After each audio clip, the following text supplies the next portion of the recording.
ரயில்கள் காதில் சத்தமிட, குயில்கள் சங்கீத முத்தமிட,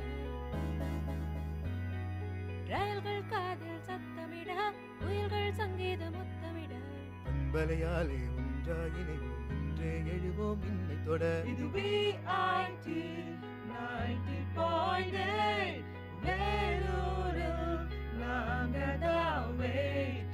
VIT 90.8.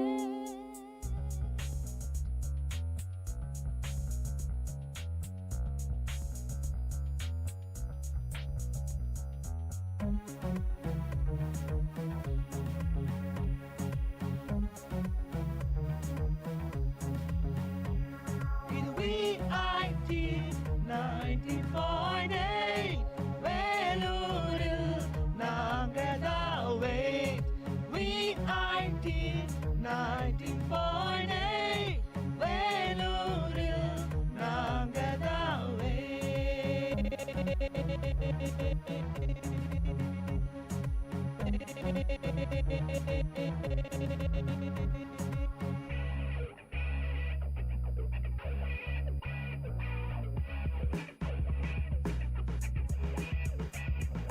வேலும் உங்களை தாலாட்டும், வெள்ளை பனியும் நீராட்டும், தங்கக் கோயில் சிங்கக்கோட்டை ஊரும் உலகும் பாராட்டும். கல்விச் சாலைகள் ஏராளம், கனரக ஆலைகள் தாராளம், தீரா நோய்கள் ஆரா காயம், தீவேகம் தீராகும்.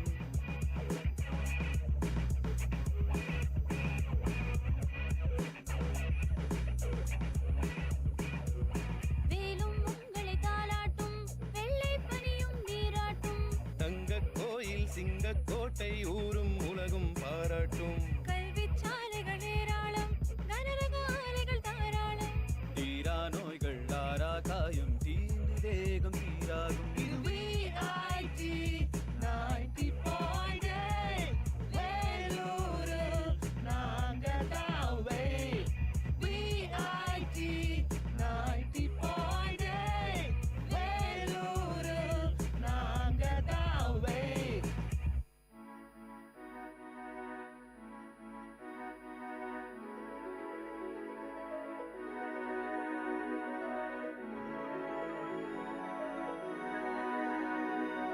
தேசம் இங்கே பலவாகும், பேசும் மொழியே அறிவாகும், ஜாதி மதங்கள் எல்லா உலகம் VIT-யால் உருவாகும். தேசம் இங்கே பலவாகும், பேசும் மொழியே அறிவாகும், ஜாதி மதங்கள் எல்லா உலகம் VIT-யால் உருவாகும். திறமை கொண்ட பட்டாளம் உங்கள் அன்பால் உலகாளும், மக்கள் பணிக்கு துடிக்கும் எங்கள் இதயம் ஒன்றே அடையாளம்.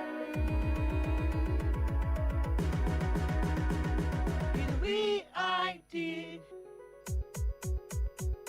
90.8 வேலூரில் நாங்கதான் wait. VIT 90.8 வேலூரில் நாங்கதான்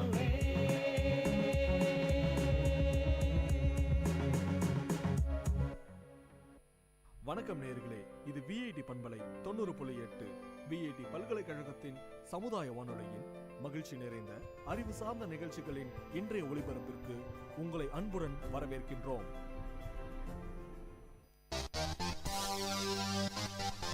உங்கள் VIT பண்பலை 90.8 அன்று இன்று வரலாற்று பதிவுகளிலிருந்து சில துளிகள். நவம்பர் 8, 1889 ஆண்டு மாண்டானா ஐக்கிய அமெரிக்காவின் 41வது மாநிலமாக இணைந்தது. நவம்பர் 8, 1895 ஆண்டு எதிர்மின் கதிர்களை சோதனையிடும் போது வில்லியம் ரான்ட்ஜன் எக்ஸ் கதிர்களை கண்டுபிடித்தார். நவம்பர் 8, 1965 ஆண்டு பிரித்தானிய இந்திய பெருங்கடல் மண்டலம் அமைக்கப்பட்டது.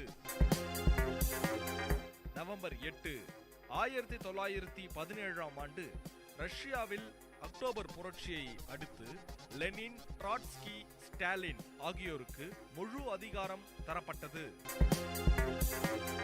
நவம்பர் 8, 1893 ஆண்டு வயலின் இசைக்கலைஞர் தூவாரம் வெங்கடசுவாமி நாயுடு பிறந்தார். நவம்பர் 8, 1912 ஆண்டு தமிழக தொழிலதிபர் TVS குழுமத்தை சார்ந்த TS சந்தானம் பிறந்தார். நவம்பர் 8, 1976 ஆண்டு ஆஸ்திரேலிய துடுப்பாளர் பிராட்லி பிறந்தார். நவம்பர் 8, 1908 ஆண்டு இந்திய எழுத்தாளர் ராஜாராவ் பிறந்தார். நவம்பர் 8, 2014 ஆண்டு தமிழக மோர்சிங் இசைக்கலைஞர் IS முருகேசன் மறைந்தார். நவம்பர் 8, 1987 ஆண்டு தமிழக எழுத்தாளர் மற்றும் பாடலாசிரியர் சக்தி கிருஷ்ணசாமி மறைந்தார். உங்கள் VIT பண்பலை 90.8 அன்று இன்று வரலாற்று பதிவுகளில் இருந்து சில துளிகள்.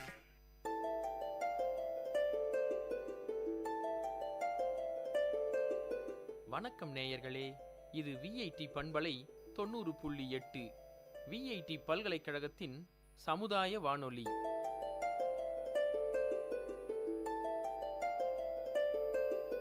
இந்த நிகழ்ச்சி தினம் ஒரு திறவுகோல். விடியலின் வேளையில் சிந்தைக்கு கருத்து சிதறல்களோடு முனைவர் காத்தமிழ்ச்செல்வன். இன்றைய கருத்து சிதறலில் சுற்றுச்சூழல். சுற்றுச்சூழல் தூய்மையாக இருந்தால் நாம் ஆரோக்கியமாக வாழ முடியும். ஜூன் 5 உலக சுற்றுச்சூழல் தினமாகும். இயற்கையோடு இணைந்த வாழ்க்கையிலிருந்து முற்றிலும் மாறி நச்சுக்களால் சூழப்பெற்ற காலகட்டத்தில் இருக்கிறோம். இந்நிலை மாற நம் எல்லோருக்கும் சுற்றுச்சூழல் விழிப்புணர்ச்சி வேண்டும். நாம் உண்ணும் உணவு, சுவாசிக்கும் காற்று, வாழும் நிலம், அருந்தும் நீர் ஆகியவை மிகவும் தூய்மையாக இருக்க வேண்டும். மக்கள் தொகை பெருக்கம் சுற்றுச்சூழலுக்கு முக்கிய தடையாகும். தொழிற்சாலைகளிலிருந்து வெளியேறும் கழிவு பொருட்களும் கழிவு நீரும் ஆறுகளிலும் நீர்நிலைகளிலும் கலப்பதால் நீரின் தன்மை கெடுவதோடு வேளாண்மை பாதிக்கப்படுகிறது. தொழில் வளர்ச்சியும் விஞ்ஞானத்தின் வேகமும் காற்று மண்டலத்தை அசுத்தமாக்குகிறது. இந்த நூற்றாண்டு சந்திக்கும் மிக பெரிய சவால் பூமி வெப்பமடைதலாகும். வெப்பநிலை அதிகரிப்பு காரணமாக அடுத்த 30 முதல் 50 ஆண்டுகளில் கடலில் உள்ள பவளப்பாறைகள் அழிய நேரிடும். வெப்பநிலை அதிகரிப்பின் காரணமாக துருவ பிரதேசங்களில் உள்ள பனிப்பாறைகள் உருகி கடலில் கலப்பதால் கடலின் நீர்மட்டம் உயர்ந்து நிலத்தை கடல் விழுங்கும் நிலையும், சுனாமி, பூகம்பம் போன்ற இயற்கை பேரழிவுகள் ஏற்படும் ஆபத்தும் உருவாகி இருக்கின்றது. நிலம் மற்றும் நிலத்தடி நீர் தூய்மையாக பராமரிக்கப்பட தொழிற்சாலைகளிலிருந்து வெளியேறும் ரசாயன நச்சுக்கழிவு நீரை நிலத்திலோ ஆற்றிலோ விடாமல் நவீன முறையில் சுத்திகரிக்கப்பட வேண்டும். குளங்கள், ஏரிகள் மற்றும் நன்னீர் நிலங்கள் நல்லபடியாக தூர்வாரி பாதுகாக்கப்பட வேண்டும். இயற்கை சீற்றங்களை தடுத்து நிறுத்தி உலகை சீராக இயங்க வைப்பதற்கு நாம் ஒவ்வொருவரும் உறுதிமொழி எடுத்துக்கொள்ள வேண்டும். சுற்றுப்புற தூய்மைக்கு தனி கவனம் செலுத்துவது நமது கடமையாகும். சுற்றுப்புறச் சூழல் தூய்மையே நமது உடல், உள்ளம், ஆவி தூய்மை பெற உதவுகிறது. சுகாதார கேடுகள் சமுதாயத்தின் அமைதியை, பொருளாதாரத்தை பாதிக்கின்றன. ஆகவே சுகாதாரக்கேடு ஓர் தேசிய பிரச்சனையாகவும் உருவெடுக்கிறது. இன்றைய இயந்திரமயமாக்கம் பஞ்சபூதங்களையும் பங்கப்படுத்தி இருக்கிறது. மண்வளமே உயிரின் ஆதாரம். அவலம் தருகின்ற கழிவுகளை ஆக்கங்களுக்கு பயன்படுத்தினால் சுற்றுப்புற சீர்கேட்டை தவிர்ப்பதுடன் நலனும் பெற முடியும். சுற்றுச்சூழல் தூய்மையே புதியதோர் உலகு படைக்க உந்து சக்தியாக இருக்கிறது. இயற்கை படைத்த உலகையும் சுற்றுச்சூழலையும் தூய்மையுடன் பராமரிக்க வேண்டியது நம் ஒவ்வொருவரின் கடமையாகும். பூமியானது மனிதனுடைய சுற்றுச்சூழலாகும். சுற்றுச்சூழலை பாதுகாக்க சில வழிகளை பார்ப்போம். வளங்களை அளவோடு பயன்படுத்துதல், கழிவுகளை மறுபயனீடு செய்தல், கழிவுகளை குறைத்தல், மறுசுழற்சி செய்தல், மழைநீர் சேகரித்தல், அபாயங்களை தொழில்நுட்பம் மூலம் அறிதல், மாசு விளைவிக்காத தூய்மை தொழில்நுட்பத்தை பயன்படுத்துதல், காற்று மற்றும் சூரிய ஆற்றலை பயன்படுத்துதல், மாசு ஏற்படுத்தும் எரிபொருட்களான நிலக்கரி, பெட்ரோல், டீசல் இவைகளை குறைவாக பயன்படுத்துதல் போன்றனவாகும். நாம் நிலம், நீர், காற்று ஆகிய இம்மூன்றையும் சார்ந்து வாழ வேண்டியுள்ளது. நலமான வளமான வாழ்விற்கு இம்மூன்றும் மாசுபடாமல் பார்த்து கொள்ள வேண்டியது அனைவரின் கடமையாகும் என்பதே இன்றைய தினத்தின் திறவுகோள். இன்றைய கருத்து சிதறலில் சிந்தனை துளிகள் உங்களை சிந்திக்க வைத்திருக்கும் என்ற நம்பிக்கையோடு மற்றும் ஒரு தினம் ஒரு திறவுகோள் நிகழ்ச்சியில் சந்திக்கும் வரை உங்களிடமிருந்து விடைபெறுவது முனைவர் க. தமிழ்ச்செல்வன். இது விஐடி பண்பலை 90.8 விஐடி பல்கலைக்கழகத்தின் சமுதாய வானொலி. நன்றி.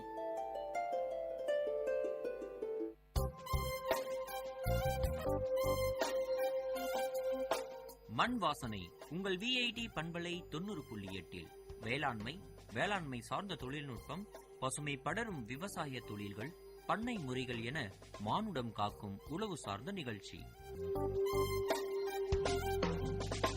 இன்றைய மண் வாசனை நிகழ்ச்சியில் நம்ம பட்டுப்பூச்சி வளர்ப்பு, அதனுடைய பயன்பாடுகளை பற்றிய விஷயங்களை தான் நம்ம தெரிஞ்சுக்க போறோம். வேலூர் மாவட்டத்தின் பட்டு வளர்ச்சித்துறை உதவி ஆய்வாளர் சுப்பிரமணியன் சார் நம்ம கூட இருக்காரு. அவர்கிட்ட தான் பேசி தெரிஞ்சுக்க போறோம். வாங்க நிகழ்ச்சிக்கு போகலாம். வணக்கம் சார். வணக்கம் நேயர்களே. என் பட்டு வளர்ச்சித்துறை சுப்பிரமணியம், உதவி ஆய்வாளர், வாணியம்பாடி. அடுத்தபடியாக நம்ம விவசாயிகளுக்காக 1 ஏக்கர் மல்பரி நடவு செய்தால் அது நடவு மானியமாக 10,500 வழங்கப்படுகிறது.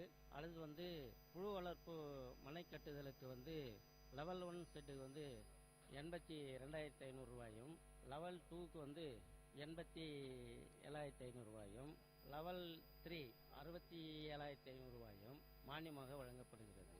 அது தவிர விவசாயிகளுக்கு 1 ஏக்கர் மல்பரி நடவு செய்தால் ஆண்டு பலன் அவருடைய செலவு போக கிட்டத்தட்ட 2 lakhs வருமானமாக கிடைக்கிறது.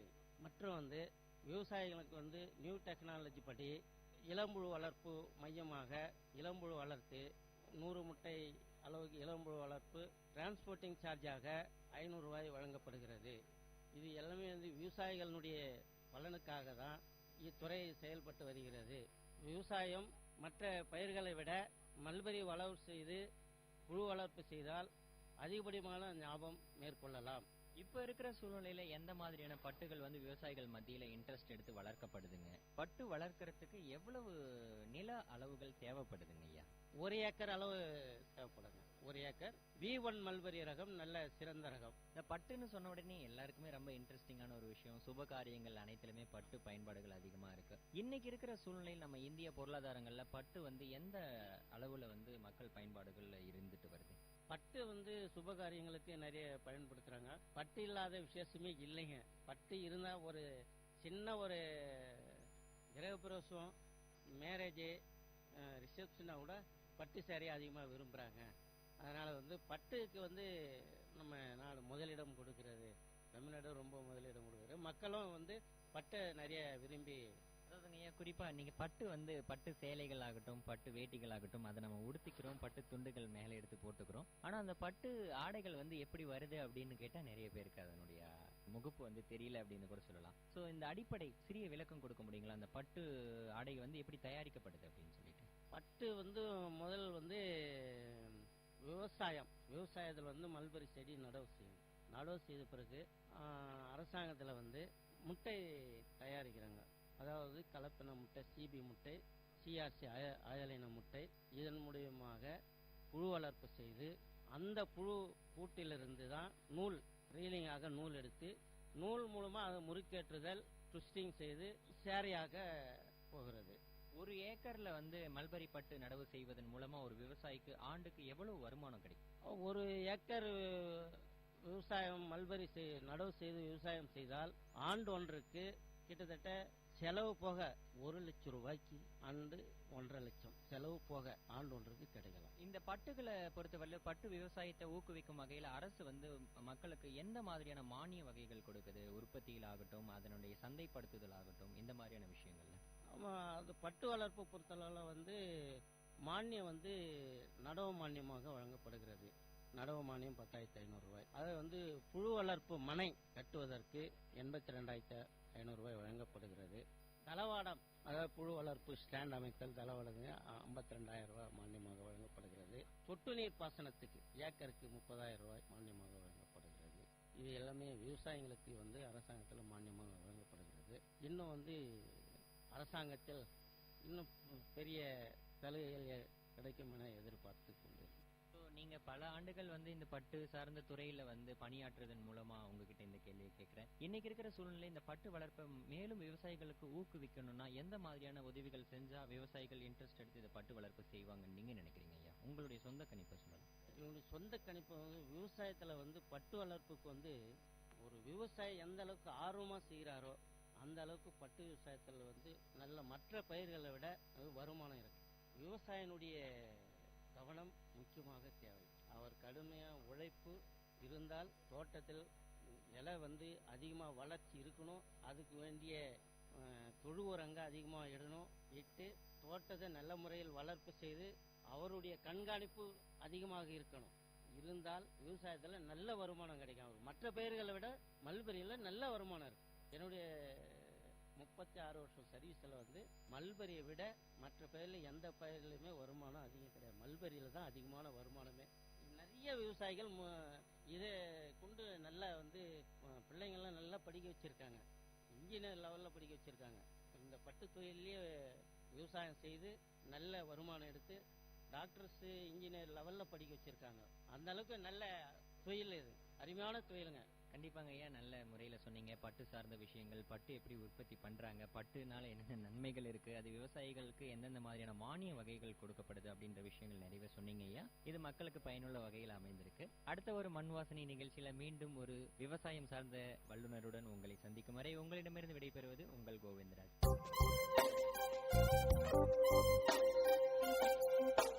நேயர்கள் இதுவரை கேட்டது மண் வாசனை, உங்கள் VIT பண்பலை 90.8. வேளாண்மை சார்ந்த தொழில்நுட்பம், பசுமை படரும் விவசாய தொழில்கள், பண்ணை முறைகள் என மானுடம் காக்கும் உழவு சார்ந்த நிகழ்ச்சி.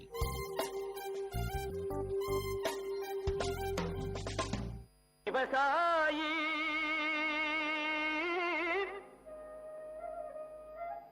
விவசாயி கடவுள் என்னும் முதலாளி கண்டெடுத்த VIT வேளாண் துறை மற்றும் VIT சமுதாய வானொலி இணைந்து வழங்கும் தினம் ஒரு வேளாண் செய்தி. வணக்கம் நேயர்களே, இது VIT பண்பலை 90.8 VITயின் சமுதாய வானொலி வழங்கும் தினம் ஒரு வேளாண் செய்தி. நான் உங்கள் மகாலட்சுமி. இன்று நாம் காய்கறிகளில் வரக்கூடிய பச்சை காய் துளைப்பான் பூச்சியை கட்டுப்படுத்தும் முறையினை காணலாம். இதன் அறிகுறிகள்: ஆரம்ப நிலைகளில் இலைகள் உதிரும், காயின் உள்ளே புழுக்கள் தலையை மட்டும் உள்ளே விட்டு உடலை வெளிப்பக்கம் வைத்திருக்கும், காயை சுற்றி வட்ட வடிவ துளைகள் இருக்கும். இதன் கட்டுப்பாடு: இனக்கவர்ச்சி பொறி ஹெக்டருக்கு 12 என்ற எண்ணிக்கையில் வைத்து பூச்சி நடமாட்டத்தை கட்டுப்படுத்தலாம். ஹெக்டருக்கு 50 பறவை தாங்கிகள் அமைக்கவும். இதை தவிர பூச்சிக்கொல்லி மருந்துகளை பயன்படுத்தும் விவசாயிகள் டைமித்தோயேட் 30 ECயை ஒரு ஹெக்டருக்கு 500 மில்லியும், மித்தைல் டெமட்டான் 25 ECயை ஒரு ஹெக்டருக்கு 500 மில்லியும் தெளித்து இப்பூச்சிகளை கட்டுப்படுத்தலாம். இன்று பச்சை காய் தொலைப்பானின் அறிகுறிகளும் அவற்றை கட்டுப்படுத்தும் முறையினை அறிந்தோம். மீண்டும் தினம் ஒரு வேளாண் செய்தியோடு நாளை சந்திப்போம். நான் உங்கள் மகாலட்சுமி. இது VIT பண்பலை 90.8 VITயின் சமுதாய வானொலி வழங்கும் தினம் ஒரு வேளாண் செய்தி. விவசாயி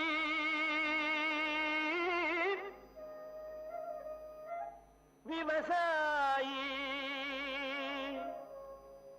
கடவுள் என்னும் முதலாளி கண்டெடுத்த VIT வேளாண் துறை மற்றும் VIT சமுதாய வானொலி இணைந்து வழங்கும் தினம் ஒரு வேளாண் செய்தி.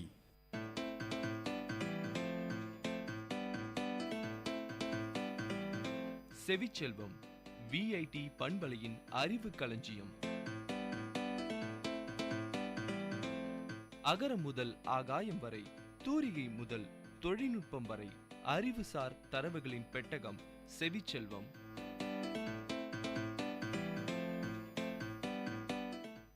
வணக்கம் நேயர்களே, இது VIT பண்பலை 90.8 செவிச்செல்வம் நிகழ்ச்சியில் அவரைக்காய் பற்றிய அறிவு சார்ந்த தரவுகளோடு உங்கள் ஹரிதா.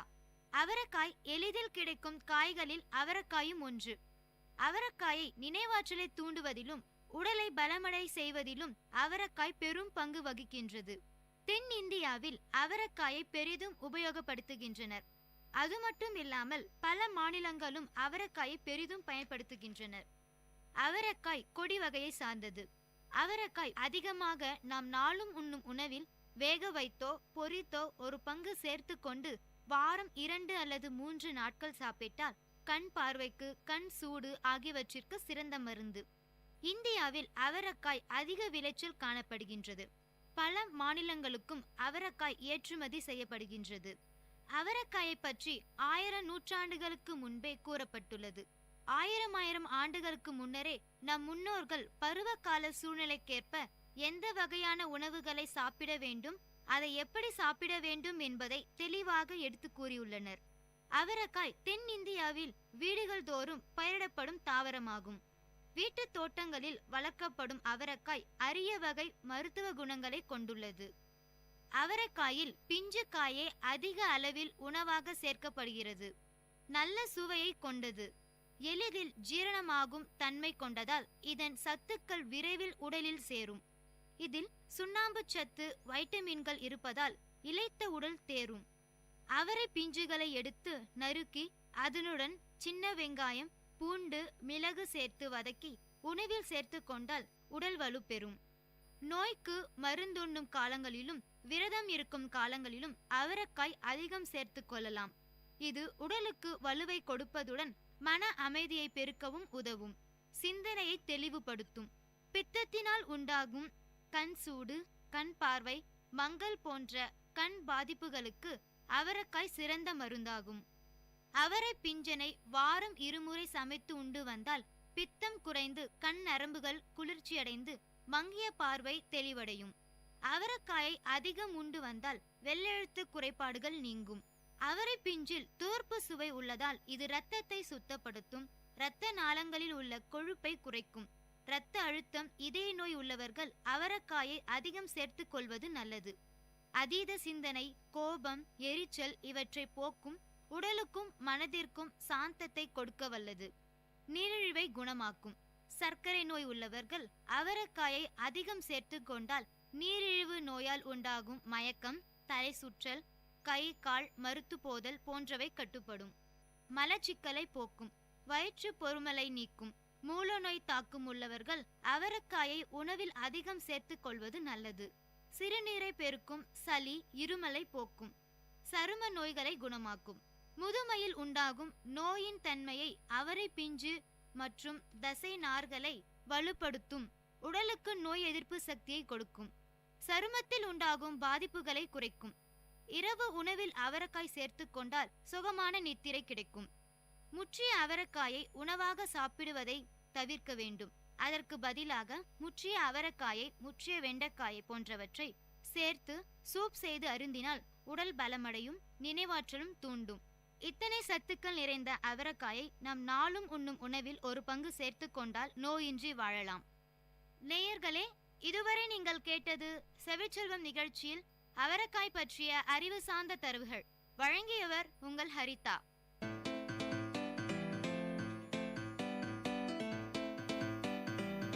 செவிச்செல்வம் விஐடி பண்பலையின் அறிவு களஞ்சியம். அகரம் முதல் ஆகாயம் வரை, தூரிகை முதல் தொழில்நுட்பம் வரை, அறிவுசார் தரவுகளின் பெட்டகம் செவிச்செல்வம்.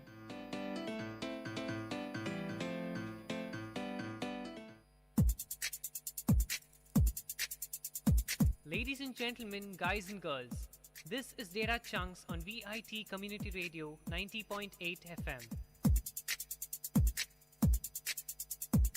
This program features chunks of informative data on various fields, be it computers, environment, technology, physics, or any field. Data Chunks has it all. Hello VIT, I'm Sudeep from MTech ST, and I'm here on Data Chunks to give some information on how to make glass. Making glass is very ancient process with archaeological evidence of glass making dating back to before 2500 BC, once a rare and prized art. Manufacturing glass has become a common industry. Glass products are used commercially and in the home as containers, insulators, reinforcing fibers, lenses, and decorative art. While the materials used to make glass may vary, the general process on how to make glass is the same. So let's see how to make glass using the furnace. Obtain silica sand, also called as quartz sand. Silica sand is the primary ingredient in making glass. Glass without iron impurities is sought for clear glass pieces, as the iron will cause the glass to appear greenish when present. Wear a face mask if handling extremely fine-grained silica sand. If inhaled, it can irritate the throat and lungs. Silica sand is available from online retailers. It is fairly cheap. Small quantities shouldn't cost more than $20. If you want to operate on an industrial scale, specialty retailers can offer competitive rates on large orders, sometimes lower than $100 per ton. If it is not possible to find sand sufficiently free of iron impurities, their tinting effect can be countered by adding small amounts of magnesium dioxide. Or if you want greenish glass, leave the iron in. Add sodium carbonate and calcium oxide to the sand. Sodium carbonate, commonly called as washing soda, lowers the temperature necessary to make the glass commercially. However, it permits water to pass through the glass, so calcium oxide or lime is added to negate this property. Oxides of magnesium and aluminium may also be added to make the glass more durable. Generally, these additives take up no more than 26 to 30% of the glass mixture. Add other chemicals depending on the glass's intended purpose.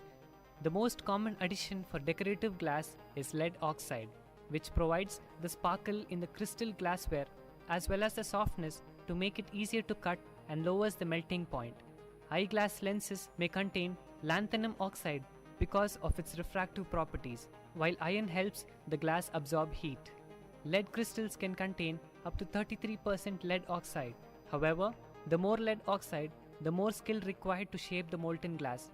So, many lead crystals appear apt for less lead content.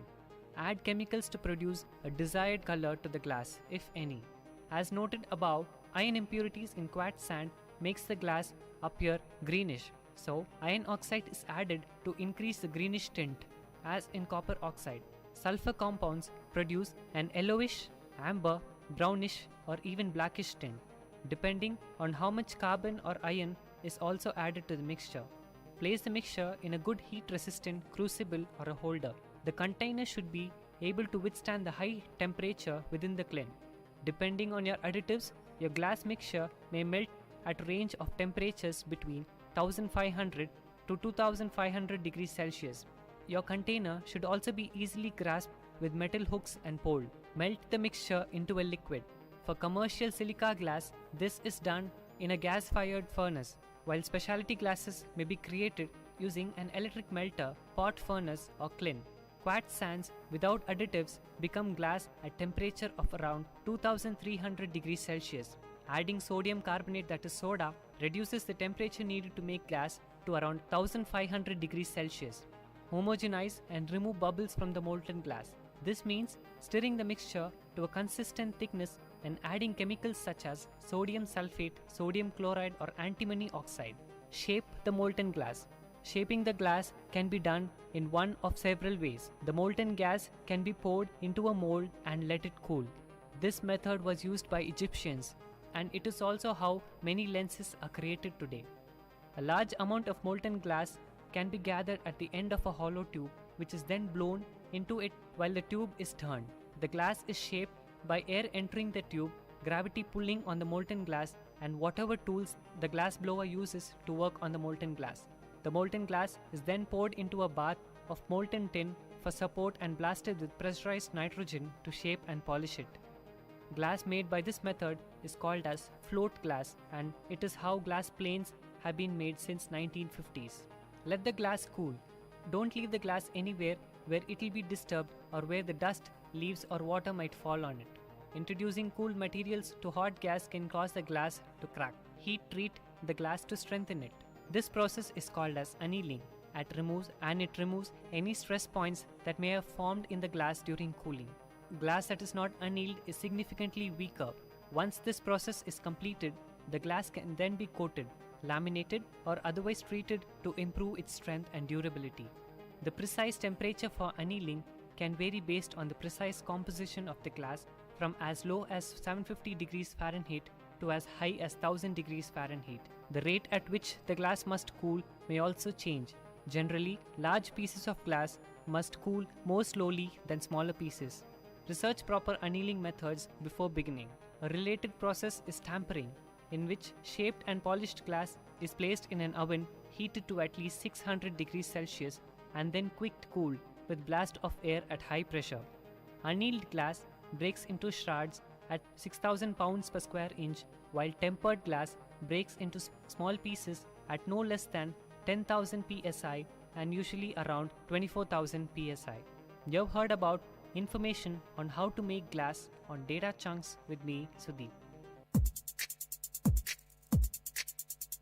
Ladies and gentlemen, guys and girls, this is Data Chunks on Vit Community Radio 90.8 FM.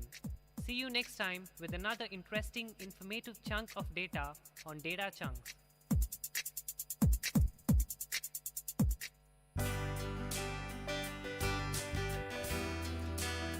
உங்கள் VIT பண்பலை 90.8 அனுபவ மேடை. மக்கள் தங்கள் வாழ்க்கை அனுபவங்களையும் முன்னேற்ற பாதைகளையும் விரிவாக கலந்துரையாடும் நிகழ்ச்சி.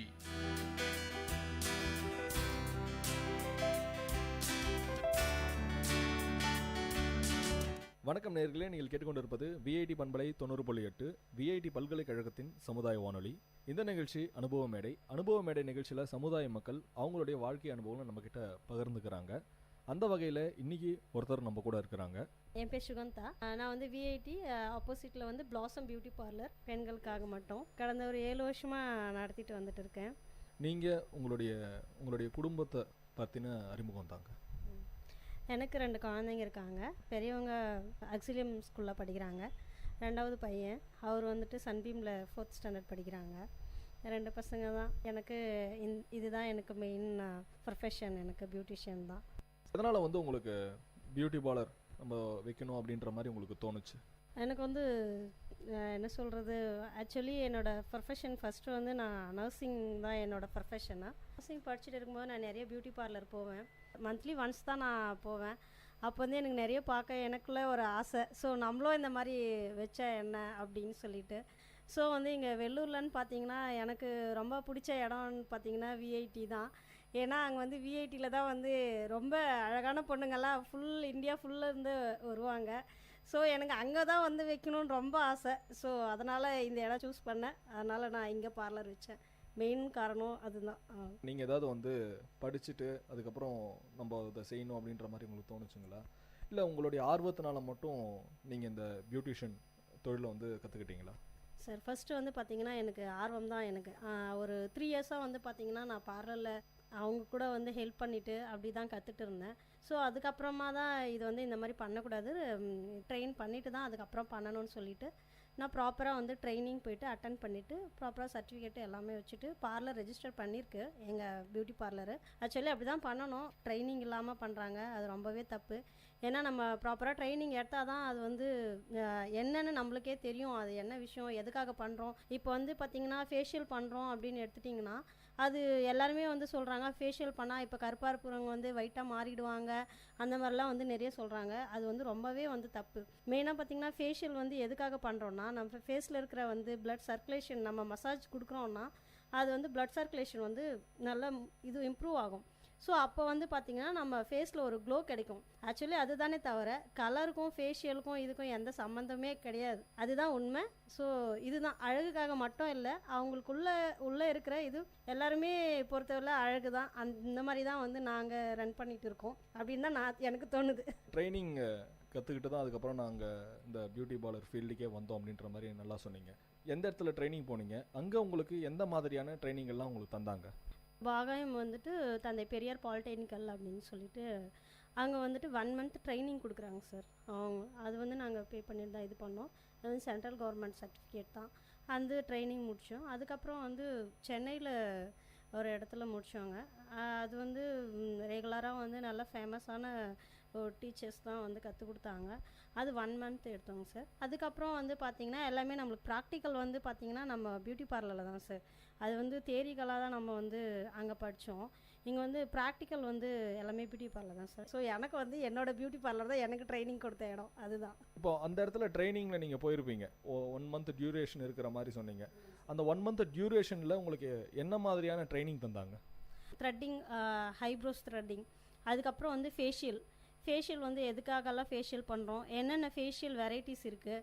அதுக்கப்புறம் பார்த்திங்கன்னா நிறைய பேர் வந்து பார்த்திங்கன்னா ஆக்னி ஃபேஷியல் சொல்லுவாங்க. பார்த்திங்கன்னா ஃபேஸ்லலாம் வந்து பிம்பிள்ஸ் இருக்கும். ஸோ அது வந்துட்டு போகிறதுக்காக சில பேர் வருவாங்க. சில பேர் பிக்மெண்டேஷனுக்காக வருவாங்க. சில பேர் வந்து கலருக்காகவே வந்து இது பண்ணுவாங்க. நான் ரொம்ப கருப்பாக இருக்கேன், அது கொஞ்சம் கலர் வரணும் அப்படின்றதுக்காக அப்படின்னு பண்ணுவாங்க. ஆயில் ஸ்கின்னாக இருக்குதுன்னு பண்ணுவாங்க, ட்ரை ஸ்கின்னாக இருக்குதுன்னு பண்ணுவாங்க. இந்த மாதிரி நிறைய ப்ராப்ளத்துக்காக ஃபேஷியல் பண்ணுவாங்க. பட் இது எல்லாமே வந்து ஒரு சிட்டிங்லேயே வந்துட்டு க்யூர் ஆகாது. ஒரு 3-4 சிட்டிங்ஸ் வந்து அவங்க ரெகுலராக வந்து பார்லருக்கு வந்துட்டு அதுக்குண்டான ஃபேஷியல் பண்ணிக்கணும். இப்போது பார்த்திங்கன்னா ட்ரை ஸ்கின் அப்படின்னு எடுத்திங்கன்னா ஆலோவேரா நல்லாயிருக்கும், ஃப்ரூட் ஃபேஷியல் நல்லாயிருக்கும்.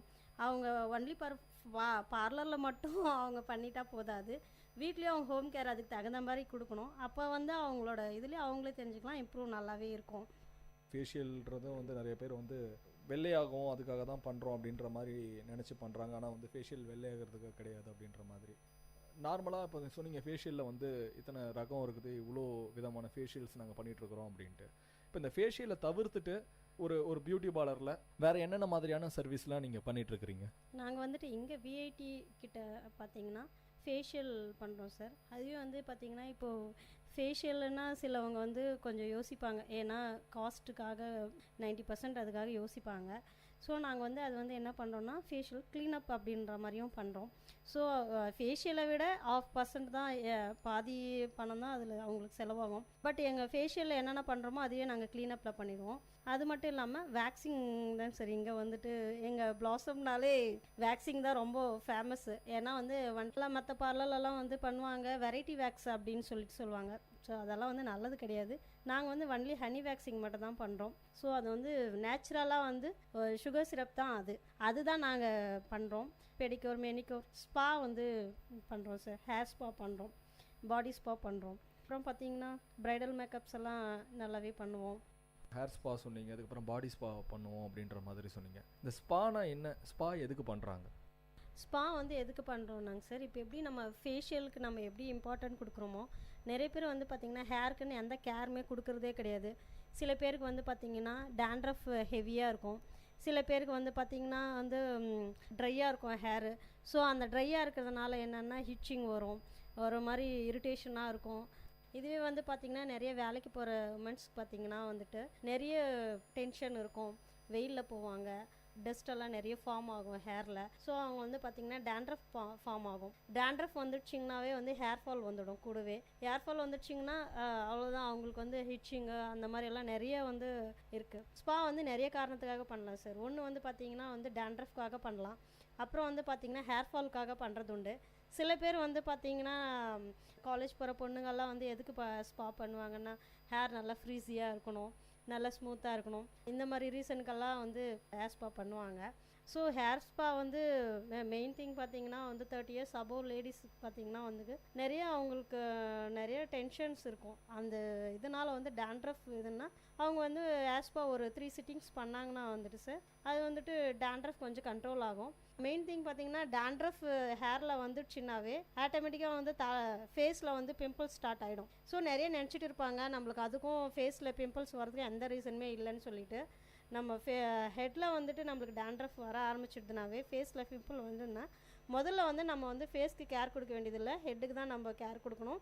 டேண்ட்ரஃப் எப்படி ரிமூவ் பண்ணோன்னு அது பண்ணால் தான் வந்து ஃபேஸ்க்கும் அவங்க ஸ்கின்க்கு கேர் கொடுத்த மாதிரி ஆகிடும். இதுதான் வந்து ஸ்பா வந்து நிறைய பேர் பண்ணணும். ஒரு அட்லீஸ்ட் ஒரு மந்த்லி ஒன்ஸாவது ஸ்பா பண்ணணும் சார், எடுத்துக்கணும். இந்த hair fall, dandruff, try hair இருக்கிறவங்களுக்கு, ஸ்ப்ளிட்டன்ஸு, இந்த மாதிரி நிறைய கம்ப்ளைண்ட்ஸ் இருக்கிறவங்களால ஸ்பா எடுக்கிறது ரொம்ப மஸ்ட்டு. நிறைய பேர் வந்து பார்த்தீங்கன்னா இன்றைக்கி வேக்சிங் பண்ணுவோம், பெடிக்யூர் மெனிக்யூர் அது மாதிரி நிறையா விஷயங்கள் வந்து தன்னை அழகுப்படுத்திக்கணும் அப்படின்றதுக்காக நிறைய பேர் இந்த விஷயங்கள்லாம் ஃபாலோ பண்ணுறாங்க. மந்த்லி ஒன்ஸ் கண்டிப்பாக பியூட்டி பார்லருக்கு போயிட்டு பெடிக்யூர் மெனிக்யூர், நீங்கள் சொன்ன மாதிரி ஹேர் ஸ்பா, ஃபேஷியல் எல்லாமே பண்ணுறாங்க. பெடிக்யூர் மெனிக்யூர்னால் என்ன, எதனால் பெடிக்யூர் மெனிக்யூர் பண்ணுறாங்க, இதை பற்றி சொல்லுங்கள். சார் இப்போ வந்து பார்த்தீங்கன்னா பெடிக்யூர் வந்து பார்த்தீங்கன்னா சிலவங்க வந்து கால் வலிக்காக பண்ணுறது உண்டு சார். சில பேர் வந்து பார்த்தீங்கன்னா காலில் வந்து நிறைய பேருக்கு வந்து பார்த்தீங்கன்னா வெடிப்பு வரும். அது இல்லாமல் அது வந்துட்டு பார்த்தீங்கன்னா தேவையில்லாத அன்வான்ட் ஸ்கின்னெல்லாம் வந்து நம்ம நிறைய நேரம் நிற்கிறதுனால வந்து அந்த மசில்ஸ் எல்லாம் வந்து பார்த்திங்கன்னா ரொம்ப ஹார்ட் ஆகிடும். அதனால் ஜஸ்ட் ஒரு ரிலாக்ஸேஷன் தான் வந்து பெடிக்யூர் பண்ணுறதுனால வந்து பார்த்திங்கன்னா அவங்களுக்கு வந்து கால்வலி சரியாகிறதுக்கு வாய்ப்பு இருக்குது. அதுக்கப்புறம் வந்து அந்த தேவையில்லாத ஸ்கின்னெல்லாம் இதெல்லாம் போட்டு நாங்கள் வந்து பார்த்திங்கன்னா நேச்சுரல்ஸாக தான் சார் பண்ணுவோம். அது வந்து ஹாட் வாட்டரில் வந்து ஒரு 1/2 hour டிப் பண்ண வச்சு அதுக்கப்புறம் வந்து பார்த்திங்கன்னா மசாஜ் கொடுத்து அந்த மசாஜ் பண்ணுறதுலேயே பார்த்திங்கன்னா அவங்களுக்கு கொஞ்சம் கால்வலி போயிடும். சில பேருக்கு சில கேர்ள்ஸ் எல்லாம் பார்த்திங்கன்னா வந்து நெயில்ஸு அந்த ஃபீட்டில் இருக்கிற ஸ்கின்னு அதுக்கப்புறம் பார்த்திங்கன்னா அவங்க கால் வந்து கருத்து போயிடும். ஸோ அவங்க யூஸ் பண்ணுற செப்பல்ஸ் அந்த மாதிரி இருக்கலாம். சில பேர் வந்து பெடிக்யூர் அதுக்காக பண்ணுவாங்க. அதுக்காகவும் அழகும் ப்ளஸ் ஆரோக்கியத்துக்காகவும் சேர்த்து தான் இது பெடிக்யூர் பண்ணுறது. இதே தான் சார் மெனிக்யூரும் அதே மாதிரி தான், வேறு எதுவும் இல்லை. வேக்சிங் வந்து சொல்லிட்டு இருந்தீங்க, வேக்சிங் கூட நிறைய பேர் பண்ணுவாங்க அப்படின்ற மாதிரி. இந்த வேக்சிங் எதனால் பண்ணுறாங்க, வேக்சிங் பண்ணுறதுனால என்ன மாதிரியான நன்மைகள் கிடைக்குது? நன்மை அப்படின்னு பார்த்தீங்கன்னா அது வந்து ஒரு ஹைஜீனிக் அப்படி தான் சார் சொல்லுவோம். நம்ம இப்போ வந்து லேடிஸ்க்கெல்லாம் பார்த்தீங்கன்னா கையில் கால்லலாம் வந்து பார்த்திங்கன்னா நிறைய ஹேர்ஸ் இருக்குது. ஸோ அது வந்துட்டு அப்படியே போட்டால் நல்லா இருக்காது இல்லைங்களா. அது வந்து அதான் சொன்ன மாதிரி அழகும் சரி ஆரோக்கியத்துக்காகவும் சரி அது பண்ணுறது ரொம்ப மஸ்ட்டு. ஸோ ஹைஜீனிக்கலாக வந்து அது பண்ணுறது நல்லது அப்படின்னு சொல்லுவோம். மாதத்துக்கு ஒரு தடவை நம்ம இதெல்லாம் பண்ணிக்கணும் அப்படின்ற மாதிரி ஒரு பியூட்டி பார்லரில் மாதத்துக்கு ஒரு தடவை இதெல்லாம் பண்ணால் நல்லாயிருக்கும் அப்படின்ற மாதிரினா என்ன மாதிரியான சர்வீஸ் எடுத்துக்கலாம் இந்த பியூட்டி பார்லரில்? இப்போ பார்த்தீங்கன்னா நம்மக்கிட்ட வந்து நிறைய ஸ்டூடெண்ட்ஸ் வந்து வருவாங்க, ரெகுலராக வருவாங்க, மந்த் வருவாங்க. அவங்க பார்த்தீங்கன்னா ஒன்ஸ் வந்தாங்கன்னா வந்து ஹைப்ரோ பண்ணிப்பாங்க, அப்புறம் வேக்சிங் பண்ணிப்பாங்க, ஹேண்ட் அண்ட் லெக் வேக்சிங் பண்ணிப்பாங்க. ஜஸ்ட் அவங்களுக்கு வந்து இந்த நம்ம ஊரில் வெயில் நிறையவே இருக்குன்றது காரணத்துக்காக எனக்கு ஃபேஷியல்லாம் வேணாக்கா, ரொம்ப டைம் எடுக்கும், 1 hour ஆகும், ஸோ எனக்கு ஜஸ்ட் க்ளீனப் மாதிரி பண்ணுங்க அப்படி சொல்லுவாங்க. ஹைப்ரோ க்ளீனப்பு அது ஃபேஷியல் டைப்பில் தான் சார், ஒரு 1/2 hourல முடிச்சிடுவோம் க்ளீனப்பு. அது ப்ளஸ் வேக்சிங் இவ்வளோ குறைஞ்சபட்சம் இந்த சர்வீஸ் எடுத்துப்பாங்க. இந்த பியூட்டி பார்லரை மெயின்டைன் பண்ணணும் அப்படின்றது ரொம்ப ஒரு கஷ்டமான ஒரு விஷயம். கஸ்டமர் என்ன மாதிரியான சர்வீஸ் எதிர்பார்க்குறாங்க, இந்த இடத்துல கடை எப்படி இருக்கணும்னு எதிர்பார்க்குறாங்க, அதை பற்றி சொல்லுங்கள். கஸ்டமர் வந்து பார்த்தீங்கன்னா அவங்க எதிர்பார்ப்பு வந்து எப்படி இருக்கும்னா எனக்கு வந்து மெயின்டெனன்ஸ் பண்ணுறது கஷ்டம் அந்த மாதிரியெல்லாம் நாங்கள் எப்பயுமே நினச்சது கிடையாது, மனதளவுலையும் எங்களுக்கு வந்தது கிடையாது. எங்களுக்கு வந்து கஸ்டமர் வந்து எப்படி சாட்டிஸ்ஃபைட் ஆவாங்கன்னா அவங்களுக்கு கொடுக்குற சர்வீஸில் தான் சார் அவங்க எதிர்பார்ப்பாங்க. நம்ம யூஸ் பண்ணுற ப்ராடக்ட் எப்படி இருக்குது அதை பற்றி அதெல்லாம் வந்து செகண்டரி தான். அவங்கக்கிட்ட பேசுகிற விதம், அவங்கக்கிட்ட நம்ம கொடுக்குற சர்வீஸு. மோஸ்ட்லி பார்த்திங்கன்னா இந்த வேக்சிங் பண்ணும்போதெல்லாம் வந்து பார்த்திங்கன்னா அவங்களுக்கு கண்டிப்பாக வந்து பெயின் இருக்கும், இல்லாமல்லாம் இருக்காது. ஸோ அந்த டைமில் வந்துட்டு நாங்கள் பேசாமல் அவங்களும் சைலண்ட்டாக இருந்து நாங்களும் ஏதோ சைலண்ட்டாக இருந்து பண்ணோம்னா பெயின் அவங்களுக்கு கண்டிப்பாக இருக்கும். நாங்கள் இதே டைமில் வந்துட்டு எவ்ரி டைம் ஒரு கஸ்டமர்கிட்டையும் நாங்கள் பேசுவோம். ஏன்னா நீங்கள் எங்கேருந்து வரீங்க, என்ன படிக்கிறீங்க, எந்த வருஷம் படிக்கிறீங்க, எந்த ஹாஸ்டலில் இருக்கீங்க, எந்த பிளாக்ல இருக்கீங்க. எனக்கு விஐடி உள்ள பற்றி இன்னும் எதுவும் தெரியாது, இருந்தாலும் நான் தெரிஞ்சுக்கணும்னு நினைப்பேன். இப்போ ஒரு பொண்ணு டெல்லியிலேருந்து வராங்க அப்படின்னு சொல்லுவாங்க, அவங்க ஊர் பற்றி ஏதோ ஒன்று பேசுவாங்க. எனக்கு ஹிந்தி வந்து ஃபுல் நாலேஜ் தெரியாது, பட் இருந்தாலும் ஏதோ ஒரு 4 வார்த்தை எனக்கு தெரிஞ்சதை நான் பேசுவேன், அவங்களும் எனக்கு கற்றுக் கொடுத்துட்டு போவாங்க. இந்த மாதிரி நம்ம அவங்ககிட்ட பேசிகிட்டே பண்ணும்போது ஒரு 10 நிமிஷம் அந்த பண்ணதே அவங்களுக்கு தெரியாது. ஸோ அந்த பெயின் அவங்க ஃபுல்லாக அனுபவித்த மாதிரியே ஒரு ஃபீல் இருக்காது. நான் பார்த்த வரைக்கும் அந்த மாதிரி ஒரு இன்ஃப்ராஸ்ட்ரக்சர் தான் அவங்க எதிர்பார்க்குறாங்க. ஃப்ரெண்ட்லியாக ஒரு மூவ் பண்ணிகிட்டே வந்து நீங்கள் சர்வீஸ் பண்ணும்போது அவங்களுக்கு வந்து அந்த கஷ்டங்கள் தெரியறது கிடையாது. ஆமாங்க சார், உண்மை அதுதான். உள்ளே வந்த உடனே வந்து அவங்க எதிர்பார்க்குற முதல் விஷயம் நம்ம அவங்கக்கிட்ட நல்லா பேசணும், நல்லா பழகணும். அவங்க ஓப்பனாக பேசுவாங்க. இப்போ நாங்கள் ஒரு கஸ்டமர் அட்டன் பண்ணிகிட்டே இருக்கோம்னா பார்த்துட்டே இருப்போம், ஸ்கின் ஏன் இவ்வளோ ட்ரையாக இருக்குது, நீங்கள் இதை யூஸ் பண்ணுங்கள், ஏன்னா மாய்ஸ்சரைசர் யூஸ் பண்ணுங்கள் அப்படி சொல்லுவாங்க. இல்லை எங்களுக்கு இந்த மாய்ஸ்சரைசர் ஒத்துக்கல அப்படின்னா இல்லை ஹோம் கேர் என்ன கொடுக்கலாம், இல்லை நம்ம ஹோம்மேடாக நம்ம என்ன பண்ணலாம் அப்படின்ற ஒரு மாதிரி ஒரு சொல்யூஷன் சொல்லுவோம். நீங்கள் பார்லருக்கு வந்து தான் இது பண்ணணும்னு அவசியம் இல்லை, உங்ககிட்ட என்ன கிடைக்குமோ அதை பண்ணுங்கள் அப்படின்னு சொல்லுவோம்.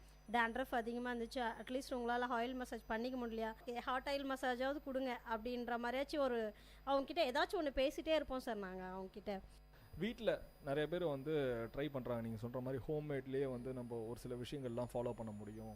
வீட்டிலே ஒரு சில விஷயங்கள் நம்ம ஃபாலோ பண்ணணும். நானும் நிறைய பேர் பார்த்துருக்கேன், இந்த பால் ஏடைகள்லாம் கூட எடுத்து வந்து மூஞ்சுக்கு போடுவாங்க. இது மாதிரி ஏதாவது ஒரு ஹோம்மேட் டிப்ஸ் ஏதாவது ஒன்று தாங்க. இப்போது நிறைய ஸ்டூடெண்ட்ஸ்க்கு வந்து பார்த்தீங்கன்னா வந்து ஃபேஸில் வந்து அன்வான்ட் ஹேர்ஸ் நிறைய இருக்குது சார். பயங்கரமாக கஷ்டப்படுவாங்க. நல்லா கலராகவே இருப்பாங்க. அந்த ஹேர் க்ரோத் வந்து இருக்கிறதுனால பார்த்தீங்கன்னா அவங்க ஃபேஸே ஒரு மாதிரி பிளாக்காக இருக்கும். பிளாக் நோட்ஸ் எல்லாம் நிறைய வந்து ஒரு மாதிரி அவங்க ஸ்கின்னே ஒரு மாதிரி பிளாக்காக ஸ்பேச்சஸாக அந்த மாதிரி காட்டும். ஸோ அதுக்கு வந்து நான் சொல்கிறேங்க சார். வந்து பார்த்திங்கன்னா கஸ்தூரி மஞ்சள்னு சொல்லிட்டு அது ரொம்ப சீஃபாகவே கிடைக்கும். அது ப்ளஸ் துளசி வந்து பார்த்திங்கன்னா நம்ம இல்லாத இடமே கிடையாது, எல்லா இடத்துலையும் சுலபமாகவே கிடச்சிடும். அது கஸ்தூரி மஞ்சள் வந்து பவுடர் பண்ணிவிட்டு இந்த துளசி வந்து எடுத்துகிட்டு சாறு எடுத்துக்கணும் சார். ரெண்டையும் மிக்ஸ் பண்ணிவிட்டு அந்த அன்வான்ட் ஹேர்ஸ் இருக்குது, ஃபேஸில் இருக்கிற ஹேர்ஸ் அது லைட்டாக அப்ளை பண்ணிவிட்டு கொஞ்சம் திக் மோடில் அப்ளை பண்ணிட்டு லைட்டாக அவங்க ஒரு பண்ணிகிட்டே இருந்தாங்களா ஒரு 1 மந்தில் அவங்களுக்கு அந்த ஹேர்ஸ் வந்து ஃபுல்லாகவே வந்து க்ரோத் குறைஞ்சிடும். அவங்களுக்கு ரொம்ப ஹேர் ரொம்ப திக்காக இருக்குது அப்படின்ட்டு வரவங்களுக்கு கூட பார்த்திங்கன்னா கொஞ்சம் நாளடைவில் வந்து ஸ்மூத் ஆகிட்டு அது வரதே நின்றுடும் சார் அந்த அன்வான்ட் ஹேர்ஸ்.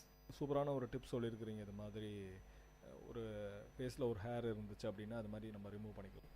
கஸ்டமர் உங்கள் கடைக்கு வராங்க அப்படின்னும் போது வந்து பார்த்தீங்க அப்படின்னா இன்றைக்கி வந்து இந்த சர்வீஸ் தாண்டி வந்து பார்த்தீங்க அப்படின்னா ஒரு சில லெவலுக்கு வந்து இன்ஃப்ரா நல்லா இருக்கணும் அப்படின்ற மாதிரி எதிர்பார்க்குறாங்க. கடைக்கு போனோம் இதெல்லாம் இருக்கணும் அப்படின்ற மாதிரி புதுசாக கடை வேறு ஆரம்பிச்சிருக்கிறீங்க. நீங்கள் இந்த புது கடையில் என்ன மாதிரியான ஒரு அப்டேஷன்லாம் பண்ணியிருக்கீங்க? வேக்சிங்க்கு வந்துட்டு பழைய பார்லரில் வந்துட்டு கேட்பாங்க. அங்கே வந்து எங்களுக்கு ஒரே ஒரு 1 ரூம் மட்டும்தான் அது. ஸோ எங்களுக்கு அந்த ஃபெசிலிட்டி இருக்காது. மெயினாக வந்து பார்த்திங்கன்னா வந்து இப்போ நியூ ஷாப்பில் வந்துட்டு செப்ரேட்டாக ஒரு ரூம் வேக்சின் ட்ரெஸ் சேஞ்ச் பண்ணுறதுக்கு அதெல்லாம் ரொம்ப இன்கன்வீனியண்ட்டாக ஃபீல் பண்ணுவாங்க. ஸோ அதுக்காக நாங்கள் இது பண்ணியிருக்கோம். அப்புறம் பார்த்திங்கன்னா நம்ம வேலூரில் பார்த்திங்கன்னா ஃபேமஸே வெயில் தான். ஸோ அதுக்காக நல்லா சில்லுன்னு ஏசியெல்லாம் போட்டு நல்லா டிவியெல்லாம் நல்லா பெரிய டிவியெல்லாம் போட்டு நல்லா அவங்களுக்கு பிடிச்ச மாதிரியே பண்ணியிருக்கோங்க சார். சர்வீஸும் இன்னும் நல்லா பெஸ்ட்டாக கொடுக்கும் அப்படின்னு சொல்லிக்கிறேங்க சார். இந்த டைமில் கடை நிர்வாகம் பண்ணுறதுக்கு கண்டிப்பாக ஒரு தனி ஆளாக முடியாது. இப்போ நீங்கள் உங்கள் கடையில் வந்து உங்களுடைய எம்ப்ளாயிஸ் எத்தனை பேர் வச்சு நீங்கள் வந்து வேலை செய்கிறீங்க? எம்ப்ளாயிஸ் வந்து 5 மெம்பர்ஸ் ஒர்க் பண்ணிகிட்டு இருக்காங்க சார். எல்லாமே வந்து பார்த்திங்கன்னா 4 பேர் வந்து மேரிட் கேர்ள்ஸு, ஒருத்தவங்க வந்து அன்மேரிட் தான். பட் நான் ரெகுலராக எப்போவுமே இங்கே தான் இருப்பேன். நல்லாவே அவங்களும் நல்ல சர்வீஸ் கொடுப்பாங்க. ஃப்ரெண்ட்லியாக தான் அவங்களும் அப்ரோச் பண்ணுவாங்க. எல்லாமே நல்லா சர்வீஸ் பண்ணுவாங்க சார். இப்போ புதுசாக உங்கள் கடைக்கு வந்து ஒருத்தர் வேலைக்கு வராங்க, அவங்கக்கிட்ட வந்து நீங்கள் என்ன மாதிரியான குவாலிஃபிகேஷன்ஸ் எதிர்பார்ப்பீங்க? அவங்களுக்கு வந்து எந்த விஷயங்கள்லாம் தெரிஞ்சிருக்கணும் அப்படின்ற மாதிரி, இல்லை நீங்களே ஏதாவது அவங்களுக்கு ட்ரைனிங் தரீங்களா? அதை பற்றி சொல்லுங்கள். அவங்கக்கிட்ட வந்து நாங்கள் மெயின் வந்து சொல்கிறது வந்து வேலை தெரியும் தெரியல அது வந்து செகண்டரி தான். வந்து ஃபஸ்ட்டு வந்து நாங்கள் அவங்கக்கிட்ட சொல்லி கொடுக்குறதே வந்து வரவங்கக்கிட்ட அவங்க ஏதாச்சும் மனசு கோணலாம் நடந்துட்டாலும் நம்ம வந்து அவங்கக்கிட்ட எந்த விதமான முகசுழிப்பும் நம்ம காட்டக்கூடாது அப்படின்றதான் நான் ஃபஸ்ட்டு என்னோடய இதில் வந்து அப்படி தான் சொல்லுவேன். நல்ல சர்வீஸ் கொடுக்கணும், அவங்கக்கிட்ட நல்லா ஃப்ரெண்ட்லியாக நடந்துக்கணும். அவங்க ஃபஸ்ட்டு அவங்க எதுக்காக பார்லருக்கு வந்திருக்காங்க, என்ன ரீசனுக்காக வந்திருக்காங்க, இதெல்லாம் ஃபஸ்ட்டு இது பண்ணியிருந்தால் அதுக்கப்புறமா நாங்கள் அவங்களுக்கு சர்வீஸ் கொடுப்போமே தவிர அந்த மாதிரி தான் சார் ஸ்டாஃப்ஸ் எல்லாமே நாங்கள் ட்ரெயின் பண்ணி வச்சுருக்கோம். நாங்கள் பேசிக்காக ஒரு சில குவாலிஃபிகேஷன்ஸ் அது கண்டிப்பாக தெரிஞ்சிருக்கணும் அப்படின்ற மாதிரி சில பேர் நினைப்பாங்க. த்ரெட்டிங்கு ஒரு பேசிக் லெவலாவது தெரிஞ்சிருக்கணும் அப்படின்ற மாதிரி. இப்போ புதுசாக வரவங்களுக்கு நீங்கள் என்ன மாதிரியான ட்ரைனிங்ஸ் வந்தவொடனே வந்து நீங்கள் இதெல்லாம் பாரு அப்படின்ற மாதிரி நீங்கள் கண்டிப்பாக சொல்லுவீங்க? எதெல்லாம் வந்து அவங்கள லேர்ன் பண்ண வைக்கணுன்ற மாதிரி நீங்கள் பண்ணுவீங்க? ரொம்ப இம்பார்ட்டண்ட் வந்து ஹைப்ரோஸ் தான் சார். ஏன்னா சாதாரணமாக பண்ணிக்கிற ஒரே ஒரு விஷயம் கண்டிப்பாக வந்து ஹைப்ரோஸ் பண்ணாமல் இப்போ யாருமே இருக்கிறது கிடையாது. யாருமே வந்து ஸ்டாஃப்ஸ் வந்து நாங்கள் நியூவாக ஜாயின் பண்ண வச்சு யாருமே எடுத்த உடனே நாங்கள் கஸ்டமர் அட்டன் பண்ண விடுறது கிடையாது. 6 மந்த் ஆச்சும் அவங்களுக்கு நாங்கள் ஒன்லி நீங்கள் பாருங்கள், நீங்கள் சும்மா அசிஸ்ட் பண்ணுங்கள், அதுக்கப்புறம் நீங்கள் கஸ்டமர் அட்டன் பண்ணால் மட்டும் போதும். அந்த மாதிரி தான் நாங்கள் ஸ்டாஃப்ஸ்க்கு எல்லாமே ட்ரெயின் பண்ணி 6 மந்த்து கம்பல்சரி வந்து இங்கே பிளாசம் பியூட்டி பார்லரில் கம்பல்சரி 6 மந்த் ட்ரைனிங், அப்புறம் தான் நாங்கள் கஸ்டமரே அட்டன் பண்ண வைக்கிறோம். அந்த மாதிரி தான் பண்ணிகிட்டு இருக்கோம். இது மூலமாக உங்களுக்கு வந்து வருமானம் எவ்வளோ கிடைக்குது? நீங்கள் ஸ்டார்டிங்கில் வந்து நீங்கள் கண்டிப்பாக மறக்க முடியாத ஒரு விஷயமா இருந்திருக்கும். ஏற்கனவே ஒரு பியூட்டி பார்லர் வச்சு இன்னும் ஒரு விரிவாக்கம் பண்ணியிருக்கீங்க இந்த பியூட்டி பார்லரில். நீங்கள் முதல்ல எவ்வளோ சம்பாரிச்சிங்க? அந்த அனுபவங்களை பற்றி சொல்லுங்கள். எனக்கு வந்து பார்த்தீங்கன்னா ஃபஸ்ட்டு நான் இங்கே வந்து விஐடி சைட்டில் வந்து நான் பார்லர் வைக்கும்போது எனக்கு எந்த பெரிய இன்கம் எதுவும் வரலைங்க சார். ஏன்னா பிகாஸ் வந்து ஸ்டூடெண்ட் வரமாட்டாங்க, பயந்துட்டு வரமாட்டாங்க. ஏதோ புது பார்லர் என்ன பண்ணுவாங்க ஏது பண்ணுவாங்க அப்படின்னு. அப்படியும் இல்லாமல் சில பேர் வருவாங்க. எங்களுக்கு எந்த விதமான அட்வர்டைஸ்மெண்ட்டு அந்த மாதிரியெல்லாம் எதுவுமே கிடையாது. ஸ்டார்டிங்கில் பார்த்தீங்கன்னா எங்களுக்கு ஒரு வந்த கஸ்டமர் அவங்கக்கிட்ட போயிட்டு அவங்க ஃப்ரெண்ட்ஸ் சர்க்கிளில் சொல்லி அதுக்கப்புறம் தான் வருவாங்க. ஸ்டார்டிங்கில் ரொம்ப டல்லாக தான் இருந்ததுங்க. இப்போது பரவாயில்லைங்க சார். ரொம்பவே எங்களுக்கு உள்ள கஸ்டமர் நிறைய இருக்காங்க. ரொம்ப சந்தோஷமாக இருக்குது. இப்போ நாங்கள் செகண்ட் பிரான்ச்சு ஸ்டார்ட் பண்ணியிருக்கோம் அப்படின்றதுக்கு காரணமே வந்து விஐடி ஸ்டூடெண்ட்ஸ் மட்டும்தான். அவங்கள தான் நான் ரொம்ப ஹானர் பண்ணுறேன். அவங்களால தான் நான் செகண்ட் பார்லர் வைக்கிறதுக்கு எனக்கு ரொம்ப மோட்டிவேஷன். வர மொத்தமும் சொல்லுவாங்க, நீங்கள் இன்னும் டெவலப் பண்ணுங்க அக்கா, நல்லா பண்ணுங்கள் பார்லர், நல்லா சர்வீஸ் பண்ணுறீங்க, நல்லா டெவலப் பண்ணுங்கள், இன்னும் நல்லா பெரிய இடம் எடுத்து பண்ணுங்க அப்படின்ட்டு ரொம்ப ஒரு ஸ்டூடெண்ட்டும் ரொம்ப மோட்டிவேஷன் பண்ணுவாங்க. ஸோ அது ரொம்ப நான் ஸ்டூடெண்ட்ஸ்க்கு ரொம்ப தேங்க்ஸ் பண்ணிக்கிறேன் இந்த டைமில். ஒரு பெண்ணாக இருந்து இவ்வளோ தூரம் நீங்கள் வளர்ந்து வந்திருக்கிறீங்க. நீங்கள் வந்து இப்போ நிறைய பேர் வீட்டில் இருப்பாங்க, கண்டிப்பாக அவங்களுக்கு திறமைகள் இருந்தும் சாதிக்க முடியாத இருப்பாங்க. அவங்களுக்கு நீங்கள் என்ன சொல்ல விரும்புகிறீங்க? நிறைய ஆப்பர்ச்சுனிட்டிஸ் இருக்குது. இந்த மாதிரி வந்து ஒரு பியூட்டி பார்லர் ஸ்டார்ட் பண்ணலாம், இல்லை சொந்தமாக அவங்களே வேறு ஏதாவது கூட செய்யலாம். நீங்கள் ஸ்டார்டிங்கில் வந்து இந்த ஸ்ட்ரகிள்லாம் ஃபேஸ் பண்ணி தான் இன்றைக்கி இந்த லெவலுக்கு நீங்கள் வளர்ந்து நிற்கிறீங்க. அவங்களுக்கு நீங்கள் வந்து ஒரு பாசிட்டிவான விஷயமா நீங்கள் என்ன சொல்ல விரும்புகிறீங்க? சார், நம்ம வீட்டில் இருக்கிற வழியும் தான் நம்ம எல்லாமே வந்து மழை போல் தெரியும். வெளியே வந்துட்டால் எதுவுமே வந்து எல்லாமே வந்து சாத்தியம்தான். என்ன சொல்ல வரேன்ட்டா, இது பியூட்டி பார்லருன்றது வந்து பெரிய வந்து இதுவோ எதுவுமே கிடையாது. ஒன்றுமே இல்லை, நம்ம ஃபேஸில் இருக்கிற ஸ்மைலும் நம்ம கையில் இருக்கிற அந்த சாஃப்டான ஒரு ஹேண்டில் அவங்களுக்கு கொடுக்குற ஒரு டச் மட்டும்தான் வந்து அவங்கள வந்து கஸ்டமரை கவர் பண்ணுறது தான். லேடிஸ் வந்து எல்லா ஃபீல்டுக்குமே போகலாம், எல்லா இதுவுமே பண்ணலாம். அதே மாதிரி தான் வந்து வீட்டில் அக்கௌண்டருங்க அட்லீஸ்ட் உங்களால் முடிஞ்சது ஏதோ ஒன்று ஏதாச்சும் ஒரு பிஸ்னஸ் பண்ணுங்கள். இந்த மாதிரி பியூட்டி பார்லர்ஸ்க்கு வாங்க. எங்கள் கடையில் வந்து நான் எதுவும் பேமெண்ட் எல்லாம் எதுவும் லேடிஸ்க்கு வாங்குறது இல்லைங்க சார். நான் கற்றுக் கொடுப்பேன், ஸ்டைஃபன் மாதிரி எதனா கொடுப்பேன். அது அவங்கள பொறுத்து இருக்குது. அவங்களோட மைண்ட் லெவலில் அவங்க கற்றுக்கணும் அப்படின்ற எண்ணத்தோடு எங்கள் கடைக்கு வந்தாங்கன்னா நாங்கள் நிச்சயமாக கற்றுக் கொடுப்போம். எங்களால் முடிஞ்ச எல்லா உதவியும் நாங்கள் பண்ணுவோம். எல்லா பெண்களுக்குமே வாழ்த்துக்கள் சார். ஏதாச்சும் ஒரு வழியில் முன்னேறணும் அப்படின்னு சொல்லிட்டு. ரொம்ப நல்லா சொன்னீங்க. விஐடி கம்யூனிட்டி ரேடியோ சார்பாக நாங்கள் நன்றியை தெரிவிச்சுக்கிறோம். நன்றி, வணக்கம். இன்றைக்கி அனுபவம் மேடை நிகழ்ச்சியில் விஐடிக்கு ஆப்போசிட்டில் பிளாசம்ஸ் பியூட்டி பார்லர் வச்சுருக்கிற திருமதி சுகந்தா அவர்கள் நம்மக்கிட்ட நிறையா விஷயங்கள் பியூட்டி பார்லரை பற்றி ஷேர் பண்ணிக்கிட்டாங்க. மீண்டும் ஒரு அனுபவ மேடை நிகழ்ச்சியில் உங்களை சந்திக்கும் வரை உங்களிடமிருந்து விடைபெறுவது நான் சரவண கார்த்திக். நீங்கள் கேட்டுக்கொண்டிருப்பது விஐடி பண்பலை 90.8 விஐடி பல்கலைக்கழகத்தின் சமுதாய வானொலி. நேர்கள் இதுவரை கேட்டது அனுபவ மேடை. மக்கள் தங்கள் வாழ்க்கை அனுபவங்களையும் முன்னேற்ற பாதைகளையும் விரிவாக கலந்துரையாடும் நிகழ்ச்சி. உங்கள் விஐடி பண்பலை 90.8 விஐடி பல்கலைக்கழகத்தின் சமுதாய வானொலி.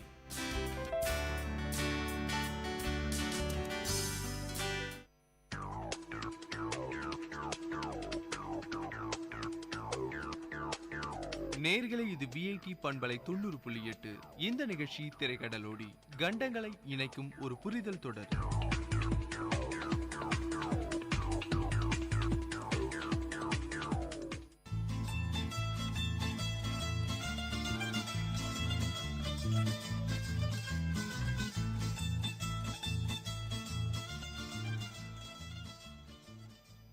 அனைவருக்கும் வணக்கம். நீங்கள் கேட்டுக்கொண்டிருப்பது விஐடியின் பண்பலை 90.8. இது விஐடி பல்கலைக்கழகத்தின் சமுதாய வானொலி. இன்னைக்கு நாம திரைக்கடல் ஓடி நிகழ்ச்சியில பார்க்க போற நாடு எதுனா உங்க எல்லாருக்குமே தெரிஞ்ச நாடு தாங்க, இத்தாலி.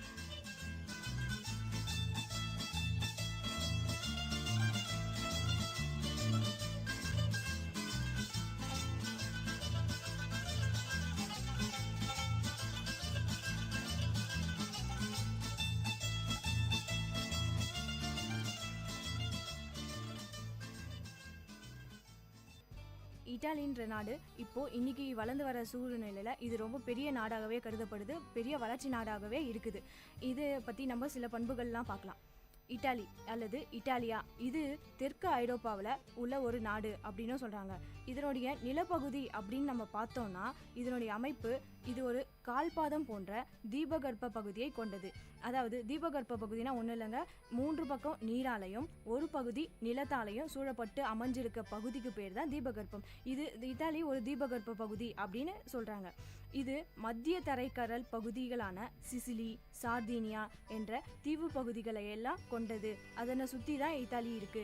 இத்தாலி வடக்குல அதாவது ஆல்ப்ஸ் மலைப்பகுதியில் அமைஞ்சிருக்கு. பிரான்ஸ், சுவிட்சர்லாந்து, ஆஸ்திரியா, சில்வேனியா போன்ற 4 நாடுகள் எல்லைகளாக கொண்டு அமைஞ்சிருக்கு அப்படின்னு வேர்ல்ட் மேப்லேயே பார்க்கலாம்.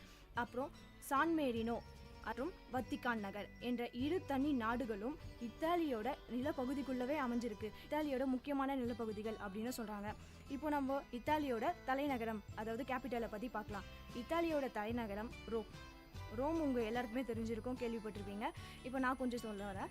இத்தாலியோட தலைநகரமான ரோம் மேற்கத்திய கலாச்சாரத்தோட வளர்ச்சியினால முக்கிய பங்காற்றியுள்ளது அப்படின்னு தாங்க சொல்லணும். ஐரோப்பிய ஒன்றியம் அப்புறம் G8 G20 ஆகியவற்றில் உறுப்பினராக உள்ளது இத்தாலி. உலகில் வாழ்வதற்கு ஏற்ற நாடுகளில் முதன்மையான நாடுகளாக இதுவும் ஒன்று அப்படின்னு தாங்க சொல்கிறாங்க. அமெரிக்காவுக்கு அப்புறம் இத்தாலி தான் வந்து முக்கிய பங்காற்றுகுது.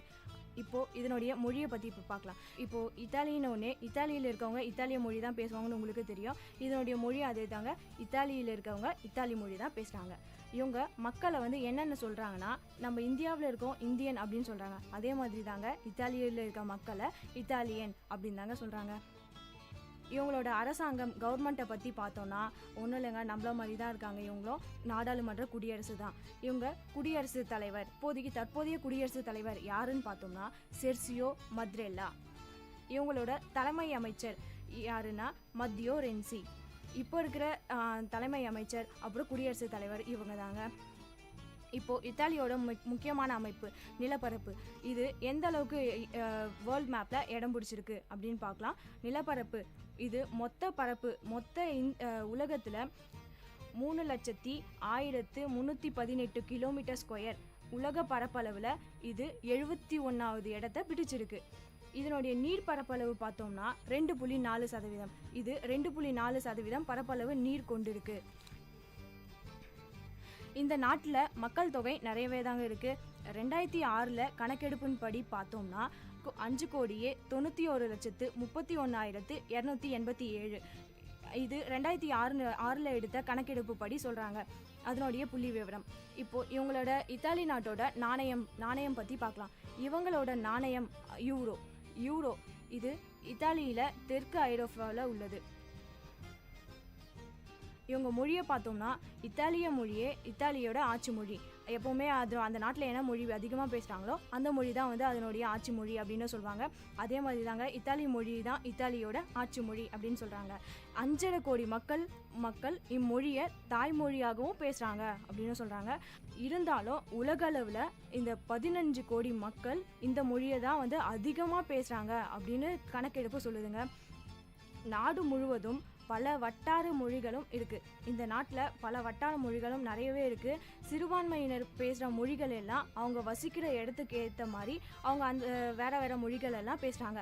அதே மாதிரி அந்த மொழிகளெல்லாம் இவங்க ஆட்சி மொழிகளாகவும் அங்கீகரிச்சிருக்காங்க. இது மட்டும் இல்லைங்க, ஃப்ரெஞ்ச், செருமன் போன்ற மொழிகளில் சில வட்டாரத்துலேயும் பேசிட்டு வராங்க. இத்தாலிய மொழியோட சிறுபான்மையினரின் மொழிகளும் கல்வி பயில வாய்ப்பு உள்ளது. இவங்க சிறுபான்மையினர் பேசுகிற மொழிகளை கூட இவங்க கல்வி பயில வாய்ப்பு வகித்து விட்டுருக்காங்க. இவங்களோட சமயம் கிறிஸ்துவமே பிரதான சமயமாக இருக்குது. இவங்க இந்த நாட்டில் நிறைய பார்த்தீங்கன்னா கிறிஸ்துவர்கள் மட்டும்தான் இருக்காங்க. இவங்க கிறிஸ்துவ மதத்தினர் தான் நிறைய வாழ்கிறாங்க. மற்ற சமயத்தினரும் வாழ்கிறாங்க. ஆனால் மற்ற சமயத்தினர் வந்து கொஞ்சம் விகிதத்தில் தான் இருக்காங்க. இவங்க கத்தோலிக்க கிறிஸ்துவமே இவங்க பலரால் கடைபிடிக்கப்பட்டு வருகின்ற சமயம் அப்படின்னு சொல்லலாம். இப்போ நம்ம அவங்களுடைய சில பண்புகளை பற்றி பார்த்தோம். அடுத்தது அவங்களோட தேசிய விளையாட்டு, விலங்கு, பறவைகள் அது மாதிரி இருக்கிறதெல்லாம் பார்க்கலாம். இவங்களோட தேசிய விலங்கு அப்படின்னு பார்த்தோன்னா கிரே உல்ஃப். இதுதாங்க, அதாவது ஓநாய். இதுதான் இத்தாலியோட தேசிய விலங்கு. ஓநாய்கள் மிகவும் ஆக்ரோஷமான மிருகம். மக்களின் கால்நடைகளை வச்சே மக்களை அறியும் அளவிற்கு திறமை படைத்தது. இருக்கிறதுலே எது ரொம்ப புத்திசாலியான விலங்குன்னு பார்த்தோன்னா ஓநாய் கூட புத்திசாலியான விலங்கு தாங்க. இது மக்களோட கால் தடத்தை, இப்போ ஒருத்தர் போயிருக்காங்கன்னா அந்த கால் தடத்தை வச்சே அது இங்கே மக்கள் வந்திருக்காங்க, யார் யார் வந்திருக்காங்க, எத்தனை பேர் வந்திருக்காங்க அப்படின்ற அளவுக்கு திறமை படைச்சது. இந்த நாட்டோட தேசிய விலங்கு இந்த ஓநாய் தாங்க. இது ஓநாய் வந்து அதிக அளவில் இத்தாலியில் வாழுது. இத்தாலியோட பாலைவனங்கள், வனப்பகுதிகள், புல்வெளிகள் ஓநாய்கள் அதிகமாக வாழ்கிற இடம் அப்படின்னு சொல்கிறாங்க. அப்புறம் இந்த ஓநாய்களுக்கு போதுமான சாப்பாடும் தண்ணியும் வந்து இத்தாலியில் அந்த பாலைவன பகுதிகளிலே நிறைய கிடைக்குது அப்படின்னு சொல்கிறாங்க. இந்த ஓநாயோட அறிவியல் பெயர் அப்படின்னு பார்த்தோன்னா கேனிஸ் லியூஃபர்ஸ். இதனுடைய சராசரி எடை எவ்வளோ இருக்குன்னு பார்த்தீங்கன்னா, சராசரியான உயரம் இது வந்து 3 to 5 அடி வரைக்கும் வளரக்கூடியதுங்க. இதனுடைய வாழ்வு காலம் அப்படின்னு பார்த்தோம்னா 6லேருந்து ஒரு 8 வருஷம் வரைக்கும் வாழும். தேசிய பறவை அப்படின்னு பார்த்தோம்னா இத்தாலியன் ஸ்பாரோ. இதனுடைய அறிவியல் பெயர் சீசல் ஃபைன் ஸ்பாரோ. இது வந்து பொதுவாக இத்தாலி நாட்டில் தான் அதிகமாக காணப்படுது. அதனால தான் இதனுடைய பேர் இத்தாலியன் ஸ்பாரோ அப்படின்னே சொல்கிறாங்க. இது 1817 மக்களால் வந்து அறிமுகப்படுத்தப்பட்டது. இதனுடைய சைஸ் ரொம்ப சின்னதாக தான் இருக்கும். ஆனால் இது வந்து நிறைய பறவை இருக்கிறதுனால இது இவங்களோட தேசிய பறவையாக அறிமுகப்படுத்தியிருக்காங்க. இப்போ நம்ம அடுத்தது இத்தாலியோட தேசிய விளையாட்டை பற்றி பார்க்கலாம். விளையாட்டுனா உடனே உங்கள் எல்லாருக்கும் ஒரு என்ஜாய்மெண்ட் வந்திருக்கும். அடுத்தது இவங்களோட விளையாட்டு என்னன்னு பார்த்தோம்னா கால்பந்து ஆட்டம் தான் இவங்களோட தேசிய விளையாட்டு.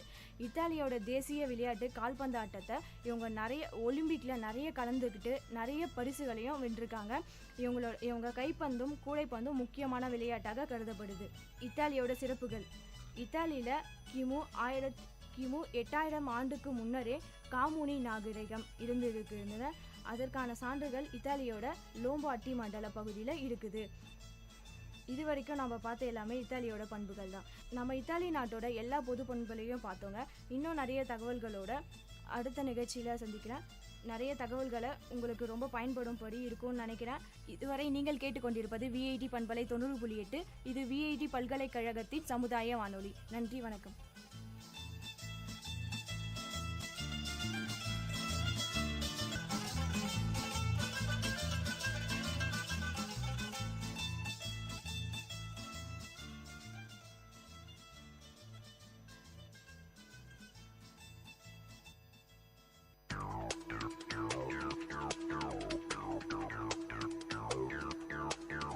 நேயர்கள் இதுவரை கேட்டது திரைக்கடலோடி, கண்டங்களை இணைக்கும் ஒரு புரிதல் தொடர்.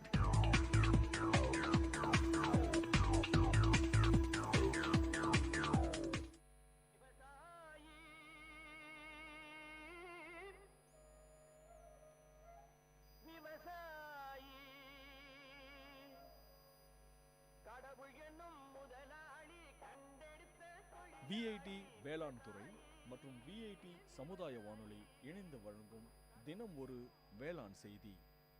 தென்னை இலைக்கருகள் நோய் தாக்குதலின் அறிகுறிகள். இந்த இலைக்கருகள் நோய் இளந்தென்னை நாற்றுக்கள் மற்றும் முதிர்ந்த தென்னை மரங்களை தாக்கும். இலை மற்றும் காய்களை பாதிக்கும். முதிர்ந்த தென்னை ஓலைகளில் கீழாக வெளி சுற்றில் உள்ள இலைகளை பாதிக்கும். பாதிப்பிற்குள்ளான இலைகளில் நுனியிலிருந்து கீழ்வரை கருக ஆரம்பிக்கும். எரிந்து போன தோற்றத்துடன் காணப்படும். பாதிக்கப்பட்ட காய்கள் வறண்டு சுருங்கி சிதைந்து முதிர்விற்கு முன்பே விழுந்து விடுகிறது. இதனால் 10-25% வரை மகசூல் குறைகிறது. பாதிக்கப்பட்ட இலை பகுதிகளில் உள்ள பூசண வித்துக்கள் மேற்கொண்டு நோயை மற்ற பகுதிகளுக்கு பரவுகிறது. இந்த தென்னை இலைக்கருகள் நோயை கட்டுப்படுத்தும் வழிமுறைகள். உழவியல் முறைகள். தீவிரமான பாதிப்பிற்குள்ளான இலைகளை அகற்றி எரித்து நோய் பரவுதலை தடுக்கலாம். உயிரியல் முறை. சூடோமோனாஸ் ஃப்ளோரசன்ஸ் 200 கிராமுடன் 5 கிலோ வேப்பம் புண்ணாக்கு ஒரு மரத்திற்கு 1 வருடம் என்ற விகிதத்தில் அளிக்கலாம். ரசாயன முறைகள். 1% போர்டியாக்ஸ் மிக்சர் அல்லது 0.25% காப்பர் ஆக்சி குளோரைட் தெளிக்கவும். கோடை காலங்களில் 45 நாட்கள் இடைவெளியில் 2 முறை தெளிக்கவும். பரிந்துரைக்கப்பட்ட உர அளவுடன் 2 கிலோ கூடுதலாக பொட்டாசியமை கலந்து இடவும்.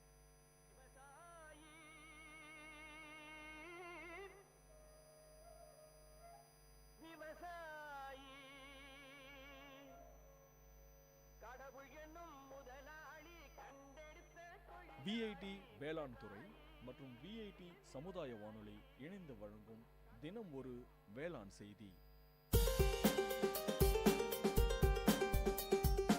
வல்லுனர் பார்வை. பல்துறை பகிர்வுகள், வல்லுனர் தரவுகள், மக்களின் சந்தேகங்களுக்கான சான்றுகளோடு விஐடி பண்பலை 90.8 வல்லுனர் பார்வை. வணக்கம் நேயர்களே, இது விஐடி பண்பலை 90.8 விஐடி பல்கலைக்கழகத்தின் சமுதாய வானொலியில் இந்த நிகழ்ச்சி உங்கள் அபிமான வல்லுனர் பார்வை. நம்ம இந்த நிகழ்ச்சியின் மூலமா பல்வேறு துறை சார்ந்த வல்லுநர்கள் அவர்களின் எண்ணங்கள் கேள்விகளுக்கான பதில்களை பார்த்துட்டு வரோம். அந்த வகையில இன்றைய நிகழ்ச்சியில நம்ம கூட பேச போறது யாருன்னு பார்த்தா, சட்டம் சார்ந்த அறிவுகள், சட்டம் சார்ந்த தெளிவுகள், சட்டம் சார்ந்த நுணுக்கங்களை சொல்றதுக்காக நமக்கு வந்திருக்கிறவர் சட்ட வல்லுநர் ரவிசங்கர் அவர்கள். இவர் வேலூர் மாவட்டத்தை பொறுத்தவரையில சிறப்பு வக்கீல்னு கூட சொல்லலாம். தன்னுடைய வாத திறமையால பல்வேறு வழக்குகளை வெற்றி வாகை சூடியிருக்கிறாரு. விஐடி யூனிவர்சிட்டி, சிஎம்சி மற்றும் பெரும் நிறுவனங்களுக்கு லீகல் அட்வைசரா இருக்காரு. அப்படிப்பட்ட சிறப்பு வல்லுநர் தான் நம்ம கூட இன்னைக்கு பேச போறாரு. வாங்க நிகழ்ச்சிக்கு போகலாம். வணக்கம் சார். வணக்கம் சார். சார், சட்டம் சார்ந்த நுணுக்கங்களை பேசுறதுக்கு முன்னாடி, இன்னைக்கு இருக்கிற சூழ்நிலையில பார்த்தோம்னா நிறைய பேர் தன்னுடைய கேஸை கோர்ட்டுக்கு எடுத்துட்டு போறதுக்கு தயக்கப்படுறாங்க. அவங்களுக்கு ஒண்ணு இது ரொம்ப நாள் இழுக்கும் அப்படின்றது ஒண்ணு, இன்னொன்னு அவங்களுக்கு போதுமான பணம் அவங்களால கட்ட முடியறதில்ல அப்படின்னு கூட சொல்லலாம். அப்படிப்பட்ட சூழ்நிலையில தன்னுடைய வழக்காடுறதுக்கு பணம் இல்லாத ஒரு மக்கள் எப்படி சார் நீதிமன்றத்தை நாடுறது? அவங்களுக்கான அறிவுரைகள் சொல்லுங்க. நீங்கள் கேட்குற கேள்வியில் 2 பகுதியாக பிரிச்சுக்கலாம். ஒன்று காலதாமதம் ஆகுறதுன்னு, ரெண்டாவது செலவு அதிகமாகுதுன்னு தொகை. ஸோ எனக்கு நிதி வசதி இல்லைன்னா நான் என்ன செய்யணும், காலதாமதத்தை குறைக்கிறதுக்கு என்ன பண்ணணும்? இது ரெண்டுத்துக்கும் சட்டத்துக்கான ஆன்சர் என்ன அப்படின்னு பார்த்தா, இந்த காலதாமதத்துக்கு சிஸ்டமிக் டிஃபெக்ட்ஸ் அப்படிங்கிறது தான் உண்மையான ரீசன். அதாவது நீங்கள் வெஸ்டர்ன் கண்ட்ரீஸ்லலாம் பார்த்தீங்கன்னா, அமெரிக்காலேயோ இல்லை யூரோப்பியன் கண்ட்ரீஸ் எல்லா கண்ட்ரீஸ்லேயும் பார்த்தீங்கன்னா, பாப்புலேஷன் டு கோர்ட் ரேஷியோ இத்தனை மக்கள் தொகைக்கு இத்தனை கோர்ட்ஸ் அப்படின்ட்டு. அது இந்தியா போல கண்ட்ரீஸில் எக்கச்சக்கமான பாப்புலேஷன் இருக்கிறதுனால அந்த மாதிரியான ஒரு பேரிட்டி கொண்டு வர முடியாதுங்க. ஸோ இது குயிக்கன் பண்ணுறதுக்கு என்ன ப்ராசஸ்னால், நீதிமன்றங்கள் நம்பர் நிறைய பண்ணணும் அப்படின்னு கருத்து முன்னாடி இருந்தது. ஸோ அதன் அடிப்படையில் இப்போ பார்த்தீங்கன்னா, நீங்கள் தாலுக் லெவல்ஸ்லேயே ஆல்மோஸ்ட் இப்போ நீங்கள் வேலூர் மாவட்டத்தை எடுத்துக்கிட்டிங்கன்னா, வேலூர் சுற்றியுள்ள இடங்கள்லாம் பாருங்கள். வேலூர் மாவட்ட நீதிமன்ற வளாகத்தை பொறுத்தவரை குறிப்பிட்ட நீதிமன்றங்கள் இருக்குது. காட்பாடி அங்கேருந்து ஒரு 5 கிலோமீட்டர் தான். காட்பாடியில் இன்றைக்கி 2 கோர்ட் இருக்குது. அதுக்கு அடுத்தது குடியாத்தத்தில் இருக்குது, ஆம்பூரில் இருக்குது, வாணியம்பாடியில் இருக்குது, திருப்பத்தூரில் இருக்குது. இந்த பக்கம் பார்த்தீங்கன்னா ஆற்காடு, ராணிப்பேட்டு, வாலாஜா தொடர்ந்து நீதிமன்றங்கள். ஸோ இப்படி சுற்றி வட்டார பகுதியில் இந்த ஒரு மாவட்டத்தில் ஒரு 30-35 கிலோமீட்டர் வட்டாரங்கள்லேயே பார்த்தீங்கன்னா இத்தனை நீதிமன்றங்களை திறந்துருக்காங்க. ஸோ இதுக்கான நிதி சுமை அரசாங்கத்திற்கு, இதுக்கான இன்வெஸ்ட்மெண்ட் பண்ணணும், கட்டடம் கட்டணும், அதுக்கான ஸ்டாஃப் சப்போர்ட் கொடுக்கணும். கவர்மெண்ட் சர்வீஸ் நேச்சுரலி இதெல்லாம் ரொம்ப எக்ஸ்பென்சிவாக இருக்கிறதுனால இதுக்கான கால தாமதம் ஏற்பட்டது இதெல்லாம் நடைமுறைப்படுத்துறதுக்கு. பட் அதுக்கான நிதி அலோகேஷன்ஸ் எல்லாம் நாடு முன்னேற இதுக்கான அலோகேஷன்ஸ் நிறைய வந்ததுனால இதுக்கான முயற்சிகள் நிறைய எடுத்து அதுக்கான நடைமுறைகளை கொண்டு பல நீதிமன்றங்கள் பல லெவல்ஸில் இந்த மாதிரி திறந்துருக்காங்க. இது துரிதப்படுத்துகிறதா அப்படின்னா, இதில் ஒன்ஸ் அகெயின் நம்ம இதை பிரித்து பார்த்தோம் அப்படின்னா, statistically more number of courts, more number of லிட்டிகேஷன்ஸ்னு இருக்கா அப்படின்னு பார்த்தா, இப்போ கடந்த ஒரு 3 வருடங்களில் உள்ள ஸ்டாட்டிஸ்டிக்ஸ் பார்த்தீங்கன்னா, உயர் நீதிமன்றம் உச்ச நீதிமன்றத்தில் உள்ள எண்ணிக்கைகள், அதாவது நீதிமன்றத்தில் நிலுவையில் உள்ள வழக்குகள் எண்ணிக்கைகள், அதே காலகட்டத்தில் பதிவார வழக்குகள் எண்ணிக்கைகள், இந்த குறிப்பிட்ட 3 வருடங்களில் முடிவுற்று வழக்குகளின் எண்ணிக்கைகள், இந்த ரேஷியோஸ் கம்பேர் பண்ணி பார்த்தீங்கன்னா டிஸ்ட்ரிக்ட் லெவல்ஸில் உள்ள கோர்ட்டில் டிஸ்போசல் ரேட் அதிகமாக இருக்குதுன்னு தான் சொல்லணும். மாற்று வழிமுறைகள்லையும் தீர்வு காண்றதுக்கான முயற்சிகள் உலக அளவில் அது ஆல்டர்னேட்டிவ் டிஸ்பியூட் ரெசல்யூஷன் அப்படிங்கிற ஒரு மெத்தடாலஜியில் நீதிமன்ற கட்டுப்பாடுகளுக்கு இல்லாமல், அதாவது ப்ரொசீஜரல் லா இல்லாத வழக்குகளை முடிக்கிறதுக்கான வழிமுறைகளை தேட ஆரம்பிச்சு அதுக்கான மீடியேஷன் சென்டர்ஸு, கன்சிலியேஷன் சென்டர்ஸ், அதாவது பேச்சுவார்த்தையின் மூலமாக பிரச்சனைகளை தீர்வு காண்றதுக்கான ஆல்டர்னேட்டிவ் மெத்தட்ஸ். ஆனால் இந்த மெத்தட்ஸ் சட்டத்துக்கு உட்பட்டதாகவும் இருக்கணும், பொதுமக்களுக்கு இதை நாடி போகிறவங்களுக்கு தீர்வு கிடைக்கிறதாகவும் இருக்கணும். இந்த மாதிரியான சில சேலஞ்சஸ் எல்லாம் இருக்குது. ஸோ இந்த சேலஞ்சஸ்லாம் புதுசாக இல்லை, இப்போ கடந்த ஒரு 20 வருஷமாக தான் வந்துதான்னு பார்த்தீங்கன்னா அப்படிலாம் ஒன்றும் இல்லை. நீங்கள் 1950லேயே பார்த்தீங்கன்னா அரசியலமைப்பு சட்டத்தில் இலவச சட்ட உதவிங்கிறது ஒரு சட்ட உரிமையாக அமல்படுத்தணும் அரசாங்கம்னு சொல்லி ஆர்டிகல் 39A ஒரு ப்ரொவிஷன் வச்சுருக்காங்க. ஆனால் பொருளாதார நெருக்கடியின் காரணமாக அரசாங்கத்தால் அதை உடனடியாக அமல்படுத்த முடியல. 1987 தான் லீகல் சர்வீசஸ் அத்தாரிட்டி ஆக்ட்னு ஒரு சட்டத்தை நிறுவனாங்க. இந்த சட்டத்தின் கீழே மத்திய அளவில் நேஷ்னல் லீகல் சர்வீசஸ் அத்தாரிட்டி அப்படின்னு ஒரு குழுமத்தை நியமித்து அவங்க நாட்டின் நடைமுறையில் இலவச சட்ட உதவிக்கான வழிவகைகளை மேற்பார்வை செய்கிற ஒரு குழுமமாக அந்த அத்தாரிட்டி நியமித்தாங்க. அதனுடைய விரிவாக்கங்களாக பார்த்தீங்கன்னா, மாநில அளவில் லீகல் சர்வீசஸ் அத்தாரிட்டி ஸ்டேட் லெவலில் இருக்குது. அதுக்கப்புறம் மாவட்ட அளவுகளில் வந்து டிஸ்ட்ரிக்ட் லீகல் சர்வீசஸ் அத்தாரிட்டி இருக்குது. தாலுக் லெவல்லையும் தாலுக் லீகல் சர்வீசஸ் அத்தாரிட்டி இருக்குது. குறிப்பாக வேலூர் மாவட்டத்தை சொல்லணும் அப்படின்னா நீதிமன்ற வளாகத்தோட தென் பகுதியில் இதுக்கான ஒரு தனி கட்டடம் கட்டப்பட்டு அதற்கான நடைமுறைகளை வந்து நீதிமன்ற கட்டடத்திற்கு அப்பாற்பட்டு இருக்கணும், வெளியில் இருக்கணுங்கிறதுனால அதுக்கான தனியாக ஒரு நடைமுறைப்படுத்தி அதுக்கான இயக்கங்கள் அதனால் அதிகாரிகள் தனியாக நியமித்து அவங்க அதை வந்து வழி நடத்திட்டு வராங்க. இப்போ இந்த காலதாமதத்தை போக்குறதுக்கு வந்து இந்த மாதிரி மெத்தட் ஹெல்ப் பண்ணுதா அப்படின்னு பார்த்தீங்கன்னா ஒரு நேஷ்னல் லெவல் மூமெண்ட்டாக லாஸ்ட் 2 வருஷத்தில் வந்து டிசம்பர் மாதங்களில் வந்து மெகா லோக் அதாலத் அப்படிங்கிற ஒரு வழிமுறையை கொண்டு வந்தாங்க. இந்த மெகா லோக் அதாலத்தில் வந்து நிலுவையில் இருக்கிற வழக்குகளை முடிக்கிறதுக்கான வழிமுறைகளாக தேடி முடிக்கக்கூடிய வழக்குகளை இந்த லீகல் சர்வீசஸ் அத்தாரிட்டி மூலியமாக இந்த மெகா லோக் அதாலத் சிஸ்டம்க்கு கொண்டு போயிட்டு ஒரே நாளில் நம்புறதுக்கு ஆச்சரியமாக இருக்கும், லட்சக்கணக்கான வழக்குகள் வந்து முடிக்கப்பட்டது. அப்படின்னா இதை நீங்கள் கோர்ட்லேயும் இவ்வளோ வருஷத்தில் குயிக்காக முடிக்க முடியுமே, இது எதுக்கு ஒரு சிஸ்டமில் கொண்டு வந்தால் சட்டம் முடிக்க முடியுது? ஸோ இது வந்து யாரை ப்ளேம் பண்ணணுங்கிறது கொஷனில் போகாமல் முடிவுக்கு வழி இருக்குது, இந்த வழியை தேடி போனோமா இல்லையான்னு வழக்கறிஞர் முடிவு பண்ணுறதில்ல, கோர்ட்டை நாடி வர்றவங்க பிரச்சனை உள்ளவங்க முடிவு எடுக்க வேண்டியது. குறிப்பாக சிஸ்டம்ஸ் சம்மந்தப்பட்டது, அதாவது ஃபார் எக்ஸாம்பிள் பேங்க் சம்மந்தப்பட்ட வழக்குகள், கடன் கொடுத்துருக்காங்க, கடன் திருப்பி கட்ட மாட்டேங்கிறாங்க, அதுக்கான காலதாமதம் ஏற்படுது, அதுக்கான வழக்குகள் போட வேண்டியிருக்கு பேங்க்கு கோர்ட்டில். ஸோ இந்த மாதிரி வெய்வர் ஸ்கீம்ஸ் கொண்டு வந்து ஒரு குறிப்பிட்ட தொகை மட்டும் வெய்வர் பண்ணி இல்லை குறிப்பிட்ட தொகை மட்டும் கட்டினா இந்த வழக்குகளை முடிச்சிடலான்னு சொல்லி பேங்க்ஸ் முன் வருது. டெலிஃபோன் கம்பெனிஸ் பில் கட்டாமல் இருக்காங்க, இந்த மாதிரி ப்ரைவேட் லோன் எஸ்டாப்ளிஷ்மெண்ட்ஸ், அது ஃபைனான்ஸ் எஸ்டாப்ளிஷ்மெண்ட்ஸ், அவங்க பணம் கட்டி திருப்பி வாங்க முடியாமல் இருக்காங்க.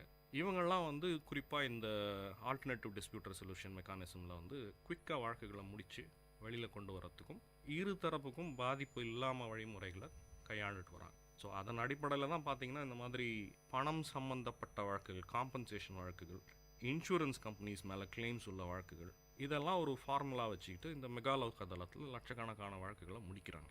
சார், நீங்கள் சொல்கிற மாதிரி லட்சக்கணக்கான வழக்குகள் முடியறதுன்னும் போது பார்த்தா கோர்ட்டில் நிலுவையில் இருக்கிற வழக்குகள் எல்லாத்தையுமே வந்து முடிச்சிடலான்னு சொல்கிறீங்க. சார், இந்த மெகா லோக் தலாத்தில் வந்து அன்றையக்கு ஏதாச்சும் வழக்குகள் பதிவு பண்ணி முடிவுக்கு கொண்டு வர முடியுங்களா, இல்லை ஏற்கனவே நிலுவையில் இருக்கிறத மட்டும்தான் அந்த லோக் தளத்தில் வந்து கொண்டு வர முடியும்? ஓகே, இது 2 விதமாக பாருங்கள். ஒன்று வந்து ஏற்கனவே நீதிமன்றத்தில் நிலுவையில் உள்ள வழக்குகளை வந்து அந்த குறிப்பிட்ட நீதிமன்றத்தில் உரிய விண்ணப்பம் பண்ணால் அவங்க அந்த லோக் அதாலத்துக்கு இந்த வழக்குகளை அனுப்பிச்சிருவாங்க பேச்சுவார்த்தைக்கு.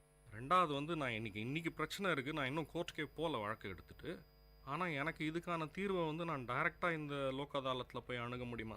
லோக் அதாலத்துங்கிறது வந்து ஒரு ஹிந்தி பதம், அது வந்து மக்கள் நீதிமன்றம்ங்கிறது தான் லோக் அதாலத். ஸோ இந்த மக்கள் நீதிமன்றத்தில் வந்து அணுகிறதுக்கு ரொம்ப ஈஸி வழிமுறை என்னென்னா போய் அங்கேயே விண்ணப்பம் பண்ணணும். இந்த முன்னாடி நான் சொன்ன மாதிரி லீகல் சர்வீசஸ் அத்தாரிட்டி ஆக்டில் பார்த்தீங்கன்னா இதுக்கான வழிமுறைகளை கொண்டு வந்திருக்காங்க. ஸோ அதுக்கு ஏதாவது கட்டுப்பாடு இருக்கான்னு பார்த்தீங்கன்னா தமிழ்நாட்டை பொறுத்தவரையில் 1 லட்சம் ரூபாய்க்கு உட்பட்டு ஒரு தனிநபருடைய வருமானம் வருடத்திற்கு இருந்தால் இந்த லோக் அதாலத்தில் வந்து ஃப்ரீ லீகல் எய்டு கேட்கலாம். மற்றொன்று, எனக்கு ஃப்ரீ லீகல் எய்டு வேண்டாம், ஆனால் எனக்கு ரெசல்யூஷன் வேணும் அப்படின்னா ஒன்ஸ் அகெயின் இந்த லீகல் சர்வீசஸ் அத்தாரிட்டி உட்பட்டு லோக் அதாலத், அதாவது these are all parallel systems. இந்த லோக் அதாலத்துங்கிறதும் இலவச சட்ட உதவி கழகம்ங்கிறதும் பேரலல் சிஸ்டம்ஸ். ஸோ நடைமுறைக்கு நம்ம பார்க்குறதுக்கு இதெல்லாம் ஒரே மாதிரியான இருக்குது. சட்ட நுணுக்கமாக நீங்கள் பார்த்தீங்கன்னா these are all 2 tracks of dispute resolution mechanism. So தனிப்பட்ட நபர் இன்றைக்கி எனக்கு பிரச்சனை இருக்குதுன்னா நேராக அங்கே போய் விண்ணப்பிக்கலாம். என்ன மாதிரியான பிரச்சனைகளுக்கு அங்கே அணுகலாம்னா எந்த மாதிரியான பிரச்சனைக்கும் அணுகலாம். இது தீர்வு கொடுக்க முடியுமா இல்லையாங்கிறது அந்த குறிப்பிட்ட பிரச்சனையை சம்மந்தப்பட்டதாக தான் இருக்கும். அந்த நீங்கள் எதிரி யார் மேலே இந்த புகாரை கொடுக்குறீங்களோ அவங்க வந்து ஒரு அறிவிப்பு அமைச்சு அவங்கள வர வைப்பாங்க. இரு தரப்பினரும் நேரில் உட்கார வச்சு ஒரு குறிப்பிட்ட டேட் ஃபிக்ஸ் பண்ணி அதுக்கான கன்சிலியேஷன் ஃபெசிலிட்டேஷன் பண்ணுவாங்க. பிரச்சனை இதுதான். இது இந்த மாதிரியான வழிமுறைகளை கையாண்டால் இதை வந்து துரிதமாக இதை முடிக்க முடியுங்கிற வழிமுறைகளை சொல்லி தருவாங்க. இது அதிக காலதாமதமான இழப்புகள் என்ன அப்படிங்கிறது சொல்லி தருவாங்க. தேர்ச்சி, அதாவது அதுக்கான குறிப்பிட்ட வல்லமை இருக்கிறதுனால இந்த நெகோசியேஷன் டாக்டிக்ஸ்லாம் அவங்க யூஸ் பண்ணி அதன் அடிப்படையில் இதை வந்து துரிதமாக முடிக்க உதவி பண்ணுறாங்க. ஸோ எந்த மாதிரியான பிரச்சனைக்கும் கொண்டு போகலாம். எங்கள் வீட்டுக்கு பவர் சப்ளை அப்ளை பண்ணி எனக்கு 3 மாதம் ஆச்சு, எனக்கு இன்னும் பவர் கனெக்ஷன் கொடுக்க மாட்டேங்கிறாங்க, தாராளமாக அங்கே போய் மனு கொடுக்கலாம். இது போல் வாகன விபத்து ஏற்படுது, நஷ்டஈடு கொடுக்கல, கிளைமே இப்போ தான் பண்ண போகிறீங்க, நேராக அங்கே போய் லோக் அதாலத்தில் அந்த கிளைம் ஃபார்மை சப்மிட் பண்ணலாம். இதுக்கான வழிமுறைகளை அவங்க தேடி தந்து இது ஒரு முறை, அதாவது லோக் அதாலத் சிஸ்டமில் முடிக்கிறது. மற்றொன்று இலவச சட்ட உதவி. அதை பொறுத்த வரைக்கும் என்னென்னா, நான் நீதிமன்றத்தை நாடணும். ஒரு நாட்டோடைய சட்ட நிலை அப்படிங்கிறது என்னன்னா ஆக்சசிபிலிட்டி டு ஜஸ்டிஸ். சட்ட உரிமை இருக்குது, இதை நிலைநாட்டம் பண்ணணும் அப்படின்னா இங்கே மாதிரி உள்ள ஒரு சிஸ்டமில் நான் போய் பணம் செலவு, அதாவது வழக்கறிஞர் அணுகணும், அதுக்கு ஃபீஸ் தரணும், கோர்ட்டுக்கு போகணும், கோர்ட்டில் ஒன்ஸ் அகெயின் கோர்ட் ஃபீஸுன்னு கட்டணும், இதுக்கான காலதாமதமும் ஆகும். ஸோ இந்த 3 கட்டங்களை தாண்டி தான் எனக்கு வந்து தீர்வுங்கிறது கிடைக்கும். ஆனால் இத்தனை காலகட்டத்துக்குள் கிடைக்குமான்னா அதுக்கான பதிலும் என்கிட்ட இல்லை. ஸோ இதை வந்து ஈஸியர் ஆக்கணும் அப்படிங்கிறதுனால தான் இந்த லீகல் சர்வீசஸ் அத்தாரிட்டி கீழே ஃப்ரீ லீகல் எய்ட் ஸ்கீம்ஸ்லாம் வச்சுருக்காங்க.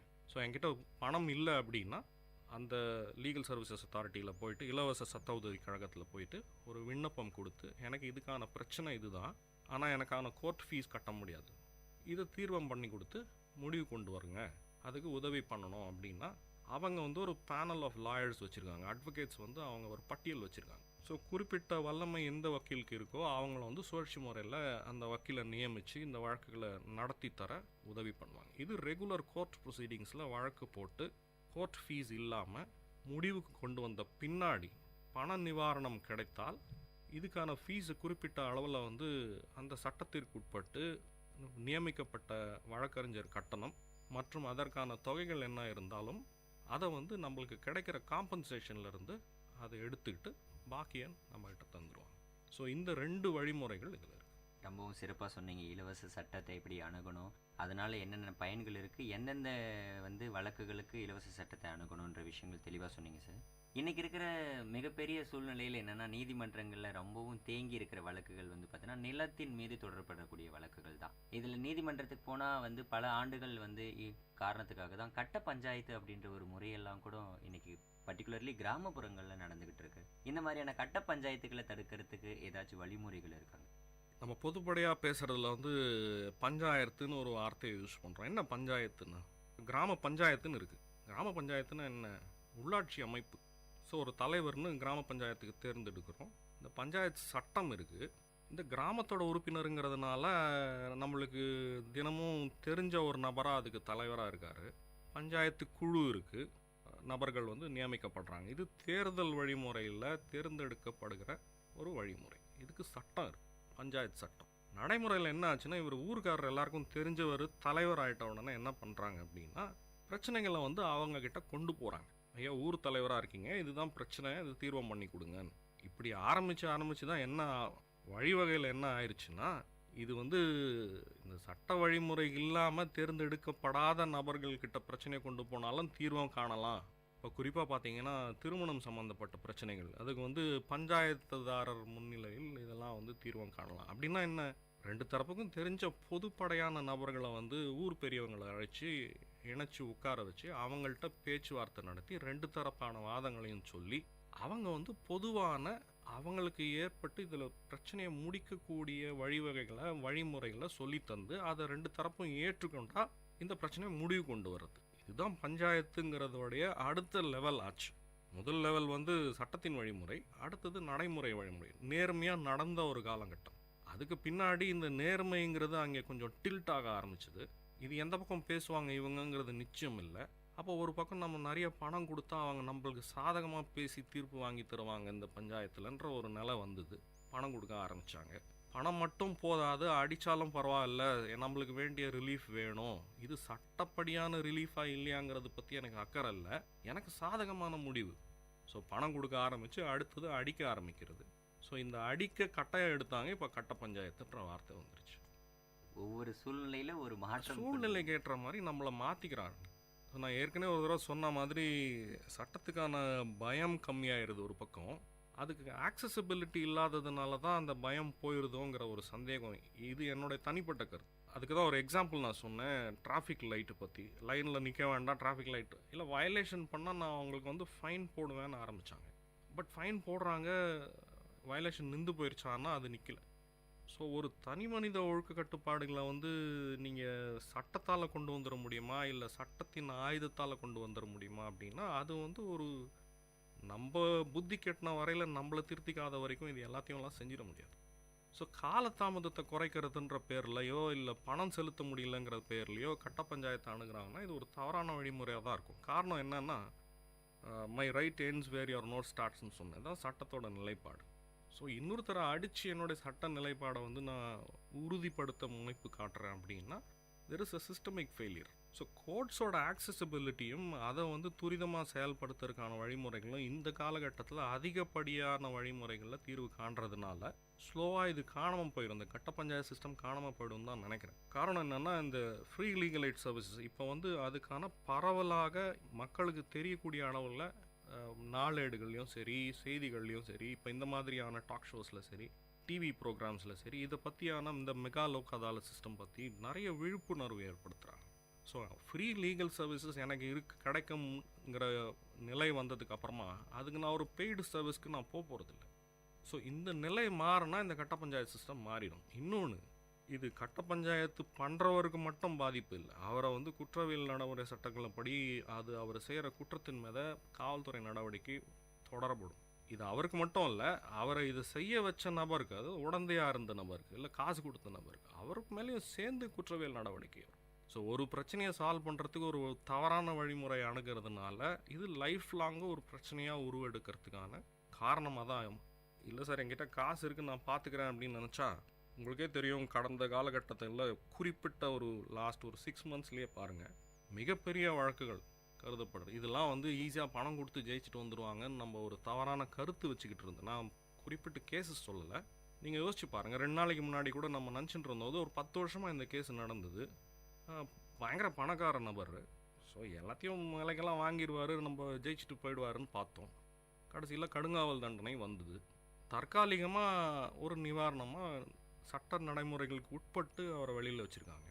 ஸோ இதனால் அவர் சட்டத்துலேருந்து எஸ்கேப் ஆகிட்டாருன்னு சொல்ல முடியுமாண்ணா? ஸோ பணம் கொடுத்து எல்லாத்தையெல்லாம் இன்னும் செய்கிற அளவுக்குலாம் நாடு கெட்டு போகல, நிறைய நல்ல விஷயங்கள்லாம் நடக்குது. குறிப்பாக நம்மளுடைய கருத்து மாற்றத்துக்கு காரணம் என்னென்னா, நம்ம திருப்பி இந்த தவறான விஷயங்களை தான் படிக்கிறோம் முதல்ல. ஸோ சட்ட மீறுதல்களை படித்து அதையே தினந்தோறும் மனசுக்குள்ளேயே வச்சுக்கிட்டு இருந்து நம்மளுடைய எண்ணங்களை வந்து எண்ண ஓட்டத்தையும் அந்த மாதிரி மாற்றிக்கிட்டு நம்ம எல்லாத்தையுமே பணம் வச்சு தான் இங்கே நடக்குது. ஸோ இதுக்கு வந்து இந்த மாதிரி செய்தி ஊடகங்களும் குறிப்பிட்ட பங்கு வகிக்கணும். அதாவது முன்னேற்ற செய்திகளை முதல் பக்கத்தில் போட ஆரம்பிக்குது, இந்த மாதிரி பிரச்சனை செய்திகளை பின்பக்கம். ஆக்சிடென்ட் செய்தி தான் ஃபர்ஸ்ட் நியூஸ். ஸோ நாங்கள் ஜோக்காக நாங்கள் பேசிக்கிறது என்னென்னா, சித்திரகுப்தம் கணக்கு என்னன்னு பார்க்கணுன்னா இன்றைக்கி ஃபஸ்ட் பேஜ் பாருங்கள், ஊரில் எவ்வளோலாம் ஆக்சிடென்ட் ஆச்சுன்னு சொல்லி. அது போடக்கூடாதான்னு இல்லை, ஏன்னா இந்த மாதிரி ஒரு கவுண்டர் ஆர்கியூமெண்ட்டுக்காக இல்லை. ஸோ நல்ல விஷயங்கள் மேலே வந்து இந்த மாதிரி சட்ட நுணுக்கங்களை பற்றியோ இல்லை கற்பித்தல் பற்றியோ உடல்நிலை சம்மந்தமாக தெரிஞ்சுக்கிறதுக்கான ஆர்வம் வந்து இதில் இல்லை. இது என்னோட ஆதங்கம். ஸோ இந்த மாற்றங்கள்லாம் வரும்போது இதெல்லாம் செயல்முறை நடைமுறையில் வந்து சேஞ்சஸ் வரும். இது டெஃபினட்டாக இந்த கட்ட பஞ்சாயத்து சிஸ்டம்லாம் காணாமல் போய். கண்டிப்பாக சார், நீங்கள் சொல்கிற மாதிரி சிஸ்டமேட்டிக் சேஞ்சஸ் எப்பப்பெல்லாம் நமக்கு சேஞ்ச் ஆகி நல்ல நுணுக்கமான முறைகள் கையாளப்படுதோ அப்போ தான் நல்ல சேஞ்சஸ் வரும்னு சொல்கிறீங்க. இந்த கட்ட பஞ்சாயத்தில் வந்து சில உள்ளாட்சி அமைப்புகள் வந்து தவறான முறையில் வந்து பயன்படுத்தப்படுறது வந்து மாற்றங்கள் கொண்டு வரணும்னு சொல்கிறது நல்ல ஒரு விஷயம் தான் சார். சார், நீங்கள் சொல்கிற மாதிரி நீதிமன்றத்தில் நாடக்கூடிய வழக்குகளில் எந்தெந்த வழக்குகளுக்கு துரிதமான முறையில் வந்து நீதி வழங்கணும் அப்படின்னு சொல்லிட்டு ஏதாச்சும் வரையறை இருக்குங்களா சார்? இல்லை எல்லா வழக்குகளும் வந்து அன்ஃபார்ச்சுனேட்லி அதுக்கான வரையறை எல்லாம் இல்லை. பட் நடைமுறையில் வந்து இந்த வாய்தா வாங்கிறதுங்கிறத குறைக்கிறதுக்கான வழிமுறைகளை கண்டிப்பாக நீதிமன்றங்கள் தேடிட்டு தான் இருக்காங்க. இதுக்கு வந்து நான் ஏற்கனவே சொன்ன மாதிரி ஒரு ஆக்சசிபிலிட்டி ப்ராப்ளம் அப்படின்னா என்ன சொல்ல வரேன் அப்படின்னா, இந்த நீதிமன்றத்தை பார்த்தோன்னா ஒரு பயம் இருக்குது, ஐயோ இதுக்குள்ளே போகணுமா நான் அப்படின்னு. இதுக்குள்ளே போனால் உள்ள ஒரு டயஸ் போட்டு அதுக்கு மேலே ஒரு நீதிபதி உட்காந்துட்ருக்காரு, ஏதோ ஒரு ப்ரொசீஜர் ஒன்று யூஸ் பண்ணுறாங்க. இந்த ப்ரொசீஜர் பொதுமக்கள் அடிப்படையில் வந்து இது என்ன பண்ணுறாங்கன்னே நம்மளுக்கு புரியாது. என் கேஸ் நடக்குதுன்னு மட்டும் எனக்கு தெரியுமே தவிர அங்கே என்ன நடக்குதுன்னு எனக்கு தெரியாது. இது என்னவோ பிளெயிண்ட்டுங்கிறாங்க, அப்புறம் ரிட்டன் ஸ்டேட்மெண்ட்டுங்கிறாங்க. இது என்ன இந்த வார்த்தைகள்லாம்? ஏன் காமன் லாங்குவேஜ் யூஸ் பண்ண மாட்டேங்கிறாங்க? ஏன் இந்த சிஸ்டமை வந்து ஃப்ரீலி ஆக்சசிபிள்? இப்போ நான் கோர்ட்டில் போய் ஏதாவது ஒரு விஷயம் தெரிஞ்சுக்கிட்டோன்னா யாரை போய் கேட்கணுன்னு கூட அங்கே ஒன்றும் போர்ட்ஸ்லாம் கிடையாது. இப்போ மற்ற இடத்துலலாம் பொது இடத்துலலாம் பார்த்தீங்கன்னா, ஃபார் எக்ஸாம்பிள் பஸ் ஸ்டாண்டில் எடுத்துக்கோங்க, இல்லை கலெக்டர் ஆஃபீஸ் எடுத்துக்கோங்க, 2 அடிப்படையான விஷயங்களை சொல்கிறேன். ஸோ ஆக்சசிபிலிட்டிக்கு என்ன ஃபர்ஸ்ட் பாயிண்ட் இருக்குது? எங்கேயாவது பார்த்தா ஒரு போர்டு இருக்கும், இந்த டைரெக்ஷனில் போங்க அப்படின்னு சொல்லி. இந்த மாதிரி ஒரு டைரக்ஷன் போர்டு கூட கிடையாது. அங்கே கோர்ட் எந்த பக்கம் இருக்குன்னு வேணால் போர்டு இருக்குது. ஃபார் எக்ஸாம்பிள் நான் போய்ட்டு அந்த பில்டிங்குள்ளே மேஜிஸ்ட்ரேட் கோர்ட் 5 எங்கே இருக்குது அப்படின்னா அதுக்கு டைரக்ஷன் போர்டு இருக்கும். பட் மேஜிஸ்ட்ரேட் கோர்ட் 5ல் போய் நான் யாரையாவது எதையாவது கேட்க முடியும்னா அதுக்கான வழிமுறைகள் கிடையாது. தகவல் இந்த இடத்துல கிடைக்கும், இந்த மாதிரி ஒரு வழிமுறை. இது சிஸ்டமிக் ப்ராப்ளம். இது தீர்வம் பண்ணுறதுக்கு ஏதாவது வழிமுறை கொண்டு வரணும், அதாவது ஆக்சஸ் ஆஃப் இன்ஃபர்மேஷன். பட் இன்னொரு எக்ஸ்ட்ரீமில் வந்து இப்போ லாஸ்ட் ஒரு கடந்த 6 மாதங்களில் பார்த்தீங்கன்னா இன்டர்நெட்டில் வந்து கோர்ட்டோட ஃபங்க்ஷனிங் எல்லாமே ரொம்ப லிபரலைஸ் பண்ணி ஈஸியாக ஆக்சஸ் பண்ணுற மாதிரியான வழிமுறைகள் கொண்டு வந்தேன். இது கிராம மக்கள் லெவலில் வந்து நீங்கள் போய் இன்டர்நெட் ஆக்சஸ் பண்ணிவிட்டு உங்கள் கேஸோட டீட்டெயில்ஸ் தெரிஞ்சுக்கோங்க அப்படின்னா இது அபத்தமாக தான் தெரியும் இன்னைக்கு காலகட்டம். அதுக்கான ஆக்சஸிபிங் ஃபெசிலிட்டிஸ் ஃபஸ்ட்டு நம்ம உருவாக்கலை. ஸோ ஒரு பக்கம் டெக்னாலஜிக்கல் அட்வான்ஸ்மெண்ட்டில் இதெல்லாம் கொண்டு வந்தாலும் நடைமுறையில் நீங்கள் ஒரு சேலஞ்சாக நீங்கள் ஒரு குழு அமைச்சு நீங்கள் பார்க்கலாமே. இது வந்து ஒரு பொதுமக்கள் நலனுக்காக கூட இதை நீங்கள் செய்யலாம். யாராவது ஒரு 2-3 உங்கள் குழுவோட உறுப்பினர்கள் கோர்ட்டுக்கு ஒரு பிளைண்டாக அங்கே போங்க. ஏதாவது ஒரு கோர்ட்டில் ஏதாவது ஒரு விஷயம் கேட்கணுன்னா யாரை போய் கேட்கணும்னு யாரையும் கேட்காம பார்த்து கற்றுக்க முடியுமா? Is there a direction board? Sir, அரசு துறை சார்ந்த அலுவலகங்களில் பிஆர்ஓ பப்ளிக் ரிலேஷன் ஆஃபீஸர்னு ஒரு அலுவலர் இருப்பார். ஆமாம், அவர் கோர்ட்டில் இருக்காருங்க. அந்த மாதிரி ஒரு இருக்கிறதா எனக்கு தெரியல. ஒன்று. 2வது, இப்போ கலெக்டர் அலுவலகத்தில் போனீங்கன்னா நீங்கள் உள்ளே நுழைஞ்ச உடனே பிஆர்ஓன்னு ஒரு போர்டு இருக்குது. சார், அவர் வந்து கலெக்டர் ஆஃபீஸ் வாசலில் உட்காந்துக்கணுமான்னு அப்படி அதுக்காக இல்லை. First access of information. இந்த ஒரு பில்டிங்குள்ளே நுழைஞ்சா எனக்கு இங்கே தான் இன்ஃபர்மேஷன் கிடைக்குங்கிற மாதிரி எனக்கு தெரியும். ஸோ அது மாதிரி தெரியறதுக்கான ஒரு வழிமுறை அங்கே இல்லை. இது சிஸ்டமிக் ஃபெயிலியர் தான். நீங்கள் பிஆர்ஓன்னு ஒருத்தர் இருக்கிறாருன்னு வச்சுக்கோ, நம்ம அடுத்தது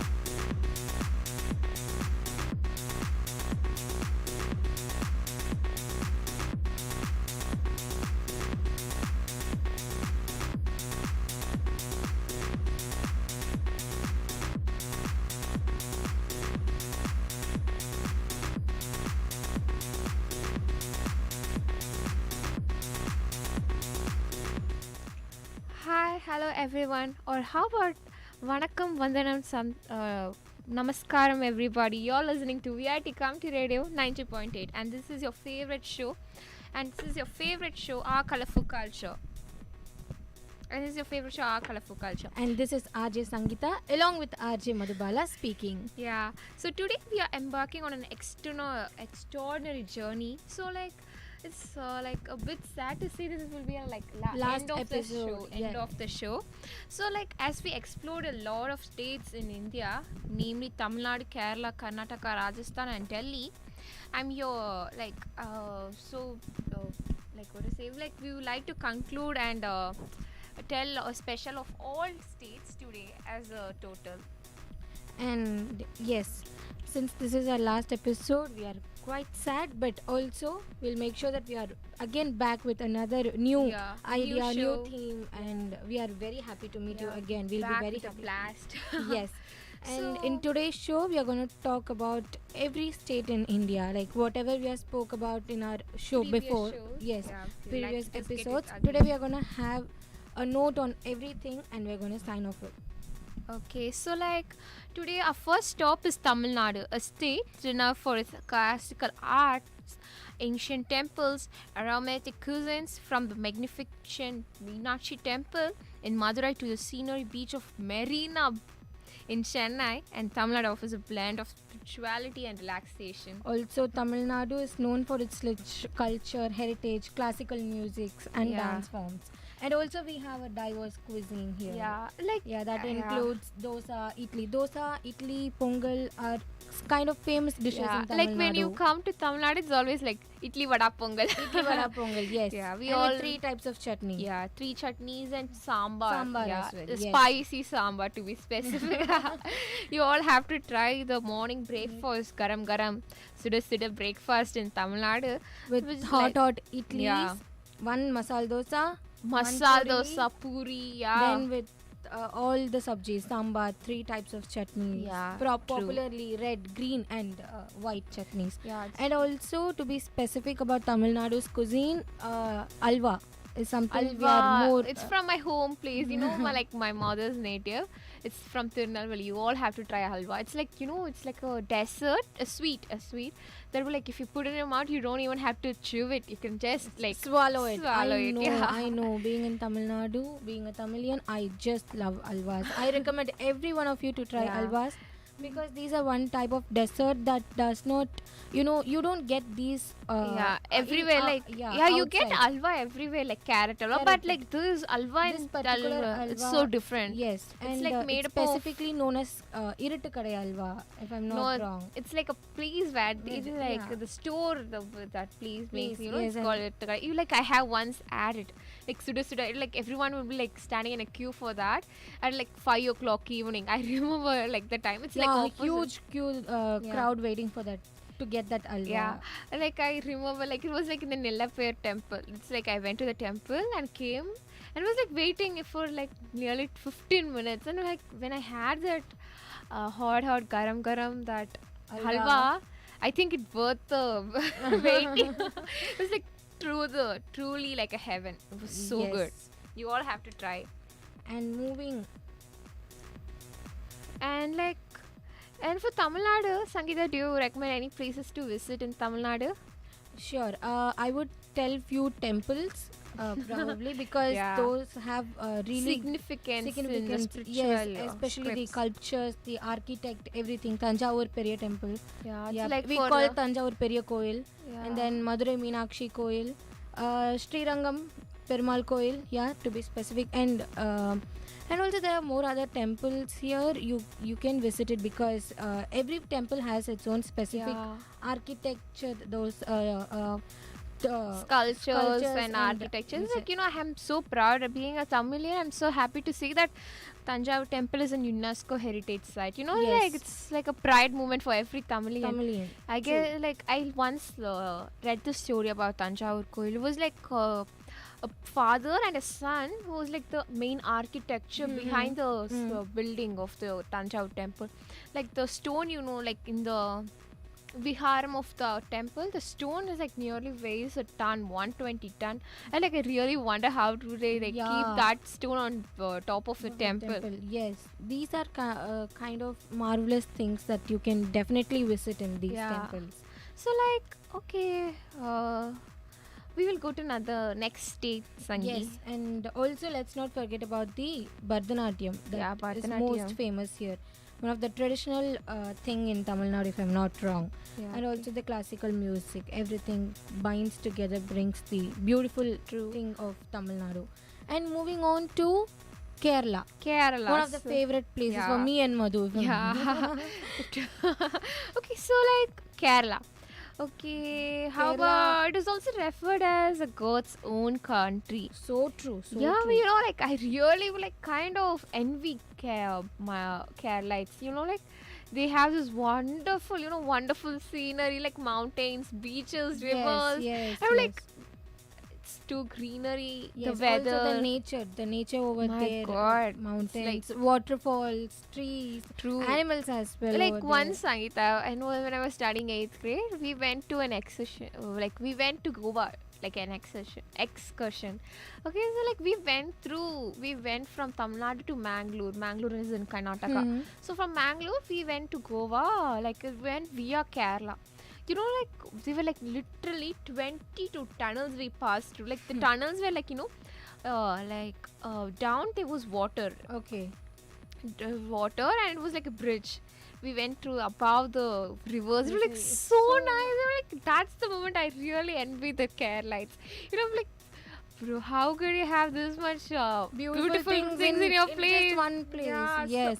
And like we also went like the train was like a mountain. We had a like there was a mountain. The train went on the like the edges of the mountain. It was like the it was like a street in the mountain. The train went like this, and there was even a waterfall. I'm not lying. Okay, this is really true. Also, you all have to get a train from Mangalore to Goa. It's a daytime train, and like the waterfalls were like falling on the train too, like the water coming inside the train. It was like so nice. Like that would have been really a good experience. Everyone really have to experience that one. Enjoy. I will really recommend everyone to take a train from Mangalore to Goa via Kerala. And also in my 10th standard we went school trip, like every school takes something usual to Kerala. We went to Kerala, and it was really nice, you know. Just me, my friends, we enjoyed a lot. We went to Munnar, we went to Thekadi. Oh my god, this Thekadi is a place like many songs, film songs. Yeah, like especially in the 80s times, I've seen in many songs. Many shots in Tekadis. Yeah, real. And you know, the trip was really amazing. And I also want to say this Wayanadu, so oh my true. god. And like I Wonderful have place. a few Kerala friends, like Keralite friends. They said Wayanadu is a place where we have to explore a lot rather than going on a packages. We have to explore Wayanadu separately to know more about it, seems. Yes. And also the food, oh my god, Kerala's food. Onam Sadhya, oh my god, the Sadhya is I just love it. God. Like the food, the fish curry, the parota, oh my god, the Malabar parota. I have to really say, about being a fan of parota, I really have to say about the parota in Kerala. Like there's a special parota where they give the parota like mixed with kurma, like folded in a banana leaf and steamed. Oh my god, that would be like heaven, true heaven. The parota lovers should try that type of parota. And yes, and especially the Sadhya, where they have different types of dishes on a banana leaf, and every dish is in unique color, if I'm not wrong. Yeah, it's true. Yellow, green, blue, they white. say like Onam is like celebrated for the Harvest, color harvest, not like the kings, and there is a king, it seems he will be like happy seeing the people on the Onam day, so he will come, so there will be like a person who will dress like the king. Have you seen in the Onam celebration in our college? Yes, I did. And the Onam, those flower arrangements, Sangeeta. Yeah, they call it Pookolam, if I'm not wrong. They arrange it so beautiful, and even in our college I think they celebrated it really well. Like I guess we have to go to Kerala during its Onam time. It will be so nice. I really want to go. Yeah, because you know every home will have that pookolam, and it will be so colorful. I guess the pookolam is made up of petals of the flowers rather than the rangoli powder. It's like made up of petals. Yeah, that's why it's called the pookolam. Yeah. Yes, and now. So how about we going to the next state, Sangeeta? Yes, we are now going to travel towards Karnataka. So yeah, moving on to Karnataka, the land of skill, silk and spices.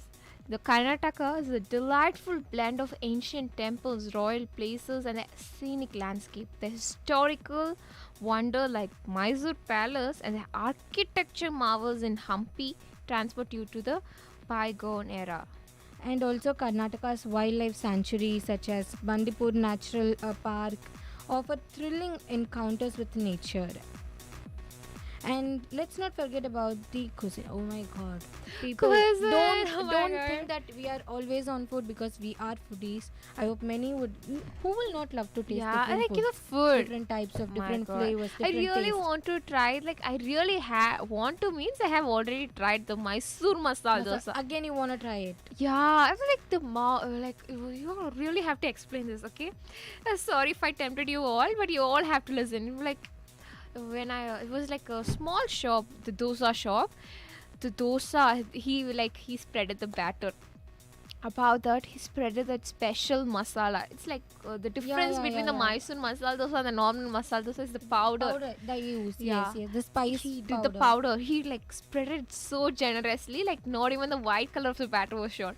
And he had this aloo masala on top of it. He folded, had this ghee over it, and he gave me. Oh my god, that's the moment. That's where you see the heaven, if I'm not wrong. Yeah, my god, it's like Sangeeta, I am tempted.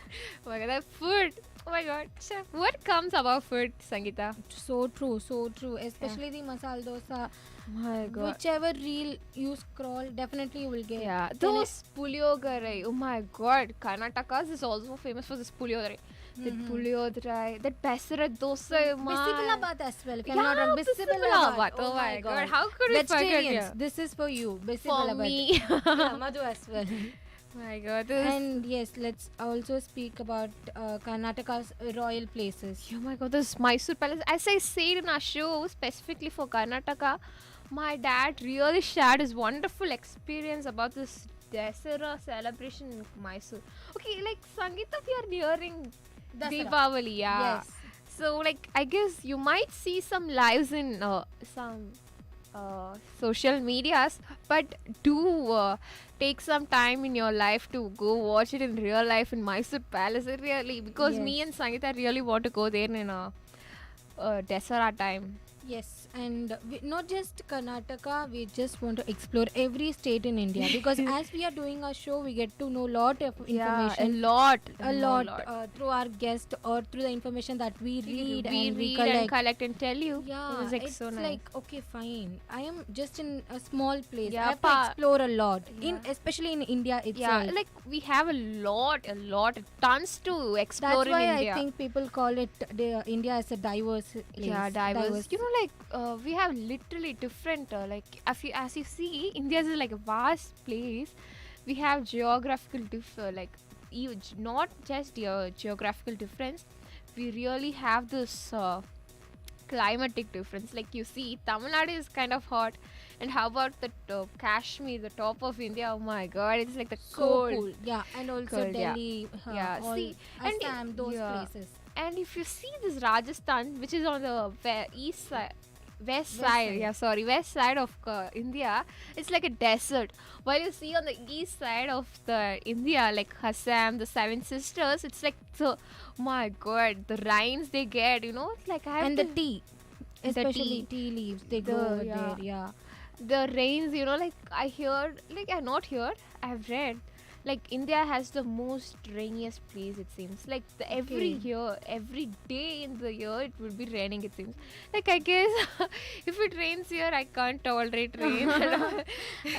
Raining every single day cannot be tolerated. That's why I think India has mixed climate. Like for 3 months it rains, then it's summer, then it's winter, then it's autumn, then it's spring. Spring is loved by everybody.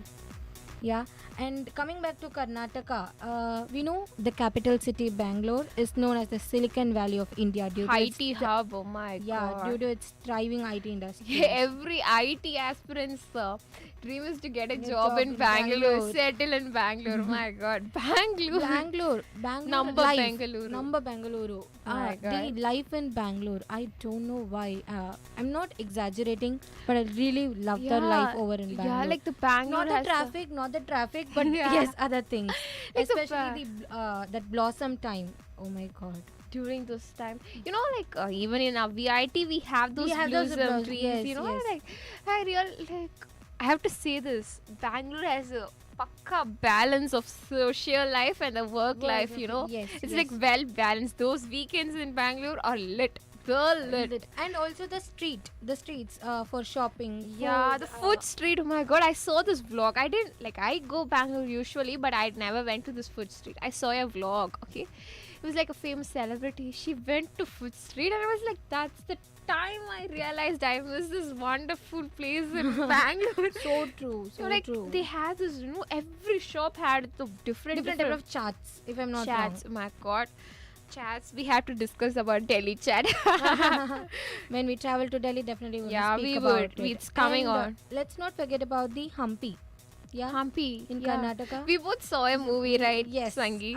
Yeah. We saw that movie, and we like in that movie the students go IV to Hampi. The movie name is Anandam. Yeah, it's a Malayalam movie. It's you have to watch. Yes, you'll have to watch it. It's kind of a student's.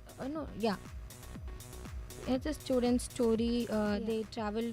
They go on an IV. Yeah, if I'm not wrong, they go on an IV. And they explore Hampi. I request every one of you to explore Hampi because Hampi also has unique culture. Architecture. Yeah, architecture. Like, oh my God, Sangeet, we forgot about Mahabalipuram in Tamil Nadu. How could we? Oh my God. Oh my God, I'm sorry. It's like sorry. Yeah, we have to tell this proud history of the Mahabalipuram. Actually, Mahabalipuram is a place near a seashore. They say it's like it has 3 different types of architecture. It's like 3 different dynasties: Chola, Pandyas, and Pallavas. Yeah.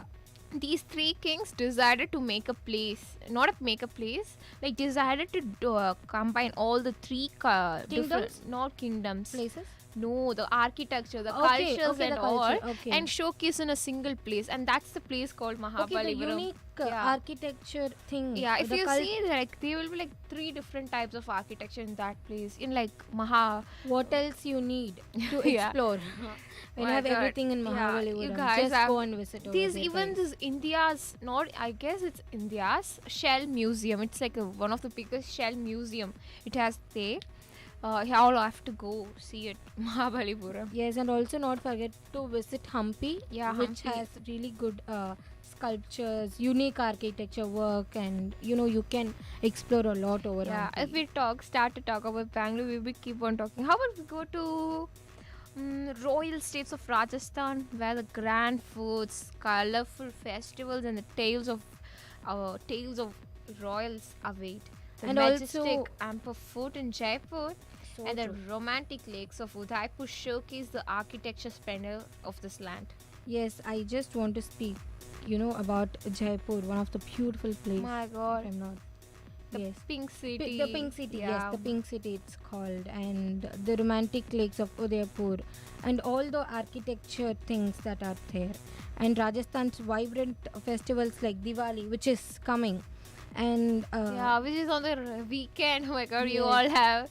I think already many would have started Yeah. moving to their hometown. Oh my God, I really have to share this. In my home, we celebrate Diwali by making all different snacks, is murukku, mixture, gulab jamun at home. Like today, I have to go home buy stuff for that with my mom. My mom already like told me, come home fast today. We have to go shopping for this. Yes, I think not just here. I think in every single Yeah, home they make different types of sweets. Different types of snacks. Yeah. And they celebrate Diwali. Diwali is the world of colors, lights, Yeah, and true. tradition. And of course, the handicraft and textiles from In Jodhpur Jodhpur. and Jaipur's shoppers. Oh my God, delight. like the Sangi, when we talk about Rajasthan, we have to really talk about those beautiful palace, like the palace, the palace, like And the forts. Yeah, the every wall in the palace has a beautiful painting, like Yes, paintings. and they have a really rich history. if I'm Yeah, not- rich histories of bravery. As we said in our show before about Rajasthan, it has a lot of historical background stories in it. Yes, and now we are going to travel to Delhi. My God, our Delhi. final destination Yes, is the bustling capital, Delhi, where the history and the modernity collide. From the iconic Red Fort to the bustling markets of Chandni Chowk, Delhi offers a sensory overload of sights, sounds, and flavors. Delhi street food scenes with delicious things like chaat, Kebabs. and all those things, and the warm hospitality in Delhi. We have My to God, speak as about. like we had a wonderful guest from Delhi who like so sharing about his Yeah, he shared so much about Delhi, especially the nightlife over there. Yeah, the nightlife. parties they do. My God, the food, chat. Oh my chat. God, chat, So Sangi. true. We have to speak about chat. He really recommended us to try momos and Samosa there. samosas there. I think you all have to go to Delhi. And like I said, And if you want to party, if you want to really enjoy, you want to have that nightlife, move to Delhi. move to Delhi and Bangalore. Bangalore to as well. stay. Yes.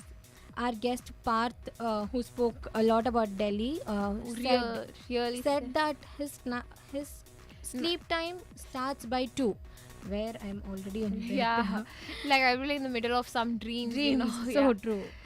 And Delhi also is our capital of India, everybody knows, and Delhi has the cheapest Market, Sarojini market. Yeah, where Oh you my God. get Our guest said we would get any kind of thing in Sarojini market, and for we're a like, cheap rate. Yeah. I will not love to go there. I and think I shop. have to go for Delhi just for going to Sarojini market Yeah, shopping. yes, and the also food. Oh my food. God, He said to Food. spend an entire day just for food. foods. Oh my God, we have Yes. to. So and there you have it, dear listeners. Our journey through these incredible states have been nothing short of adventure, showcasing the beauty, diversity, and the cultural richness of India. We hope you enjoyed this exploration as much as we did. Yeah. We just loved learning about every state. episode of the show was like truly from our heart. Yes, and we got a lot of information. We just Yeah. love to travel over India and see every places and enjoy everything. Each state has its own unique story to tell, and we encourage you to visit and experience and immerse yourself in the magic of these places. Yeah, true. And then until next time, keep your hearts open to the new experience, keep exploring, and keep embracing the wonders of our incredible country. And thank you for joining us, and namaste. This is your RJ Madhu with RJ Sangeeta signing off. Bye. Bye.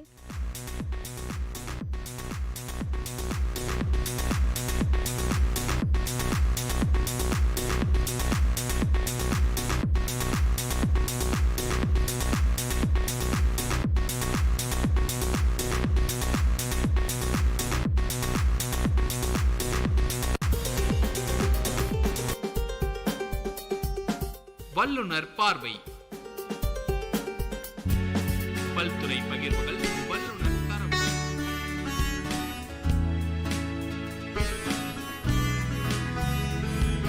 VIT பண்பலை 90.8 VIT பல்கலைக்கழகத்தின் சமுதாய வானொலியில் இது மருத்துவ நேரம். பல்வேறு மருத்துவ துறைகளிலிருந்து தேர்ச்சி பெற்ற மருத்துவர்களுடன் கலந்துரையாடும் நேரம் இது.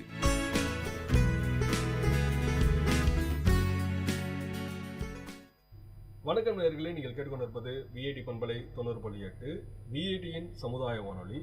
இந்த நிகழ்ச்சி மருத்துவ நேரம். மருத்துவ நேரம் நிகழ்ச்சியில் மருத்துவர்கள் நம்ம கூட கலந்து உரையாடி இருக்கிறாங்க. சித்த மருத்துவர் பாஸ்கரன் சார் நம்ம கூட இருக்கிறாங்க.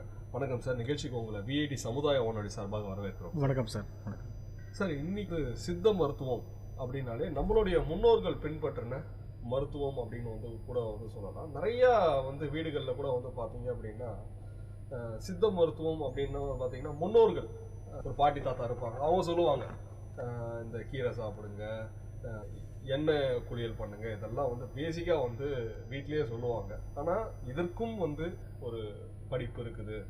இதுலேயும் படிச்சுட்டு ஒரு டாக்டர் அப்படின்ற இன்னைக்கு இந்த சித்த மருத்துவம் கொஞ்சம் பரிணாம வளர்ச்சி அடைஞ்சிருக்குது அப்படின்னு கூட சொல்லலாம். இந்த சித்த மருத்துவம் அதை பற்றி நான் சொல்கிறதோட நீங்கள் சொன்னால் நல்லாயிருக்கும். சொல்லுங்கள் சார். சார், அனைவருக்கும் வணக்கம். நம்ம சித்த மருத்துவம் நம்மளுடைய தமிழ் பாரம்பரியத்திற்கான ஒரு அடையாளம். தமிழ் தோன்றிய ஆரம்ப காலகட்டத்திலேருந்து நம்ம மருத்துவம் தோன்றியதாக பல இலக்கியங்கள், பல நூட்களில் நம்ம ஓலைச்சுவடிகளில் சித்தர்கள் பாடல் வழியாக நம்ம தெரிஞ்சுக்கிறோம். எப்படின்னு கேட்டிங்கன்னா, மனிதன் தோன்றிய காலத்தில் முதல் என்றைக்கு உணவை சமைக்க ஆரம்பித்தானோ, உணவை சமைச்சு சாப்பிட ஆரம்பித்தானோ அன்றைக்கே தோன்றியது சித்த மருத்துவம்ன்றது நம்மளுடைய முன்னோர்கள் சொன்ன விஷயங்கள் சார். சித்த மருத்துவம்னா வெறுமனே ஒரு நோயை அதுக்கான மருந்துகள் கொடுத்து குணப்படுத்துகிற விஷயம் கிடையாது.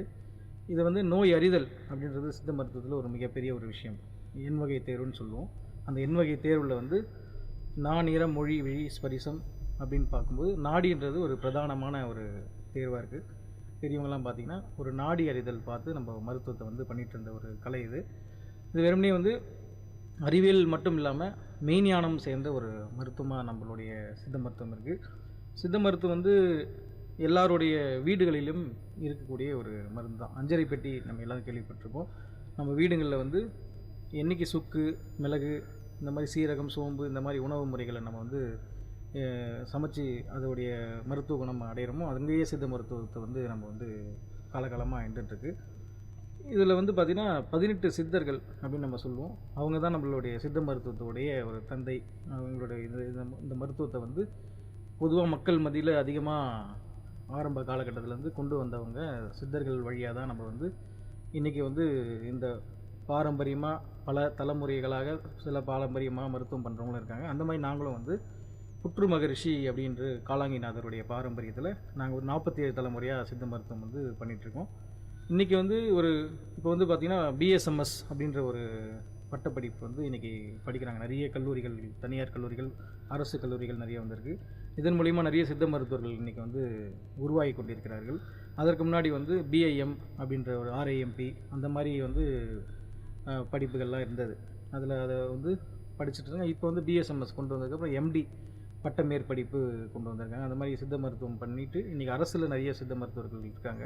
இன்றைக்கி சித்த மருத்துவர்கள் எல்லா இடங்கள்லையுமே இன்றைக்கி அதிக அளவில் காணப்படுறாங்க. நம்ம மருத்துவத்துக்கு வந்து மிகப்பெரிய ஒரு வளர்ச்சி வந்து போயிட்டுருக்கு. உங்களுக்கே தெரியும், டெங்கு கொரோனா காலகட்டம் சித்த மருந்துகள் வந்து பெருமளவில் மக்களுக்கு வந்து கை கொடுத்தது. கண்டிப்பாக சார், கண்டிப்பாக. அந்த கொரோனா காலங்களில் வந்து பார்த்தீங்க அப்படின்னா கொரோனாவுக்கு மருந்து வந்து நம்மளுடைய ரசம் அப்படின்ற கூட வந்து சொல்லிட்டு இருந்தாங்க. நம்ம வந்து அந்த ரசத்துலேயே வந்து நீங்கள் சொன்ன மாதிரி ஜீரகம் ஆட் பண்ணுவோம், அதுக்கப்புறம் புளி ஆட் பண்ணுவாங்க, அதுக்கப்புறம் தக்காளி இதெல்லாம் போட்டு இன்னும் அந்த கொரோனா வைரஸ் வந்து கொஞ்சம் இந்தியாவில் தாக்கத்தை ஏற்படுத்தலாம். நம்மளுடைய பாரம்பரிய உணவு முறையை பின்பற்றுவதன் மூலமாக கூட வந்து இது கொரோனா பாதிப்பு கொஞ்சம் கம்மியாக இருந்துச்சு.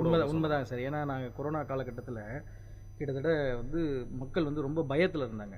அந்த பயத்தில் இருக்கும்போது என்ன பண்ணுறதுன்னு தெரியாமல் இருக்கும்போது அரசு வந்து சித்த மருந்துகளில் நிறைய ப்ரமோட் பண்ணாங்க. அப்போ வந்து பார்த்திங்கன்னா கபசுர குடிநீர் வந்து ரொம்ப பெருமளவில் வந்து கொரோனா காலகட்டத்தில் நிறைய பேருக்கு கை கொடுத்து, அதுவும் இல்லாமல் கூடவே வந்து இந்த தாளிச்சாதி வடகம் மாத்திரை, ஆடாதொடை குடிநீர் இந்த மாதிரி விஷயங்கள்லாம் வந்து மக்களுக்கு வந்து நிறைய தெரிய ஆரம்பிச்சு. நிறைய நாட்டு மருந்து கடைகளில் அந்த டைமில் வந்து மூலப்பொருட்கள் வாங்கி மக்களை வந்து பயன்படுத்தி சித்த மருத்துவத்தில் பலன் நிறைய அடைஞ்சாங்க. அதில் வந்து உயிரிழப்புகள் அதிகமாக சித்த மருத்துவத்தில் கிடையாது. சித்த மருந்துகள் எடுத்தவங்களுக்கு மேக்ஸிமம் பார்த்திங்கன்னா உயிரிழப்புகள் வந்து ரொம்ப குறைஞ்சிது. அதே சமயத்தில் நிறைய பேர் வந்து காப்பாற்றப்பட்டார்கள். சித்த மருந்துகள் வந்து எடுக்க அவங்களுக்கு வந்து நல்ல பலன் வந்து பக்க விளைவுகள் இல்லாமல் அவங்களோட அதுதான் முக்கியமான விஷயம். சித்த மருந்துகள் சாப்பிட்டவங்க அனைவருக்குமே வந்து பக்க விளைவுகள் எதுவுமே ஏற்படலை. சித்த மருந்துகள் மக்கள் வந்து பெருமளவில் மக்கள் அதை நோக்கி போகும்போது நிறைய நோய்கள் வராமல் மக்கள் வந்து பாதுகாக்கலாங்க சார். ஓகே சார், நல்லா சொன்னீங்க சார். இந்த மாதிரி வந்து சித்த மருத்துவம் ஒரு பக்க விளைவு இல்லாத மருத்துவம் அப்படின்ற மாதிரி வந்து சொன்னீங்க சார். இப்போ சித்த மருத்துவத்தில் வந்து பார்த்தீங்கன்னா நாடி பிடிச்சி பார்த்து நிறையா கேள்விப்பட்டிருக்கிறேன். நான் இதை பார்க்கவும் செஞ்சுருக்கிறேன். இந்த நாடி மருத்துவம் பற்றி நீங்கள் ஆரம்ப நிலையிலே வந்து சொன்னீங்க, நாடி மருத்துவம் அப்படின்ற ஒரு வார்த்தையை சொன்னீங்க. இந்த நாடி மருத்துவம் பற்றி நீங்கள் சொல்லுங்கள் சார்.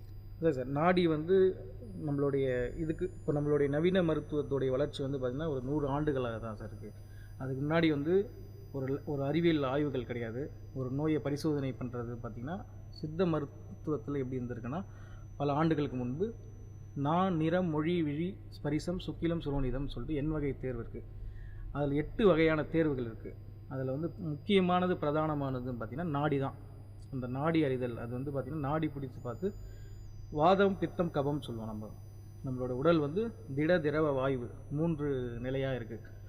எப்படி அண்டத்தில் உள்ளது பிண்டம், பிண்டத்தில் உள்ளது அண்டம்ன்றது சித்த மருத்துவத்தோட கோட்பாடு. எப்படி நம்மளோட உடல் அமைப்பும் அண்டத்துக்கும் நம்மளோட உடல் அமைப்புக்கும் ஒரு சம்பந்தம் இருக்குது. அதை வந்து பஞ்சபூதங்கள் 6 சுவை அடிப்படையில் நம்மளுடைய உடல் இயங்கி கொண்டிருக்கிறது. நம்ம பஞ்சபூதங்கள் 6 சுவை உடல் அடிப்படையில் இயங்கி கொண்டிருக்கிறது. தசவாயுக்கள்னு சொல்லுவோம். நம்ம உடம்புல வந்து தசவாயுக்கள்ன்றது வந்து இது ரொம்ப ஒரு சித்த மருத்துவத்தில் இருக்கக்கூடிய தத்துவங்கள். இது வந்து போக போக நான் அதை பற்றி நம்ம விரிவாக பேசுவோம். அதில் வந்து நாடி வந்து பார்த்திங்கன்னா ஒருத்தருக்கு வந்து நாடி பிடிச்சி பார்க்கும்போது அவங்களுக்கு வந்து வாத பித்த கபத்தில் எந்த நாடி கூடியிருக்கு குறைஞ்சிருக்கு அதன் அடிப்படையில் வந்து நோயை நம்ம வந்து பார்க்குறோம். சித்தத்தில் என்ன சொல்கிறேன்னா, வாத பித்த கபம் கூடுவதாலும் குறைவதாலும் தான் 4448 வியாதிகள் உருவாகுதுன்றதை சொல்கிறாங்க. இப்போ நம்ம காலையில் உதாரணமாக வாதத்துக்கான நாடினா அவங்களுக்கு வந்து நாடி பார்க்கும்போது இப்போ வாதம் இயல்பாக இருக்கணும் ஒரு 6லேருந்து 10 மணிக்குள்ளே. அந்த டைமில் அவங்களுக்கு பித்தம் அதிகரிச்சிருந்தால் நாங்கள் உதாரணமாக கேட்போம், ஏதாவது குடல் பிரச்சனை இருக்கா, இல்லை கால் வலி இருக்கா, இடுப்பு வலி இருக்கான்னு கேட்போம். ஏன்னா வாதம் வந்து இருக்கிற அளவோட கொஞ்சம் மாற்றமாக இருந்திருந்தால் இந்த மாதிரி சில பாதிப்புகள் இருக்குதுன்னு சொல்லிட்டு சித்தர்கள் பாடல்களில் இருக்குது. அதன் அடிப்படையில் நம்ம நாடி பார்த்து ஒவ்வொருத்தருக்கும் என்னென்ன நோய்கள் இருக்குது அதை எப்படி அறியலாம்ன்றதை நாடி மருத்துவத்தின் மூலிமா நம்ம அறியலாம். வரதுக்கு முன்னாடியே நம்ம வந்து தடுக்கக்கூடிய விஷயங்களும் முன்னெச்சரிக்கையாக நாடி பார்த்து தெரிஞ்சுக்கலாம் நம்ம. கண்டிப்பாக சார், நல்லா சொன்னீங்க சார். நாடி மருத்துவம் பற்றி ஒரு அருமையான ஒரு விளக்கம் கொடுத்தீங்க சார்.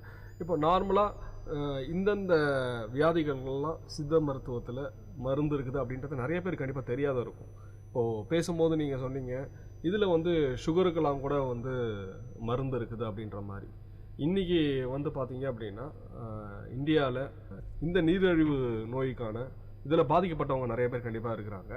இவங்களுக்கு இந்த சித்த மருத்துவ முறையில் என்ன மாதிரியான ட்ரீட்மெண்ட்ஸ் இருக்குது சார்? இன்றைக்கி வந்து பார்த்திங்கன்னா அதிக அளவில் நம்ம இந்தியாவில்னு பார்த்திங்கன்னா உலகத்தில் அதிக அளவில் இந்தியாவில் வந்து நீரிழிவு நோயும் இருதய நோயும் அதிக அளவில் காணப்படுது. அது பார்த்திங்கன்னா நீரிழிவு நோய் இன்றைக்கி ஒரு வீட்டில் வந்து ஒரு 10 பேர் இருக்காங்கன்னா அதில் வந்து ஒரு 8 பேருக்கு நீரிழிவு நோய் இருக்குது ஒரு குடும்பத்தில்.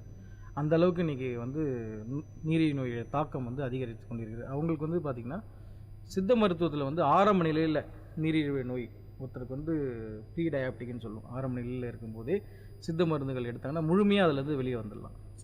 அதே போல் நாள்பட்ட நீரிழிவு நோயாளிகள் வந்து சித்த மருந்துகளோடு ஆங்கில மருந்துகளும் கூட சேர்த்து எடுக்கணும். உடனடியாக அந்த ஆங்கில மருந்தை நிறுத்திடக்கூடாது. சித்த மருந்துகளும் ஆங்கில மருந்துகளும் கூட சேர்த்து எடுக்கும்போது படிப்படியாக அவர்களுக்கு அந்த HbA1c அப்படின்னு சொல்லுவாங்க, 3 மாதத்தோட சராசரி விகிதம்.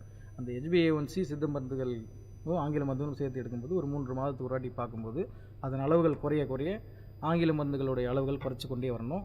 இந்த மாதிரி படிப்படியாக ஒரு நாள்பட்ட ஒரு 2 வருஷம் 3 வருஷம் தொடர்ந்து மருந்துகள் சித்த மருந்துகளும் ஆங்கில மருந்துகளும் எடுக்கும்போது நல்ல பலன் வந்து நீரிழிவு நோயாளிகளுக்கு இருக்குது. சித்த மருந்துகள் மூலிகைகளுக்கு அது இருக்குது. உதாரணமாக ஆவாரை சொல்லும், ஆவாரை நாவல் இந்த மாதிரி மூலிகைகளுக்கு சித்த மருத்துவத்தில் சர்க்கரை நோயை கட்டுப்படுத்தக்கூடிய விஷயங்களுக்கு சீந்தில் அப்படின்னு ஒரு மூலிகை இருக்குது. இது வந்து ரொம்ப அற்புதமாக சர்க்கரை நோயாளிகளுக்கு வேலை செய்யக்கூடிய மருந்துகள். இந்த ஆவாரை குடிநீர்னு ஒரு கஷாயம் வந்து இம்காப்ஸில் நாட்டு மருந்து கடைகளில் பொதுவாகவே வந்து விற்பனைக்கு இருக்குது. இந்த ஆவாரை குடிநீர் வந்து பொதுவாக வந்து கஷாயம் மாதிரி செய்து சாப்பிடும்போது சர்க்கரையை வந்து நல்ல கட்டுப்பட்டுக்கு வச்சுக்கொள்ளலாம்.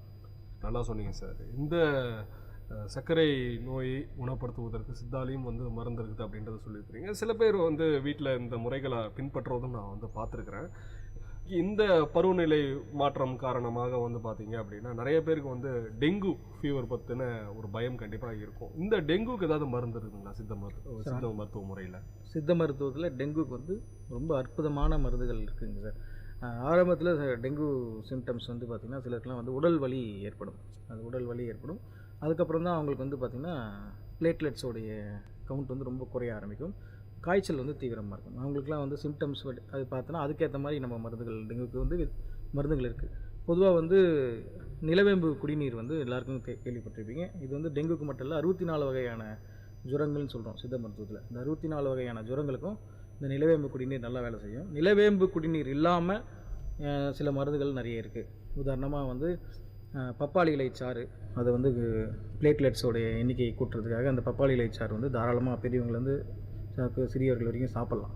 பெரியவங்க வந்து ஒரு 30 ml சாப்பிட்டாங்கன்னா சிறியவர்கள் வந்து ஒரு 15 ml எடுத்துக்கலாம். அந்த பப்பாளி இலைச்சாறு வந்து எடுத்துக்கலாம். கூடவே வந்து ஆடாதோடை கஷாயம் சாப்பிட்லாம். இந்த ஆடாதோடை குடிநீர் வந்து சூர்ணமாக வந்து நாட்டு மருந்து கடைகளில் கிடைக்குது. இந்த ஆடாதோடை குடிநீர் வந்து கஷாயம் பண்ணி சாப்பிடும்போது அவங்களுக்கு வந்து நுரையீரலில் இருக்கக்கூடிய அந்த சளி குறைஞ்சி நுரையீரலில் நல்ல ஃபங்க்ஷன் வந்து கொண்டு வந்து ரத்தத்தில் வந்து அந்த அணுக்களை உற்பத்தி பண்ணக்கூடிய தன்மை வந்து நுரையீரலுக்கு இருக்குது.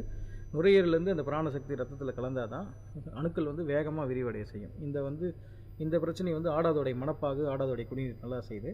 கூடவே அவங்களுக்கு வந்து நிலவேம்பு காரிக்கா டேப்லெட்டுன்னு ஒரு மாத்திரை இருக்குது. ரொம்ப அற்புதமாக வேலை செய்யக்கூடிய மாத்திரை. இது நம்ம இம்காப்ஸில் பொதுவாக அரசு இம்காப்ஸில் வந்து கிடைக்குது நம்ம மருந்து கடைகளில்.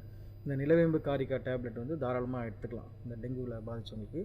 கூடவே வலி, உடம்பு வலி இந்த மாதிரி இருக்கிறவங்களுக்கு அமுக்குராச்சூர்ணம் மாத்திரையை சாப்பிட்லாம். ஏன்னா உடல் வலி வந்து இதில் அதிகமாக இருக்கும். சிலருக்குலாம் வந்து கை கால் வலி அதிகமாக காணப்படும். இது வந்து நாங்கள் என்ன பித்த கபஜுரமாக தான் ஒரு சிலர் வந்து நாடியில் வந்து ஏற்படும். சிலருக்கு வாத கபஜுரமாகவும் இருக்குது. ஒவ்வொருத்தருக்கும் ஒரு விதமான நாடி மாற்றம் அடையும். அதற்கேற்றாற் போல் அவங்களுக்கு வந்து இந்த கஷாயங்கள் விஷ காய்ச்சலுக்கு ரொம்ப அற்புதமாக வேலை செய்யக்கூடிய நிலவேம்பு குடிநீரை சாப்பிட்லாம். கூடவே பப்பாளி இலைச்சாறு சாப்பிட்லாம். கூடவே சளி இரும்பல் காணப்படுறவங்களுக்கு ஆடாதோடையும் தாளிச்சாதி வடகமும் எடுத்துக்கலாம்.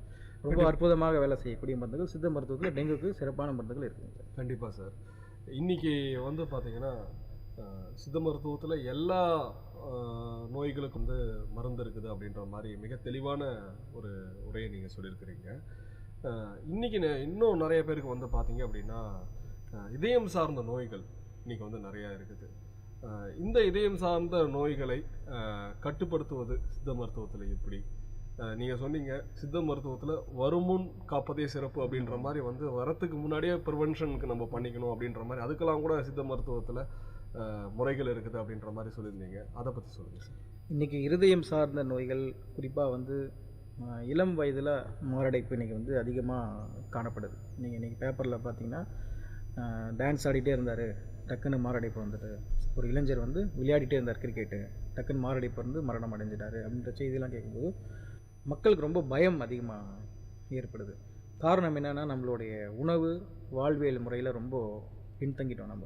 நம்மளுடைய மரபு கலாச்சாரங்கள் உடைய அழிவு தான் இதோடைய காரணமாக நான் பார்க்குறேன். என்னென்னா நம்மளுடைய மரபு சார்ந்த உணவுகளை நம்ம வந்து ரொம்ப எடுத்துக்கிறது இல்லை. நம்மளுடைய இன்றைக்கி பார்த்திங்கன்னா துரித உணவுகள் அதிகமாக எடுத்துக்கொள்வது, காலம் தவறிய உணவுகள், ஒரு 12 மணிக்கு ஃப்ரைட் ரைஸ் சாப்பிட்றது, எண்ணெய் பொருட்கள் சாப்பிட்றது, இந்த மாதிரி உணவுகள் வந்து ஏற்படும்போது செரிமான சக்தி இதுதான் முக்கியமான ஒரு காரணம். நம்மளுடைய குடல் வந்து இயங்கக்கூடிய நேரங்களில் தான் உணவு வந்து இயக்கம் அதிகமாக இருக்கும்போது தான் உணவு சாப்பிடணும். குடல் இயக்கம் குறைவாக இருக்கும்போது உணவுகள் மந்த உணவுகள் எடுக்கும்போது இந்த மாதிரி பிரச்சனைகள்லாம் அதிக அளவில் காணப்படுது. குறிப்பாக வந்து நம்ம சித்தாவில் என்ன சொன்னால் தமரக வாயுன்னு சொல்லுவோம். தமரக வாயுன்னா என்னென்னா இருதயத்தில் ஏற்படக்கூடிய வாதம். இந்த தமரக வாயுவை சேருவதற்கான காரணங்கள் என்னென்னா நம்ம 6 மாதத்துக்கு முன்னாடி பேதிக் சாப்பிடணும். இந்த குடல் சுத்தம் பண்ணுறதுன்றது முன்னாடி நம்ம முன்னோர்கள் வீட்டில் பாட்டிலாம் பார்த்திங்கன்னா எண்ணெயெல்லாம் கொடுப்பாங்க. அந்த முறைகள்லாம் இருந்தது. இப்போ அந்த முறைகள்லாம் இல்லாதனால என்ன ஆகுதுன்னா இன்றைக்கி நிறைய குடல் அழுக்குகள் சேர்ந்ததுனால தான் ஃபஸ்ட்டு ஸ்டார்ட் ஆகுதா அதெல்லாம் ஆகுது. அதுக்கப்புறம் தான் அவங்களுக்கு என்னென்னா கல்லீரலில் வந்து வாயு சேருது. கல்லீரலில் வாயு சேர்ந்ததுக்கப்புறம் பார்த்திங்கன்னா அவங்களுக்கு கொலஸ்ட்ரால் லெவல் வந்து கூட்டி விட்டுரும். இதான் பித்தவாதம்னு சொல்லுவோம். அந்த பித்தவாதம் நாடி நம்ம நாடியில் பார்த்தோம்னா சொல்லிடலாம். பித்தவாத நாடி யாருக்கெல்லாம் இருக்கோ அவங்களுக்கு உடனே நான் சொல்லுவேன், போய் இந்த பேதிக் சாப்பிட்ருங்க, அதுக்கப்புறம் வந்து சித்தா மருந்து எடுங்க. கூடவே நான் பெரும்பாலும் மருந்து கொடுக்குறதுல பேதிக் எடுத்ததுக்கப்புறம் நீங்கள் சில உணவு முறைகள் நான் சொல்லுவேன். அதெல்லாம் நீங்கள் ரெகுலராக உணவில் வந்து சேர்த்துட்டு வாங்க. கூடவே என்னென்னா இந்த மாதிரி பித்தவாத நாடி இருக்கிறவங்களுக்கு வந்து நம்ம என்ன பண்ணணும்னா நெல்லிக்காய் நிறைய சாப்பிட சொல்லணும், உலர்ந்த திராட்சை நிறைய சாப்பிட சொல்லணும், அதே போல் வந்து அத்திப்பழம் நிறைய சாப்பிட சொல்லணும், சோம்பு சீரகம் அதிகமாக சாப்பிட சொல்லணும், பூண்டு அதிகமாக சாப்பிட சொல்லணும். இந்த மாதிரி விஷயங்கள்லாம் வந்து அவங்க ரெகுலராக உணவில் எடுத்துக்கணும். வெந்தயம் நிறைய சாப்பிட சொல்லணும். இதெல்லாம் வந்து சாப்பிட்றதுனால வந்து அந்த நாடி சமநிலையாவது. கூடவே வந்து சித்தாவில் வந்து மிக பிரதானமான ஒரு முக்கியமான மருந்து மருதம்பட்டைன்னு ஒரு அர்ஜுனா மரம்னு சொல்லுவோம். அதோட மரப்பட்டையோட வேர் வந்து அந்த வேர்பட்டையோடைய தூள் வந்து மருதம்பட்டை சூர்ணம்னு நம்ம சொல்லுவோம். அந்த மருதம்பட்டைய சூர்ணத்தை வந்து தொடர்ந்து நீங்கள் வந்து தொடர்ந்து சாப்பிட்டுட்டு வரலாம். இந்த மருதம்பட்டை சூர்ணம் வந்து மாரடைப்பு வராமல் தடுக்கக்கூடிய ஒரு முக்கியமான மருந்து மருதம்பட்டை சூர்ணம். இந்த மருதம்பட்டை சூர்ணம் வந்து பொதுவாகவே வந்து எல்லாருமே வந்து இந்த மாதிரி ஒரு பித்தவாத நாடி பாதிச்சிருக்கவங்க, கொலஸ்ட்ரால் லெவல் இருக்கிறவங்கள முன்னெச்சரிக்கையாக இருதய நோய் வராமல் இருக்கிறவங்களுக்கு, மாரடைப்பு வராமல் இருக்கிறவங்க இந்த மருதம்பட்டை சூர்ணத்தை வந்து தாராளமாக எடுத்துக்கொள்ளலாம். செம்பருத்தி பூ வந்து அற்புதமாக வேலை செய்யும். செம்பருத்தி பூ வந்து ஒத்த செம்பருத்தி பூ வந்து இருதய நோய் வராமல் தடுக்கக்கூடிய தன்மை வந்து ஒத்த செம்பருத்தி பூக்கு இருக்குது. இந்த ஒத்த செம்பருத்தி பூவை வந்து அந்த இதழ் மட்டுமே நம்ம பாலில் வந்து ஒரு சுடப்பாலில் வந்து ஒரு 50 ml சுடப்பாலில் டிப் பண்ணி ஒரு 3 வாட்டி டிப் பண்ணோம்னா அதில் இருக்கிற செம்பருத்தி பூவில் இருக்கக்கூடிய எசன்ஸ்லாம் அந்த பாலுக்கு வந்துடும். அதை நம்ம வெறுமனே சாப்பிட்லாம். செம்பருத்தி பூ வந்து கஷாயம் மாதிரி செய்து சாப்பிட்லாம். கஷாயம் மாதிரினா செம்பருத்தி பூ தண்ணியில் போட்டு எலுமிச்சம்பழம் சாறு 2 சொட்டு போட்டு கஷாயம் மாதிரி கொதிக்க வச்சு கூட நீங்கள் சாப்பிட்லாம். இதெல்லாம் வந்து என்னென்னா ரத்தத்தில் வந்து அந்த கொழுப்பு வந்து குறைக்கும், இருதய நோய் வராமல் பாதுகாக்கும். தூக்கம் வந்து ரொம்ப முக்கியம். அவங்க வந்து நான் சராசரியாக ஒரு 7 மணி நேரம் நல்லா ஆழ்ந்த உறக்கத்துக்கு நல்ல தூக்கம் இருக்கணும். இயல்பான தூக்கம் இல்லைன்னா கூட இந்த மாதிரி விஷயங்கள் வர்றதுக்கான வாய்ப்புகள் இருக்குது. சித்த மருத்துவம் அதான் சொல்லுது, காலையில் வந்து 6 மணிக்கு எழுந்து கொஞ்சம் பிராணாயாமம் பண்ணிவிட்டு கொஞ்சம் நடைப்பயிற்சி பண்ணணும். அந்த மாதிரி விஷயங்கள்லாம் வந்து கரெக்டாக ஃபாலோ பண்ணோம்னா இந்த இருதய நோயெல்லாம் வராமல் தடுக்கலாம். கண்டிப்பாக சார், நல்லா சொன்னீங்க. அதாவது உணவு முறைகளும் சொல்லிட்டீங்க, வாழ்க்கை முறையிலையும் வந்து கண்டிப்பாக அதை பின்பற்றணும் அப்படின்ற உணவு முறைகள்லையும் வந்து சொல்லியிருக்கீங்க, வாழ்க்கை முறையிலையும் கண்டிப்பாக அதெல்லாம் பின்பற்றணும் அப்படின்ற மாதிரி ஒரு கருத்தை சொல்லியிருக்கிறீங்க. ரொம்ப ஒரு பயனுள்ள கருத்து இதெல்லாம். சார், இன்னொரு ஒரு மக்கள் மனதில் எல்லாத்துக்குமே ஒரு சித்த மருத்துவம் அப்படின்னாலே அடுத்த ஒரு ஞாபகம் நம்மளுடைய மனசுக்கு வர்றது வந்து பார்த்திங்கன்னா பத்திய முறைகள். அந்த உணவு முறை வரும்போதே இந்த பத்திய முறைகள் அப்படின்ட்டு இருக்குது. நிறைய பேர் வந்து சித்தாவுக்கு போனாலே பத்தியம் இருக்க சொல்லுவாங்க அப்படின்றதுனாலயே வந்து சித்த மருத்துவத்தை கொஞ்சம் பேர் அவாய்ட் பண்ணுறவங்க கூட இருக்கிறாங்க. இந்த பத்திய முறைகளுக்கும் இந்த சித்த மருத்துவத்துக்கும் என்ன சம்பந்தம், அதை பற்றி சொல்லுங்கள் சார். சார், பத்திய முறைகள் வந்து நம்ம பொதுவாகவே வந்து சித்தா மருந்து எடுக்கிறவங்க எல்லாருக்குமேலாம் பத்தியம் யாருக்கும் சொல்கிறதில்ல. பத்தியம் வந்து தேவைப்படுறவங்களுக்கு மட்டும்தான் சொல்கிறது. ஒரு தோல் நோயாளிகளுக்கு கண்டிப்பாக பத்திய மருந்துகள் பத்திய உணவு முறைகள் வந்து வேணும். அந்த தோல் நோய் இருக்கிறவங்களுக்கு கண்டிப்பாக சொல்லுவோம். தீவிர நிலையில் இருக்கக்கூடிய நோய்களுக்கு பத்தியம் வந்து சிலது கடைபிடிக்க சொல்லுவோம். அந்த பத்தியம்ன்றது என்னென்னா தேவைப்படுறவங்களுக்கு மட்டும்தான் அதை பயன்படும். எல்லாருக்கும் மூலிகை மருந்துகளுக்கு சாதாரணமாக நம்ம வந்து எல்லாமே பத்தியம் தேவைப்படாது. தேவைப்படுறவங்களுக்கு அந்த பத்தியம் இருக்கும். உதாரணமாக காமாலை நோய்க்கு நீங்கள் பார்த்துருக்கீங்க, மஞ்சள் காமாலைக்கு வந்து நம்ம வந்து பத்தியம் வந்து உங்களுக்கே தெரியும். அதில் வந்து எண்ணெய், இந்த உப்பு, புளி, காரம் இதெல்லாம் வந்து ஏன் அவாய்ட் பண்ண சொல்கிறாங்கன்னா இயல்பாகவே அந்த உப்பு, புளி, எண்ணெய்க்கு வந்து அந்த பிலிருபின் லெவலை வந்து அதிகரிக்கக்கூடிய தன்மை வந்து இருக்குது. அவங்களுடைய நோயோட தீவிர நிலை வந்து அதிகரிச்சிடும். அந்த உணவு தான் நீங்கள் எடுத்துக்கோணும்னு நம்ம சொல்கிறோம். இன்றைக்கி பொதுவாக மக்களே வந்து காமாலை வந்துச்சு, நீ உப்பு, புளி, இது காரம்லாம் கம்மி பண்ணிக்க அப்படின்னு சொல்கிறது வந்து மருந்துக்காக இல்லை, அவங்களுடைய நோய் வந்து அதிகமாகாமல் இருக்கிறதுக்காக சொல்கிறது தான். இது வந்து பயப்பட வேண்டிய அவசியம் இல்லை. சில பற்பம் செந்திரம் மாதிரி மருந்துகள் கொடுக்கும்போது இயல்பாக வந்து அதோடைய அந்த மருந்துகளுடைய வீரியம் அதிகமாக இருக்கணுன்றதுக்காக சில உணவுகள் சொல்லுவாங்க. உதாரணமாக சிறுகீரை நீங்கள் கேள்விப்பட்டிருப்பீங்க. சிறுகீரை அகத்திக்கீரையும் என்னென்னா நம்ம சாப்பிட்ற மருந்தோடைய அந்த ஆக்ஷனை வந்து குறைச்சிரும், அதோடைய வீரியத்தை வந்து குறைச்சிரும். அதனால் நம்ம என்னென்னா சிறுகீரை அகத்திக்கீரையுமே வந்து பொதுவாக வந்து நீங்கள் எடுத்துக்காதீங்க. பொதுவாக வந்து அகத்திக்கீரை நீங்கள் சொல்லுவாங்க, ஏதாவது குடல் நஞ்சுகள் ஏதாவது உள்ள மருந்துகள் ஏதாவது இருந்தால் அந்த அகத்திக்கீரை வந்து கழிவுகளாக வெளியே தள்ளிடும். அதோடைய மருத்துவ குணம் அதான். அதனால் அந்த கீரைகள் வந்து எடுத்துக்க வேண்டாம் அப்படின்னு சொல்கிறது தான். சில நோய்களுக்கு பத்தியம் கண்டிப்பாக தேவை, பெரும்பாலும் இருக்காது, ஒரு 80% இருக்காது. ஒரு சிலர் பிரச்சனைகளுக்கு கண்டிப்பாக பத்தியம் இருக்கணும், அதை கடைபிடிச்சு தான் ஆகணும். மருந்துங்களுடைய வீரியம் நல்லாயிருக்கும், நோயும் விரைவில் குணமடைகிறதுக்கு ஒரு நல்ல ஒரு விஷயம் தான் அது. அதை கண்டு பயப்பட வேண்டாம். இது சித்தாவுக்கு மட்டும் பொருந்தாது, எல்லா மருந்துகளுக்கும் இல்லை. அலோபதி மருத்துவத்தில் கூட இன்றைக்கி சில இன்றைக்கி எல்லாமே சொல்ல ஆரம்பிச்சிட்டாங்க. இன்றைக்கி என்னென்னா அவங்களுமே வந்து இன்றைக்கி என்னென்னா சில டயட் சார்ட்னு கொடுக்குறாங்க, அது மாதிரி சில இதெல்லாம் அவாய்ட் பண்ணுங்கள், இதெல்லாம் எடுத்துக்கோங்க அப்படின்றது வந்து இன்றைக்கி எல்லா மருத்துவ முறைகளும் பொதுவான ஒரு விஷயமாச்சு. ஏன்னா இன்றைக்கி உணவு தான் நஞ்சுன்ற ஒரு விஷயம் இருக்கிறதுனால இந்தந்த நோயாளிக்கு இப்போ சிறுநீரகம் சார்ந்த நோயாளிகளுக்கு சில உணவுகள் இருக்குது, சர்க்கரை நோயாளிகளுக்கு சில உணவுகள் இருக்குது. அதை வந்து எடுக்கிறது ரொம்ப அவங்களுக்கு நோயுடைய தீவிரம் அது வந்து குறையிறதுக்கு நல்ல வாய்ப்பு இருக்குங்க சார். ரொம்ப நல்லா சொன்னீங்க டாக்டர் சித்த மருத்துவத்தை பற்றி. இப்போது குழந்தையின்மை இன்றைக்கி நிறையா பேருக்கு வந்து இந்த குழந்தையின்மைக்கான தீர்வு வந்து சரி நிறையா மெடிசன்ஸ் இதனால் எடுத்துகிட்டு இருக்கிறாங்க. இந்த சித்த மருத்துவத்தில் இதுக்கான மருத்துவ முறைகள் என்ன சார் இருக்குது? அதாங்க சார், குழந்தையின்மைக்கு சித்த மருத்துவத்தில் ஒரு அற்புதமான ஒரு மருத்துவ முறைகள் இருக்குது. பொதுவாக வந்து குழந்தையின்மை பிரச்சனையை வந்து எப்படி பார்க்கணும்னா சித்த மருத்துவ ரீதியாக 2 பேருக்குமே நாடி பார்க்கணும் சார். ஆண் பெண் இருவருக்குமே நாடி பார்க்கணும். பார்த்துட்டு யாருக்கு எந்த மாதிரி விஷயங்கள் வந்து மாற்றம் அடைஞ்சிருக்கு, ஏதாவது என்ன பிரச்சனை இருக்குது, குறைகள் இருக்குன்றது நாடியின் மூலிமா அறிஞ்சு மருந்துகள் கொடுத்தோம்னா நல்ல பலன் இருக்குது. சித்த மருத்துவத்தால் இன்ஃபெர்டிலிட்டிக்கு நிறைய பேர் வந்து மருந்துகள் எடுத்து நல்ல குணமாயிருக்காங்க. இப்போ இந்த மாதத்துலேயே வந்து குறைஞ்சபட்சம் ஒரு 15 பேர் என்கிட்ட சித்த மருந்துகள் சாப்பிட்டு நிறைய பேருக்கு குழந்தை இருக்குது சார். அது வந்து சித்தர்கள் சொன்ன விஷயங்கள் தான். சித்தர்கள் சொன்ன மருந்துகள், சித்தர்கள் சொன்ன அடிப்படையில் நாங்கள் மருத்துவம் பண்ணி நிறைய பேருக்கு இந்த மாற்றத்தை உண்டு பண்ணியிருக்கோம். என்னென்னா நாடி பார்க்கணும் சார். இது பொதுவாக வந்து 2 பேருக்குமே நாடி பார்க்கணும். உதாரணமாக ஒரு ஆணுக்கு வந்து நாடி பார்த்தோம்னா அவங்களுக்கு வந்து பார்த்திங்கன்னா அணுக்கள், உயிரணுக்கள் வந்து சிலருக்கு வந்து உற்பத்தி இருக்கும். அதில் வந்து மொட்டிலிட்டி என்று சொல்லக்கூடிய அந்த நீந்தி போகிற தன்மை வந்து இருக்காது. அதற்கு வந்து சித்தால என்ன நாடியில் தெரியும்னா, உதாரணமாக தசவாயுக்களில் வந்து வியானன்ற ஒரு வாயு, அந்த வியானன்ற வாயு வந்து உயிரணுவில் வந்து இருந்தால் தான் அது வேகமாக கடந்து அந்த முட்டையில் போய் உடனே போய் பதியும். அந்த வியானன் வாயு குறைவாக இருக்கிறவங்களுக்கு அந்த வியானன் வாயுவை உற்பத்தி பண்ணக்கூடிய மருந்துகள் வந்து சித்தாவில் வந்து கொடுக்கலாம். பெண்களுக்கு வந்து அபானன்னு சொல்லுவோம். அந்த அபானன்ற காற்று வந்து குறைவாக இருந்ததுன்னா அதை அதிகப்படுத்தக்கூடிய தன்மை இருக்கக்கூடிய மருந்துகளை வந்து கொடுக்கும்போது சினை முட்டைகள் உற்பத்தி வந்து அதிகமாகும். இதன் அடிப்படையில் வந்து நம்ம பார்த்து மருந்து கொடுத்தோம்னா கண்டிப்பாக குழந்தையின்மைக்கு வந்து சித்தாவில் நல்ல பலன் இருக்குது. பொதுவாக வந்து உணவு முறையிலே சிலதெல்லாம் நம்ம அவங்கள வந்து சொல்லி மாற்றம் பண்ண சொல்லலாம். எண்ணெய் குளியல் வந்து ரொம்ப அற்புதமாக வேலை செய்யும். ஆண்களுக்கு வந்து வாரத்தில் 2 வாட்டி எண்ணெய் குளியல் வந்து அவசியமாக அவங்கள எடுத்துக்க சொல்லணும். 2 பேருமே, ஆணுக்கு வந்து புதன்கிழமையும் சனிக்கிழமையும், பெண்களுக்கு வந்து செவ்வாய்க்கிழமையும் வெள்ளிக்கிழமையும். பிரபஞ்சத்தோடைய இந்த இயக்கங்கள் வந்து ஆணுக்கு வந்து புதன் சனியும் வந்து இயல்பாக அதிகமாக கிடைக்குது, பிராணசக்தி. பெண்களுக்கு வந்து செவ்வாய் வெள்ளிக்கிழமை. இது ஆண் பெண் தத்துவம் அடிப்படையில் வந்து சித்தர்கள் சொல்லியிருக்காங்க. இந்த மாதிரி கிழமைகளில் வந்து தலை குளியல், அந்த எண்ணெய் குளியல் வந்து பயன்படுத்தலாம். அதே சமயத்தில் உணவுகள் அதிகமாக மைதா, வெள்ளை சர்க்கரையை அவாய்ட் பண்ண சொல்லணும்.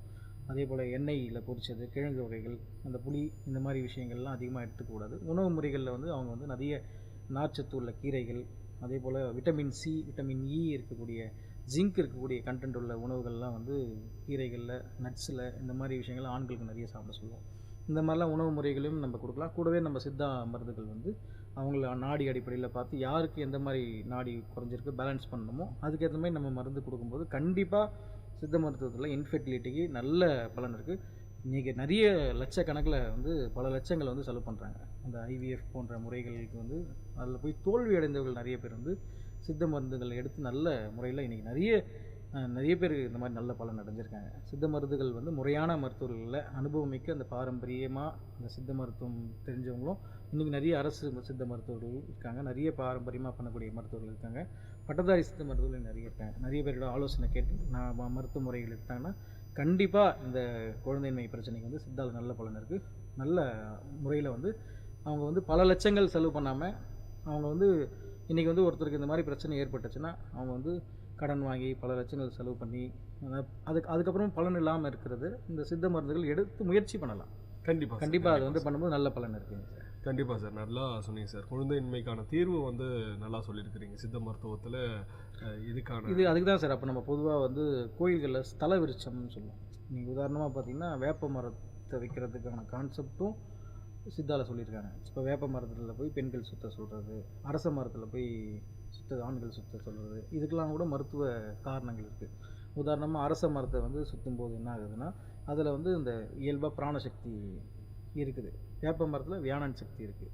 இந்த சக்திகள் வந்து இயற்கையில் வந்து மரங்களுக்கு நம்மளுடைய கெட்ட வைப்ரேஷன் அதை எடுத்துக்கிட்டு நல்ல இயற்கை காற்றுக்கள் அதை கொடுத்து உள்ள அந்த உயிரணுக்களுடைய தன்மை வந்து இந்த சுவாசத்திலே மாற்றுது. நம்ம சுவாசிக்கிறோம் அந்த மூலிகைகளுடைய அந்த காற்றை சுவாசிக்கிறதுக்கு. இதுதான் அரச மரத்தடி சுற்றி வாங்க அப்படின்னு சொல்லிட்டு பெண்களுக்கெல்லாம் சிலர்லாம் வந்து சொல்லுவாங்க, குழந்தையின்மை இல்லாதவங்க. இது காரணம் வந்து மூட நம்பிக்கை. இது வந்து ஒரு பழமொழி கூட இருக்குது, அரச மரத்தை சுற்றி வந்து பார்த்து அடி வைத்து தொட்டுப்பாரு அப்படின்னு சொல்லிட்டு ஒரு பழமொழி இருக்குது. இதெல்லாம் வந்து காரணம் என்னன்னு கேட்டிங்கன்னா இதில் மருத்துவ குணங்கள் நிறைந்த ஒரு ஸ்தலங்கள் அதெல்லாம்.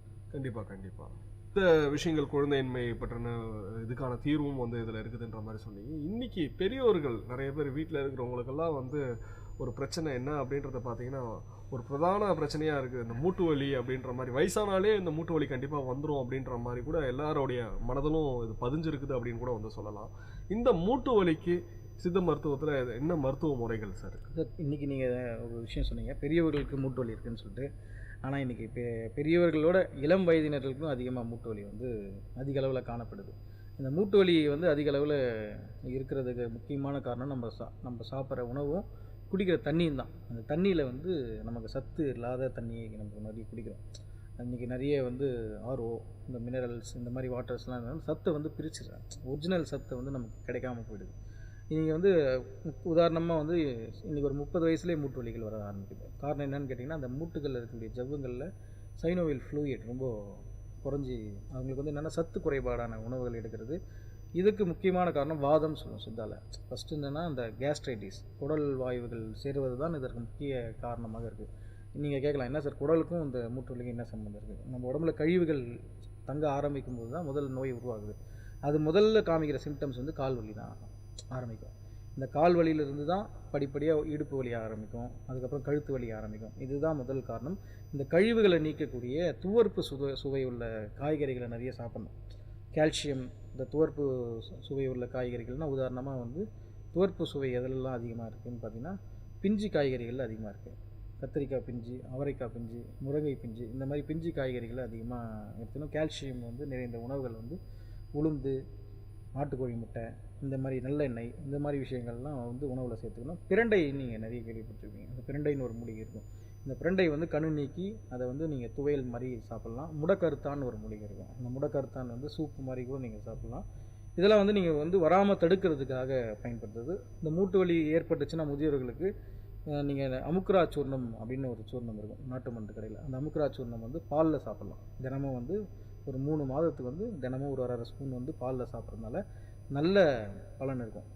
மூட்டு வலி இருக்கிறவங்களுக்கு அந்த கால்சியம் வந்து இயல்பாக அந்த அமுக்குராக்கு வந்து கொண்டு வரக்கூடிய தாது பலம்னு சொல்லுவோம். சித்தாவில் வந்து என்னென்னா சப்த தாதுக்கள்னு சொல்லுவோம். சப்த தாதுக்கள்னால் நம்ம உடம்புல வந்து சாப்பிட்றது தாதுவாக மாறுது. அந்த தாதுவாக மாறாதவர்களுக்கு இந்த அமுக்குரா சூர்ணம் நல்ல பலனை தரும். தாதுவாக மாற்றுற வேலை வந்து திரிபலா சூர்ணம் நல்லா பண்ணும். இரவில் வந்து திரிபலா சூர்ணம் வந்து வெந்நீரில் வந்து எடுத்துக்கலாம். இந்த இயல்பாகவே முதியோர்கள் வந்து நார்மலாகவே எல்லாருமே இளம் வயதினர்கள் கூட திரிபலா சூர்ணத்தை வந்து அது ஒன்றும் இல்லை, கடுக்காய், நெல்லிக்காய், தாண்டிக்காயில் வந்து தயார் பண்ணி துவர்ப்பு சுவை. நான் சொன்னல எதுக்கு துவர்ப்பு சுவைனா அது 3மே துவர்ப்பு சுவை நிறைந்த ஒரு மூலிகைகள். அது மருந்தாக வந்து திரிபலா சூர்ணத்தை கிடைக்குது. அது வந்து இரவில் வெந்நீரில் சாப்பிடும்போது என்னென்னா வாதத்தை வந்து குறைக்குது. அதிகமாக நம்ம உடம்புல சேரக்கூடிய கேஸ்ட்ரைட்டிஸ் வந்து ஃபஸ்ட்டு கழிவுகள் நீங்கினா தான் நோய் வந்து உடம்புல வந்து நீங்குன்றது நம்ம சித்த மருத்துவத்துடைய தத்துவம்.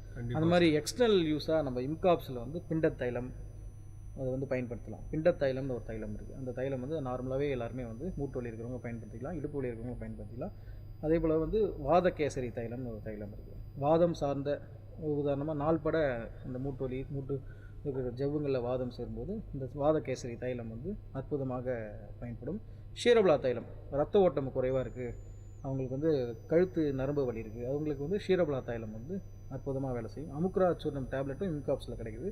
இந்த மாதிரி மருந்துகள்லாம் நீங்கள் பொதுவாக வந்து வாங்கி நீங்கள் பயன்படுத்தலாம். கண்டிப்பாக சார். இன்றைக்கி வந்து நிறைய விஷயங்கள் வந்து சொல்லியிருக்கிறீங்க. இன்றைக்கி வாழ்க்கை முறையிலேயே வந்து இன்றைக்கி நிறைய பேருக்கு வந்து பார்த்தீங்க அப்படின்னா மலச்சிக்கல் அப்படின்றது இன்றைக்கி இருக்குது. நிறைய மனச்சிக்கல் அப்படின்ற மாதிரி கூட நான் புக்கில் படிச்சிருக்கிறேன் நான். இந்த மலச்சிக்கலுக்கு வந்து சித்த மருத்துவ முறைகளில் என்ன மருந்து சார் இருக்குது? சார், மலச்சிக்கல் ஏற்படுவதற்கான முக்கியமான காரணம் வந்து என்னென்னு கேட்டிங்கன்னா, நம்ம குடலில் வந்து அந்த துவர்ப்பு சுவை குறைஞ்சவங்களுக்கெல்லாம் பார்த்திங்கன்னா குடலில் வந்து அழுக்குகள் வந்து வெளியேறாமல் இருக்கும். அவங்களுக்கு வந்து நீங்கள் மலச்சிக்கலுக்கு வந்து பொதுவாகவே வந்து காய்கறிகள் நிறைய சாப்பிட்லாம், கீரைகள் நிறைய சாப்பிட்லாம். ஃபஸ்ட்டு பழங்கள், காய்கறிகள், கீரைகள் சாப்பிட்லாம். இதிலேயே அவங்களுக்கு வந்து ஓரளவுக்கு கட்டுப்பாடாகும். அதில் ஆகலை அப்படின்னு நம்ம சொல்லும்போது அவங்க அடுத்த கட்டத்துக்கு திரிபலா சூர்ணத்தை வந்து இரவில் வந்து வெந்நீரில் சாப்பிட்லாம். கடுக்காய் பொடியை வந்து வெந்நீரில் வந்து எடுத்துக்கலாம். இந்த மாதிரி வந்து எல்லாருக்குமே தெரிஞ்ச விஷயம் தான். திரிபலா வந்து சாப்பிட்லாம், கடுக்காய் பொடி எடுத்துக்கலாம். இந்த மாதிரி விஷயங்கள் சாப்பிடும்போது மலச்சிக்கல் வந்து ரொம்ப இல்லாமல் தவிர்க்கப்படுது. நீங்கள் வந்து பிரண்டை மாதிரி வந்து சொல்லியிருக்கிறீங்க. பேசிகிட்டு இருக்கும்போது இன்காப்ஸில் கிடைக்கும் அப்படின்ற மாதிரி வந்து சொன்னீங்க. இந்த இன்காப்ஸ் வந்து எங்கே இருக்குது? இந்த நீங்கள் சொன்ன இந்த மருந்துகள்லாம் வாங்கணும், சித்தாவை நாங்கள் இப்போ முழுமையாக பின்பற்ற போகிறோம் அப்படின்ற நேயர்கள் கண்டிப்பாக யாராவது கண்டிப்பாக யோசிப்பாங்க. அவங்களுக்கு இந்த மருந்துகள்லாம் எங்கே கிடைக்கும், அதை பற்றி சொல்லுங்கள் சார். சார், இன்காப்ஸ்ன்றது என்னன்னு கேட்டிங்கன்னா, நம்மளுடைய சித்தா, ஆயுர்வேதா, யுனானி அந்த கம்பெனிகளுடைய மத்திய அரசின் கீழ் இயங்கக்கூடிய ஒரு கோஆப்ரேட்டிவ் சொசைட்டி. சரிங்களா சார்? இது வந்து இதோடைய தலைவர் பார்த்திங்கன்னா டாக்டர் ஆர் கண்ணன் சொல்லிட்டு அவர் தான் எங்களோட தலைவர். அவர் கீழே நாங்கள் வந்து 15 இயக்குநர்கள் இருக்கோங்க சார் இன்காப்ஸில்.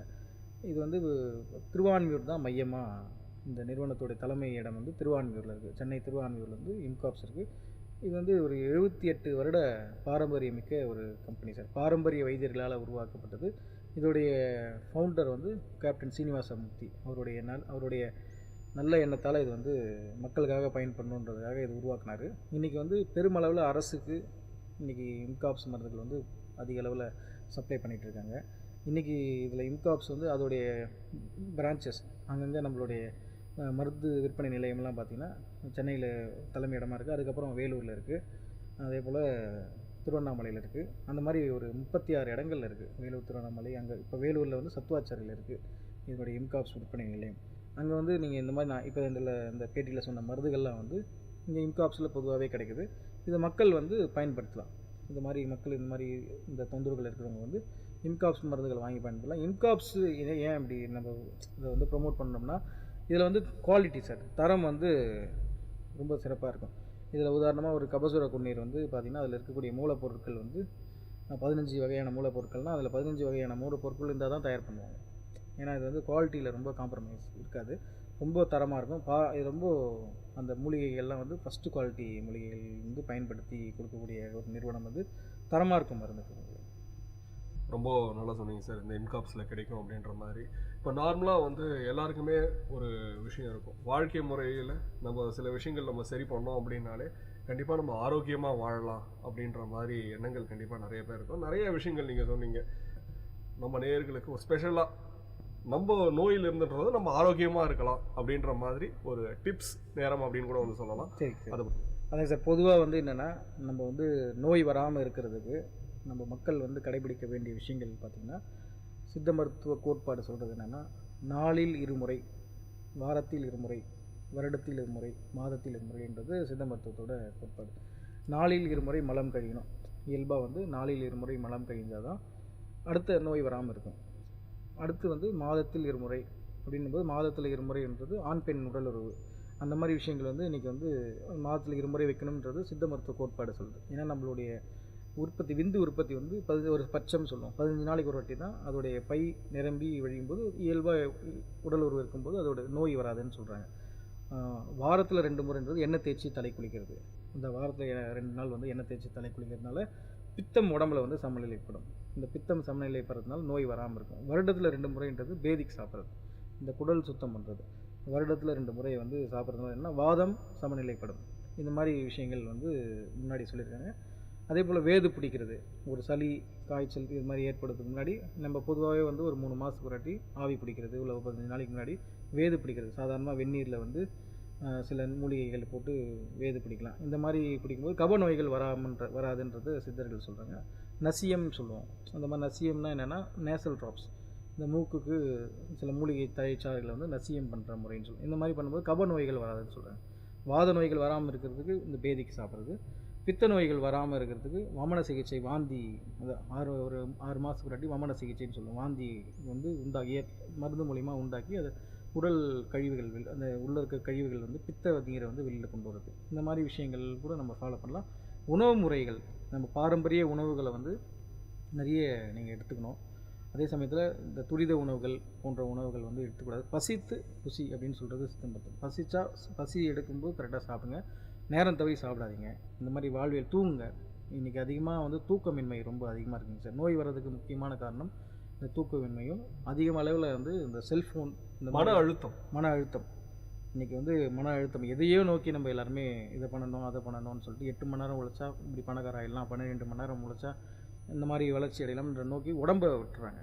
இப்போ வந்து அந்த உழைப்புன்றது அதை சம்பாரித்து அதை கரெக்டாக அறுவடை செய்யும். அது வந்து அது இயற்கை வாழ்க்கையில் வந்து வாழ இயல்பாக இருக்கணும். அது வந்து இல்லாத நோய்கள் நோக்கி மக்கள் போயிட்டுருக்காங்க. இதெல்லாம் இல்லாமல் மக்கள் பார்த்துக்கணும். இந்த நீங்கள் சொன்ன மாதிரி இந்த முறைகளை பின்பற்றினாலே நம்மளுடைய வாழ்க்கை முறை நம்மளுடைய முன்னோர்கள் பின்பற்றுற மாதிரி ஒரு ஆரோக்கியமான ஒரு வாழ்க்கை முறை கண்டிப்பாக வந்து இன்றைக்கி நிறைய பேர் பின்பற்ற ஆரம்பிச்சிருக்கிறாங்க. கொஞ்சம் கொஞ்சமாக கண்டிப்பாக வந்து நம்மளுடைய மக்கள் இந்த இன்னைக்கு நல்ல விழிப்புணர்வு வந்திருக்குங்க சார். சித்த மருத்துவத்து மேலே நல்ல மக்களுக்கு ஒரு நல்ல விழிப்புணர்வு வந்திருக்கு. இன்றைக்கி பெருமளவில் நாட்டு மருந்து கடைகளில் நான் கேட்கும்போது சொல்லுவோம், நிறைய மூலிகைகள் சார்ந்த விஷயங்கள் நிறைய வாங்க ஆரம்பிச்சிட்டாங்க மக்கள். முன்னெல்லாம் சளி, இரும்பல், காய்ச்சலுக்கு போய் உடனே இன்ஜெக்ஷன் பண்ணுவாங்க. இன்றைக்கி அதெல்லாம் இல்லாமல் கஷாயம் கொடுத்து பார்ப்போம், அதிலே சரியாயிடுது. அது சரியாகாத பட்சத்தில் போய் பார்த்துக்கலாம் அப்படின்றது இன்றைக்கி நிறைய வந்துச்சு. மக்களுக்கு நல்ல விழிப்புணர்வு ஏற்பட்டுருக்கு. இந்த விஷயங்கள்லாம் பேசிகிட்டு இருக்கும்போது இன்றைக்கி வந்து பார்த்திங்கன்னா உடல் பருமன் இன்றைக்கி நிறைய பேருக்கு வந்து இதையே வந்து ஒரு பெரிய விஷயமா வந்து கருதுகிற லெவலுக்கு இருக்குது சார். ஒபிசிட்டி வந்து இன்றைக்கி நிறைய சின்ன பசங்க கூட வந்து பார்த்திங்கன்னா ஒபிசிட்டாக இருக்கிறாங்க அப்படின்ற மாதிரி நிறைய டாக்டர்கள் சொல்லி வந்து கேள்விப்பட்டிருக்கிறோம். இந்த ஒபிசிட்டி வராமல் இருக்கணும்னா சித்த மருத்துவத்தில் ஏதாவது மருந்துகள் இருக்குங்களா சார்? அதான் சார், இந்த ஒபிசிட்டி இந்த வரது கூட முக்கியமான காரணம் என்னன்னு கேட்டால், மரபு ரீதியாக சிலருக்கு வர்றது நம்ம வந்து ஒன்றும் பண்ண முடியாது. தாய் தந்தை வழியாக மரபு ரீதியாக வரவங்களுக்கு வந்து அது மருந்துகள் எடுக்க வேண்டிய அவசியங்கள் வந்து தேவையில்லை. இயல்பாக நம்மளுடைய உடல் உழைப்பு இல்லாமல் நம்ம உணவு தேவையில்லாத உணவுகள் சாப்பிட்றதுனால வரக்கூடிய உடல் அந்த பருமன் வந்து கண்டிப்பாக தவிர்க்கணும் சார். இதான் முதல் சர்க்கரை நோய் வருவதற்கும் இருதய நோய் வருவதற்கும் முதல் காரணமாக இருக்கிறது இந்த உடல் பருமன் தான். இந்த உடல் பருமன் வந்து ஏன் ஏற்படுதுன்னா, நம்ம சாப்பிட்றது அப்சார்ப்ஷன் சொல்லுவோம். நம்ம சாப்பிட்ற உணவு வந்து சத்தாக பிரியுதும், அது சத்தாக பிரியாமல் போய் தங்கிறது, அதுக்கு ஒரு கொழுப்பாக ஒரு இடங்களில் போய் தங்கிறது. இது வந்து கபம் சொல்லுவோம். சித்தாவில் வந்து ஒரு உடம்பு வந்து ரத்தத்தில் வந்து கபம் செய்கிறதுனால தான் இந்த உடல் பருமன் வந்து அதிகமாகுது. இந்த கபத்தை வந்து குறைக்கக்கூடிய விஷயங்கள் நிறைய பண்ணணும். உடல் உழைப்பு அதிகமாக இருக்கணும். இதற்கு மருந்துகள் அப்படின்னு சித்தாவில் பார்த்தீங்கன்னா, நீங்கள் இந்த திரிபுலா சூர்ணமே தேனில் சாப்பிட்லாம் சார். இந்த நாட்டு மருந்து கடைகளில் கிடைக்கக்கூடிய திரிபுலா சூர்ணத்தை வந்து தேனில் சாப்பிட்லாம். இந்த திரிபுலா சூர்ணத்தை வந்து தேனில் சாப்பிட்றது தேனில் குழச்சி 6 மணி நேரத்தில் எடுத்துக்கலாம். இதனால் நல்ல பலன் இருக்குது. கூடவே வந்து நீங்கள் அதிக அளவில் வந்து சோம்பு லைட்டாக வறுத்துட்டு பொடி பண்ணி வெந்நீரில் சாப்பிட்லாம். இந்த மாதிரி விஷயங்கள் பண்ணலாம். பஞ்சதீபாகனி சூர்ணம்னு சொல்லிட்டு ஒரு சூர்ணம் இருக்கும். அந்த பஞ்சதீபாகனி சூர்ணமும் வந்து நல்ல பலன் தரும். இந்த பஞ்சதீபாகனி சூர்ணம் வந்து என்னென்னா, நம்ம பஞ்சபூதத்தை வந்து ஆக்டிவேட் பண்ணக்கூடிய சூர்ணம். இந்த பஞ்சதீபாகனி சூர்ணம் கூட பொதுவாக நம்ம வந்து எடுத்துக்கலாம். அது பஞ்சதீபாகனி சூர்ணத்தை கூட தேனில் சாப்பிட்லாம், வெந்நீரில் சாப்பிட்லாம். இந்த மாதிரி விஷயங்கள் எடுத்துக்கலாம். ஏலாதி சூர்ணம் டேப்லெட்டை வந்து சாப்பிட்லாம். இது வந்து உடல் கழிவுகள் நீங்கிட்டதுக்கப்புறம் உடல் உழைப்பு கண்டிப்பாக அவங்களுக்கு எக்ஸசைஸ், இந்த மாதிரி வாக்கிங், இந்த மாதிரி கூடவே பண்ணலாம். முக்கியமாக வந்து யோகா, மெடிடேஷன், பிராணாயாமம் பண்ணலாம், மூச்சு பயிற்சி பண்ணலாம், சூரிய நமஸ்காரம் பண்ணலாம். இந்த மாதிரி விஷயங்கள்லாம் கூட சேர்த்து செய்யும்போது நல்ல அவங்களோட உடற்பயிற்சி செய்யும்போது இது கூடவே சேர்த்து மருந்துகள் எடுக்கும்போது நல்ல பலன் இருக்கும். முக்கியமாக இன்னொரு விஷயம் என்னென்னா, சித்தாவில் வந்து நாடி பார்க்காம பண்ண முடியாது. ஒவ்வொருத்தருக்கும் ஒரு மாதிரி உடல் அந்த பருமன் ஏற்பட்டுருக்கும். சிலருக்கு வந்து அதை நாடி பார்த்து நம்ம கண்டுபிடிச்சி அதற்கேற்றாற்போல் அவங்களுக்கு ஆலோசனை கொடுத்தோம்னா நல்ல பலன் வந்து அடையலாம். இன்றைக்கி மருத்துவ நேரம் நிகழ்ச்சியில் சித்த மருத்துவர் திரு பாஸ்கரன் சார் நம்மக்கிட்ட இந்த சித்த மருத்துவம் சார்ந்த நிறைய கேள்விகளுக்கு அற்புதமான பதில்களும் தீர்வுகளும் தந்திருக்கிறாங்க. முக்கியமாக மருத்துவர் சொன்னது வந்து பார்த்தீங்க அப்படின்னா, வாரம் 2, நாள் 2, மாதம் 2, வருடம் 2 இதை கடைப்பிடித்தாலே கண்டிப்பாக வந்து நம்மளுடைய வாழ்க்கை முறையில் கண்டிப்பாக ஒரு ஆரோக்கியமான வாழ்க்கையை வாழலாம்னு டாக்டர் சொல்லியிருக்கிறாங்க. மீண்டும் மருத்துவ நேரம் நிகழ்ச்சியில் உங்களை சந்திக்கும் வரை உங்களிடமிருந்து விடைபெறுவது நான் சரவண கார்த்திக். நீங்கள் கேட்டுக்கொண்டிருப்பது விஐடி பண்பலை 90.8. இது விஐடியின் சமுதாய வானொலி.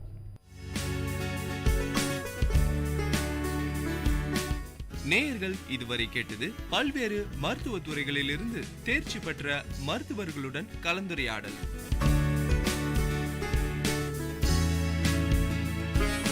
மருத்துவ நேரம் விஐடி பண்பலை 90.8. நன்றி, வணக்கம்.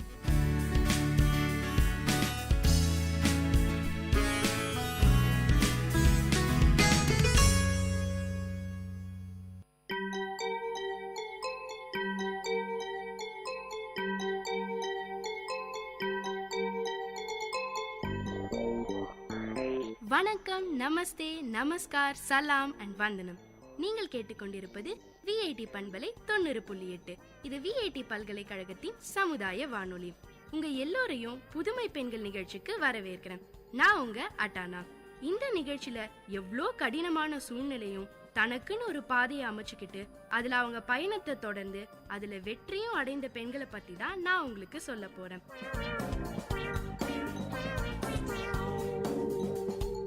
வாழ்க்கையில ரிஸ்க் எடுக்க தயங்குறவங்க வாழ்க்கை கொடுக்க போற பெரிய பரிசை மிஸ் பண்றாங்கன்னு உற்சாகத்தோடையும் மகிழ்ச்சியோடையும் ஆர்வத்தோடையும் பேச ஆரம்பிச்சாங்க நம்ம மலைகள் நாயகி அருணிமா சின்ஹா.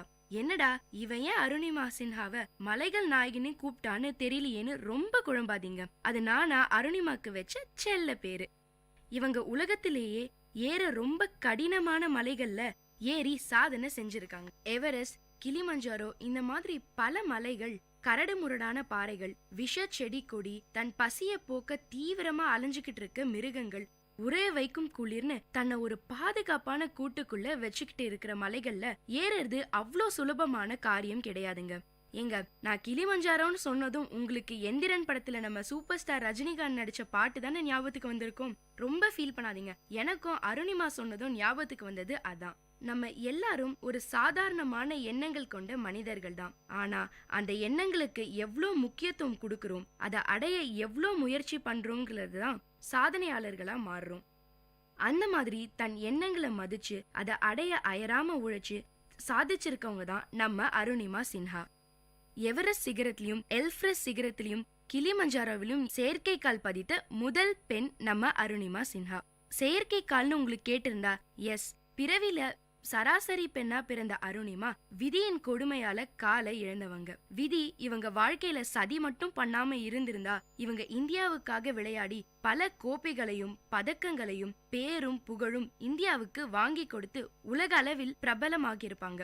நல்ல வேளை நான் என் காலை மட்டும்தான் இழந்தேன், நம்பிக்கை இல்லைன்னு நம்ம அருணிமா பேச ஆரம்பிச்சதும் அவங்களோட அந்த உற்சாகம் நம்ம எல்லாருக்குமே தொத்திக்குதுங்க. சாதாரண பெண்ணா இந்த உலகத்தை சுத்தி வந்துகிட்டு இருந்த உங்க காலை கட்டி போட்டது என்னன்னு கேட்டதும் கடந்த கால நினைவுக்குள்ள நம்மள கூட்டிட்டு போனாங்க அருணிமா. தடதடக்கும் ரயில் சத்தத்துடன் வருது அவங்க பிளாஷ்பேக். இவங்க அப்பா ஹரேந்திர சின்ஹா ஆர்மில இருந்தவர், அம்மா ஞானபாலா சின்ஹா ஹெல்த் சூப்பர்வைசரா இருந்தவங்க. நம்ம அருணிமாக்கு ஸ்போர்ட்ஸ்ல சின்ன வயசுல இருந்தே இன்ட்ரெஸ்ட் உண்டாம். இதுக்கு காரணம் அவங்க அப்பா ஹரேந்திர சின்ஹா தானா. தன்னுடைய சின்ன வயசுல இருந்தே நாட்டு மேல அதிக பற்று கொண்ட ஒரு பெண்ணாம். இருக்காத பின்ன அப்பா மிலிட்டரியில வேலை செஞ்சாருன்னா தன்னால முடிஞ்ச பேரையும் புகழையும் நம்ம தாய்நாட்டுக்கு வாங்கி கொடுக்கணும்னு இவங்க ஆசைப்பட்டாங்க. சரி, நமக்கு ஸ்போர்ட்ஸ்ல தானே இன்ட்ரெஸ்ட், அது மூலியமாவே நம்ம ஆசையை நிறைவேற்றலாம்னு நினைச்சாங்களாம். சர்வதேச அளவுல வாலிபால் போட்டிகள்ல ஜெயிச்சு இந்தியாவுக்கு பேர் சேர்க்கணும்ங்கிறதா இவங்களுக்கு நினைவு தெரிஞ்ச நாள்ல இருந்து ஆசையாம், கனவாவும் இருந்துச்சாம். தன்னுடைய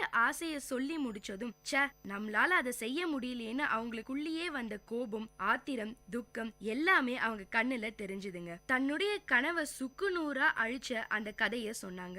லக்னோல இருந்து டெல்லிக்கு போற பத்மாவதி எக்ஸ்பிரஸ்ல போயிட்டு இருந்தாங்களாம். சரி, எவ்வளவு நேரம் தான் உட்கார்ந்துகிட்டே இருக்கிறது, ரொம்ப டயர்டா இருக்கு, முகத்தை கழுவிட்டு வரலாம்னு போனாங்களாம். அங்க இருந்த 4 பேர் எதிர்பார்க்காத சமயத்துல திடீர்னு அருணிமா கழுத்துல இருந்த செயினையும் அவங்க கையில வச்சிருந்த ஹேண்ட்பேக்கையும் பறிக்க முயற்சி பண்ணாங்களாம். அருணிமா தன்னை காப்பாத்திக்க பலமா கத்திருக்காங்க.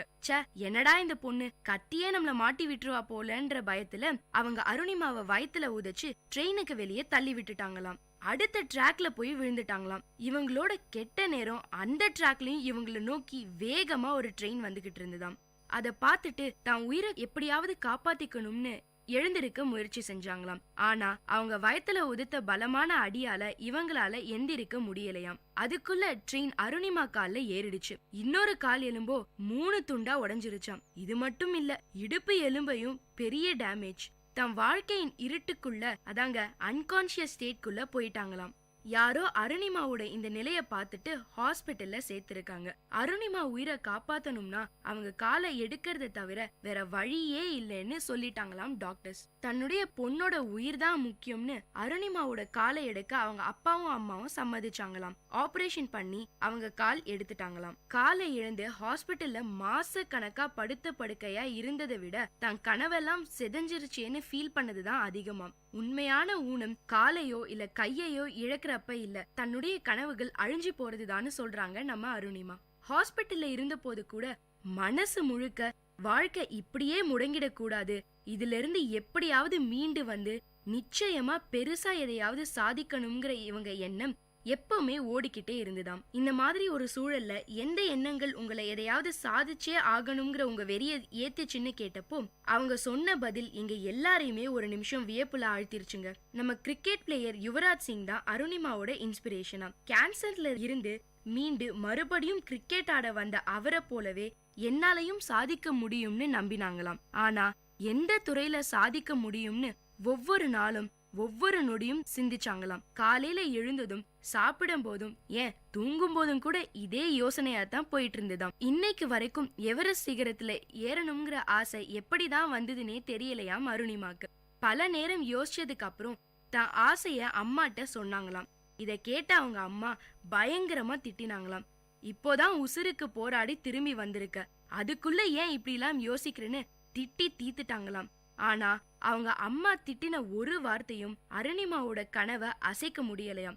மாறா, ச எத்தனை நாள் தான் இப்படி இறப்புக்காக பயந்து பயந்து வாழறது, இறப்புக்கு நான் பயத்தை உருவாக்குறேன், இன்னொரு தடவை அது என்ன பயமுறுத்த கூடாதுன்னு யோசிச்சாங்களாம். ட்ரீட்மெண்ட் முடிஞ்சதும் அருணிமாக்கு செயற்கை கால் பொருத்தினாங்களாம். எவரெஸ்ட் ஏறி சாதனை படைச்ச முதல் இந்திய பெண்ணான பச்சேந்திரி பால் மேடம சந்திச்சாங்களாம். அவங்க அருணிமாவோட அந்த நிலைய பார்த்து வருத்தத்துல மூழ்கலையாம். மாறா, அருணிமா, இந்த மாதிரி நடந்தது ஏதோ உனக்கு கடவுள் எடுத்துரைக்கத்தான்.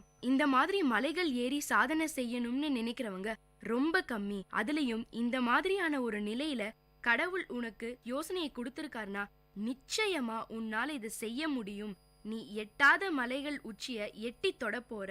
அதனால எதை பத்தியும் யோசிக்காம தைரியமா நீ எடுத்த முடிவுல பயணத்தை தொடங்குன்னு சொன்னாங்களாம். அது மட்டும் இல்லைங்க, அதுக்கான அத்தனை வழிகளையும் ஆலோசனைகளையும் சொல்லி தந்தாங்களாம் பச்சேந்திரி பால் மேடம். உத்தர்காசியில உள்ள நேரு இன்ஸ்டிடியூட் ஆஃப் மவுண்டனியரிங்ல பச்சேந்திரி பால் மேடம் கிட்டேயே 28 நாள் ட்ரைனிங் எடுத்துட்டாங்களாம். அந்த கடுமையான பயிற்சிக்கு அப்புறம் தன்னால நிச்சயமா இதை செய்ய முடியுங்கிற அவங்க நம்பிக்கை அதிகமாச்சாம் அருணிமாக்கு. 2012ஆம் ஆண்டு எவரெஸ்டுக்கான ஒரு முன்னோட்டம் 6150 மீட்டர் உயரத்துல உள்ள ஐலாண்ட் பீக்ல ஏறினாங்களாம் நம்ம அருணிமா. 2013ஆம் ஆண்டு மே 21ஆம் தேதி எவரெஸ்ட அடைஞ்சாங்களாம். அருணிமாவோட கனவு நினைவான அந்த தருணத்தை இன்னும் மறக்க முடியலையாம். அவங்க அதை சொல்லும் போதே அவங்க முகத்துல பூரிப்பும் சந்தோஷமும் நிரம்பி வழிஞ்சுதுங்க. அந்த எவரெஸ்ட் மலை உச்சியில ஏறி நின்னு பார்த்தப்ப இந்த உலகமே அவங்க ஆசைக்கும் லட்சியத்துக்கும் முன்னாடி ரொம்ப சின்னதா தெரிஞ்சுதாம். 58 நாள் முயற்சிக்கு பிறகு கிடைச்ச அந்த வெற்றி அது வரைக்கும் நான் பட்ட எல்லா கஷ்டத்தையும் காணாம போக வச்சிருச்சுன்னு கண்கள் விரிய பேசினாங்க நம்ம அருணிமா. உயரத்தை தொட்டதன் பின்னணியில உள்ள வலி நிறைந்த ரத்தம் சிந்திய தருணங்களையும் நமக்காக சொன்னாங்க. முதல் விஷயம், செயற்கை கால் என்ற விஷயமே அவங்களுக்கு புதுசு. அதுக்கு பழகவே அருணிமாக்கு பெரிய சவாலா இருந்துச்சாம். அருணிமா கூட எவரெஸ்ட் ஏறின மத்தவங்க எல்லாம் ஸ்பீடா மேல ஏறி போயிட்டே இருந்தாங்களாம். செயற்கை காலோட ஒவ்வொரு அடியையும் எடுத்து வச்சு போக அவங்களுக்கு ரொம்ப நேரம் எடுத்துதான். மேல போனவங்க திரும்பி வந்த போதுதான் அருணிமா பாதி தூரத்தை கூட கடக்காம மெதுவா நகர்ந்துட்டே இருந்தாங்களாம். இத பார்த்துட்டு பயங்கரமா கிண்டல் பண்ணி சிரிச்சாங்களாம் மத்தவங்க. உனக்கெல்லாம் எதுக்கு இப்படி ஒரு விபரீத ஆசைன்னு முகத்துக்கு நேராவே கேட்பாங்களாம். ஆனா அதையெல்லாம் பொருட்படுத்தாம அவங்க கவனத்தை ஏறி முடிக்கிறதுல மட்டுமே செலுத்தினாங்களாம். நம்மளால எதை செய்ய முடியாதுன்னு மத்தவங்க சொல்றாங்களோ அதை முடிச்சு காட்டுறதுல இருக்க சந்தோஷமே தனின்னு சொல்றாங்க நம்ம அருணிமா. அவங்களோட அந்த கேலி பேச்சு கூட பல நேரங்கள்ல அருணிமாக்கு தூண்டுகோலா இருந்துருச்சாம். அது மட்டும் இல்லைங்க, எவரெஸ்ட் ஏறும்போது எத்தனையோ முறை அருணிமாவோட செயற்கைக்கால் கழண்டு போயிருக்காம். கூட போனவங்க எல்லாம் அருணிமாவை தனியா விட்டுட்டு போயிருக்காங்களாம். ஆக்சிஜன் சிலிண்டர் காலியாகி என்ன பண்றதுன்னே தெரியாம தவிச்சு போயிருக்காங்களாம். ஆனாலும் இது எதுவுமே அருணிமாவோட லட்சியத்தை கொஞ்சம் கூட அசைக்கல. எப்படியும் நினைச்சதை செய்வேன்னு தன்னையே இல்ல, தன்னை மட்டுமே நம்பினாங்களாம். அதே மாதிரிதான் நினைச்சதை சாதிச்சாங்க அருணிமா. மீடியா வெளிச்சம் முழுக்க அருணிமா மேல தானா. கேலி செஞ்சவங்க அவமானப்படுத்தினவங்களும் தேடி வந்து பாராட்டினாங்களாம். தனக்கு நடந்த எல்லாத்தையும் வெற்றிக்கு மைல்கல்லா மாத்திருக்காங்க நம்ம அருணிமா. உடம்புல உண்டாகிற ஒரு ஊனம் மனச எந்த வகையிலும் பாதிக்கிறது இல்லைன்னு நிரூபிக்க நினைச்சாங்க. அதே மாதிரி நிரூபிச்சும் காட்டியிருக்காங்க. இவ்வளவு பெரிய சாதனை செஞ்சதுக்கு அப்புறமும் தன்னடக்கத்தோட தன் கதைய சொன்ன அருணிமாவுக்கு கனவுகள் இன்னும் மிச்சம் இருக்கு. இதுதான் என் சாதனைன்னு திருப்தி அடைய முடியல, செய்ய வேண்டிய விஷயங்கள் இந்த உலகத்துல நிறைய இருக்குன்னு மனசு சொல்லிட்டே இருக்குன்னு நம்மள ஆச்சரியத்துல தள்ளுறது இவங்களோட பேச்சு. இது மட்டும் இல்லைங்க, மாற்றுத்திறனாளி குழந்தைகளை ஸ்போர்ட்ஸ்ல சாதிக்க வைக்க இலவசமா ஸ்போர்ட்ஸ் அகாடமி ஆரம்பிக்கிற ஐடியாவும் இருக்காம். என்னோட தனிப்பட்ட செலவுகளுக்காகவும் ட்ரீட்மெண்ட்காகவும் வரும் பணத்தை இந்த அகாடமிக்காக ஒதுக்கி வச்சிட்டு இருக்கேன்னு சொன்னது என்ன வியப்புல ஆழ்த்திருச்சுங்க. ஒருத்தர் 10 பேர் முன்னாடி ஒரு ஜோக்க சொன்னாராம். முதல் முறை சொன்னப்போ 10 பேரும் சிரிச்சாங்களாம். 2வது முறையும் அதே ஜோக்க சொன்னாராம். 5 பேர் மட்டும்தான் சிரிச்சாங்களாம். அதே ஜோக்க 3வது முறை சொல்லும் போது யாருமே சிரிக்கலையாம். சிரிப்பை ஏற்படுத்தின ஒரு விஷயமே அடுத்தடுத்த நிமிஷங்களை மாறிடும் போது சோகத்துக்கு காரணமான விஷயங்கள் மட்டும் ஏன் அப்படியே மனசுலயே இருக்குன்னு இவங்க கேட்ட அந்த கேள்விக்கு பதில் தெரியாம தான் நம்ம எல்லாருமே இருக்கும். நமக்கு எது கஷ்டத்தை தந்துச்சோ அதையேதான் பிடிச்சிட்டு தொங்கிட்டும் இருக்கும். இந்த எண்ணத்தை மாத்தினா நம்மளும் நம்ம வாழ்க்கைய கிளியரா தீர்மானிக்க முடியும்.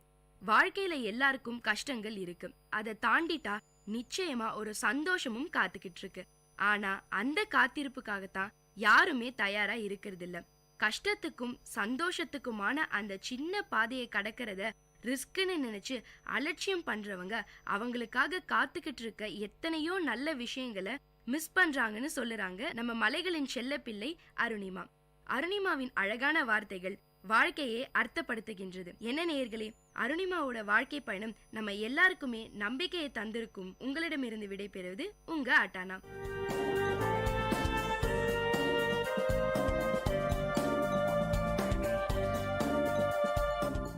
இந்த நிகழ்ச்சி உங்க எல்லாருக்கும் ஒரு பெரிய உற்சாகத்தை தந்திருக்கும்னு நம்புறேன்.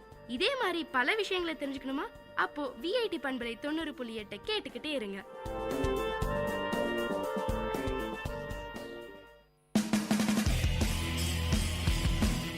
உங்கள் விஐடி பண்பலை 90.8 வழங்கும் கருத்துக்களம். மக்கள் கருத்துக்கள் அரங்கேறும் ஒளித்தளம். உங்கள் குரல்களில் ஒருங்கிணையும் கருத்துக்களம். விஐடி பல்கலைக்கழகத்தின் சமுதாய வானொலியில். வணக்கம் நேயர்களே, நீங்கள் கேட்டுக்கொண்டிருப்பது விஐடி பண்பலை 90.8 விஐடி பல்கலைக்கழகத்தின் சமுதாய வானொலி. இந்த நிகழ்ச்சி கருத்துக்களம் நிகழ்ச்சியில் இன்னைக்கு நம்ம பார்ட் டைம் ஜாப் பற்றின நிறைய கேள்விகள் நம்ம கேட்க போறோம். நம்ம கூட பேசுறதுக்காக நிறைய பேர் இருக்கிறாங்க. வணக்கம், உங்களை அறிமுகப்படுத்திக்கோங்க. நான் யமுனா, என்னுடைய ஊர் ராணிப்பேட், எம்சிஏ முடிச்சிருக்கேன். எதனால உங்களுக்கு வந்து பார்ட் டைம் ஜாப் பண்ணணுன்ற மாதிரி உங்களுக்கு தோணுச்சு? இருக்கிற டைமை ஏன் நம்ம வேஸ்ட் பண்ணணும் அப்படின்றது தான் சார். ஒரு 8 hours நம்ம ஒரு கன்சர்னில் ஒர்க் பண்ணுறோம்னா இருக்கிற கொஞ்ச நேரத்தை நம்ம வந்து நமக்கு இஷ்டமான இடத்துல நம்ம ஒர்க் பண்ணலாம் அப்படின்றது தான். சரி, நல்லா சொன்னீங்க. படிக்கவும் செய்யணும், அதே நேரத்தில் வந்து பார்த்தீங்க அப்படின்னா பார்ட் டைம் ஜாபும் பண்ணணும். உங்களுடைய டைம் நீங்கள் வந்து எப்படி மேனேஜ் பண்ணுறீங்க? காலேஜ் டைம் பார்த்தோன்னா நமக்கு 9 to 3 இல்லைனா 10 to 3 அந்த மாதிரி தான் இருக்கும். ஈவினிங் வந்து வீட்டில் வந்து நம்ம சும்மா தான் இருக்க போகிறோம். அப்படி இருக்கிற டைமில் வந்து நம்ம ஒரு 5 to 8 வரலுமோ ஏதாவது ஒரு இன்ஸ்டியூட்லையோ ஏதாவது கேட்டெக் அந்த மாதிரி அப்போல்லோ அந்த மாதிரி இன்ஸ்டியூட்டில் வந்து நம்ம கிளாஸஸ் எடுக்கலாம். நம்மளுக்கும் அது நாலேஜ் கெட் பண்ணுற மாதிரி இருக்கும். வேறு ஏதாவது சாஃப்ட்வேர் கம்பெனியோ எங்கேயாவது போனோன்னா அது நம்மளுக்கு ஒன்றும் யூஸ்ஃபுல்லாக இருக்கும் சார். நம்ம அப்டேட் பண்ணிகிட்டே இருக்கலாம். இந்த பார்ட் டைம் ஜாபில் இருக்கிற சிரமங்கள் கண்டிப்பாக ஏதாவது ஒரு சிரமம் இருக்கும். உங்களோட டைமை நீங்கள் மேனேஜ் பண்ணுவீங்க, இல்லை ஏதாவது ஒரு ட்ராவலிங், ஏதாவது ஒரு சிரமங்கள் கண்டிப்பாக இருக்கும். சிரமத்தை நீங்கள் எப்படி பார்க்குறீங்க? பாசிட்டிவாக நினச்சா அது பாசிட்டிவாக இருக்கும், நெகட்டிவாக நினச்சா நமக்கு நெகட்டிவாக தான் இருக்கும். அதே அங்கே இருக்கிற ஸ்ட்ரெஸ் அப்படின்னு பார்த்தோம்னா நம்மளுக்கு வந்து ஒர்க் லோட் கொஞ்சம் அதிகமாக கொடுப்பாங்க. நம்ம வீட்டுக்கு நேற்றுக்கு கிளம்பணும் அப்படின்னா நம்மளால கிளம்ப முடியாது. நேற்றுக்கு இதை முடிச்சுட்டு போங்க அப்படின்னு சொல்கிறப்ப நம்மளுக்கு அது கொஞ்சம் ஸ்ட்ரெஸ்ஸாகவும் இருக்கும். பண்ணியே ஆகணுமா அப்படின்ற ஒரு டென்ஷனும் அந்த மாதிரி இருக்கும். சரி, பார்ட் டைம் ஜாப் பண்ணலாம் அப்படின்னு நீங்கள் நினச்சிருப்பீங்க. நிறைய விஷயங்கள் உங்களுடைய மைண்டில் வந்திருக்கும். இந்த ஜாப்லாம் நம்ம செய்யலாமே. இப்போ ஒரு எக்ஸாம்பிள் வந்து பார்த்தீங்கன்னா ஒரு லேடிஸ் வந்து ஒரு டெய்லரிங் கற்றுக்கலாம் அப்படின்ற மாதிரி நிறைய விஷயங்கள் நீங்கள் நினச்சிருப்பீங்க. எந்தெந்த ஜாப்லாம் செஞ்சால் ஈஸியாக இருக்குன்ற மாதிரி நீங்கள் நினச்சிருக்கீங்க? நான் நினச்சது வந்து பார்த்தீங்கன்னா இன்ஸ்டியூட்ஸ்லாம் வந்து கொஞ்சம் பார்ட் டைமாக பார்க்கலாம், டீச்சிங் இதுவே பார்ட் டைம்லாம் பார்க்கலாம். அண்ட் தென் பார்த்தீங்கன்னா டேட்டா என்ட்ரி ப்ராசஸ் நம்ம வீட்டில் இருந்தே கூட பண்ணலாம். பார்ட் டைம் ஜாப்ல கிடைக்கிற வருமானம், இந்த வருமானத்தை வச்சு நீங்க உங்களுடைய தேவைகளை என்னென்னலாம் நீங்க பூர்த்தி செஞ்சிருக்கீங்க? வீட்டில் போயிட்டு நம்ம எனக்கு ட்ரெஸ் எடுத்து கொடுங்க நம்ம கேட்க முடியாது. நமக்கு பிடிச்ச ட்ரெஸ் நம்ம போய் எடுத்துக்கலாம். எனக்கு இந்த மொபைல் வேணும் நம்ம போய் ஸ்ட்ரெஸ் பண்ணி அவங்களை கேட்க முடியாது. 10,000 அப்படின்னு அவங்க நம்ம சொன்னோன்னா அவங்களால அதை பண்ண முடியாது. நம்ம அதை சேர்த்து வச்சு நம்ம பண்ணிக்கலாம் சார். அந்த மாதிரி நமக்கு தேவையானதை பூர்த்தி பண்ணிக்கலாம். வீட்டில் ஏதாவது டக்குன்னு ஏதாவது ஹெல்ப் பண்ணோம், மணி ஏதாவது கொடுக்கணும்னா அப்போ நம்ம அதை கொடுத்து ஹெல்ப் பண்ணிக்கலாம். நீங்கள் வந்து யங்ஸ்டர்ஸ் நிறைய பேர் வந்து நிறைய அவங்களுடைய டைமை வந்து வாட்ஸ்அப், ஃபேஸ்புக் அது மாதிரி வந்து வேஸ்ட் பண்ணிட்டு இருக்கிறாங்க. இப்போ அவங்களுக்கு வந்து நீங்கள் என்ன கருத்து சொல்ல போகிறீங்க, ஒரு பார்ட் டைம் ஜாப் பண்ணுங்க அப்படின்ற மாதிரி?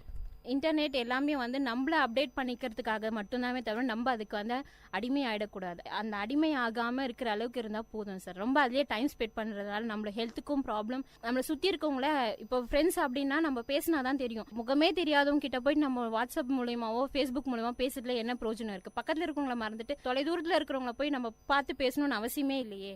ரொம்ப நல்லா சொன்னீங்க. விஐடி கம்யூனிட்டி ரேடியோ சார்பாக நாங்கள் நன்றி தெரிவிச்சுக்கிறோம். இன்னைக்கு கருத்துக்களம் நிகழ்ச்சியில் பார்ட் டைம் ஜாப் பற்றி தான் நிறைய விஷயங்களை பேசிட்டு இருக்கிறோம். பார்ட் டைம் ஜாப் பற்றி நம்மக்கிட்ட பேசுறதுக்காக ஒருத்தவங்க இருக்கிறாங்க. வணக்கம், உங்களை அறிமுகப்படுத்திக்கோங்க. என் பேர் வான்மதி, நான் விஷாரத்துலேருந்து வரேன். நான் எம்எம்எஸ் காலேஜில் பிஎஸ்சி கம்ப்யூட்டர் சயின்ஸ் படிக்கிறேன். உங்களுக்கு எதனால் வந்து பார்ட் டைம் ஜாப் பண்ணணும் அப்படின்ற மாதிரி உங்களுக்கு தோணுச்சு? ஃப்ரீயாக இருக்க டைமில் வந்து நம்ம ஏன் வேஸ்ட் பண்ணோம்? இப்போ வீட்டில் நம்ம பார்ட் டைம் ஜாப் வந்தால் அது வீட்டுக்கும் யூஸ்ஃபுல்லாக இருக்கும், காசு ஏதாவது வேணும்னா. சரி, படிக்கவும் செய்யணும், அதே நேரத்தில் உங்களுடைய பார்ட் டைம் ஜாப்லையும் நீங்கள் வந்து கான்சன்ட்ரேஷன் பண்ணணும். எப்படி நீங்கள் டைம் மேனேஜ்மெண்ட் பண்ணுறீங்க? எங்கள் காலேஜ் வந்து 10 to 3:30 வரைக்கும் வைப்பாங்க. நாங்கள் வீட்டுக்கு வர 4 o'clock ஆகும். வந்து டியூஷன்ஸ் அது மாதிரிலாம் பண்ணிப்போம். ஓ, நீங்கள் டியூஷன் அது மாதிரிலாம் கூட வீட்டிலே வந்து எடுக்கிறீங்க? இல்லை, நீங்கள் வந்து டியூஷன் எடுக்கிறீங்க? சின்ன பசங்கள்லேருந்து 12th வரைக்கும் எடுக்கிறேன். இந்த பார்ட் டைம் ஜாபில் நிறையா விஷயங்கள் நீங்கள் யோசிச்சிருப்பீங்க, இந்த விஷயங்கள்லாம் நம்ம பண்ணலாம் அப்படின்ற மாதிரி. இப்போ சொன்னீங்க டியூஷன் கூட நான் பண்ணிகிட்ருக்கிறேன் அப்படின்ட்டு. இதை தவிர்த்து நீங்கள் வேறு என்னென்ன விஷயங்கள்லாம் யோசிச்சிருக்கீங்க? பார்ட் டைம் ஜாப் நம்ம இதெல்லாம் கூட பண்ணால் நல்லாயிருக்கும் அப்படின்ற மாதிரி. டேட்டா என்ட்ரி அதெல்லாம் வீட்டிலேருந்தே நம்ம பண்ணலாம். அதனால வந்து டேட்டா என்ட்ரி யோசிச்சிருக்கேன். டைலரிங் அதெல்லாம் கற்றுக்கலான்ட்டு யோசிச்சிருக்கேன். நீங்கள் என்ன சொல்ல விரும்புகிறீங்க? இப்போ வந்து சொந்தக்காரங்க, ஃப்ரெண்ட்ஸ்லாம் வந்து உங்களை எப்படி என்கரேஜ் பண்ணுறாங்க இந்த பார்ட் டைம் ஜாப் பண்ணுறதை பற்றி? என் ஃப்ரெண்ட்ஸ் தான் இந்த ஜாப்க்கு எனக்கு சொன்னாங்க. என் ஃப்ரெண்ட்ஸ் எல்லாம் வந்து எப்பவுமே நம்மளை உயர்த்தத்துக்கு தான் பார்ப்பாங்க. அதனால் ஃப்ரெண்ட்ஸ் சொல்கிறதெல்லாம் தப்பாக எடுத்துக்கூடாது. இன்றைக்கி கேட்ஜெட்ஸில் நிறைய பேர் வந்து அவங்களுடைய டைம் வேஸ்ட் பண்ணிட்டு இருக்கிறாங்க. அந்த டைம்லாம் நம்ம வந்து ஒரு ப்ரொடக்டிவ் டைமாக யூஸ் பண்ணி பார்ட் டைம் ஜாப் கூட செய்யலாம். அப்படின்ற மாதிரி இருக்கும்போது இப்போ இருக்கிற ஸ்டூடெண்ட்ஸ்க்கு நீங்கள் என்ன சொல்ல விரும்புகிறீங்க? நம்ம டைமை வேஸ்ட் பண்ணக்கூடாது. நம்ம வந்து முடிஞ்ச வரைக்கும் வீட்டுக்கு வெளியே நம்மளுக்கு தேவையானதை நம்மளே வாங்கிக்கணும்னு நினைக்கணும். மற்றவங்களுக்கு வந்து ட்ரெஸ் கொடுத்து அதை வாங்கணும்னு நினைக்கக்கூடாது. ரொம்ப நல்லா பேசுனீங்க. விஐடி கம்யூனிட்டி ரேடியோ சார்பாக நாங்கள் நன்றி தெரிவிச்சுக்கிறோம். Okay sir. இன்னைக்கு கருத்துக்களம் நிகழ்ச்சியில் பார்ட் டைம் ஜாப் பற்றி தான் நிறைய விஷயங்களை பேசிகிட்டு இருக்கிறோம். பார்ட் டைம் ஜாப் பற்றி நம்மக்கிட்ட பேசுகிறதுக்காக ஒருத்தவங்க இருக்கிறாங்க. வணக்கம், உங்களை அறிமுகப்படுத்திக்கோங்க. என் பேர் ஃபயாஸ், நான் ஆர்காட்லேருந்து வரேன். பிஇ மெக்கானிக்கல் இன்ஜினியரிங் முடிச்சிருக்கேன். சொல்லுங்கள் ஃபயாஸ், உங்களுக்கு எதனால் தோணுச்சு இது மாதிரி வந்து பார்ட் டைம் ஜாப் நம்ம பண்ணணும் அப்படின்ற மாதிரி? பார்ட் டைம் ஜாப் பண்ணுறது அது வந்து எனக்கு வந்து ஷார்ட் டேர்ம் ஏர்ன் மணி, அதுக்காக தான் நான் மெயினாக வந்தது. மணி ஏர்னிங் வந்து நம்ம டைம் வேஸ்ட் பண்ணால் அதில் கிடைக்காது. டைம் வேஸ்ட் பண்ணுறதுல நமக்கு ஏதாவது பிரயோஜனமாக இருக்கணும். அதனால தான் நான் இது பார்ட் டைம் ஜாப் ட்ரை பண்ணேன். நீங்கள் என்னென்னலாம் வந்து பார்ட் டைம் ஜாப் பண்ணலாம் அப்படின்ற மாதிரி யோசிச்சிருக்கீங்க? இப்போது லேடிஸ் சொல்லியிருக்கிறாங்க, அவங்க வந்து டெய்லரிங் பண்ணுறோம் அப்படின்ற மாதிரி சொல்லியிருக்காங்க, டேட்டா என்ட்ரி சொல்லியிருக்கிறாங்க. இதையும் தாண்டி என்னென்னலாம் வந்து பார்ட் டைம் ஜாப்பில் நம்ம பண்ணலாம்?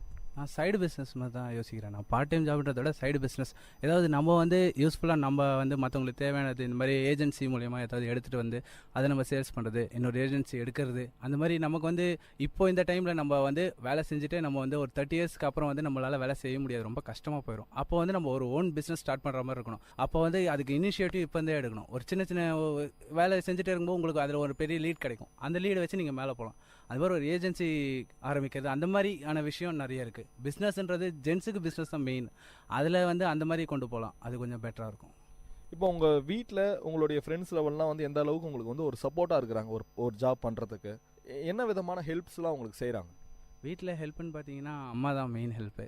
காலையில் எழுப்பி விட்றதுலேருந்து இங்கே கிளம்பி வர வரைக்கும் அம்மா தான் ஃபுல்லாக பார்த்துக்கிறேன். ஃப்ரெண்ட்ஸுனா அதாவது இங்கே இந்த ஒர்க் இருக்குடா, இங்கே வந்து இந்த ஃப்ரீனஸ் கிடைக்கும், உனக்கு இந்த அளவுக்கு வேலை இருக்குது, இந்த லெவலில் உனக்கு இவ்வளோ அமௌண்ட் கிடைக்கும், நீ இவ்வளோ பண்ணணும் அப்படின்னு சொல்லி அந்த மாதிரியான இன்ஃபர்மேஷன்ஸ் நிறைய கொடுப்பாங்க. இன்ஃபர்மேஷன்ஸ் தான் மெயின். அந்த இன்ஃபர்மேஷன்ஸ் நிறைய என் ஃப்ரெண்ட்ஸ் எனக்கு கொடுப்பாங்க. அந்த மாதிரி இருக்கும்போது அவங்க வந்து எனக்கு ரொம்ப ஹெல்ப்ஃபுல் தான். அம்மாவும் ஹெல்ப்ஃபுல், வீட்டில் இன்ஃபர்மேஷன்ஸ். படிக்கவும் செய்றீங்க, அதே நேரத்தில் வந்து ஒரு பார்ட் டைமில் வேலை பார்த்து அதில் வந்து ஒரு வருமானமும் சம்பாதிக்கிறீங்க. எப்படி நினைக்கிறீங்க நீங்கள் இந்த விஷயத்த? படிப்புன்றது ஒரு இல்லைன்னு சொல்ல, அது வந்து முடிச்சுட்டு வெளியே வந்து அந்த ஃபீல்டில் போனால் அது யூசேஜ். ஆனால் அந்த ஃபீல்டில் இல்லாமல் நம்ம அந்த தடம் மாறிட்டா ரொம்ப கஷ்டம். அதில் வந்து நம்ம பார்ட் டைமில் வரதுல வந்து நம்ம ஒன்று விட்டால் இன்னொன்று அப்படின்ற மாதிரி பிளான் ஏ பிளான் பி அப்படின்னு வச்சுட்டு ஒன்று விட்டால் இன்னொன்று அந்த மாதிரி வந்து அந்த மாதிரி தான் நான் பார்க்குறேன். இது வேறு எதுவும் இதில் கிடைக்கிற வருமானம் உங்களுக்கு இருக்கும். இதை வச்சு நீங்கள் யோசிச்சிருப்பீங்க சின்ன வயசில் நம்ம இதெல்லாம் வாங்கலாம் அப்படின்ட்டு. முதல் தடவை நீங்கள் வந்து வேலை செஞ்சு இது வாங்கின ஒரு சொந்த பொருள்னு ஏதாவது கூட இருக்கலாம். நீங்கள் என்ன வாங்கியிருக்கீங்க அதை சொல்லுங்கள். என்னோடய மொபைல் ஃபோன், அதாவது 2012 எனக்கு வந்து நான் தனியாக ஒரு மொபைல் ஃபோன் வாங்கணும்னு ஆசைப்பட்டேன். அதே மாதிரி நான் ஒரு மொபைல் ஃபோன் குவாலிட்டிக்கு போய்டும் மொபைல் ஃபோன் நான் வாங்கியிருக்கேன். ரொம்ப நல்லா சொன்னீங்க. விஐடி கம்யூனிட்டி ரேடியோ சார்பாக நாங்கள் நன்றி தெரிவிச்சுக்கிறோம். தேங்க்யூ. கருத்துக்களம் நிகழ்ச்சியில் இன்றைக்கி நம்ம பார்ட் டைம் ஜாப் பற்றின சில கேள்விகள் தான் கேட்டுட்டு இருக்கிறோம். நம்ம கூட பேசுறதுக்காக இன்றைக்கி ஒருத்தங்க இருக்கிறாங்க. வணக்கம், உங்களை அறிமுகப்படுத்திக்கோங்க. என் பேர் தராஸ்ரீ, நான் ராணிப்பேட்டில் இருந்து வரேன். MMS விஷாரம் காலேஜில் படிக்கிறேன். நான் செகண்ட் இயர் போக போகிறேன். ஃபர்ஸ்ட் இயர் முடிச்சுட்டு செகண்ட் இயர் போக போகிறேன். உங்களுக்கு எதனால் தோணுச்சு இது மாதிரி நம்ம பார்ட் டைம் ஜாப் செய்யணும் அப்படின்ற மாதிரி? இப்போ செகண்ட் செம் ஃபர்ஸ்ட் இயரில் செகண்ட் செம் முடிஞ்சதுக்கப்புறம் இத்தனை நாள் லீவ் இருக்குது, எதுக்காக நம்ம வேஸ்ட் பண்ணணும்? இப்போ செகண்ட் இயர் போனோம்னா அதை பற்றி நமக்கு ஏதாவது இதில் கற்றுக்க முடியுமா அப்படின்றதுக்காக தான் பார்ட் டைம் ஜாப்க்கு வந்திருக்கோம் நாங்கள். உங்கள் ஃப்ரெண்ட்ஸ் எல்லாரும் கூட வந்து சொல்லியிருக்காங்களா இது மாதிரி பார்ட் டைம் ஜாப் பண்ண போகிறோம் அப்படின்ற மாதிரி உங்களை என்கரேஜ் பண்ணியிருக்காங்களா? யார் உங்களை என்கரேஜ் பண்ணுறாங்க? ஃப்ரெண்ட்ஸ், இப்போ ஒருத்தருக்கு ஒரு நியூஸ் தெரிஞ்சிச்சுன்னா அதில் நம்ம மட்டும் யூஸ் பண்ணிக்கணும்னு நினைக்காம எல்லாருமே இப்போ நம்ம ஃப்ரெண்ட் இப்போ நமக்கும் துணையாக இருப்பாங்க, அவங்களுக்கும் நம்மளும் துணையாக இருக்கலாம், அவங்களுக்கும் யூஸ் ஆகும் நமக்கும் யூஸ் ஆகும் அப்படின்றதுக்காக எல்லாருக்கும் சொல்லி எல்லாரும் சேர்ந்து தான். ஃப்ரெண்ட்ஸ், நீங்கள் சொன்னீங்க உங்களுடைய உறவினர்கள் சைட்லாம் அவங்க வந்து என்ன சொல்கிறாங்க? இப்போ படிச்சுட்டே ஒரு பார்ட் டைம் ஜாப் பண்ணுறதுனால எப்படி நினைக்கிறாங்க உங்களை? நல்லவங்களா இருந்தாங்கன்னா பரவாயில்ல, இந்த வயசுல இந்த பொண்ணு இந்த வேலை செய்யுதுன்னு சொல்லுவாங்க. அதே மற்றவங்களா இருந்தாங்கன்னா இந்த வயசுல ஏன் இந்த மாதிரி பண்ணிட்டு இருக்கா, முன்னேறக்கூடாதுன்னு நினைக்கிறவங்க தப்பா பேசுவாங்க, முன்னேறணும்னு நினைக்கிறவங்க நல்லபடியா பேசுவாங்க. படிச்சுட்டே வந்து சம்பாதிக்கிறீங்க, நீங்கள் ஏதாவது கண்டிப்பாக ஒரு பொருள் ஏதாவது நீங்களே சம்பாரிச்சு இது சுயமாக நம்ம வாங்கினது அப்படின்ற மாதிரி கூட யோசிச்சு வாங்கியிருப்பீங்க. எப்படிலாம் இந்த வர வருமானத்தை நீங்கள் யூஸ்ஃபுல்லாக பயன்படுத்துறீங்க? ஃபர்ஸ்ட் நான் வாங்குற சேலரி அம்மாட்ட கொடுப்பேன். மம்மி என்ன பண்ணுவாங்க, இது நான் உனக்காக நான் தனியாக எடுத்து வைக்கிறேன், லாஸ்ட்டாக உனக்காக என்ன செய்யணுமோ அதை நான் கரெக்டாக செய்வேன். இப்போ கோல்ட் ரிங் வேணுமா, நீ என்ன கேட்குறோ நான் வாங்கி தரேன். இப்போ உங்கள் கையில் வந்து அது சேஃப் கிடையாது, இப்போ என்கிட்ட கூட நான் பத்திரமா வச்சுட்டு எனக்கு அதேமாரி கோல்ட் ரிங் எடுத்து கொடுத்துருக்காங்க. வாங்கின முதல் சம்பளம் கண்டிப்பாக யாராலையும் மறக்கவே முடியாது. அப்படி இருக்கும்போது முதல் சம்பளம் நீங்கள் எவ்வளோ வாங்கினீங்க, எப்படி இருந்துச்சு அந்த ஃபீல் உங்களுக்கு? 5000 வாங்கினேன். எனக்கு என்ன அப்போ வந்து என்ன பண்ணுறதுன்னு தெரியல, அதுக்காக அம்மாட்ட கொடுத்தேன். அம்மா எனக்கு கோல்ட் ரிங் வாங்கி கொடுத்தாங்க. ரொம்ப நல்லா சொன்னீங்க. விஐடி கம்யூனிட்டி ரேடியோ சார்பாக நாங்கள் நன்றி தெரிவிச்சுக்கிறோம். Thank you sir. இன்றைக்கி நம்ம கூட கருத்துக்கள் நிகழ்ச்சியில் பேசுகிறதுக்காக வணக்கம், உங்களை அறிமுகப்படுத்திக்கோங்க. என்னோட பேர் கோகிலா, ஆர்காட்லேருந்து வரேன். நான் 2015 என்னோட யூஜி டிகிரி முடித்தேன், பிஎஸ்சி பயோடெக்னாலஜி. பட் 2 இயர்ஸாக நான் வீட்டில் தான் இருந்தேன். பிகாஸ் வந்து அலைன்ஸ் பார்ப்பாங்க, சொசைட்டிலாம் வந்து அப்படி பேசுவோம் இப்படி பேசுவோம் வெளியே போனோம் அப்படின்னு சொல்லிட்டு பேசிகிட்டு இருந்தாங்க. ஸோ வந்து 2 இயர்ஸ் கழிச்சு எங்கள் பேரண்ட்ஸ் கிட்ட கேட்டு அவங்க பேரண்ட்ஸ் ஓகே சொன்னதுனால தான் பார்ட் டைம் ஜாபாக வரல, ஏதோ ஒரு ஜாப் ஃபஸ்ட் டைம் ஜாப் போகிறோம். ஸோ அதனால் வந்தேன் விஐடிக்கு. That's all. இது ஃபஸ்ட் எக்ஸ்பீரியன்ஸ்னால எனக்கு ஒரு நல்ல ஃப்ரெண்ட்ஸ் கிடைச்சாங்க. காலேஜ் டைம் மிஸ் பண்ண ஃப்ரெண்ட்ஸ் இப்போ கிடைச்சாங்க. சேலரி வந்து ஓகே அதை வச்சு மெயின்டைன் பண்ணலாம் அப்படி தான் வந்தேன் தவிர சேலரி வேணும்னு சொல்லிட்டு வரல, எனக்கு ஒரு ரிலாக்ஸ் இருக்கணும்னு சொல்லிட்டு தான் நான் வந்தேன். பட் இங்கே வந்ததில் பார்ட் டைம் ஜாப் தான் எப்படி ஒர்க் லோடு எப்படி கொடுக்குறாங்க, எப்படி ஒர்க் வாங்குறாங்க, அதை பற்றி நான் நிறைய விஷயத்த நான் கற்றுக்கிட்டேன். எப்படிலாம் பிஸ்னஸ் பண்ணுறாங்க. பொண்ணுங்க சும்மா அந்த டைலரிங் பண்ணுறது, ஃபேஷனிங் பண்ணுறது, ப்ளவுஸ்க்கு வந்து இந்த டிசைனிங் கொடுக்குறது மட்டும் இல்லாமல் 4 o'clock 5 o'clock மேலே காலேஜ் போயிட்டு வந்தால் கூட பிஸ்னஸ் மாதிரி யோசிக்கலாம். இப்போ ஃபெதரிங் பண்ணுறாங்க இல்லையா, அந்த எம்ப்ராய்டிங்லாம் பண்ணுறாங்க இல்லையா, அந்த எம்ப்ராய்டிங் பேக் வந்து வேஸ்ட் சாரீஸில் வந்து கலெக்ட் பண்ணி அதை எம்ப்ராய்டிங்காக பண்ணி அதை ஒரு பிஸ்னஸாக பண்ணலாம். ஏன்னா என்னோடய ஃப்ரெண்ட்ஸ்லாம் அப்படி தான் பண்ணாங்க. ஓகேங்களா, அப்படி தான் கொண்டு வராங்களே தவிர டைலரிங் ஃபேஷனிங் இது மட்டுமே பெண்களுக்குன்னு கிடையாது. பிஸ்னஸும் நல்லா யோசிக்கலாம், கன்சல்டன்சி உருவாக்கலாம், பெண்கள் மட்டுமே கன்சல்டன்சி உருவாக்கலாம், பெண்களுக்கு வேலை கொடுக்கலாம், நிறைய இருக்குது சொன்னோன்னா. பார்ட் டைம் ஜாப்பில் இவ்வளோ கற்றுக்கலாம், இவ்வளோ இருக்குது. டிமெரிட்ஸ் அண்ட் மெரிட்ஸ் டிஃப்ரென்ஷியேட் பண்ணலாம். நீங்கள் நிறைய விஷயங்கள் சொன்னீங்க, பெண்கள் இதெல்லாம் கூட சேர்ந்து செய்யலாம் அப்படின்ட்டு. இதில் கிடைக்கிற வருமானத்தை வச்சு சம்பளத்தை வச்சு நீங்கள் என்னென்னலாம் உங்களுடைய தேவைகளை நீங்கள் பூர்த்தி செஞ்சுக்கிறீங்க? என்னை பொறுத்த வரைக்கும் தேவைகள் நான் பூர்த்தி செஞ்சுக்க மாட்டேன். என்னோட பேரண்ட்ஸ் இருக்காங்க, என்னோட தேவைகளை பூர்த்தி செஞ்சுக்க. இதை இனிஷியலாக வச்சுட்டு பிஸ்னஸில் எப்படி பிஸ்னஸ் ஆரம்பித்து அதான் ஒரு 3 or 5 ஆரம்பித்தாலும் அதுவும் இன்வெஸ்ட்மெண்ட் தானே, அதை வச்சு இன்வெஸ்ட்மெண்ட் பண்ணி பிஸ்னஸ் பெருக்காகலாம்னு நினைக்கிறேன். அவ்வளோ. ரொம்ப நல்லா சொன்னீங்க. விஐடி கம்யூனிட்டி ரேடியோ சார்பாக நாங்கள் நன்றி தெரிவிச்சுக்கிறோம். தேங்க்யூ. இன்னைக்கு கருத்துக்களம் நிகழ்ச்சியில் பார்ட் டைம் ஜாப் பற்றி தான் நிறைய விஷயங்களை பேசிகிட்டு இருக்கிறோம். பார்ட் டைம் ஜாப் பற்றி நம்மக்கிட்ட பேசுகிறதுக்காக ஒருத்தவங்க இருக்கிறாங்க. வணக்கம், உங்களை அறிமுகப்படுத்திக்கோங்க. நான் நந்தகுமார் வெளிலேருந்து வரேன். மெக்கானிக்கல் முடிச்சிருக்கேன் ஹக்கீமில். இப்போ தான் பாஸ் அவுட் ஆயிருக்கேன். பார்ட் டைம் ஜாப் பற்றி சொல்லணும்னா, நான் டிப்ளமோலேருந்தே பார்ட் டைம் ஜாப் பண்ணிட்டு தான் இருக்கேன். அப்போது எதுக்காக நான் பார்ட் டைம் ஜாப் போனேன்னா, ஜஸ்ட் நம்மளுக்கு நம்ம தேவைங்க நம்ம அம்மா அப்பா கிட்ட கேட்க முடியாது. இவ்வளோ தாங்க 700 தாங்க 7000 தாங்க அப்படின்லாம் கேட்க முடியாது. அந்தளவுக்கு வீட்டு பேக்ரவுண்ட் கம்மியாக இருக்கிறதுனால ஸோ நான் பார்ட் டைம் ஜாப் போயிட்டு நம்ம தேவையில்லை நம்மளே பூர்த்தி செஞ்சுக்கணும்னு சொல்லிட்டு நான் பார்ட் டைம் ஜாப் போக ஆரம்பித்தேன். பார்ட் டைம் ஜாப் போயிருப்பீங்க. ஃபஸ்ட்டு ஒரு வேலைக்கு போன ஒரு அனுபவம் இருந்திருக்கும் உங்களுக்கு. எப்படி இருந்துச்சு அந்த அனுபவம் உங்களுக்கு? ஃபர்ஸ்ட் ஆஃப் ஆல் வேலைக்கு போகும்போது கொஞ்சம் ஃப்ரீயாக இருந்தது, நல்லா இருந்தது. பட் வேலை செய்யும்போது தான் அந்த டிஃபிகல்ட்டிஸ் தெரியுது. இதுதான் ஜாப். படிக்கும்போது வேறு, வேலை செய்யும்போது வேறு, இன்னும் ஒரு விதம். ஸோ அதனால் அந்த டிஃபிகல்ட்டிஸ் தான். அதாவது இப்போது 8 hours ஒர்க்கிங்னா 9 to 10 கூட போயிட்டே இருக்கும். 8 hours சிஸ்டம் பார்த்துட்டு இருக்கிறது ரொம்ப கஷ்டமாக இருந்தது. அதை வச்சு இதெல்லாம் இவ்வளோ டஃப் இருக்குது அப்படின்னு புரிஞ்சிக்க ஆரம்பித்தேன். அப்போ தான் வேலைனா இவ்வளோ கஷ்டம் அப்படின்ட்டு புரிஞ்சிக்க ஆரம்பித்தேன். நீங்கள் முதல்ல செஞ்ச பார்ட் டைம் ஜாப் என்ன அது? டேட்டா என்ட்ரி ஃபுல் டைமாக பண்ணிகிட்டு இருந்தேன். டேட்டா என்ட்ரி ஜஸ்ட் அந்த சம்மர் 6 month முடிஞ்சிச்சுன்னா அதுக்கப்புறம் ஃப்ரீயாக வருதுங்களா செமஸ்டர் லீவில் போயிட்டு இருந்தேன். சம்மர் டைம் மட்டும் டேட்டா என்ட்ரி நோபல்னு ஆர்காட் ஆஃபீஸில் போயிட்டு இருந்தேன். டேட்டா என்ட்ரி 1 month மட்டும் தான் அந்த ப்ராசஸ். அது மட்டும் முடிச்சுட்டு வந்துருந்தேன்.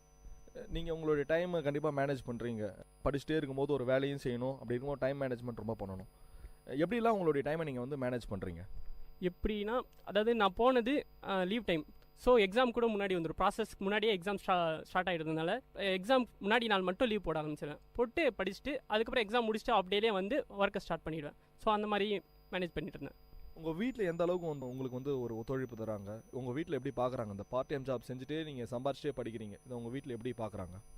எங்கள் வீட்டில் வேணாம் தான் சொல்லிட்டு இருக்காங்க. ஏன்னா ஏன் படிப்பை முழுசாக முடி அப்புறம் போ வேலைக்குன்னு சொல்லிட்டு தான் இருக்காங்க. பட் எங்கள் சிஸ்டர் கொஞ்சம் என்கரேஜ் பண்ணுறதுனால நான் பார்ட் டைம் ஜாப் போயிட்டுருக்கேன்.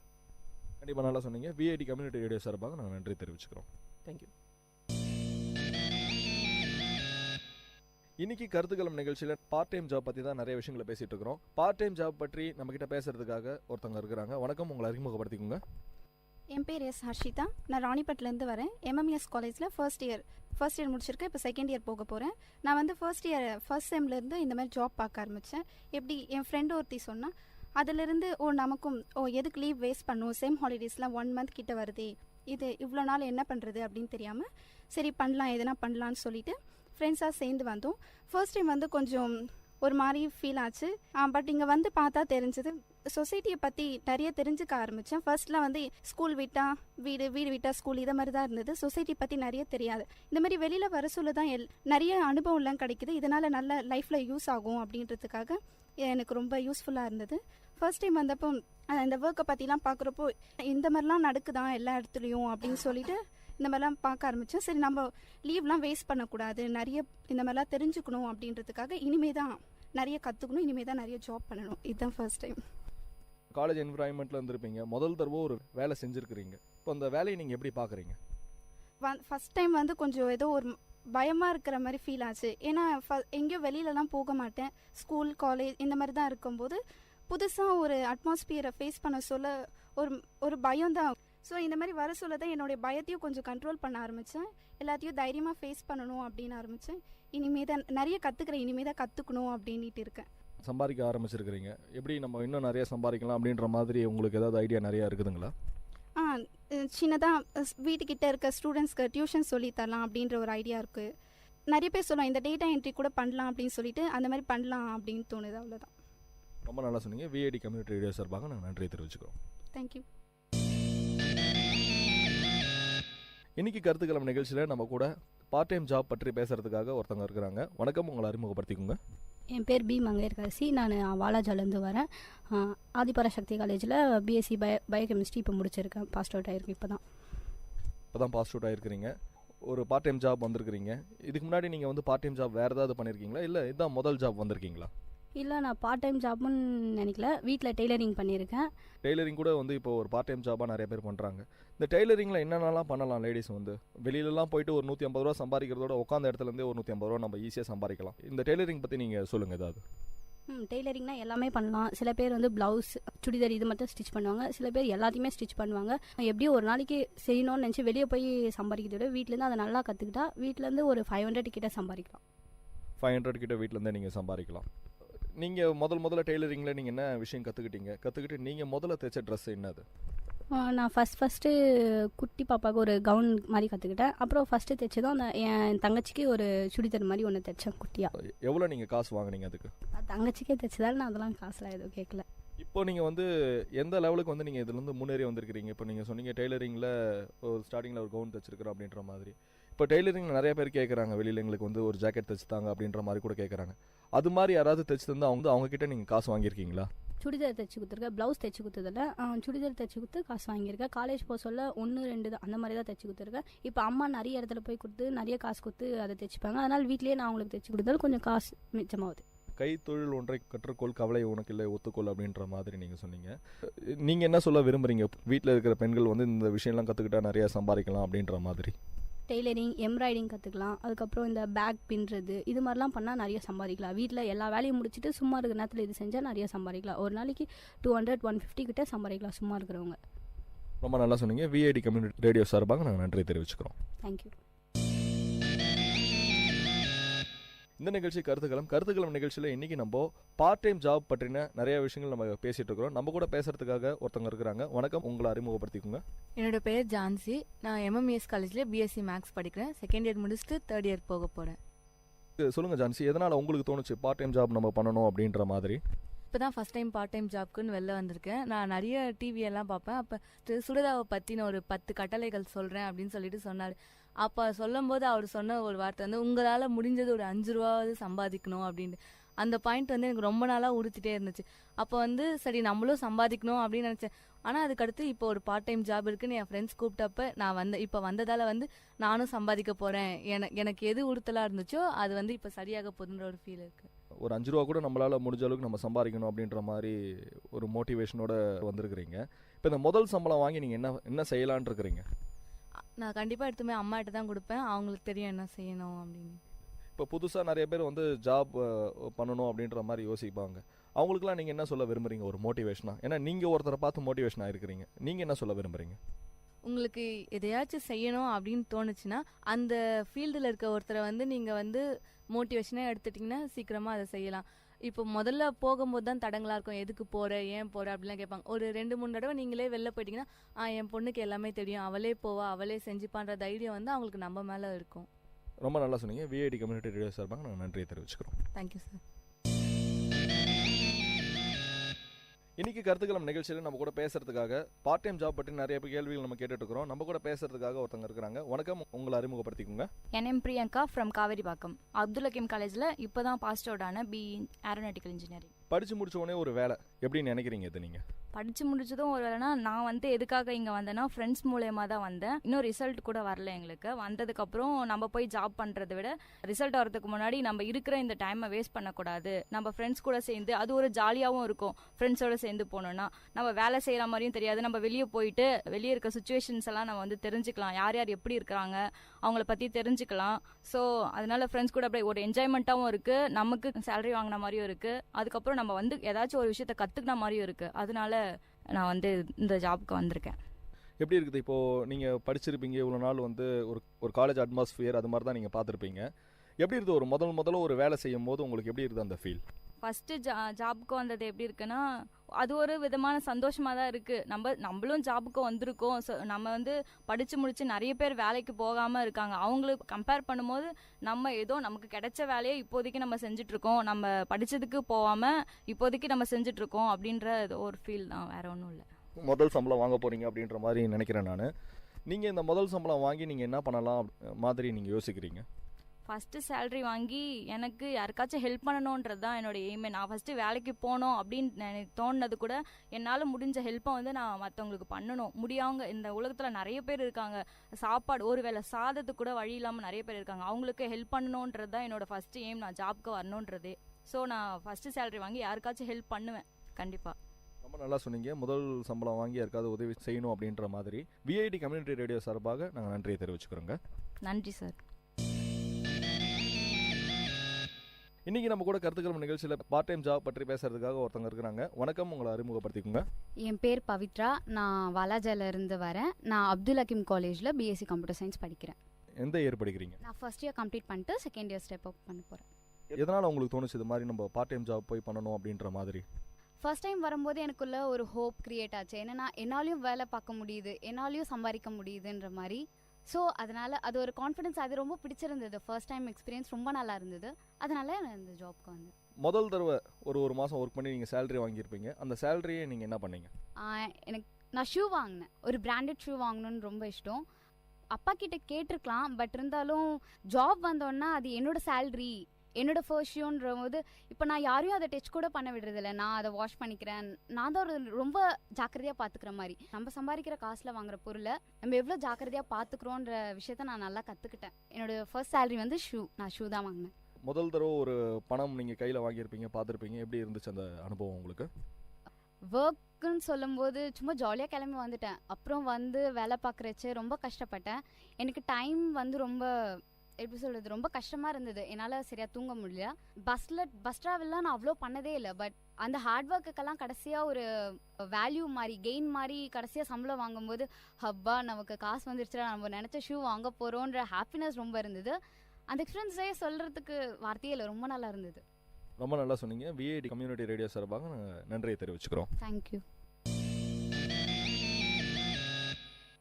இன்றைக்கி கருத்துக்களம் நிகழ்ச்சியில் பார்ட் டைம் ஜாப் பற்றி நம்ம நிறைய விஷயங்கள் பேசிகிட்டு இருக்கிறோம். நம்ம கூட பேசுகிறதுக்காக ஒருத்தவங்க இருக்கிறாங்க. வணக்கம், உங்களை அறிமுகப்படுத்திக்கோங்க. என் பேர் திலீப் குமார். நான் ஆர்காட்லேருந்து வரேன். ஆதிபசக்தியில் பிஎஸ்சி பயோகெமிஸ்ட்ரி முடிச்சிருக்கேன். பால் சீலிங், பிவிசி டோர்னா அது இந்த வேலை செஞ்சுட்டு இருந்தேன்.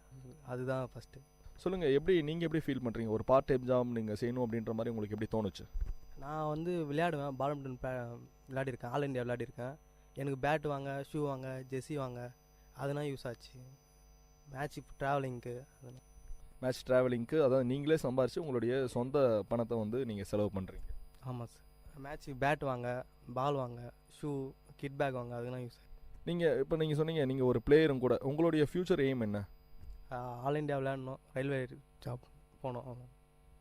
கண்டிப்பாக நல்லா சொன்னீங்க. விஐடி கம்யூனிட்டி ரேடியோ சார்பாக நாங்கள் நன்றி தெரிவிச்சுக்கிறோம். தேங்க்ஸ். பார்ட் டைம் ஜாப் பற்றின கருத்துக்கள் நிகழ்ச்சியில் பேசுகிறதுக்காக ஒருத்தவங்க இருக்கிறாங்க. வணக்கம் சார், உங்களை அறிமுகப்படுத்திக்கோங்க. ஹாய், என் பேர் குணாலன். ட்ரிபிள்எஸ் காலேஜில் பிசிஏ முடிச்சிருக்கேன். இப்போ நீங்கள் வந்த முதல் வேலை தானா? ஆமாம், இதுதான் ஃபர்ஸ்ட் வேலை. எப்படி இருக்குது ஒரு வேலைக்கு வந்த ஒரு முதல் நாள் அனுபவம் எப்படி இருந்துச்சு? எப்படி இருக்குது? நியூ அட்மாஸ்ஃபியர், நியூ எக்ஸ்பீரியன்ஸ், நல்லா இருந்தது. நியூ ஃப்ரெண்ட்ஸ் எல்லாம் நிறைய கான்டாக்ட்ஸ் கிடைச்சது. இப்போ பார்ட் டைம் ஜாப் தான் நீங்கள் பண்ணிட்டு இருக்கிறீங்க. நீங்கள் ஃப்யூச்சரில் நீங்கள் என்னவா வரணும் அப்படின்ற மாதிரி உங்களுக்கு ஆசை? ஃப்யூச்சரில் பிசிஏ முடிச்சிருக்கேன். ஐடி கம்பெனியில் ஒர்க் பண்ணணும்னு ஆசை. சென்னை, பெங்களூர் அந்த சைடில் போய் ஒர்க் பண்ணணும். அங்கே போகிறதுக்காக ஃபஸ்ட்டு மணி வேணும். அதுக்காக பார்ட் டைம் ஜாப் வந்து அங்கே போகிறதுக்காக ஒரு பணம் தேவைன்றதுக்காக நீங்கள் வந்திருக்கிறீங்க. சரி, சொல்லுங்கள், நீங்கள் இப்போது முடிச்சுட்டு இதில் வர வருமானத்தை வச்சு நீங்கள் என்னென்னலாம் வாங்க போகிறீங்க? ஒரு புது ஜாப் போகணுன்னா நீங்கள் நிறைய விஷயங்கள் வாங்குவோம். நம்ம ஒரு ஷர்ட் பேண்ட் எடுப்போம். அந்த மாதிரி நிறைய விஷயங்கள் நீங்கள் பிளான் பண்ணி வச்சுருப்பீங்க. நீங்கள் எதெல்லாம் வாங்கலான் இருக்கிறீங்க? ஃபஸ்ட்டு ட்ரெஸ் வாங்கணும், ஷூஸ் வாங்கணும், பேக்ஸ் வாங்கணும், அண்டு மொபைல், லேப்டாப் அந்த மாதிரி. அப்புறம் அங்கே போய் ஸ்டே பண்ணுறதுக்காக ஃபஸ்ட்டு ரூம் தேடணும், அங்கே அட்வான்ஸ் கொடுக்கணும். அதுக்காக கண்டிப்பாக மணி வேணும். அதுக்காக தான். ரொம்ப நல்லா சொன்னீங்க. விஐடி கம்யூனிட்டி ரேடியோ சார்பாக நாங்கள் நன்றியை தெரிவிச்சுக்கிறோம். தேங்க்யூ.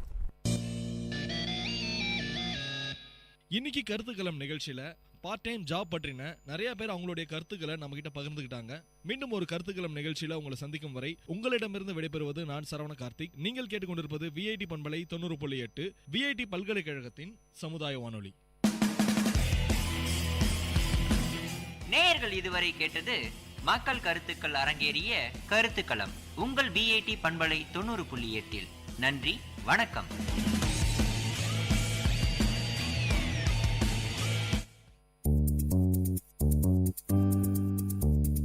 மழலைகளின் மொழிகளோடும் மாணவர்களின் திறன்களோடும் வாராவாரம் ஆர்ப்பாட்டம், பள்ளி பிள்ளைகளின் கொண்டாட்டம்.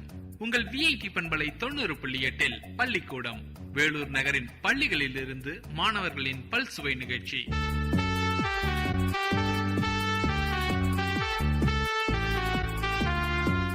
இன்றைய பள்ளிக்கூடம் நிகழ்ச்சியில் பாக்யதா சாலியத் உருது பள்ளி மாணவர்கள் வழங்கும் பல்சுவை நிகழ்ச்சிகளை கேட்கலாம்.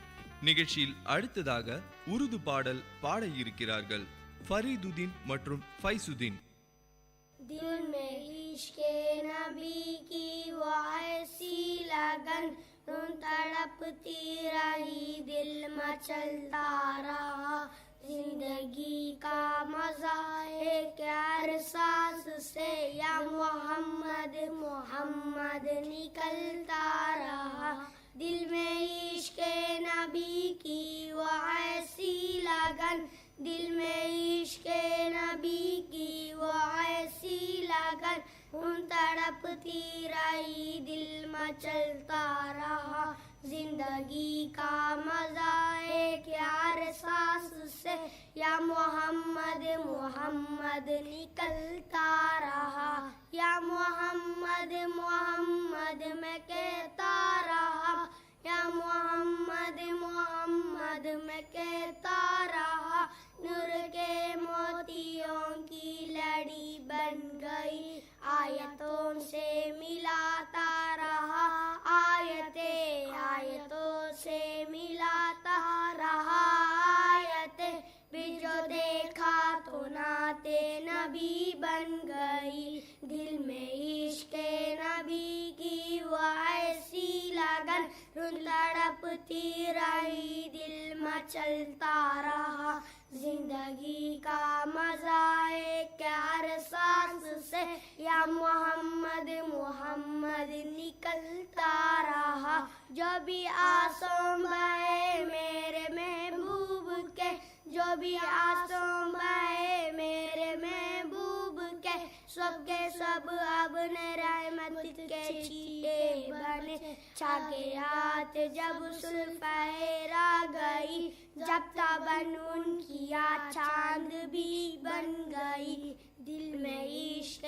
नबी की वो ऐसी लगन दिल में इश्क़ नबी की वो ऐसी लगन तड़पती रही दिल मचलता रहा जिंदगी का मजा है प्यार सांस से या मोहम्मद मोहम्मद निकलता रहा जब सीढ़ा तसीड़ा उनके रुबसार का जब सीढ़ा तसीड़ा उनके रुबसार का वद्दुआ पल्लिया वल खबर के दिया उसको रहमा गया मेरे हालात पर मेरी अजमत तेरी बेबसी बन गई दिल में इश्क़ नबी की वो ऐसी लगन दिल में इश्क़ नबी की वो ऐसी लगन तड़पती रही दिल मचलता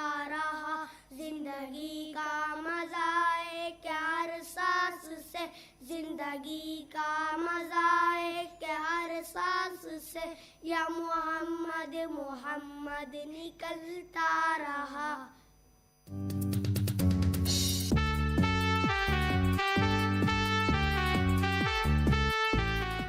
நிகழ்ச்சியில் அடுத்ததாக ஆங்கில உரையாடல் வழங்க இருக்கிறார்கள் ஆதிஃப் மற்றும் Inzamam. What is the name of our country? India is the name of our country. What is the another name of our country? Bharat is the another name of our country. Which is the capital of our country? New Delhi is the capital of our country. How many states are there in India? There are 29 states in India. What is the name of our state? Tamil Nadu is the name of our state. Which is the capital of our state? Chennai is the capital of our state. How many districts are there in Tamil Nadu? There are 32 districts in Tamil Nadu. What is the name of our district? Vellore is the name of our district. Name the Prime Minister of our country. Honorable Shri Narendra Modi is the Prime Minister of our country. Name the President of our country. Honorable Shri Pranab Mukherjee is the President of our country.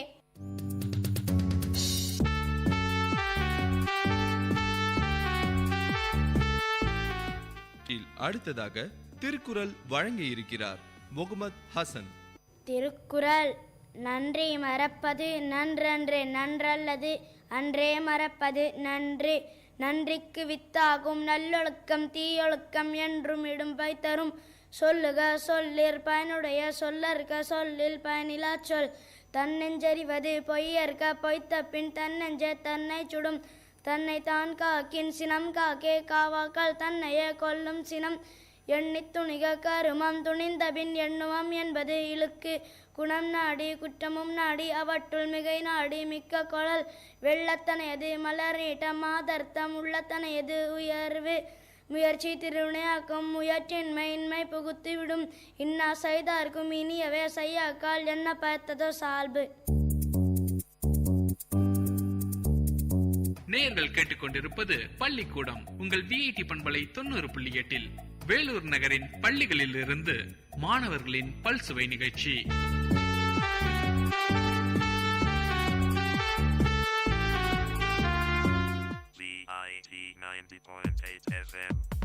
உள்ளம் கொள்ளை போகுமே விஐடியின் radio பங்கு பெற வாருங்கள்.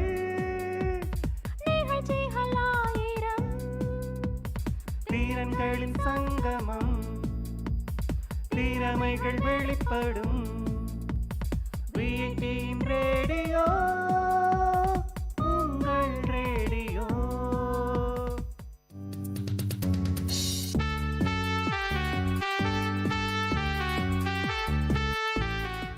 நிகழ்ச்சியில் அடுத்ததாக உருது பாடலை பாட வருகிறார் முகமது அமீன். जरा छेड़ तू अपने तारे नफस को, जरा छेड़ तू अपने तारे नफस को, हर एक तारा बोलेगा तन तन तन तन, तेरी रूह हरगिज़ करेगी ना रुखसा, तेरी रूह हरगिज़ करेगी ना रुखसा, जो गर्दिश में फिरती है गन गन गना गन, जरा छेड़ तू अपने तारे नफस को, हर एक तारा बोलेगा तन तन तना तन, तबीयत मेरी मुस्तफ़ा पर दीवानी, तबीयत मेरी मुस्तफ़ा पर दीवानी, नहीं मानती है किसी की कहानी, मेरे शीशाए दिल को लिल्ला तोड़ो, मेरे शीशाए दिल को लिल्ला ना तोड़ो, जो टूटेगी बोलेगा छन छन छना छन, जरा छेड़ तू अपने तारे नफस को, हर एक तारा बोलेगा तन तन तना तन, असीरी मेरी देख कर रोज़े महशर, असीरी मेरी देख कर रोज़े महशर, इशारा करेंगे वो महबूबे दावर, मेरे दस्तों पाँव में जो जंजीरें होगी, मेरे दस्तों पाँव में जो जंजीरें होगी, जो टूटेगी बोलेगी छन छन छना छन, जरा छेड़ तू अपने तारे नफस को, हर एक तारा बोलेगा तन तन तना तन, उतर आया बुर्राख फर्श ज़मीं पर, उतर आया बुर्राख फर्श ज़मीं पर, ज़मीं से गए आप अर्श बरी पर, हवाओं से गुजरे फिजाओं से गुजरे, हवाओं से गुजरे फिजाओं से गुजरे, चले जा रहे थे वो सन सन सनासन, जरा छेड़ तू अपने तारे नफस को, हर एक तारा बोलेगा तन तन तना तन.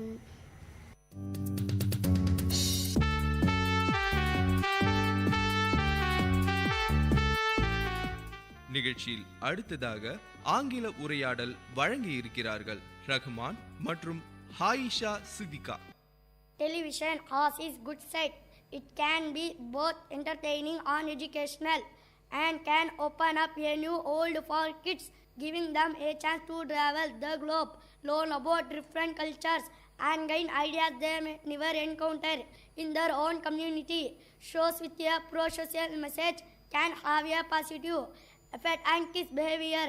TV shows can inspire kids to try new activities and engage in unplugged learning. If children watch good educational program on TV, they can learn many new things very easily. They can learn about places and animals they have never seen, and they could learn about new scientific discovery. TV can be a great medium for educational purpose. No comments by Aisha Siddiqa. Thank you, Rahman. Television has both good and bad. The good ones are 1. Channels are made epically for learning. 2. Fills in time. 3. Know what is going on all over the world. 4. It improves the language ability. 5. Learn past history. The bad ones are 1. Kids who watch TV before bed tend to have a disturbed sleep. 2. Distracting. 3. Kids forget to do their homework. 4. Too much TV can actually shrink the knowledge. 5. Her choice on the world. Television has both good and bad.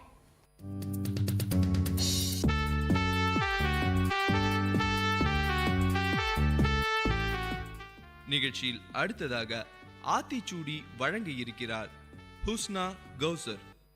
Aathichoodi அறம் செய்ய விரும்ப ஆறுவது சினம் இயல்வது கராவே ஈவது விளக்கு உடையது விளம்பு உகமது கைவிட எண்ணெடுத்து இகாயே ஏற்பது இகழ்ச்சி அயமெட்டவன் ஒப்புரவு ஒழுகு ஓதுவது ஒய்யே அவ்வியம் பேசு ஔவையார்.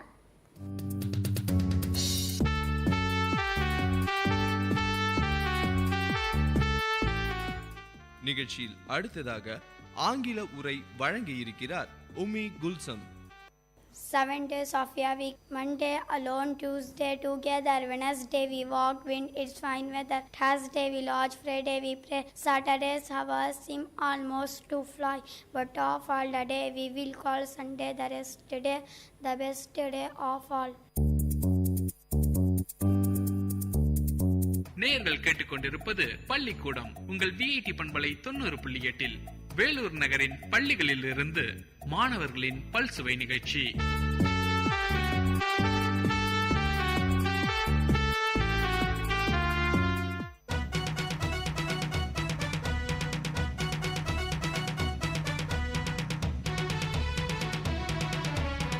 பசுமை பாசற எங்களின் கல்லூரிதான், கோட்டை நகரத்தையே தூக்கி நிற்கும் கல்லூரிதான். ஊர கொஞ்சம் யோசி, வாழ்வில் வண்ணம் பூசி வந்தனோ சொல்லு எங்கள் எஃப்எம்முக்கு தான். பசுமை பாசற எங்களின் கல்லூரிதான், கோட்டை நகரத்தையே தூக்கி நிற்கும் கல்லூரிதான்.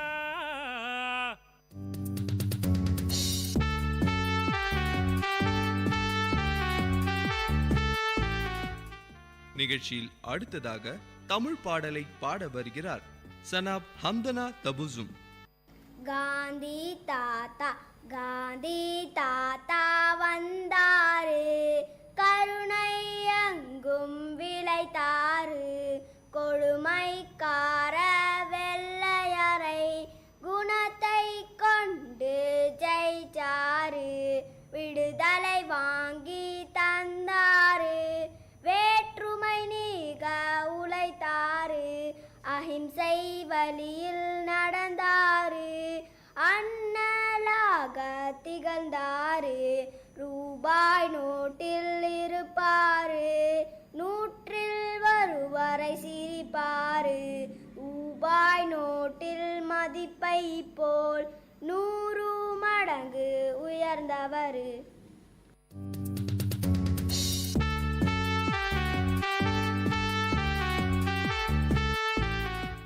நிகழ்ச்சியில் அடுத்ததாக அன்னையின் அன்பு என்ற உருது பாடலை வழங்க இருக்கிறார் நேஹா கவுனின்.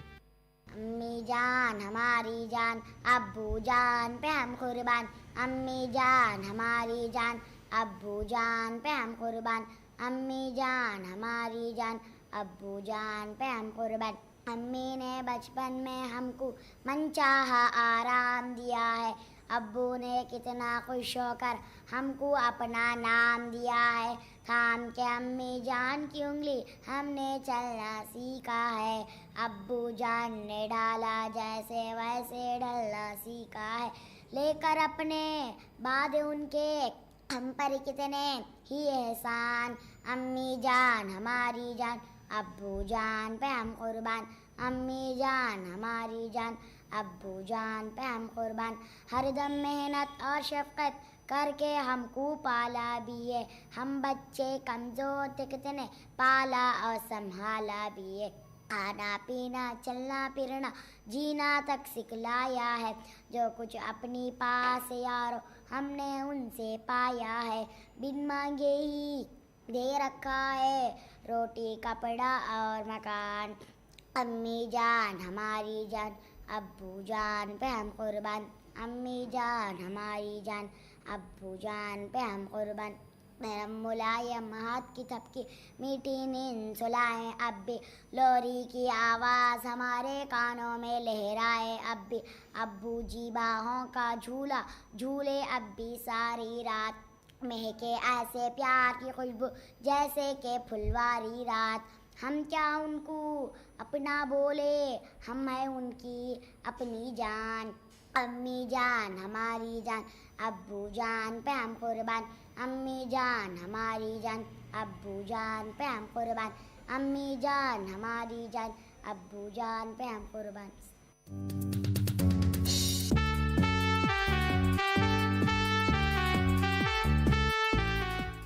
நிகழ்ச்சியில் அடுத்ததாக வண்ண வண்ண பூக்கள் என்ற தமிழ் பாடலை பாட வருகிறார் ஹுமேரா ஃபாத்திமா. வண்ண வண்ண பூக்கள் மல்லிகை பூவே எங்கே போறீங்க? மஞ்சள் சமந்தி புத்து சாண பார்க்க போறேங்க. சமந்தி பூவே எங்கே போறீங்க? வெள்ளை தாமரை புத்து சாண பார்க்க போறேங்க. தாமரை பூவே எங்கே போறீங்க?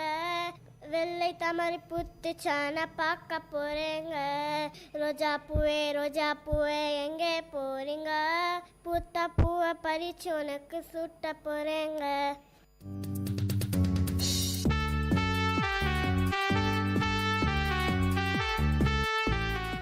நிகழ்ச்சியில் அடுத்ததாக உரையாடல் வழங்க இருக்கிறார்கள் அபூபக்கர் மற்றும் Taha Adnan. Hi friend, how are you? Why you were absent for the past 2 days? My health is not well. I was suffering from fever, Abubakar. How is your health now? Did you went to hospital? By Allah's grace, I feel better. Yes, my father took me to hospital. Okay friend, how are you going to complete your schoolwork? I am also worrying about the same. You don't worry, I will help you with my books. Thank you friend. No thank and no sorry between friends. I am very lucky to have a friend like you. Come, let's go for lunch. My mom sent carrot halwa for you. Oh, very nice. Let's go. My mom also sent something for you. Guess what? Laddu? No. Fried rice? No. Chicken fry? Yes, you are right. நேயர்கள் கேட்டுக்கொண்டிருப்பது பள்ளிக்கூடம் உங்கள் VIT பண்பலை 90.8 வேலூர் நகரின் பள்ளிகளில் இருந்து மாணவர்களின் பல்சுவை நிகழ்ச்சி.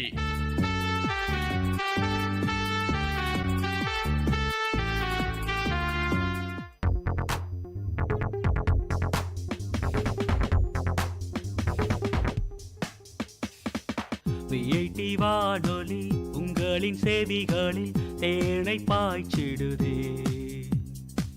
மனதின் கவலைகள் மறந்து போயிடும் மாயம் செய்திடுமே. இது காட்சி நலை பொங்கும் பாட்டி நலை நம் வீட்டோடும் நாட்டோடும் நடமாடி சுவை சேர்க்கும் விஐடி வானொலி உங்களின் செவிகளில் தேனை பாய்ச்சிடுதே.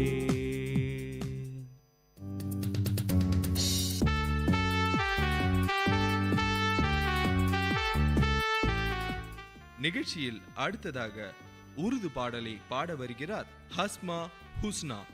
हरा गुंबद जो देखोगे जमाना भूल जाओगे.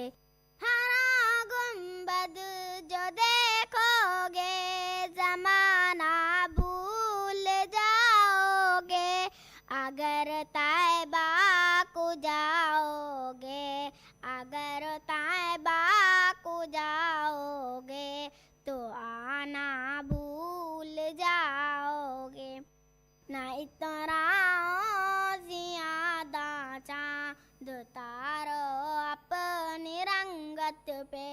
नहीं तो ज्यादा चांद तारो अपनी रंगत पे. मेरे आका को देखोगे मेरे आका को देखोगे चमकना भूल जाओगे,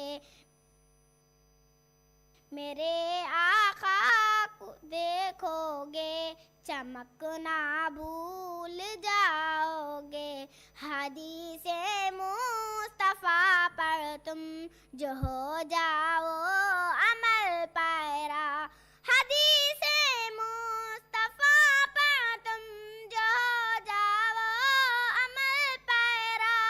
कसम अल्लाह की माँ को, कसम अल्लाह की माँ को सताना भूल जाओगे। अगर तुम जान लो एक हाफिज़े कुरान की अज़मत, अगर तुम जान लो एक हाफिज़े कुरान की अज़मत, तो अपने बच्चों को इंग्लिश, तो अपने बच्चों को इंग्लिश पढ़ाना भूल जाओगे। अगर तुम जान लो इस दार फ़ानी की हकीकत को, अगर तुम जान लो इस दार फ़ानी की हकीकत को, मेरा दावा है तुम दिल को, मेरा दावा है तुम दिल को लगाना भूल जाओगे। हरा गुंबद जो देखोगे ज़माना भूल जाओगे। अगर तैबा को जाओगे तो आना भूल जाओगे। अस्सलाम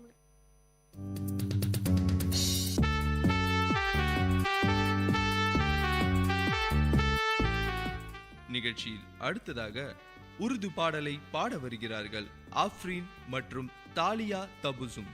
सारे जहां से अच्छा हिंदू सिता हमारा हमारा, सारे जहां से अच्छा हम बुलबुले हैं इसकी, ये गुलशिता हमारा हमारा, सारे जहां से अच्छा।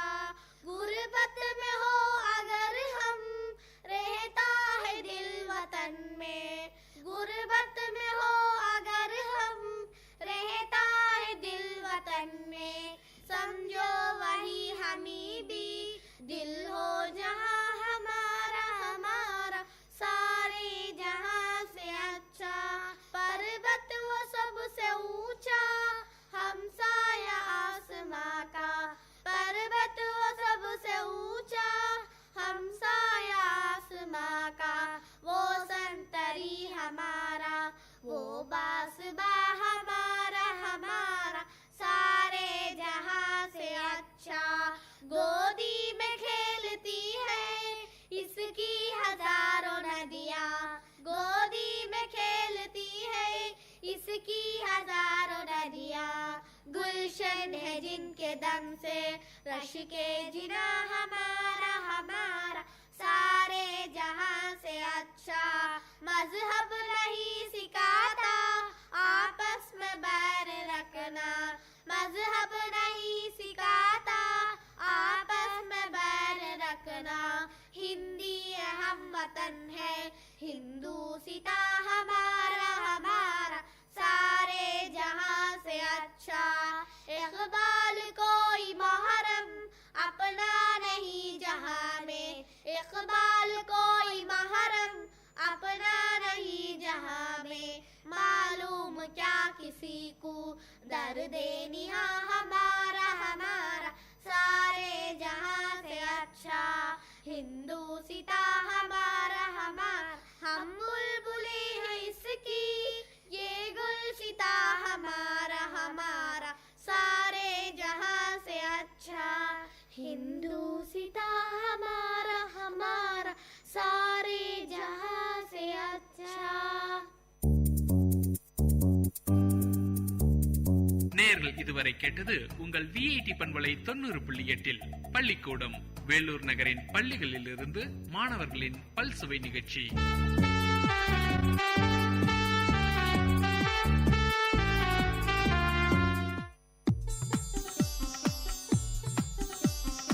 தமிழ்ச்சுடர், வாழ்வும் இலக்கியமும் சங்கமிக்கும் ஒலி ஓவியம் உங்கள் விஐடி பண்பலை 90.8.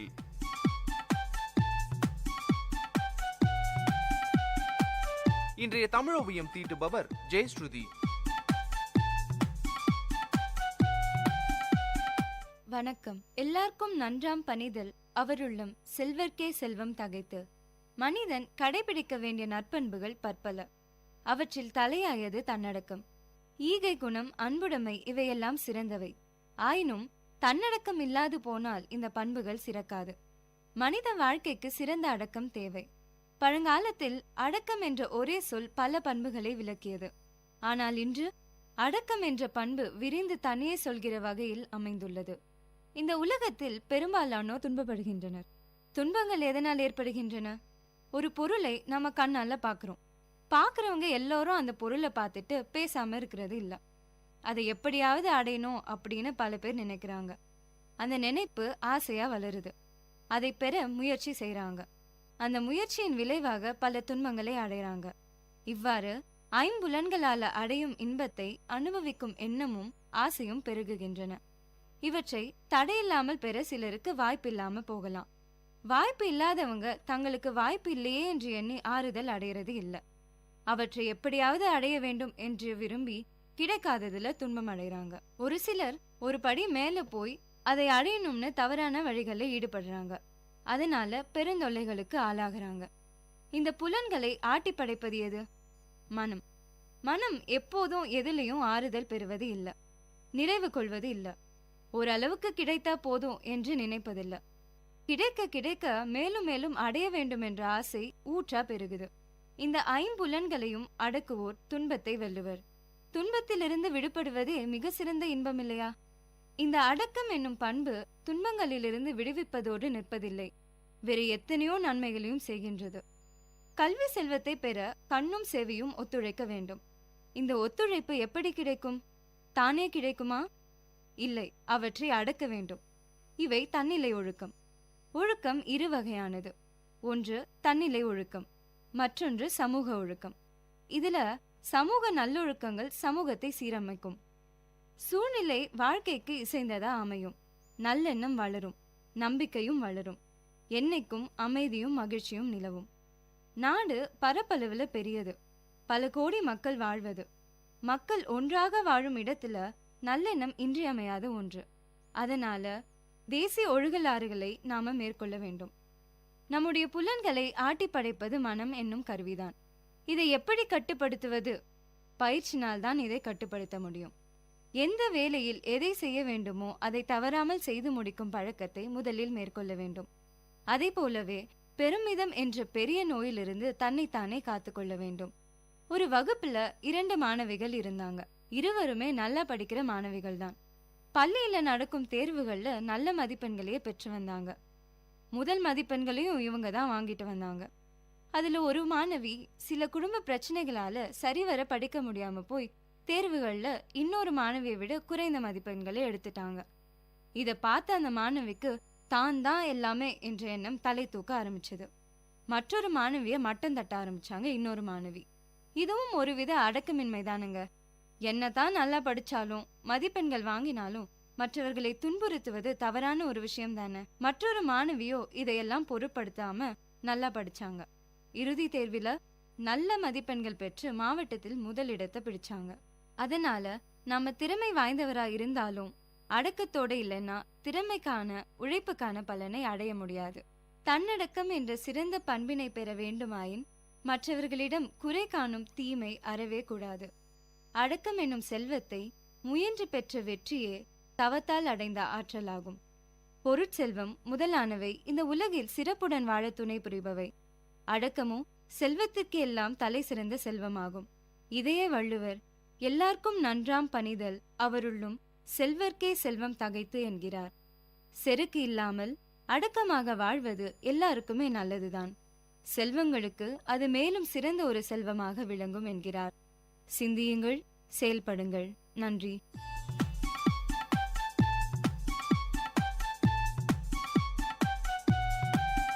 நேயர்கள் இதுவரை கேட்டது வாழ்வையும் இலக்கியத்தையும் இணைத்த ஒளி ஓவியம் தமிழ் சுடர். இன்றைய தமிழ் ஓவியம் தீட்டியவர் ஜெயஸ்ருதி. இது உங்கள் விஐடி பண்பலை 90.8.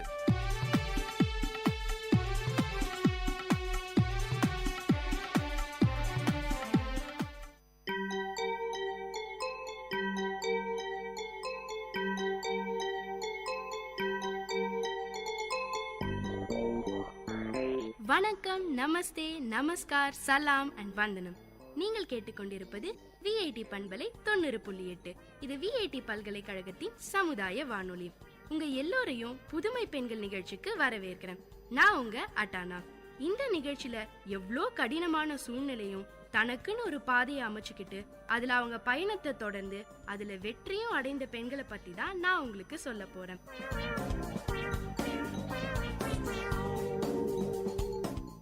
வணக்கம், நமஸ்தே, நமஸ்கார், சலாம் அண்ட் வந்தனம்.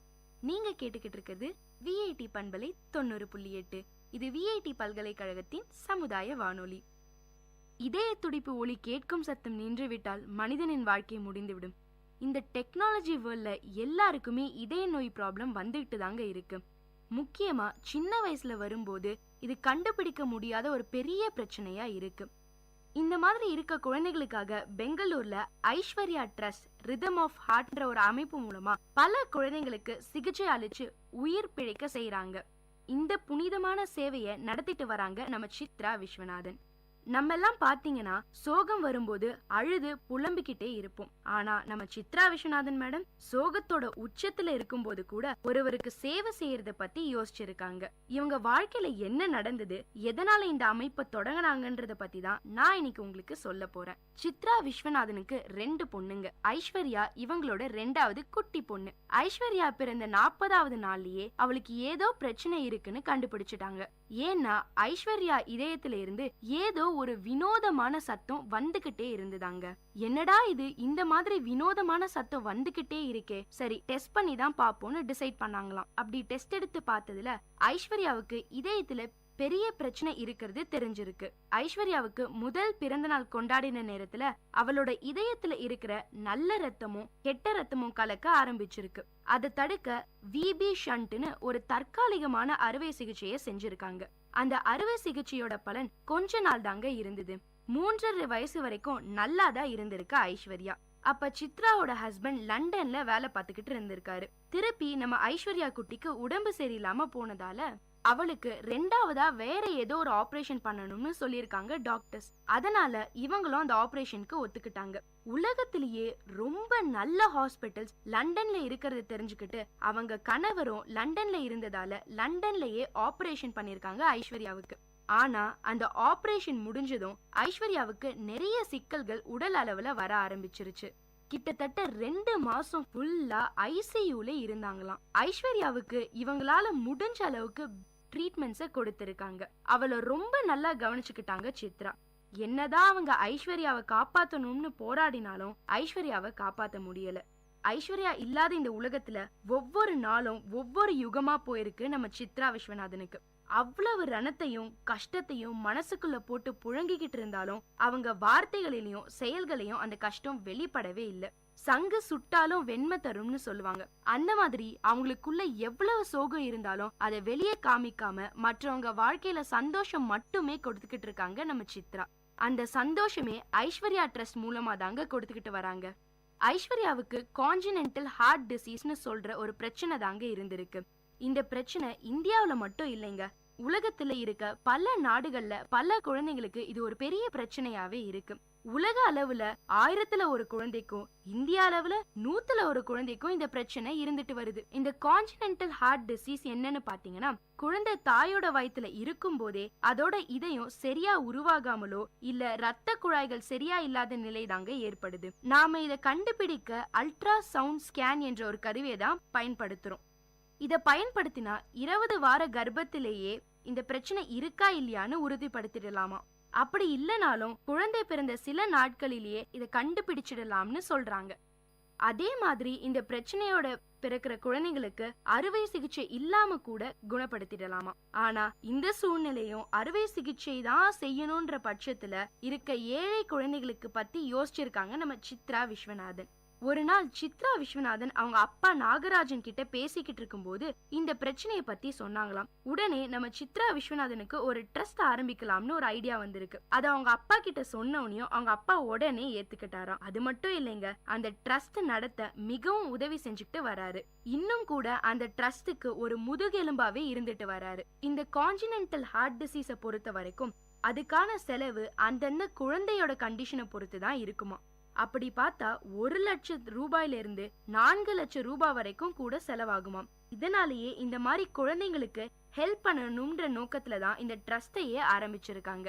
கண்டிப்பா இந்த மாதிரியான ட்ரஸ்ட் ஆரம்பிக்கும் போது நமக்கு பணம் ரொம்பவே அவசியம்னு உங்களுக்கே தெரியும். அந்த மாதிரி நம்ம சித்ரா விஸ்வநாதனுக்கும் ஆரம்பத்துல ஒரு பெரிய சவாலா இதை எடுத்துக்கிட்டு பணம் திரட்ட ஆரம்பிச்சிருக்காங்க.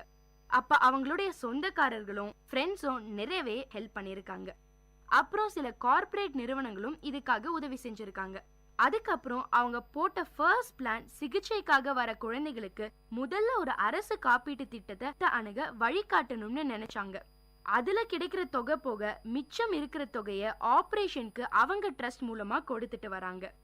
இந்த வினோதமான இதய நோயால பாதிக்கப்பட்ட குழந்தைகளை தேடி கண்டுபிடிக்க தமிழ்நாட்டுல உள்ள எல்லா மாவட்டங்கள்லயும் மாதம் ஒரு முறையாவது ஸ்கிரீனிங் கேம்ப் நடத்துவாங்களாம். அப்படி கண்டுபிடிக்கப்பட்ட குழந்தைகளுக்கு தேவையான சிகிச்சைய இந்த ட்ரஸ்ட் மூலமா கொடுத்துட்டு வராங்க. அது மட்டும் இல்லாம சின்ன சின்ன கவர்மெண்ட் ஹாஸ்பிட்டல்ஸ்ல இருந்து கூட குழந்தைகளை டெஸ்டுக்கு அனுப்புறாங்க. இப்ப கூட புதுச்சேரி கவர்மெண்ட் ஹாஸ்பிட்டல்ல பிறந்த குழந்தைகளுக்கான இலவச ஸ்கிரீனிங் டெஸ்ட் பண்ணிக்கிட்டு இருக்காங்களாம். அது மட்டும் இல்லைங்க, சென்னையில சைதாப்பேட்டையிலயும் புளியந்தோப்புலயும் மாநகராட்சி ஹாஸ்பிட்டல்ல இந்த ஸ்கிரீனிங் டெஸ்ட் நடத்திட்டு வராங்க.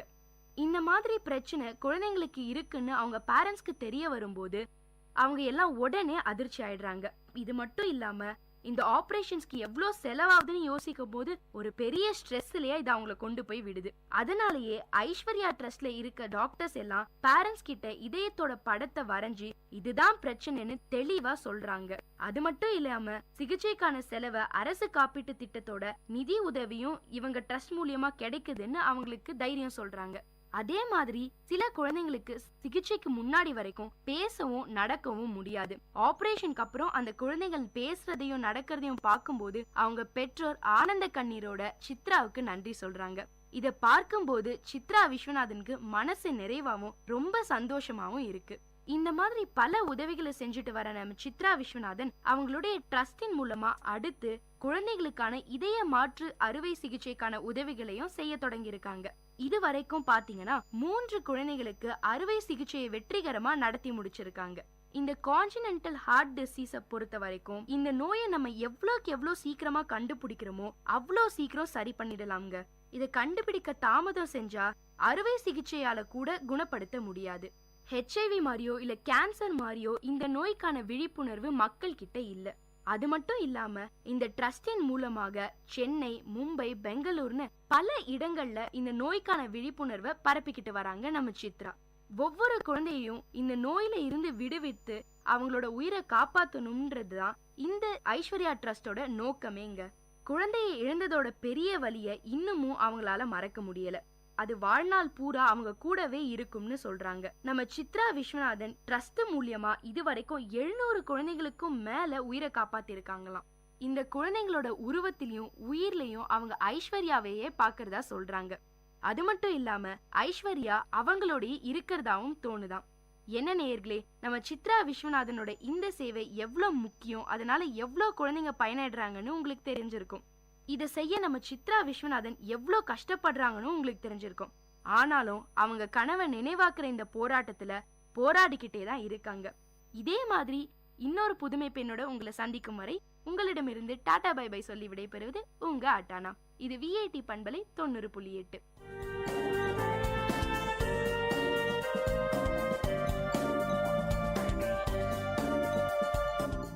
இந்த நிகழ்ச்சி உங்க எல்லாருக்கும் ஒரு பெரிய உற்சாகத்தை தந்திருக்கும்னு நம்புறேன். இதே மாதிரி பல விஷயங்களை தெரிஞ்சுக்கணுமா? அப்போ VIT பண்பலை 90.8 கேட்டுக்கிட்டே இருங்க.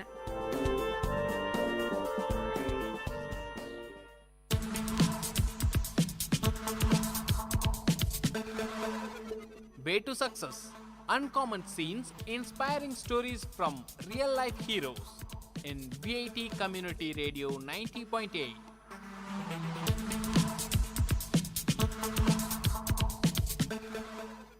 Hi guys, this is Vit Community Radio 90.8 and welcome to the show Way to Success. I'm your host Pooja. Today I'm going to tell you a story about Swami Vivekananda at Belur Math. As Swami Vivekananda had deep spiritual experiences, but his health declined because of service to the people. It became so bad that he decided to return to Calcutta. He arrived at the monastery on October 18th. His brother monks were very glad to see him, but they felt sorry when they saw him how ill he was. However, Swamiji had talks with the monks and held classes for them. One of Swamiji's wishes began to be fulfilled at this time. He had long wanted to help the women of India, as they had great purity and other good qualities but had little education and were not very active in the world. Swamiji said that they should have education and then they would solve their own problems. So he was very glad when Sister Nivedita began her work. She had come to India to be of service of Indian women, and she now started a school for girls. She lived at first with Sri Sarada Devi and a few other lady devotees of Sri Ramakrishna. These ladies knew a great deal about the Hindu religion, the Ramayana, Mahabharata, and many other things. Sister Nivedita learned much from them. Swami Vivekananda also continued to help her, and he was very much interested in her school. Later, Sister Nivedita rented a separate house. She had to face many difficulties, but she succeeded in starting this school. The school is now a very big one, and it has done much to uplift the women of India. Swami Vivekananda wanted to establish the new math at Belur as soon as possible. The land had been purchased earlier and a puja was held in March 1898. Soon after, the work on the building was begun. In December, Swamiji and a few monks moved into the new monastery, and soon all the monks began to live there. Swamiji believed that the new math would become very great. It would be a center where all religions and religion's teacher would be honored. The new ideas would spread from there and people would come from all over the world. Swami Saradananda, who had been working in America, came back to India at the call of Swamiji. Swamiji asked him to help organize the new math, and this work went on successfully. Much time was spent in spiritual talk and study of the scriptures. Strict rules were followed there. Swamiji also began to train the monks as preachers. He made his disciples give speeches. Early in 1899, he sent two of his disciples to preach at Dhaka, and a little later, he also sent Swami Saradananda and Duryananda to Gujarat. They all had great success in preaching as they followed the words of Swamiji. You're listening to the show Way to Success on VIT Community Radio 90.8 with me, Pooja. Meet you in our next episode with more interesting moment of successes. Dear listeners, you had listened to the show Way to Success. We will meet you with more uncommon stories from real life heroes in VIT Community Radio 90.8.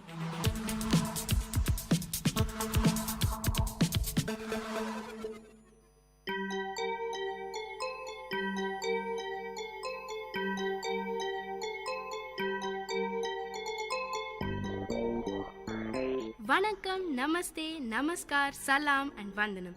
நீங்கள் கேட்டுக்கொண்டிருப்பது VIT பண்பலை 90.8.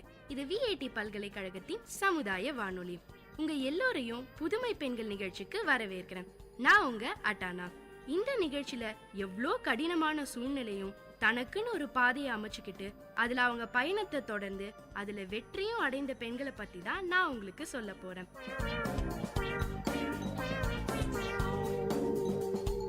நம்மலாம் அடிக்கடி பக்கத்துல உள்ள state பேங்க்கு போயிட்டு வந்துட்டு தாங்க இருக்கும். அங்க எவ்வளோ பெண்கள் வேலை பார்க்கறதையும் பாக்குறோம். ஒரு பெண்ணுக்கு குடும்பம், குழந்தைங்க, வீட்டு சூழ்நிலை, சமுதாயம்னு எந்த வகையில பிரச்சனை வந்தாலும் அதை சமாளிச்சுக்கிட்டு அவ்வளோ பணம் புழங்குற இடத்துல அவங்க கவனத்தை சிதற விடாம வேலைய பாக்குறாங்க. ஆனா உண்மையில அங்க பாக்குற வேலை அவ்வளோ கடினங்க.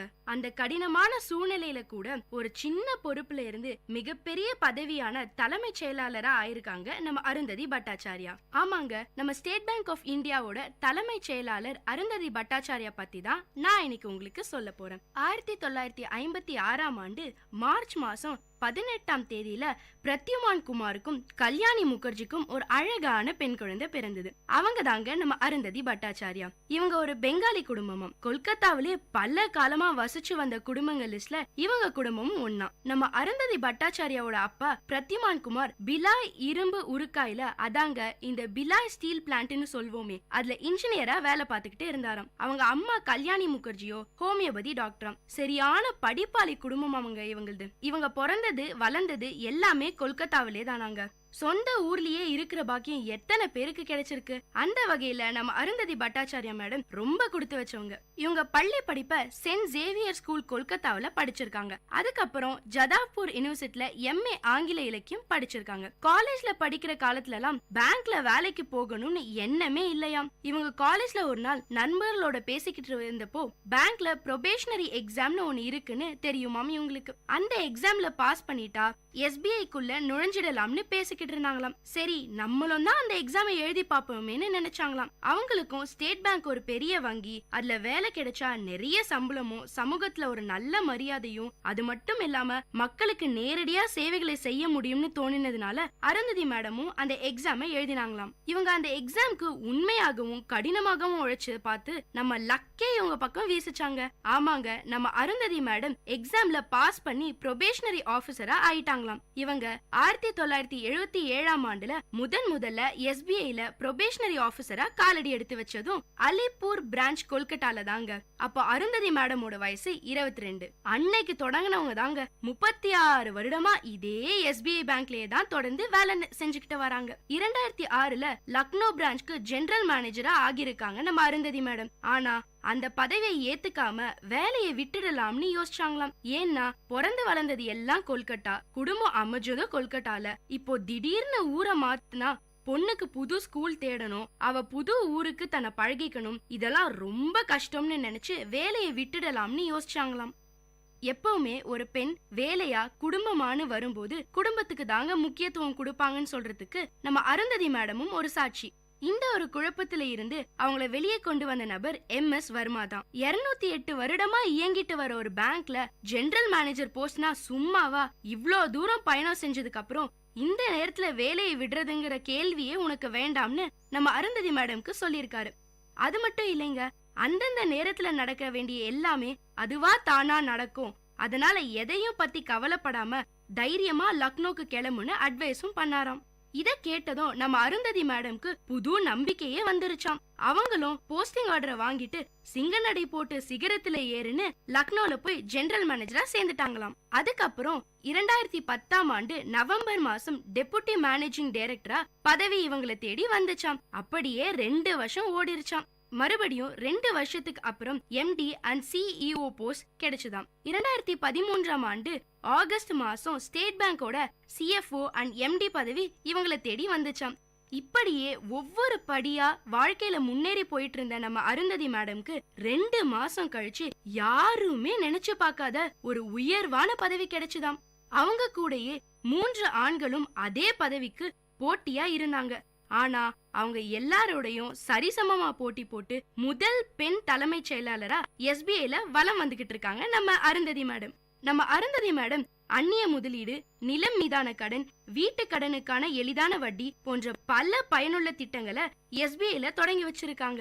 இது மட்டும் இல்லைங்க, SBI வங்கியில வேலை பார்க்கிற பெண்கள் அவங்க குழந்தைகளும் வீட்டுல இருக்கிற முதியோரையும் பாத்துக்கிறதுக்காக 2 வருஷம் விடுமுறை திட்டத்தையும் அறிமுகப்படுத்தியிருக்காங்க. இந்த திட்டத்தை கொண்டு வந்ததுக்கான காரணத்தை கேட்டப்போ அவங்க சொன்னது, நம்ம இந்திய நாட்டுல பொதுத்துறை வங்கியில பொறுத்த வரைக்கும் ஜெனரல் மேனேஜர் மாதிரியான பதவிகள்ல பெண்களோட எண்ணிக்கை குறைவா தான் இருக்கு. இதுக்கான காரணங்களை தேடி பார்த்தப்போ பெண்களுக்கு வீட்டு சூழ்நிலைகள் பாரமா இருக்குன்னு தெரிய வந்துதாம். அதனால பெண்களுக்கு இந்த மாதிரியான திட்டம் ரொம்ப அவசியமா இருக்கும்னு நினைச்சு இந்த திட்டத்தை உருவாக்கியிருக்காங்க நம்ம அருந்ததி மேடம். இப்போ சமீபத்துல நடந்த டைம்ஸ் ஆஃப் இந்தியா நடத்திய பேட்டியில மக்களோட பணத்தை இன்னும் எப்படி நிர்வாகம் பண்ணலாம், அதை இன்னும் எப்படி பெருக்கலாம், அது மட்டும் இல்லாம எஸ்பிஐல நிறைய பேரை சேர்த்து இவங்க வழங்குற திட்டங்களை எடுத்து சொல்லி மக்களுக்கு எஸ்பிஐ மேலான நம்பிக்கையை இன்னும் வளர்க்கணும்னு யோசிச்சுட்டு இருக்காங்களாம்.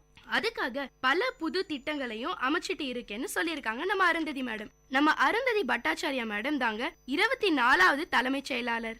எல்லா ஆண்டும் ஃபோர்ப்ஸ் பத்திரிக்கை இந்தியாவின் முன்னணி பிசினஸ் பெண்கள்ல முதல் 50 பேர்வை தேர்வு செய்யும். இந்த பட்டியல்ல நம்ம அருந்ததி பட்டாச்சாரியா மேடம் இடம் பிடிச்சிருக்காங்க. இந்த வருஷத்துல பெரிய பிசினஸ் படிப்பெல்லாம் படிக்காம சாதாரணமா இங்கிலீஷ் லிட்ரேச்சர் படிச்சுட்டு இந்த இடத்துக்கு வந்திருக்காங்கன்னு நினைக்கும் போதே ஆச்சரியமா இருக்குங்க.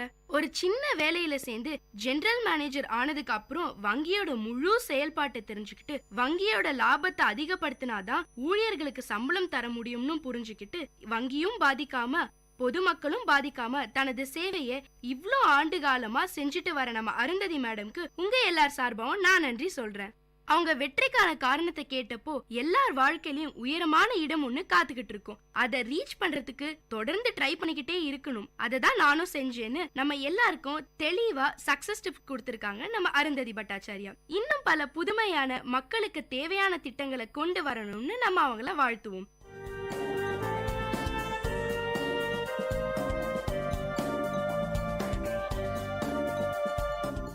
இந்த நிகழ்ச்சி உங்க எல்லாருக்கும் ஒரு பெரிய உற்சாகத்தை தந்திருக்கும்னு நம்புறேன்.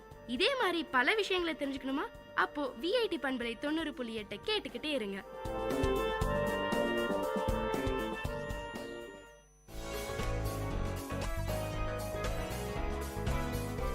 All marriages are sacred, but all are not safe. Around 70% of women in India are victims of domestic violence. National Crime Records Bureau reveals that a crime against a woman is committed in every 3 minutes and a dowry death occurs in every 77 minutes, and one case of cruelty committed by either the husband or the relative of the victim occurs in every 9 minutes. According to the UNICEF Global Report on Adolescence 2012, 57% of boys and 53% of girls in India think a husband is justified in hitting or beating his wife. If the numbers we see in domestic violence were applied to terrorism or gang violence, entire country would be up in arms and it would be the leading story every day and night.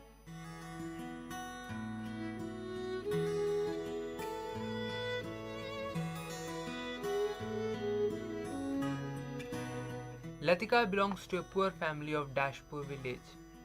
She completed her graduation and is working as a teacher in a school in Mahanagar city. Raj, coming from a well-off family, is also working in the same school as a teacher. They both are in love and are planning to marry each other. Latika, my parents would like to see you to decide upon our marriage. We'll be coming tomorrow to your house. Okay, Raj, I'll make the arrangements. Raj, along with his family, comes to see Latika. Latika is very well brought up and a simple educated girl. She is the only educated girl from our village. I am happy to give my daughter to you, Raj. We'll take care of her, Papa. I never thought that my son would ever go for a love marriage. Even though we are agreeing for this marriage only because we are sure that you will give your daughter a handsome amount of money so that they can lead a happy married life. All that I have made is for Latika only. I will be happy if she is happy. We will be happy if you give us 1 lakh rupee and a 2-wheeler. I will make sure that you will get it before the marriage. Marriage is over and the scene follows the next very day of marriage. Latika, how's the environment here? I know you will be homesick. No, Maji, I'm happy and I feel like being at home. After 1 month of marriage. Latika, where's my tea? Wait, Maji, I'm bringing it. Don't you know that I need my tea at 4 in the evening? Maji, sorry, I had to correct some answer sheets. It was a very urgent work. Here is your tea. Already a lot of work is pending. Raj comes back home. Latika, tea. I had just made tea for Maji. and I have lots of work to do. Ask your mom to make it for you, please. Latika moves towards the study room. Why should I make tea for you? That's the reason I got you married. Latika is having a lot of work in school. Still, she manages to do all the household chores. If she can't do all this, then ask her to quit the job. Quit the job? At any cost, I won't leave my job. It's 2 years of my hard work that I ended up in this job. I'll somehow manage to do all my duties, but I won't quit the job. पहले घर का काम, फिर बाहर का. Similar things happen for a couple of days. Suddenly, one day the situation turns very tense. Latika, you have to leave the job.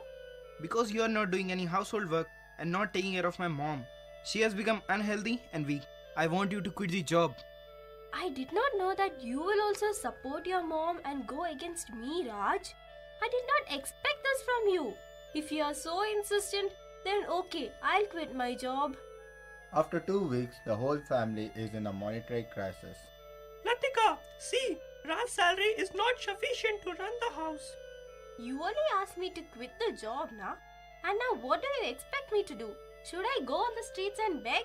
How can you talk to me like this? Is this the way you talk to elders? We are facing crisis only because of you, and you will have to bring the money. What?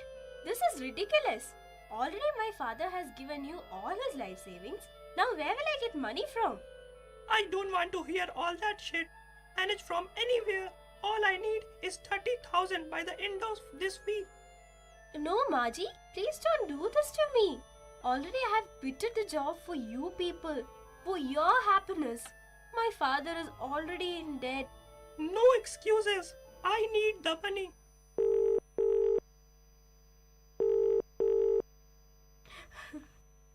Hello?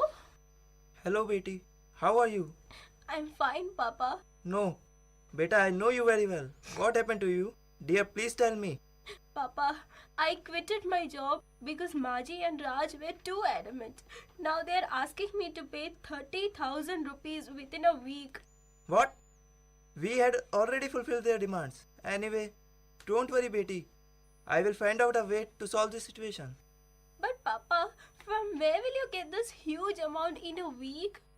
I love you, Beti, and I can do anything for your happiness. Papa, the dam is now overflooded. I think we should report the matter to the police. No, Beti, you are now married, and that is your home, and you must do all the things needed to keep it intact. Don't worry about me. I will manage the money somehow. After 1 week, Latika's father visits Raj's house. He somehow manages to pay them 10,000 rupees. Only 10,000? I told you to bring 30,000. Where's the rest of it, Latika? Maji? Latika, wait. Let me say. It is not Latika's fault. Sorry, I got this much money only. And for getting this much money, I have mortgaged my house, my field, everything.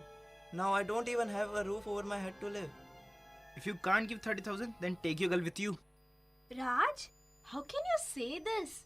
Your drama won't work here. Now stop crying and get lost. We don't need you here. Get out of my life. No, Raj. Please don't do this to me. I am sorry. It's my fault. Please don't punish my daughter. I will get you the money within 2 days. 2 days?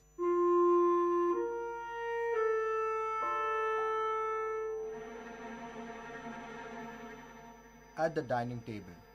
Is this how you make dal? Didn't your mother teach you? How dare you say anything about my mother? आजकल तेरे नखरे बहुत देख रहा हूँ मैं.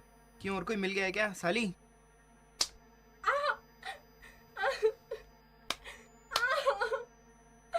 Latika got injured very badly.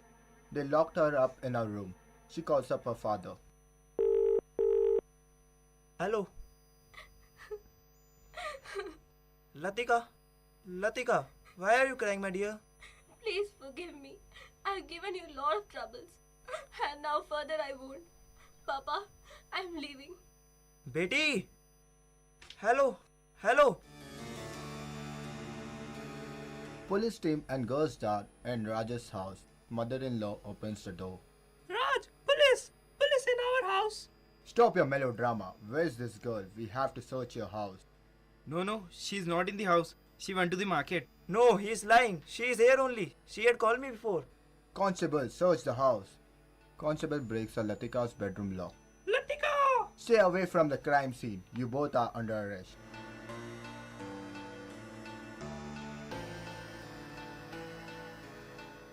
The danger is real. Domestic violence hurts all family members. When a person is abusive, he or she eventually loses the trust and respect of his or her partner. Abused partners are afraid to communicate their feelings and needs. Everyone has a right to feel safe in a relationship. Disagreement develop from time to time in relationship. Domestic violence is not a disagreement. It is a whole pattern of behavior used by one partner to establish and maintain power and control over the other. These behaviors can become more frequent and intense over time. They are destructive and dangerous. The abusive person is responsible for this behavior. That person is the only one who can change them. Don't wait until you and the one you love get hurt. You're not alone. Raise your voice. Patterns left uninterrupted can continue forever. Domestic violence is a pattern that unless something significant changes, it will go on and affect everyone around you, your friends, family, and your children. No man can know where he is going unless he knows exactly how he arrived at his present place.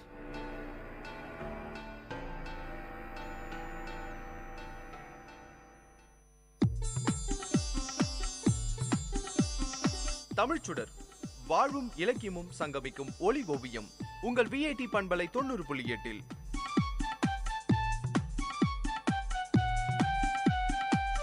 இன்றைய தமிழ் ஓவியம் தீட்டுபவர் ஜெயஸ்ருதி. வணக்கம். அன்போடு இயைந்த வழக்கு என்ப ஆறுயிர்க்கு என்போடு இயைந்த தொடர்பு. சற்று நேரம் கற்பனை உலகத்தில் சுற்றி வருவோமா? நாம் வாழும் இந்த உலகத்தையே கற்பனையில் வைத்து பார்ப்போம். பெற்றோர் தன் பிள்ளைகளை வெறுக்கின்றனர். அண்ணன் தம்பியையும், தம்பி அண்ணனையும், அக்கா தங்கையையும், தங்கை அக்காவையும் வெறுக்கத் தொடங்கிவிட்டனர். இவ்வாறே மக்கள் அனைவரும் ஒருவரை ஒருவர் வெறுக்கின்றனர். மக்கள் மட்டுமா? விலங்குகளும் பறவைகளும் ஒன்றை ஒன்று வெறுக்கத் தொடங்கிவிட்டன. அப்பொழுது இந்த உலகம் எப்படி இருக்கும்?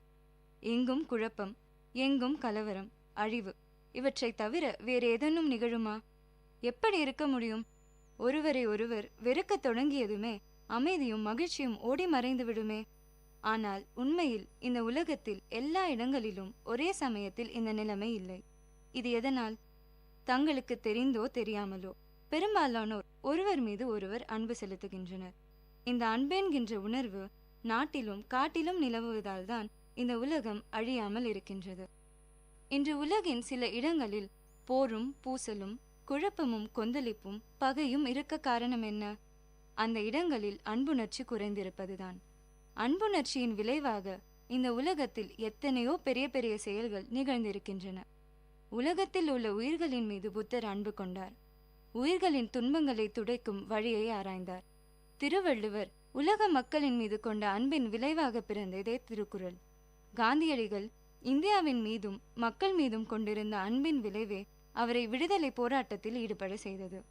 அன்புணர்ச்சி இல்லாதவனிடம் இரக்கம் இருக்காது. இரக்கம் இல்லாதவன் விலங்கிலும் கொடியவன். அவன் பிறர் படும் துன்பத்தை உணரமாட்டான். மற்றவர்களுக்கு துன்பம் செய்யவும் தயங்க மாட்டான். அன்புடையவர்களோ தங்களுக்கென எதையுமே வைத்துக்கொள்ள ஆசைப்பட மாட்டார்கள்.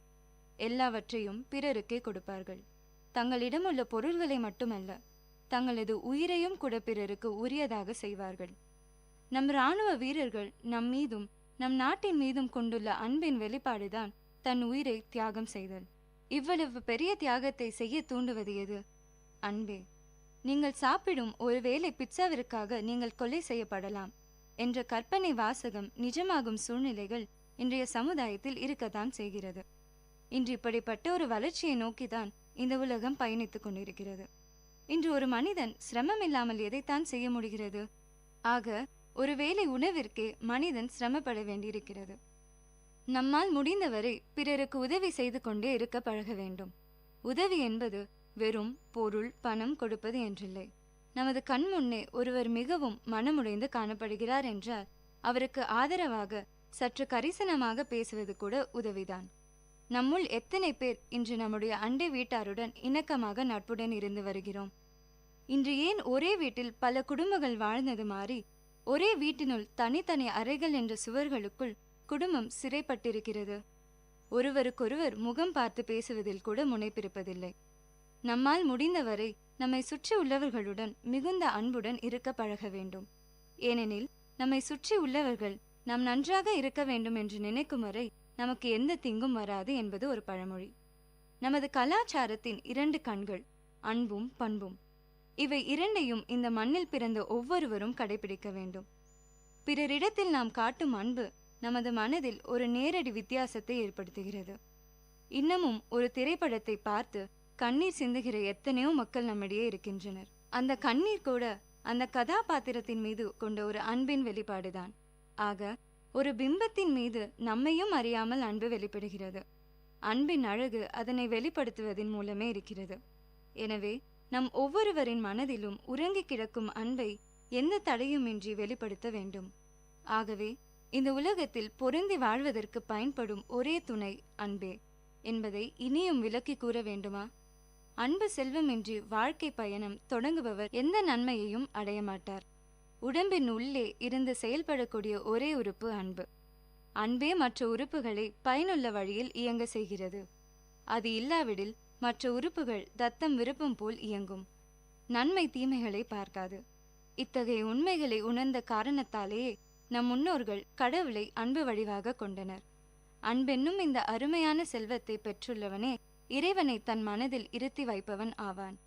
இதையே வள்ளுவர் அன்போடு இயைந்த வழக்கு என்ப ஆருயிர்க்கு என்போடு இயைந்த தொடர்பு என்கிறார்.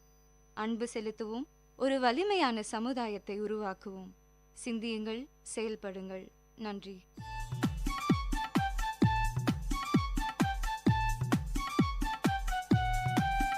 நேயர்கள் இதுவரை கேட்டது வாழ்வையும் இலக்கியத்தையும் இணைத்த ஒளி ஓவியம் தமிழ் சுடர். இன்றைய தமிழ் ஓவியம் தீட்டியவர் ஜெயஸ்ருதி. இது உங்கள் விஏடி பண்பலை 90.8.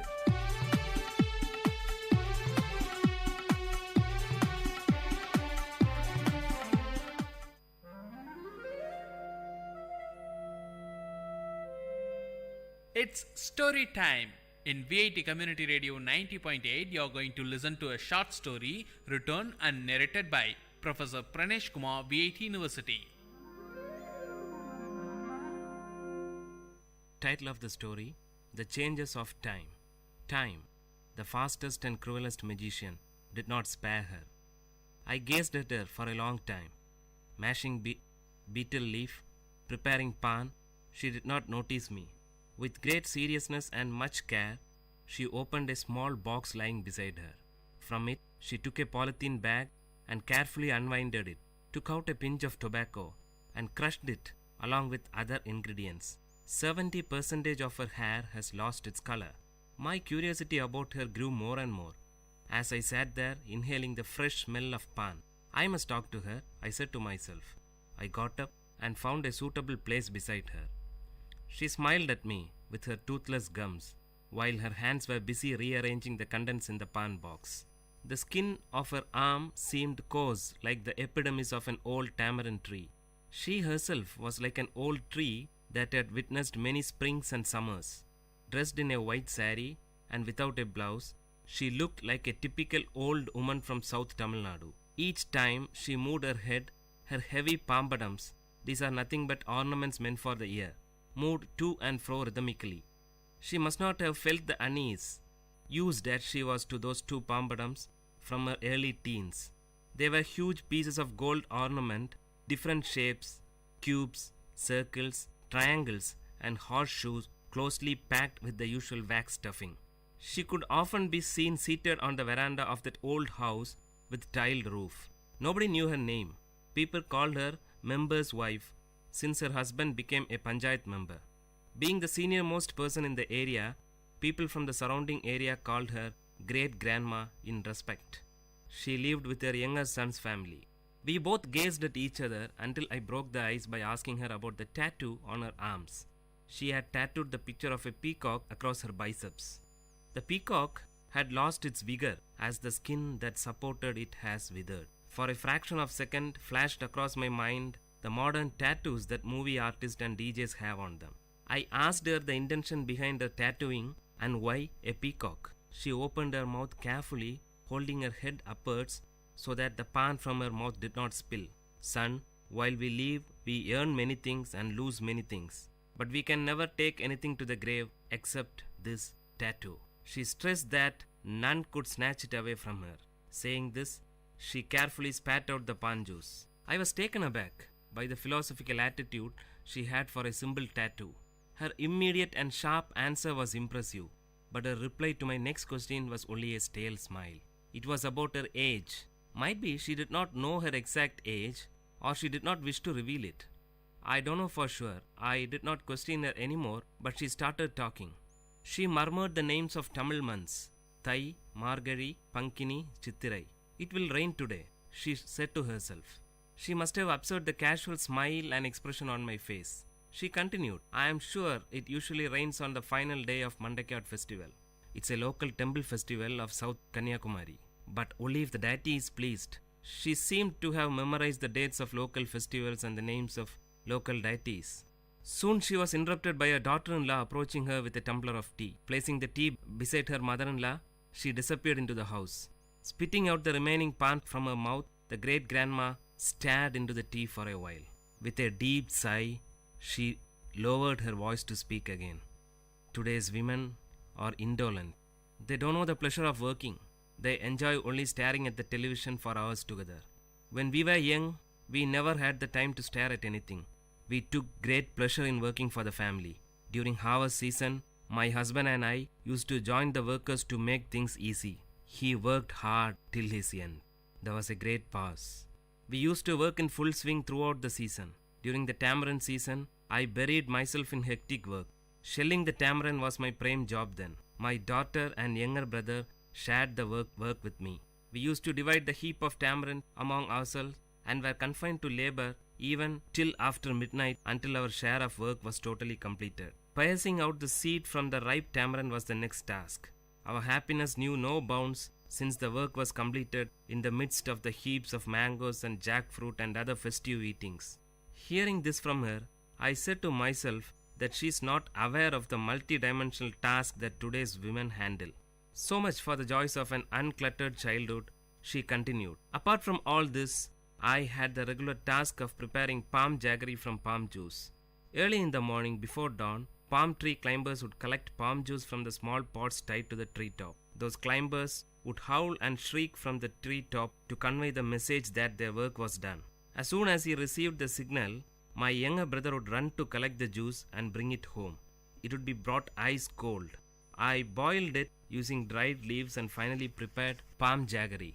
During the peak season, we might even get 30 cakes a day. That was our prime source of income. Now all those things have become a matter of past. She sighed nostalgically. When great-grandma narrated these mundane events, I could visualize them in my mind. I said to myself, she is grieving over a lost culture. This culture must have been prevailed some 75 to 80 years back, roughly in the 1930s. Today, her granddaughter is working for a leading multinational IT company in Chennai. The sharp contrast from palm jaggery to an IT company shouts out loud that change is inevitable. Before she could continue, someone called out to me from behind. It was my friend for whom I had been waiting. We usually played cricket with a few others in a large ground behind the great-grandma's house. The match must have begun and I had to join them. I shook my head to her, telling that I had to leave. Her eyes wore a pathetic expression to convey, "Wait, I have more to say." But her lips remained silent. I left her to join my friends, and from a far distance, I turned back to get a glimpse of her. I could hardly see her. She sat there sipping her tea. By that time, it must have gone cold. Currents of thought about the giant running wheel called time and the disability and helplessness of man or any other mighty power to stop or alter it flashed over my inner mind.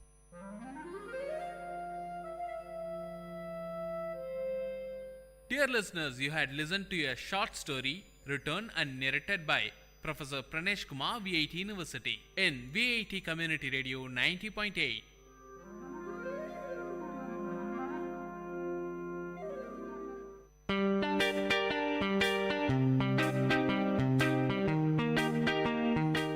Dear listeners, for the next hour, you are going to listen to the program Team Speak Time in VIT Community Radio 90.8 FM.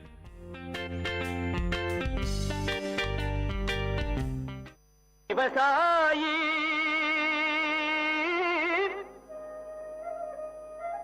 விவசாயி கடவுள் என்னும் முதலாளி கண்டெடுத்த தொழில். VIT வேளாண் துறை மற்றும் VIT சமுதாய வானொலி இணைந்து வழங்கும் தினம் ஒரு வேளாண் செய்தி. வணக்கம் நேயர்களே, நீங்கள் கேட்டுக்கொண்டிருப்பது விஐடியின் பண்பலை 90.8 விஐடியின் சமுதாய வானொலி. நான் உங்கள் குணப்பிரியா, விஐடியின் வேளாண் துறை மாணவி. இன்றைய தினம் ஒரு வேளாண் செய்தி. தினம் ஒரு வேளாண் செய்தியை தெரிஞ்சுக்கிறது நமக்கு ரொம்பவும் நல்லதுங்க. அந்த வேளாண் குறிப்பை நான் ஒரு கதையாக சொல்ல போகிறேன். ஒரு நாள் ஒரு விவசாயி தினம் அவர் வயலுக்கு போய் அந்த வயலை சுற்றி பார்த்துட்டு வர்றது அவருக்கு ஒரு தினசரி ஒரு வேலையாக இருந்ததுங்க. அந்த வயலை பார்த்தா பச்சை பசேன்னு அழகாக பச்சை கலரில் ஒரு போர்வை போத்தின மாதிரி அவ்வளோ அழகாக இருக்குமாங்க. காற்றுல அசைஞ்சாடுற அந்த நெல் பயிரை பார்த்தா அவ்வளோ அழகாக இருக்குமா. இந்த அழகு எல்லாமே அந்த விவசாயி ரசித்து பார்த்துக்கிட்டு இருந்தாராம். அந்த நேரத்தில் அவருக்கு ஒரு அழுகு குரல் கேட்டுச்சான். என்ன ஏதுன்னு திரும்பி பார்த்தா அந்த இடத்துல ஒரு நெல் பயிர் அழுதுகிட்டு இருந்ததை அவர் பார்த்தாராம். ஏன் அழுவுற? எனக்குள்ள ஏதோ நிறைய மாற்றம் நடக்கிற மாதிரி எனக்கு தெரியுது. புழுவெல்லாம் என்னோட பயிரில் தொலை போட்டு நிறைய நாசம் விளைவிச்ச மாதிரி எனக்கு தெரியுது. என் நெற்கதிரில் வளர்ச்சியே இல்லை. என் இலை எல்லாமே வெங்காய இலை மாதிரியே காட்சி அளிக்குது. எனக்கு என்ன பண்ணுறதுனே தெரியல. என்ன காரணமாக இருக்கும்? ஏதோ ஒரு பூச்சியோட தாக்குதல் மாதிரி தெரியுது. நீ சொல்கிறதெல்லாம் பார்த்தா அது ஆனைக்கொம்பன் ஈ மாதிரி எனக்கு தெரியுது. அது பொருளாதார ரீதியாக 10% நாசம் விளைவிக்கும் அப்படின்னு சொல்லிட்டு சொல்லுவாங்க. இப்போ என்னதான் நான் பண்ணுறது? என் நிலைமையை நினச்சி எனக்கு ரொம்ப கவலையாக இருக்குது. கவலைப்படாத, என்கிட்ட ஒரு யோசனை இருக்குது. என்ன? இப்போது அந்த பூச்சி வந்துருச்சு. அதை நம்ம அழிக்கிறதுக்கு விளக்கு பொறி வச்சு நம்ம அந்த பூச்சிங்களை கட்டுப்படுத்தலாம். இன்னொன்று இல்லைனா பயிர் விளைவிக்கிறதுக்கு முன்னாடியே தழைச்சத்து உரங்கள் தேவைப்படுற அளவு மட்டும் நம்ம போட்டிருந்தா நம்ம அதை தடுத்துருக்கலாம். ஆனால் இப்போ நம்ம என்ன பண்ணலான்னா பூச்சிக்கொல்லி தெளிச்சா அது ரொம்பவும் நல்லதுன்னு சொல்லிட்டு சொல்கிறாங்க. அதில் சிலதை நான் சொல்கிறேன். கார்போசல்ஃபான், குளோரோஃபைரிபாஸ், பிப்ரோனில், தைரமாக்சிம், இதில் ஏதாவது ஒரு பூச்சிக்கொல்லியை நான் உன் மேலே தெளிக்கிறேன். அது பூச்சியோட தாக்குதலை ஓரளவுக்கு குறைக்கிறதுக்கு வாய்ப்பு இருக்குது. சரி, இது இனிமேல் வராமல் இருக்கிறதுக்கு நம்ம என்ன பண்ணலாம்? அதுக்கு இயற்கை வழியை நம்ம முயற்சி செஞ்சு பார்க்குறேன். அதாவது பூச்சி தாக்கக்கூடிய மாற்று வகை பயிர் எல்லாத்தையுமே அழிச்சிட்டோம். மற்றபடி அறுவடை செஞ்சதுக்கப்புறமா நிலத்தை நல்லா உடனடியாக உழணும். அப்போ தான் நமக்கு நிறைய மகசூல் கிடைக்கிறதுக்கு வாய்ப்பு இருக்குது. நன்றி, மிக்க நன்றி. இந்த செய்தி நெற்பயிர் விளைவிக்கும் விவசாயிகளுக்கு உதவியாக இருக்கும்னு நினைக்கிறேன். நான் உங்கள் குணப்பிரியா, விஐடியின் வேளாண் துறை மாணவி. இது உங்கள் விஐடியின் பண்பலை 90.8 விஐடியின் சமுதாய வானொலி. மீண்டும் சந்திக்கலாம் மற்றொரு தினம் ஒரு வேளாண் செய்தி நிகழ்ச்சியில். நன்றி, வணக்கம். விவசாயி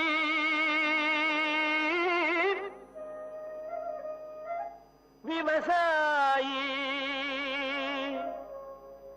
கடவுள் என்னும் முதலாளி கண்டெடுத்த தொழில். விஐடி வேளாண் துறை மற்றும் விஐடி சமுதாய வானொலி இணைந்து வழங்கும் தினம் ஒரு வேளாண் செய்தி.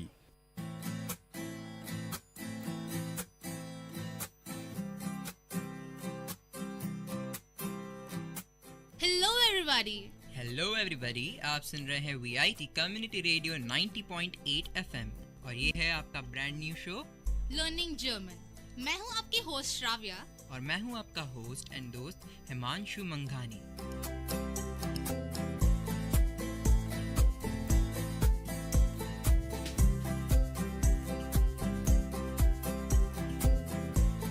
अरे यार, ये क्या हो रहा है? हम लोग यहाँ पे जर्मन सीखने आ रहे हैं और हम क्या नॉर्मल भाषा में बात कर रहे हैं। तो ठीक है, चलो मैं शुरू करती हूँ। इश बिन श्राव्या। ओह, तुमने अगर जर्मन में खुद को इंट्रोड्यूस किया है तो मैं भी अपने आप को जर्मन में इंट्रोड्यूस करता हूँ। इश बिन हिमांशु मंघानी और मैं हूँ हिमांशु मंघानी। तो श्राव्य, आज हम क्या करने वाले हैं? भाई हमने तो लास्ट शो में बोला था कि हम बहुत सस्पेंस लाने वाले हैं, तो इस शो तो बहुत थ्रिलिंग होने वाला है। तो आई गेस हम सीधा जाएंगे WH सेंटेंसेस पर। WH क्वेश्चन में ऐसा क्या थ्रिल है? अरे तुम्हें कुछ पूछना है किसी से या कुछ बताना है तो तुम कैसे बताओगे? WH बिना यूज करके बताओ मुझे। WH बिना यूज करे कौन बता सकता है श्राव्य, बट इसमें ऐसा थ्रिलिंग क्या है?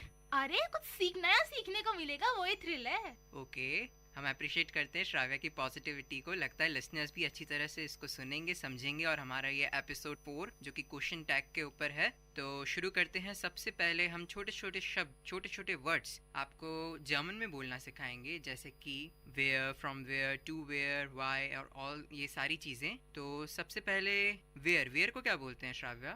वेयर को बोलते हैं वो, WO, वो राइट। सो वेयर को बोलते हैं वो, और फ्रॉम वेयर को Where you're coming from, मतलब उसको हम बोलते हैं वोहर, WOHRE, वोहर। और टू वेयर को वोहिन। अच्छा, ये थोड़ा मतलब पोएटिक टाइप है। वो जैसे वोयर था, फ्रॉम वेयर यानी वो हर, वो ही है, पर उसमें हमने हर और जोड़ दिया। It's WOHER, HRE Himanshu, HRE। अच्छा, मैंने गलत लिख रखी है स्पेलिंग। नहीं, वोहर है। ओके, मैंने स्पेलिंग गलत लिख रखी है, चूक हो जाती है। सही। और जैसा कि हम हमेशा बोलते हैं कि आप अगर बोलेंगे गलतियां करेंगे, बट गलतियों से ही आप सीखेंगे। और सच्ची जो गलती करके सीखता है इंसान, उसको जल्दी से जल्दी वो चीज ज्यादा समझ आती है और याद भी अच्छी तरह रहती है। हाँ, जैसे कि हम बोल रहे हैं, हमें याद हो रही है कि मैंने जैसे गलती अभी वो हर बोला। वो हर मतलब कुछ नहीं होता, वो हर। यही अब सही बोला मैं? हाँ, सही बोला। ओके, तो इसका मतलब है फ्रॉम वेयर। हाँ, और देखिए गलती से मुझे याद आ गया हिमांशु का साई सी वाला मिस्टेक, मुझे अभी तक याद है। सही है। साई और सी, जी है वो, ना ही साई है। हाँ, जी, ना ही साई है ना ही सी है, वो जी है। बढ़िया, काफी अच्छा चल रहा है। गुड। तो चलिए अभी वेयर टू को हम वोहिन वेयर टू को वोहिन। जैसे कि ये पूरा पीरियोडिक है। वेयर यानी वो, फ्रॉम वेयर वोहर, और वोयर इन to where, right. Okay, cool. 3 शब्द सीख गए, बढ़िया। अरे यार 3 से क्या, हम काफी नहीं है और बहुत कुछ सीखना है हमें। हाँ, जरूर। चलो, अब वॉट को क्या बोलते हैं श्राव्या? वॉट को बोलते हैं वॉस। अरे ये तो बहुत इजी है, बस थोड़ा वॉट है और ये वॉज है। वॉस भी इंग्लिश वर्ड है, ऐसे सोच लो। इंग्लिश में जो वॉज है वो जर्मन का वॉट है। बट भाई हम लोग ना इंग्लिश और जर्मन को कंपेयर ना करें, वही बेहतर है, क्योंकि हम बहुत कंफ्यूज हो जाएंगे। सही है, बहुत कंफ्यूज हो जाएंगे, क्योंकि लैंग्वेज बहुत कंफ्यूजिंग होती है अगर तुम उसे एज इट इज रिलेट करोगे। इससे बेहतर है कि हम कुछ रियल लाइफ का कुछ एक्सपीरियंस लें और उससे रिलेट कर लें, तब हमारी काम बहुत आसान हो जाएगा। ओके, तो अगर मेरे को बोलना हो कि व्हाट आर यू डूइंग, उसको कैसे बोलेंगे? मैं बोलूंगी व्हाट मतलब वॉस, आर इज जिन, बिस्ट ओके, बिस्ट दू, व्हाट वॉस बिस्ट दू।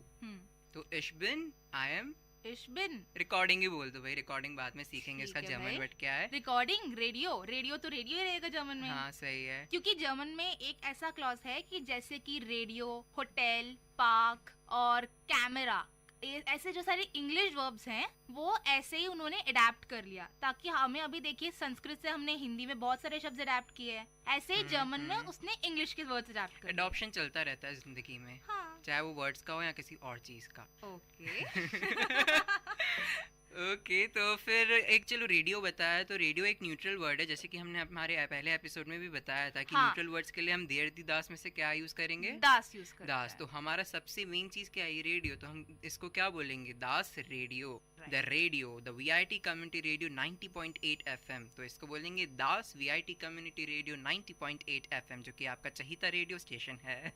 ठीक है, तो चलो अभी मैं तुम्हें पूछूं कि हिमांशु वेयर आर यू, तो तुम क्या बोलोगे? Where are you. Okay, where मतलब वो, और वो बेस्ट दू, राइट। अभी जो तुमने मुझे सिखाया तुमने भी सीख लिया, अच्छा है। हाँ, सही है। एक दूसरे को ही सिखाएंगे तभी सीखेंगे और तभी समझ पाएंगे और तभी इम्प्लीमेंट कर पाएंगे। एग्जैक्टली। और अभी मैं तुम्हें पूछूं कि व्हाट आर यू डूइंग, ये मैं तुमसे शायद पूछ चुका हूँ, तो इसलिए what are you doing. What मतलब वॉज, आर मतलब बेस्ट, यू मतलब डू, वॉज बेस्ट डू। Exactly, right. तो ठीक है, अभी हम थोड़े और नए वर्ड सीखते हैं, यानी कि WH में हमने एक छोड़ दिया था, वो कि when। अभी बहुत सारे छूटे हुए हैं, पर when, ओके ठीक है, तो when बोलेंगे हम वॉन बोल, WANN, when मतलब won. Y को क्या बोलेंगे? Y को वॉरम. ओके. स्पीक श्राव्य 2 बार बोल. Y को हम बोलते हैं वॉरन. वॉरम. वॉरम. Y को मतलब वॉरम. Y is वॉरम. Y is वॉरम. ओके. और which को which को बोलते हैं वेल्शे. वो क्या था? वेल्शे. वेल्शे. WELSCHE. ओके, तो विच बन गया वेल्शे. या विच वेल्शे थोड़ा सा उससे मिलता जुलता है, जैसे विच का वेल्शे. हालांकि बहुत इमेजिनेशन करना मुश्किल है, अगर मैं बोलूँ बिल्कुल इंग्लिश से सेम है, पर थोड़ा कुछ आप प्रेडिक्ट कर सकते हो कि विच मतलब वेल्शे. यार इस सबसे बढ़िया तकनीक है इसको याद करने का, दोस्तों के साथ सीखो. हाँ, जैसा कि मैं और श्राव्या इस समय कर रहे हैं, हम आपस में बोल रहे हैं, बातचीत कर रहे हैं और जितना हो सके हम इन वर्ड्स को यूज कर रहे हैं. तो आशा जब आप सुन रहे होंगे तो आप भी अपने दोस्तों के साथ थोड़ा फन लीजिए, थोड़ा मजा कीजिए, क्योंकि लैंग्वेज एक मजा करने का भी जरिया बन सकता है अगर उसको सीखे सही तरीके से, क्योंकि कुछ कुछ ऐसी गलतियां हो जाती है. हम तो पहले दिन से बोल रहे हैं कि भाई मजे करो, दोस्तों के साथ सीखो. हाँ, क्योंकि क्लास में तो समझ आने वाला है नहीं, वही बोरिंग लेक्चर्स होंगे, तो क्यों ना साथ में सीख लो. लेक्चर्स होते ही बोरिंग है, but it depends upon you कि तुम उसको कितना इंटरेस्टिंग बनाते हो. हाँ, जैसे कि हम अभी लेक्चर्स ही ले रहे हैं बट थोड़ा इंटरेस्टिंग ले रहे हैं. ये लेक्चर नहीं है, मैं इसको लेक्चर नहीं बोलूंगी. ओके, चलो तुम्हारी जो डेफिनेशन श्राव्या, चलो वापस से मैं तुम्हारा रिवीजन कराता हूँ और हो सकता है शायद लिसनर्स जो सुन रहे हो वो भी रिवीजन करें. तो वॉरम मतलब क्या था? वॉरम मतलब कि वाई. गुड. वेल्शे? वेल्शे इज विच. वो इज वेयर. वो हर. Wohra is where from. Wohin? Wohin. It's not Wohin, it's Wohin. Okay, Wohin. Wohin is where to. Was? Was मतलब what. और ये मैंने अभी शब्द नहीं बताया है. वी को क्या बोलेंगे? WIE. WI को हाउ बोलेंगे. मतलब हाउ का मतलब हो गया वी. WIE we. इसका एक नॉर्मल सेंटेंस भी है. मैं अभी बोलूंगी हाउ आर यू. हाँ, वी गेट्स. ये एक मतलब टैगलाइन समझ लीजिए. अब मैं अगर अपने रिस्पेक्टफुल पर्सन से बात करूंगा जो मुझसे बड़ा है, तो आई विल नॉट यूज वी गेट्स. मैं नॉर्मली यूज करूंगा कुछ दूसरा शब्द. उसके लिए हम नेक्स्ट एपिसोड में देखेंगे. बट आज के लिए अगर आपको अपने दोस्तों से या आपके जो नॉर्मल एज वाले, आपके जो एज वाले ग्रुप हैं, उनसे बात करोगे तो आप क्या बोलोगे हाउ आर यू को श्राव्या? वी गेट्स. वी गेट्स. तो अभी वी गेट्स. अच्छा, मैंने तुमसे क्वेश्चन पूछा. वी गेट्स. I am fine. तो इश बिन गुड. Okay, I am good. I am fine के लिए तभी हमें वर्ब नहीं पता, तो हम आई एम गुड बोलेंगे. तो इश बिन गुड. ओके, मैं और श्राव्य भी व्हाट्सएप पे बात कर रहे थे, तो फाइन का मतलब ही नहीं होता है, बट उसकी स्पेलिंग में थोड़ा डिफरेंस है. FIEN, right? या ग्रेट गुड श्राव्य. अरे नहीं, मैं कल जर्मन ऐसे कुछ वर्ड सीखने की कोशिश कर रही थी, तो मुझे ये सेंटेंस आ गया कि वी हाइस्ट डू. So how are you called? सही है बोला मैं? How are you called? Heiz. That's nothing but what's your name? Yeah, what's your name in short? But Heizen का exact मतलब होता है call. How you called means एक तरह से Heizen. But अभी अपन मतलब बेसिक जर्मन सीख रहे हैं, तो अपन इतना टिपिकल नहीं जाएंगे, तो हम बोलते हैं we haze do means how are you called. तो इश बिन हिमांशु. I am Himanshu. और अगर आपको बिल्कुल उसकी टोन में रखना है जिस तरह से आप क्वेश्चन पूछा गया है, तो आप बोलेंगे I haze हिमांशु. सॉरी. इश हेजे हिमांशु. हो जाता है. ओके, जैसे कि श्राव्या भी बोल चुकी है, एक मूवी से आता है इश सॉन्ग, बट इतना मूवी नहीं जाना है क्योंकि it's basically community radio. So next हम एक और शब्द है हु को क्या बोलेंगे? हु को हम बोलते हैं वेर. WER. वेर या वर?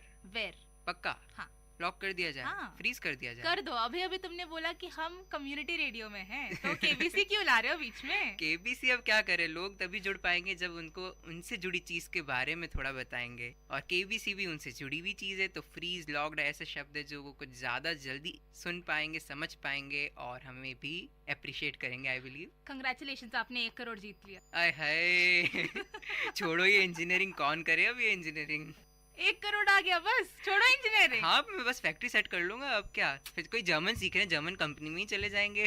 बस मुझे पार्टनर बनाना मत भूलना. okay? जरूर यार, तुमसे ही तो मैं ज्यादा सीख पाया था जर्मन. चलो ठीक है, वापस आते हैं काम पे. चलो अब तुम मुझसे क्वेश्चन पूछो. ये कुछ शायद 9 वर्ड्स सीखे हैं अपन ने, तुम मुझसे पूछो क्या बोलते हैं उनको जर्मन में. अच्छा हिमांशु, अब ये बताओ कि वो को क्या बोलते हैं? वो को इंग्लिश में हम क्या बोलते हैं? वेयर. ओके. From where? वोर. वोर. ओके. To where? वोइन. वोइन, राइट. अभी व्हाट? वॉस. राइट. हु मींस वर. WER. फाइन. इट्स वो वर नहीं, इट्स वेर. वेर. वेर. राइट. हाउ?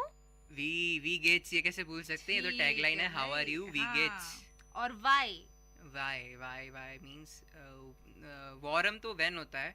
वाई मैं भूल गया यार, वापस बताओ. नहीं, वॉरम वाई ही होता है. Okay. और वॉन व्हेन होता है. अच्छा, तो इसको ऐसे कर सकते हैं, व्हेन पहले W और N है, तो वॉन में भी W और N है लास्ट में, तो इसलिए वॉन इक्वल टू व्हेन. और वॉरम मींस वाई. अब ये बोल दो कि विच का क्या है. वेलशे. वेरी गुड, वेलशे. ये कैसे याद रख सकते हैं इसको, वेलशे?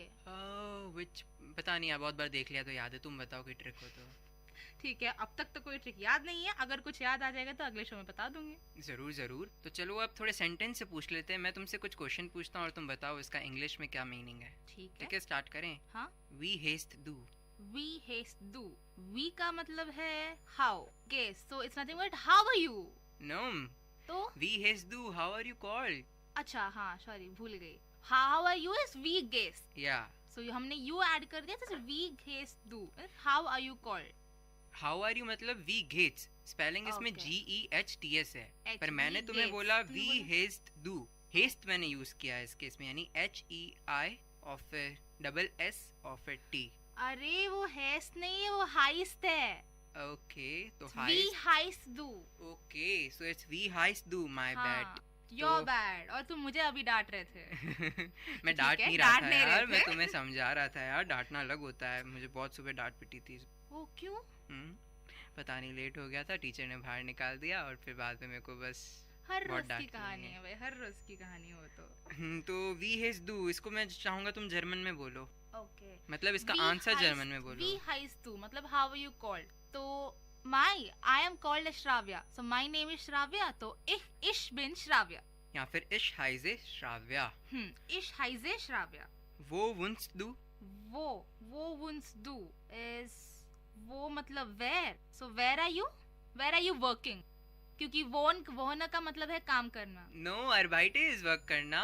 वोन्स मतलब स्टे, वेयर यू स्टे. हाँ, भूल गई. जल्दी बताओ श्राव्या, तुम रहती कहाँ, लिसनर्स जानना चाहते हैं. इश वोना इन हैदराबाद. इश वोना इन हैदराबाद. हाँ. अभी तो तुम वेलोर में हो तो ठीक है भाई, मुझे घर जाने का मन कर रहा था, हैदराबाद बोल दिया. ओके, तो इश वोना इन हैदराबाद. हाँ. अभी मैं पूछती हूँ, रुको. चलो पूछ लो यार, तुम भी क्या याद रखोगी. वॉन कॉम्स डू. वॉन कॉम्स डू when you came या when you are coming. Okay. ठीक है. तो इश कॉमे बाल्ड. बाल्ड मीन्स सून, तो I'll come soon. Okay. I come soon, क्योंकि अभी हम प्रेजेंट टेंस ही बात कर रहे हैं. यहाँ पे लिसनर्स को मैं 2 शब्द और बता दूं. बाल्ड का मतलब है सून, नॉट टकला, सून जल्दी आना. और स्पार्ट का मतलब है लेट. स्पार्ट का मतलब है लेट. स्पेलिंग बोलो. SPA उमलाउट T. उमलाउट क्या होता है? उमलाउट ऐसे होता है कि हम अगर जर्मन में किसी लेटर पे स्ट्रेस करना चाहते हैं तो हम उमलाउट यूज करते हैं. तो वो अभी हम आपको सुनाई में तो एक्सप्लेन नहीं कर सकते, तो आप इसको ऑनलाइन में देख सकते हैं, शायद आपकी कुछ मदद मिल जाए उमलाउट के बारे में. और जैसे कि अगर हेस्ट जो हमने बोला था उसमें डबल S को अपन उमलाउट से रिप्लेस करेंगे तो एक बीटा साइन होता है और उसके ऊपर 2 डॉट्स होते हैं, तो डबल S को रिप्लेस कर लेते बीटा और डबल डॉट से जर्मन में. तो तुम चाहो तो HEI डबल ST बोलो या HEI बीटा T बोलो, इट्स द सेम थिंग. हाँ, एग्जैक्टली. तो अभी चलो हम काम पे आते हैं. अब मैं पूछता हूँ अरबाइटिस डू. अरबाइटिस डू. अरबाइट का मतलब है काम करना, सो डू यू वर्क. तो अभी मैं बोलूंगी इश अरबाइटर radio jockey. Okay, I work radio jockey. हालांकि थोड़ा टूटा फूटा है, हमें बोलना चाहिए कि I work as radio jockey. अभी एस को जर्मन में क्या बोलोगे? अब इतना रहने दो टाइम के हिसाब से, बस तुम, क्योंकि हम पहले स्टार्टिंग से शो में बोलते हैं कि हम आपको पूरा तो नहीं सिखा पाएंगे, पर इतना सिखा पाएंगे कि अगर आपको कोई जर्मन बंदा आपसे कुछ आगे चल के बात करना चाहता है तो आप फिगर आउट कर लोगे कि वो क्या बोलना चाहता है, या वो फिगर आउट कर लेगा कि आप क्या बताना चाहते हो. अगर आपसे बोले कि इश अरबाइते रेडियो जॉकी, तो वो सामने वाला समझ जाएगा, ठीक है, मतलब आप रेडियो जॉकी की जैसे काम करते हैं. तो अभी मैं पूछूं कि वास मार्क्स डू, तो मतलब व्हाट यू डू.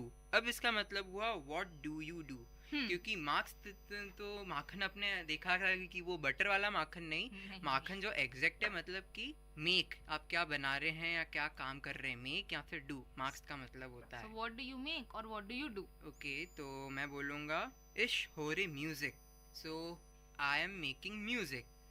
हो रे नहीं, तुमने मेरे को गलत को सही कैसे बोल दिया श्राव्या तुमने? हो रे का मतलब ये नहीं होता। हो रे का मतलब है to listen. Yeah, good. I am listening to music. इश हो रे म्यूजिक। तो आगे बढ़ते हैं। तो अच्छा चलो, इतने क्वेश्चन पूछ लिए तो मैं तुम श्राव्य एक पर्सनल क्वेश्चन पूछूंगा। बिस्त दू ग्लूकिश। यस, उसका मतलब तो ये है कि आर यू हैप्पी। सोचा है कि हमारे लिसनर्स भी ग्लूकिश होंगे, यानी कि हैप्पी फील कर रहे होंगे, तो अपन लिसनर से बहुत फोर्सफुली पूछते हैं, ठीक है ना, अच्छी तरह से पूछते हैं। दोनों साथ में बोलेंगे 1 2 3 गो। बिस्त दू ग्लूकिश। तो मैं तो यही जवाब सुना चाहती हूँ कि या इश बिन ग्लूकलिर। ओके, तो आई am good means yes I am good. हमने यस और नो अगर आपको आंसर बोलना हो तो यस के लिए बोलते हैं जा। जा नहीं, जा मतलब तो इसकी स्पेलिंग होती है जे ए, बट हम बोलते हैं या मीन्स यहाँ से गले से निकलना चाहिए। एपिग्लॉटिस या। और तो या इश बिन ग्लूकलिश मीन्स आई एम हैप्पी। और नो को हम बोलते हैं 9। थोड़ा ध्यान रखिए, 9 इंग्लिश में है नंबर 9 हिंदी का। नंबर 9 को बोलेंगे जर्मन में 9, पर वही अगर आपको नहीं बोलना है तो जर्मन में 9, इंग्लिश वाला 9। चलो वापस से रिवीजन करवाते हैं। वी हिस दू, इसको पहले इंग्लिश में बताओ क्या है इसका मतलब। वी हिस दू, इट्स नॉट हिस हिमांशु, तो वापस बोल रही हूँ हाइस दू। Okay, so what are you called? So इश how are you called, sorry how are you called और व्हाट आर यू कॉल्ड, तुम्हारा जवाब तो एक ही होगा कि तुम्हारा नाम क्या है। पर हम जर्मन स्पीकिंग सीख रहे हैं, यहाँ पे ट्रांसलेशन बहुत मायने रखता है। अगर तुमने बोला है वी हिस दू तो वी का मतलब यहाँ हाउ होगा। अगर तुम बोलना चाहती हो कि व्हाट आर यू कॉल्ड तो इसके लिए व्हाट के लिए यूज करेंगे वॉज, तो वॉज हिस दू, पर हम बोलेंगे वी हिस दू। मान ली हार, मैंने मान ली। इश बिन ग्लूकलिश, आई एम हैप्पी। तो ठीक है, तुम्हारा जवाब मैं दे देती हूँ। इश हाइसर श्राव्या। इश हाइसर श्राव्या, डांके श्राव्या। बाइटर हिमांशु। ओके, सो वो वोंट्स डू। वो वोंट्स डू। Where do you live? Where do you stay और वेयर डू यू लिव? तो इश वोनर इन हैदराबाद। ओके, वॉन कोम्स डू। When are you coming, right? और व्हेन यू कम। और व्हेन डू यू, हमने आपको पहले ही बोल दिया हम प्रेजेंट टेंस पे रह रहे हैं, तो हम प्रेजेंट या प्रेजेंट कंटिन्यू सिंपल प्रेजेंट में हम कंसीडर करेंगे एज ऑफ नाउ। तो अभी मेरा जवाब होना चाहिए इश कॉमा स्पार्ट, स्पार्ट इज लेट, या इश कॉमा बाल, बाल मतलब सून। ऐसे सुनाई देता है कि इश्क में बाल मतलब मैं कुछ बाल हूँ मैं। ओ नहीं, अपनी सोच अपने पास रखो। ओके, इश्क में बाल। एक और मैं बात बताना चाहूँगा लिसनर्स को कि मैं और श्राव्या कल डिस्कस कर रहे थे, जैसे कि व्हाट्सएप जो कि बहुत चीप तरीका है, मतलब अफोर्डेबल तरीका है, तो इसलिए उसने मेरे को बोला, मैंने इसको बोला कि तुम्हें कल आना है रिकॉर्डिंग पे लिए, जो भी रिकॉर्डिंग का टाइम था हमारा, तो श्राव्या मैडम हमको बोली बिस बाल मतलब सी you soon. C you soon. तो क्यों ना हम अपनी कभी भी अगर बंद करेंगे शो तो ऐसे बोलते हैं, ऐसे बोलेंगे बिस बाल लिसनर्स। हालांकि जर्मन वर्ड नहीं रहेगा, पर तो भी हम बोलेंगे ताकि आपको मेन वो 2 शब्द याद रखें जो हम आपको याद करवाना चाहते हैं। और वो कौन से शब्द हैं? बिस बाल। बिस बाल, ये भी पोएटिक है थोड़ा।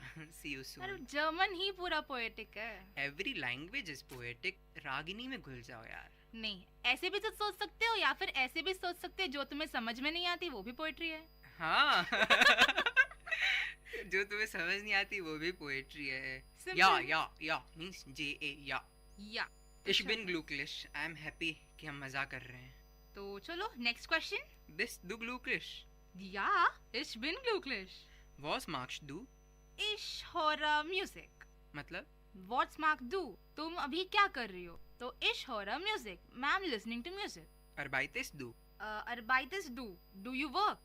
You work. Okay, you work. So 9 ich arbeite nicht. Means no, I don't work. Okay, तो अब अगर आप सिर्फ no बोलते हैं तो आप बोलेंगे 9, पर अगर आप don't बोलते हैं तो nicht। हाँ, nicht का मतलब है no. It is a form of अभी हम जैसे बोलेंगे कि मैंने अभी यहीं पे एग्जांपल लिया कि डू यू वर्क, तो नो आई डोंट वर्क, तो हम डोंट के बजाय हम डोंट के प्लेस में निश्ट यूज करते हैं। ठीक है, तो बहुत अच्छी बात है। ये नॉर्मली लोग आपसे पूछेंगे अरबाइतिस डू means you work question mark, तो बोलेंगे आप इस तरह से बोलेंगे 9 इश अरबाइते निश्ट मींस आई डोंट वर्क। तो बेसिकली अब ये सेंटेंस हमने बोल दिए हैं। अगर आपको कुछ समझ नहीं आता लिसनर्स से, या कुछ आप और जानना चाहते हैं तो आप ऑनलाइन देख सकते हैं ये सारी चीज़ें, बट आशा करते हैं कि आपने जो अभी सीखा देखा होगा, जो सुना होगा, उससे कुछ ना कुछ तो इतना सीखा होगा कि अगर आप ऑनलाइन जाना चाहें तो आप फिगर आउट कर सकेंगे कि हमने क्या सीखा आज। या फिर आप हमारा रिपीट टेलीकास्ट भी सुन सकते हैं। हाँ, रिपीट टेलीकास्ट भी होता है।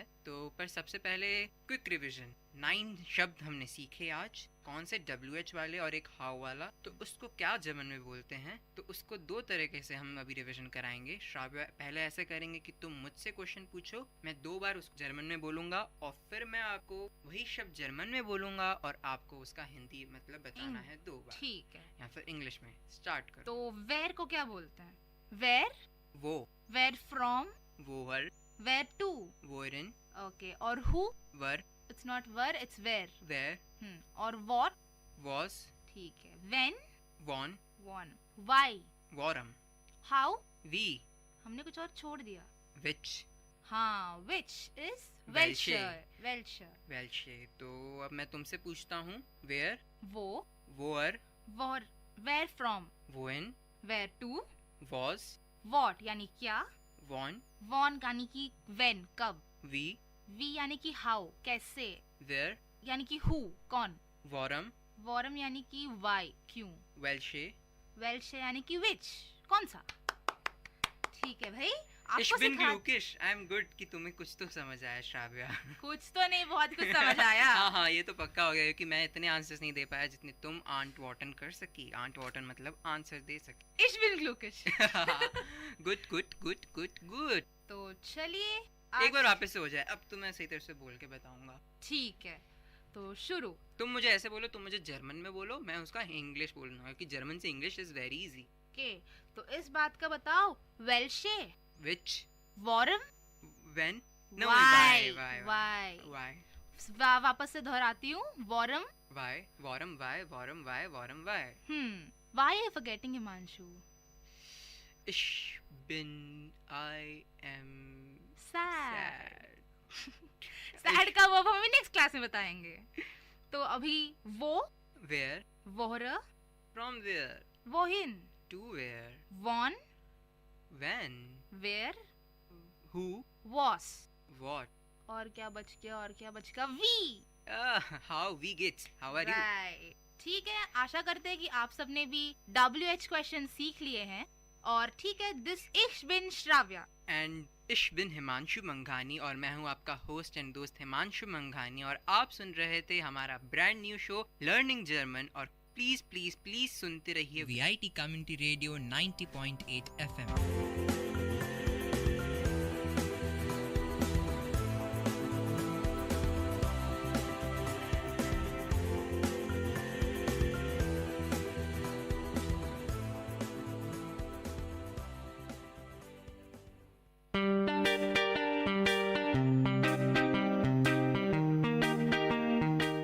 Dear listeners, you're listening to VIT Community Radio 90.8 and this program is Team Speak Time.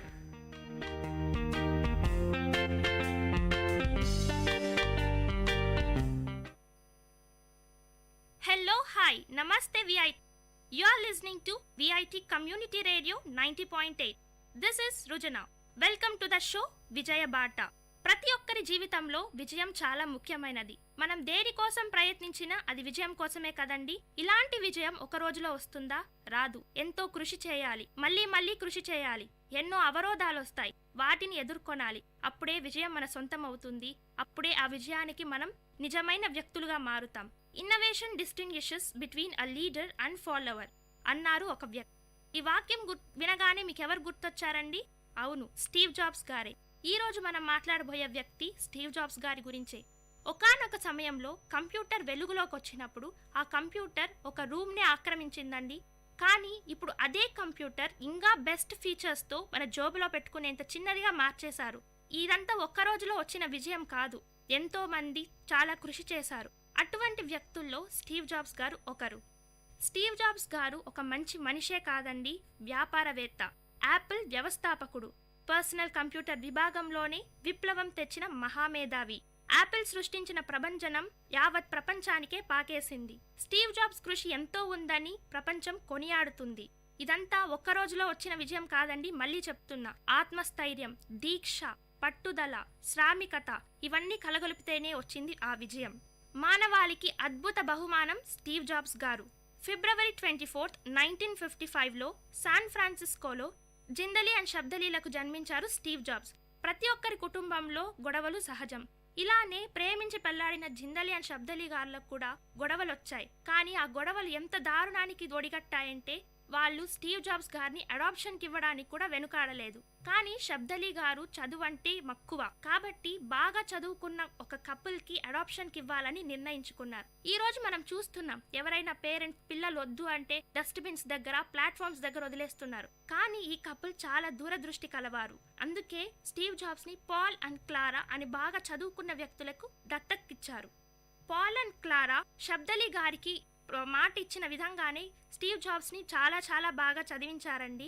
ఇప్పుడు మనం చూస్తున్నాం, ఎంతో మంది చదువు లేక తిండి లేక బతుకుతున్నారు. అడాప్షన్ తీసుకున్న వాళ్లకు మళ్ళీ పిల్లలుంటే వీళ్ళని సరిగ్గా చూసుకోరు. కానీ పాల్ అండ్ క్లారా వీళ్లకు భిన్నం. ఎంతో బాగా చూసుకున్నారు స్టీవ్ జాబ్స్ గారిని. నచ్చిన వస్తువులు కొనించి మంచి చదువులు చదివించడానికి ప్రయత్నించారు. చిన్నప్పటి నుంచి ప్రతిభావంతుడైన స్టీవ్ జాబ్స్ గారు ఇప్పుడు మనం చూస్తున్నాం, ఎవరైనా బాగా ఇంటెలిజెంట్ గా ఉంటే కొంతమంది ఉంటారు, మార్కులు వస్తే చాలు, డిగ్రీ వస్తే చాలు, ఇంకేమీ అవసరం లేదని. కానీ స్టీవ్ జాబ్స్ గారు వీళ్ళకంతా వ్యతిరేకమండి. తను ప్రతిభను గుర్తించుకున్నాడు. ఆయన మనసులో ఎన్నో సంఘర్షణలు, ఏదో చెయ్యాలి, ఇంకా సాధించాలి, ప్రపంచం కోసం ఏదైనా చెయ్యాలి అని తన మనసులో ఎప్పుడూ ఒకటి ఉండేది. అలానే చదివేవాడు. తన క్లాసులో ఉండేటప్పుడు ఆయన చదువు మీద కంటే ఏదో ఒకటి చెయ్యాలి అనే తపనే ఎక్కువగా ఉండేది. కాబట్టి ఆ చదువు అతని ప్రతిభకు సరిపోలేదని ఆయన భావించాడు. కాబట్టి 1972లో రీడ్ కాలేజ్ నుంచి డ్రాప్ అవుట్ అయ్యాడు స్టీవ్ జాబ్స్ గారు. ఈ రోజు మనం అంటుంటాం, స్టీవ్ జాబ్స్, బిల్ గేట్స్ వీళ్ళంతా డ్రాప్ అవుట్స్, కాబట్టి మేము కూడా కాలేజ్కి వెళ్ళకపోతే ఇలాంటి యాపిల్, మైక్రోసాఫ్ట్ కనుక్కుంటామని. కాదండి, అలా అనుకునే వాళ్ళు ఇది వినండి. డ్రాప్ అవుట్ అయిన స్టీవ్ జాబ్స్ గారు ఇంటికి వెళ్ళలేదు. ఏదో ఒకటి సాధించాలి అనే తపన ఆయనను వెంటాడింది కదా. నవ్య భావాలకు నిలయమైనది ఆయన బ్రెయిన్. అక్కడ ఫీజు ఎక్కువైంది కాబట్టి వాళ్ళ పేరెంట్స్ కట్టలేకపోయాడు. ప్లస్ ఆయనకు అక్కడ చదువు నచ్చలేదు. ఆయన ప్రతిభకు సరిపోదని భావించాడు. కాబట్టి తన ప్రతిభకు తగినది ఏదో ఒకటి చేయాలనుకున్నారు కదా స్టీవ్ జాబ్స్ గారు. కాబట్టి తనలాగే తన ఫ్రెండ్స్ కొందరు ఉండేవాళ్ళండి.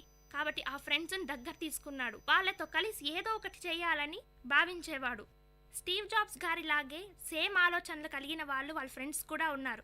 మనం అంటుంటాం కదా, the birds of same feather flock together అని. అలాగే స్టీవ్ జాబ్స్ గారి ఫ్రెండ్స్ కూడా ఇటువంటి ప్రతిభ కలిగిన వాళ్ళు, ఏదో చెయ్యాలనే తపన కలిగిన వాళ్ళు ఇంకా ఇద్దరున్నారండి. కాబట్టి వీళ్ళ ముగ్గురు కలిసి కార్ గ్యారేజ్ లో ఒక ల్యాబొరేటరీని ఏర్పరచుకున్నారు. నేల మీద పడుకునే వాళ్ళు, చెప్పాను కదా, కోక్ బాటిల్స్ అమ్మినప్పుడు వచ్చిన డబ్బులు చూసి ఆనందపడేవాళ్ళు. ఇటువంటి ఈ కష్టం చూసినప్పుడు ఒక వ్యక్తి అనుకున్నారు, ఇంత యూత్కి, ఇంత ప్రతిభ కలిగిన వాళ్ళకి మనం ఏదో చేయాలి అని వాళ్ళ కోసం ఇన్వెస్ట్ చేశారు. రెట్టించిన ఇంట్రెస్ట్తో ఇంకా ఎక్కువ కృషి చేశారు. స్టీవ్ జాబ్స్ గారు ఇంతే కాదండి, ఖాళీ సమయంలో ఇష్టమైన క్లాసులకు వెళ్ళేవాడు. అదే కాలిగ్రఫీ ఏంటా అనుకుంటున్నారా?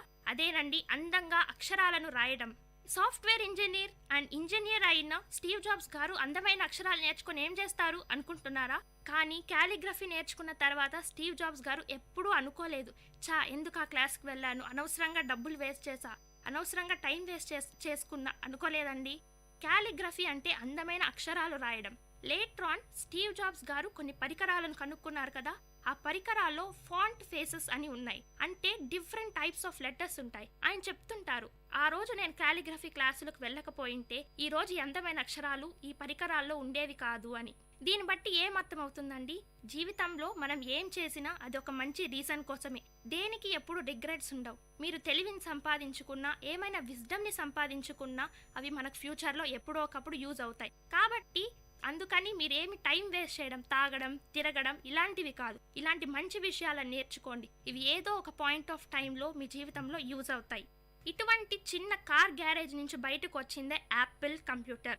మొదట్లో ఎప్పుడైనా తప్పులు సహజమే కదండి. ఈ యాపిల్ కంప్యూటర్లో కూడా కొన్ని తప్పులుండేవి. హరే రామ్ హరే కృష్ణ అని హిప్పీ కల్చర్ ఉర్రూతలూగిపోతుందండి. అలాంటి సమయంలో స్టీవ్ జాబ్స్ గారు అనుకున్నారు, మనం కూడా ఏదో ఒకటి చెయ్యాలి అని. కానీ ఆయన వెళ్ళి అలా చేయలేదు. మంచి ఆహారం దొరుకుతుందని వారానికి ఒక్కసారి కిలోమీటర్లు మేర నడిచి లార్డ్ కృష్ణ టెంపుల్కి వెళ్ళి తినేవాళ్ళు. దీన్ని బట్టి అర్థమవుతుంది ఆయన రిలీజియస్ గా కూడా ఒకచోటే డివియేట్ అవ్వలేదు. ప్రతి ఒక్కరిని గౌరవించడం స్టీవ్ జాబ్స్ గారి అద్భుత లక్షణం. అదే అంటారు కదండి, simplicity is the nature of great souls అని. ఇది నేను మొన్న ఎక్కడో ఎవరో స్టేటస్ అప్డేట్ చేస్తే అనుకున్నాను. అప్పుడు నాకు మొట్టమొదటిగా గుర్తొచ్చింది స్టీవ్ జాబ్స్ గారే. సైన్స్ పట్ల ఆసక్తి, అభిమానం, ఏదో చెయ్యాలని తపన, ఇవన్నీ ఒక్క రోజులో రాలేదండి. ప్రతి ఒక్కరి జీవితంలో ప్రతి ఒక్కరూ విజయం సాధించాలనుకునే వాళ్ళలో ఒక ఇన్స్పిరేషన్ అంటూ ఎక్కడి నుంచో వస్తుంది. అలాగే స్టీవ్ జాబ్స్ గారికి కూడా ఒక ఇన్స్పిరేషన్, ఒకటి చూసి ప్రభావితుడయ్యాడు. ఏంటా అని ఆలోచిస్తున్నారా? అదేనండి, స్టీవ్ జాబ్స్ గారు చదువుకునేటప్పుడు ఒక శీర్షిక ఉండేది, the last whole earth catalogue అని. ఆ శీర్షికను ఎప్పుడూ చదివేవాళ్ళు స్టీవ్ జాబ్స్. మనలాగా ఆ బుక్ ఈ బుక్ అనవసరమైనవి కాకుండా చాలా సెలెక్టెడ్ గా మంచి పుస్తకాలు చదివేవాడు. అదే అంటారు కదా, books are are best friends అని. అలాగే స్టీవ్ జాబ్స్ గారు కూడా దీన్ని మంచి స్నేహితుడిగా చేసుకున్నాడు. దాంట్లో ఉన్న విషయాలను తనలోకి తీసుకున్నాడు. ఒకనొకప్పుడు ఆ బుక్ ఆగిపోయిందండి. అప్పుడు బుక్ వెనక తిప్పి చూశాడు. దాన్ని చూసి చాలా మెస్మరైజ్ అయ్యారు స్టీవ్ జాబ్స్ గారు. అక్కడ ఉన్నది ఒక రోడ్డు బొమ్మ. దాన్ని చూసి ఆయన ఎంతగా ఆలోచించారంటే అప్పుడు అనుకున్నాడు, ఆకలితో ఉండండి, మూర్ఖంగా ఉండండి, కానీ మీ పట్టుదలను విడవకండి. అదేనండి ఇప్పుడు మనం కవర్ పేజెస్ పెట్టుకుంటాం కదా, స్టే హంగ్రీ స్టే ఫూలిష్. అది స్టే హంగ్రీ స్టే ఫూలిష్ అంటే అలా ఉండడం కాదు, రెట్టెంతించిన బలంతో పట్టుదలతో ముందుకు సాగాలి అని దాని అర్థం.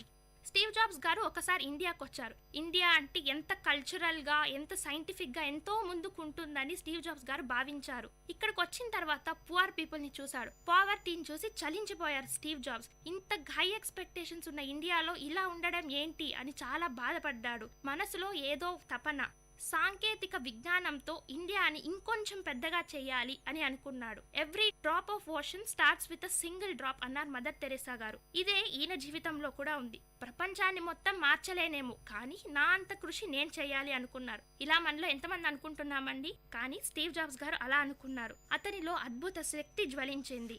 దీనికి కారణమే ఆయనను యాపిల్ సీఈఓగా చేసింది. కొన్ని కారణాల వల్ల యాపిల్లో ఉన్న తన ఫ్రెండ్స్ తో కొన్ని కారణాల వల్ల ఆయన బయటకు వచ్చేయాల్సి వచ్చింది. కానీ తను పెంచి పోషించిన యాపిల్ కంపెనీయే అతని బయటికి తరిమేయడంతో స్టీవ్ జాబ్స్ గారు చాలా కుంగిపోయారు. కానీ ఆయన ఎప్పుడు బాధపడలేదు. ఆయనను మాత్రమే తొలగించింది యాపిల్, ఆయన తెలివిని, పట్టుదలను కాదు. అవే ఆయన బలం, అవే ఆయన సంపద. మార్కెటింగ్ లో దిట్ట అయిన స్టీవ్ జాబ్స్ గారు, ఆలోచించడంలో దిట్ట అయిన స్టీవ్ జాబ్స్ గారు తన ప్రతిభకు మెరుగులు దిద్దారు. యాపిల్ ని ఇంకొక సంచలనం చేయడానికి ప్రయత్నించారు. బయటకొచ్చాడు, నెక్స్ట్ కంప్యూటర్ కనుక్కున్నారు.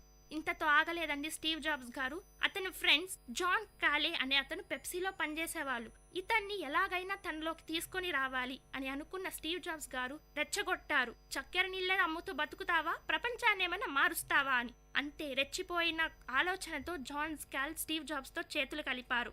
1980లో బయటకు వచ్చిన స్టీవ్ జాబ్స్ గారు గ్రాఫిక్స్ అని సరికొత్త ప్రపంచం పిక్సార్ ని కనుక్కున్నారు. ఇక్కడేనండి కార్టూన్స్, అందరికీ ఎంతో ఇష్టమైన కార్టూన్స్ ని కనుక్కున్నారు. టాయ్ స్టోరీ అనే ఫిల్మ్ ని తీశారు. టాయ్ స్టోరీకి ఎన్నో ఆస్కార్ అవార్డులే వచ్చాయి. ఇంతే కాదండి, సంగీతం, చిత్రకళను నవీన యంత్రంలో ఉంచిన అభినవ బ్రహ్మగా మనం స్టీవ్ జాబ్స్ గారిని కొనియాడుతున్నాం. అవరోధాలను అధిరోహించి ఓటమిని తరిమి కొట్టాడు స్టీవ్ జాబ్స్ గారు.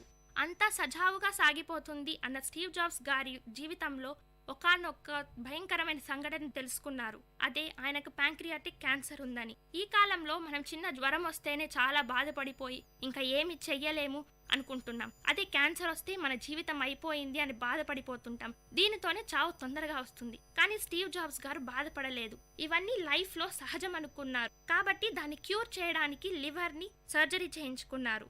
లేట్ ఆన్ ఆయనకు తెలిసి ఆయన హెల్త్ క్షీణించిపోతుందని. కాబట్టి తను వాలంటరీగా యాపిల్ కంపెనీ నుంచి బయటకు వచ్చేశారు. ఆయన బయటకు వచ్చారు ఊరికే కాదు, తన సంపదను, అదే తన తెలివితేటలను ప్రపంచానికి వదిలేసి. విన్నారు కదండి స్టీవ్ జాబ్స్ గారి గురించి. అవరోధాలను అధిరోహించిన స్టీవ్ జాబ్స్ గారు ప్రతి ఒక్కరికి రోల్ మోడల్. ఇటువంటి స్టీవ్ జాబ్స్ గారి గురించి మనం ఎంతో నేర్చుకోవాలి. ఈయనలా కాకపోయినా ఈయనలో ఉన్న కొన్ని విషయాలను మనం తెలుసుకొని మంచి పొజిషన్లోకి రావాలి. కాబట్టి Steve Jobs is our hero, he's the legend. ఇలాంటి స్టీవ్ జాబ్స్ గారిని ఎన్నో అవార్డులు వరించాయి. అత్యంత ప్రతిభావంతుడిగా ప్రపంచం గుర్తించింది. మనము గుర్తించాం కదండి. సో ఇప్పటి నుంచి టైం వేస్ట్ చేయకుండా టైం ఇస్ ప్రెషియస్ అని నేర్చుకొని మనం కూడా విజయానికి మెట్లేద్దాం, విజయ బాటలో పయనిద్దాం. ఇలాంటి ఎంతో మంది గొప్ప వ్యక్తుల గురించి తెలుసుకోవడానికి, మన జీవితాలను మార్చుకోవడానికి వింటూనే ఉండండి విఐటి కమ్యూనిటీ रेडियो 90.8 FM और ये है आपका शो लर्निंग जर्मन और मैं हूँ आपका होस्ट एंड दोस्त हिमांशु मंघानी और मैं हूँ आपकी होस्ट श्राव्या।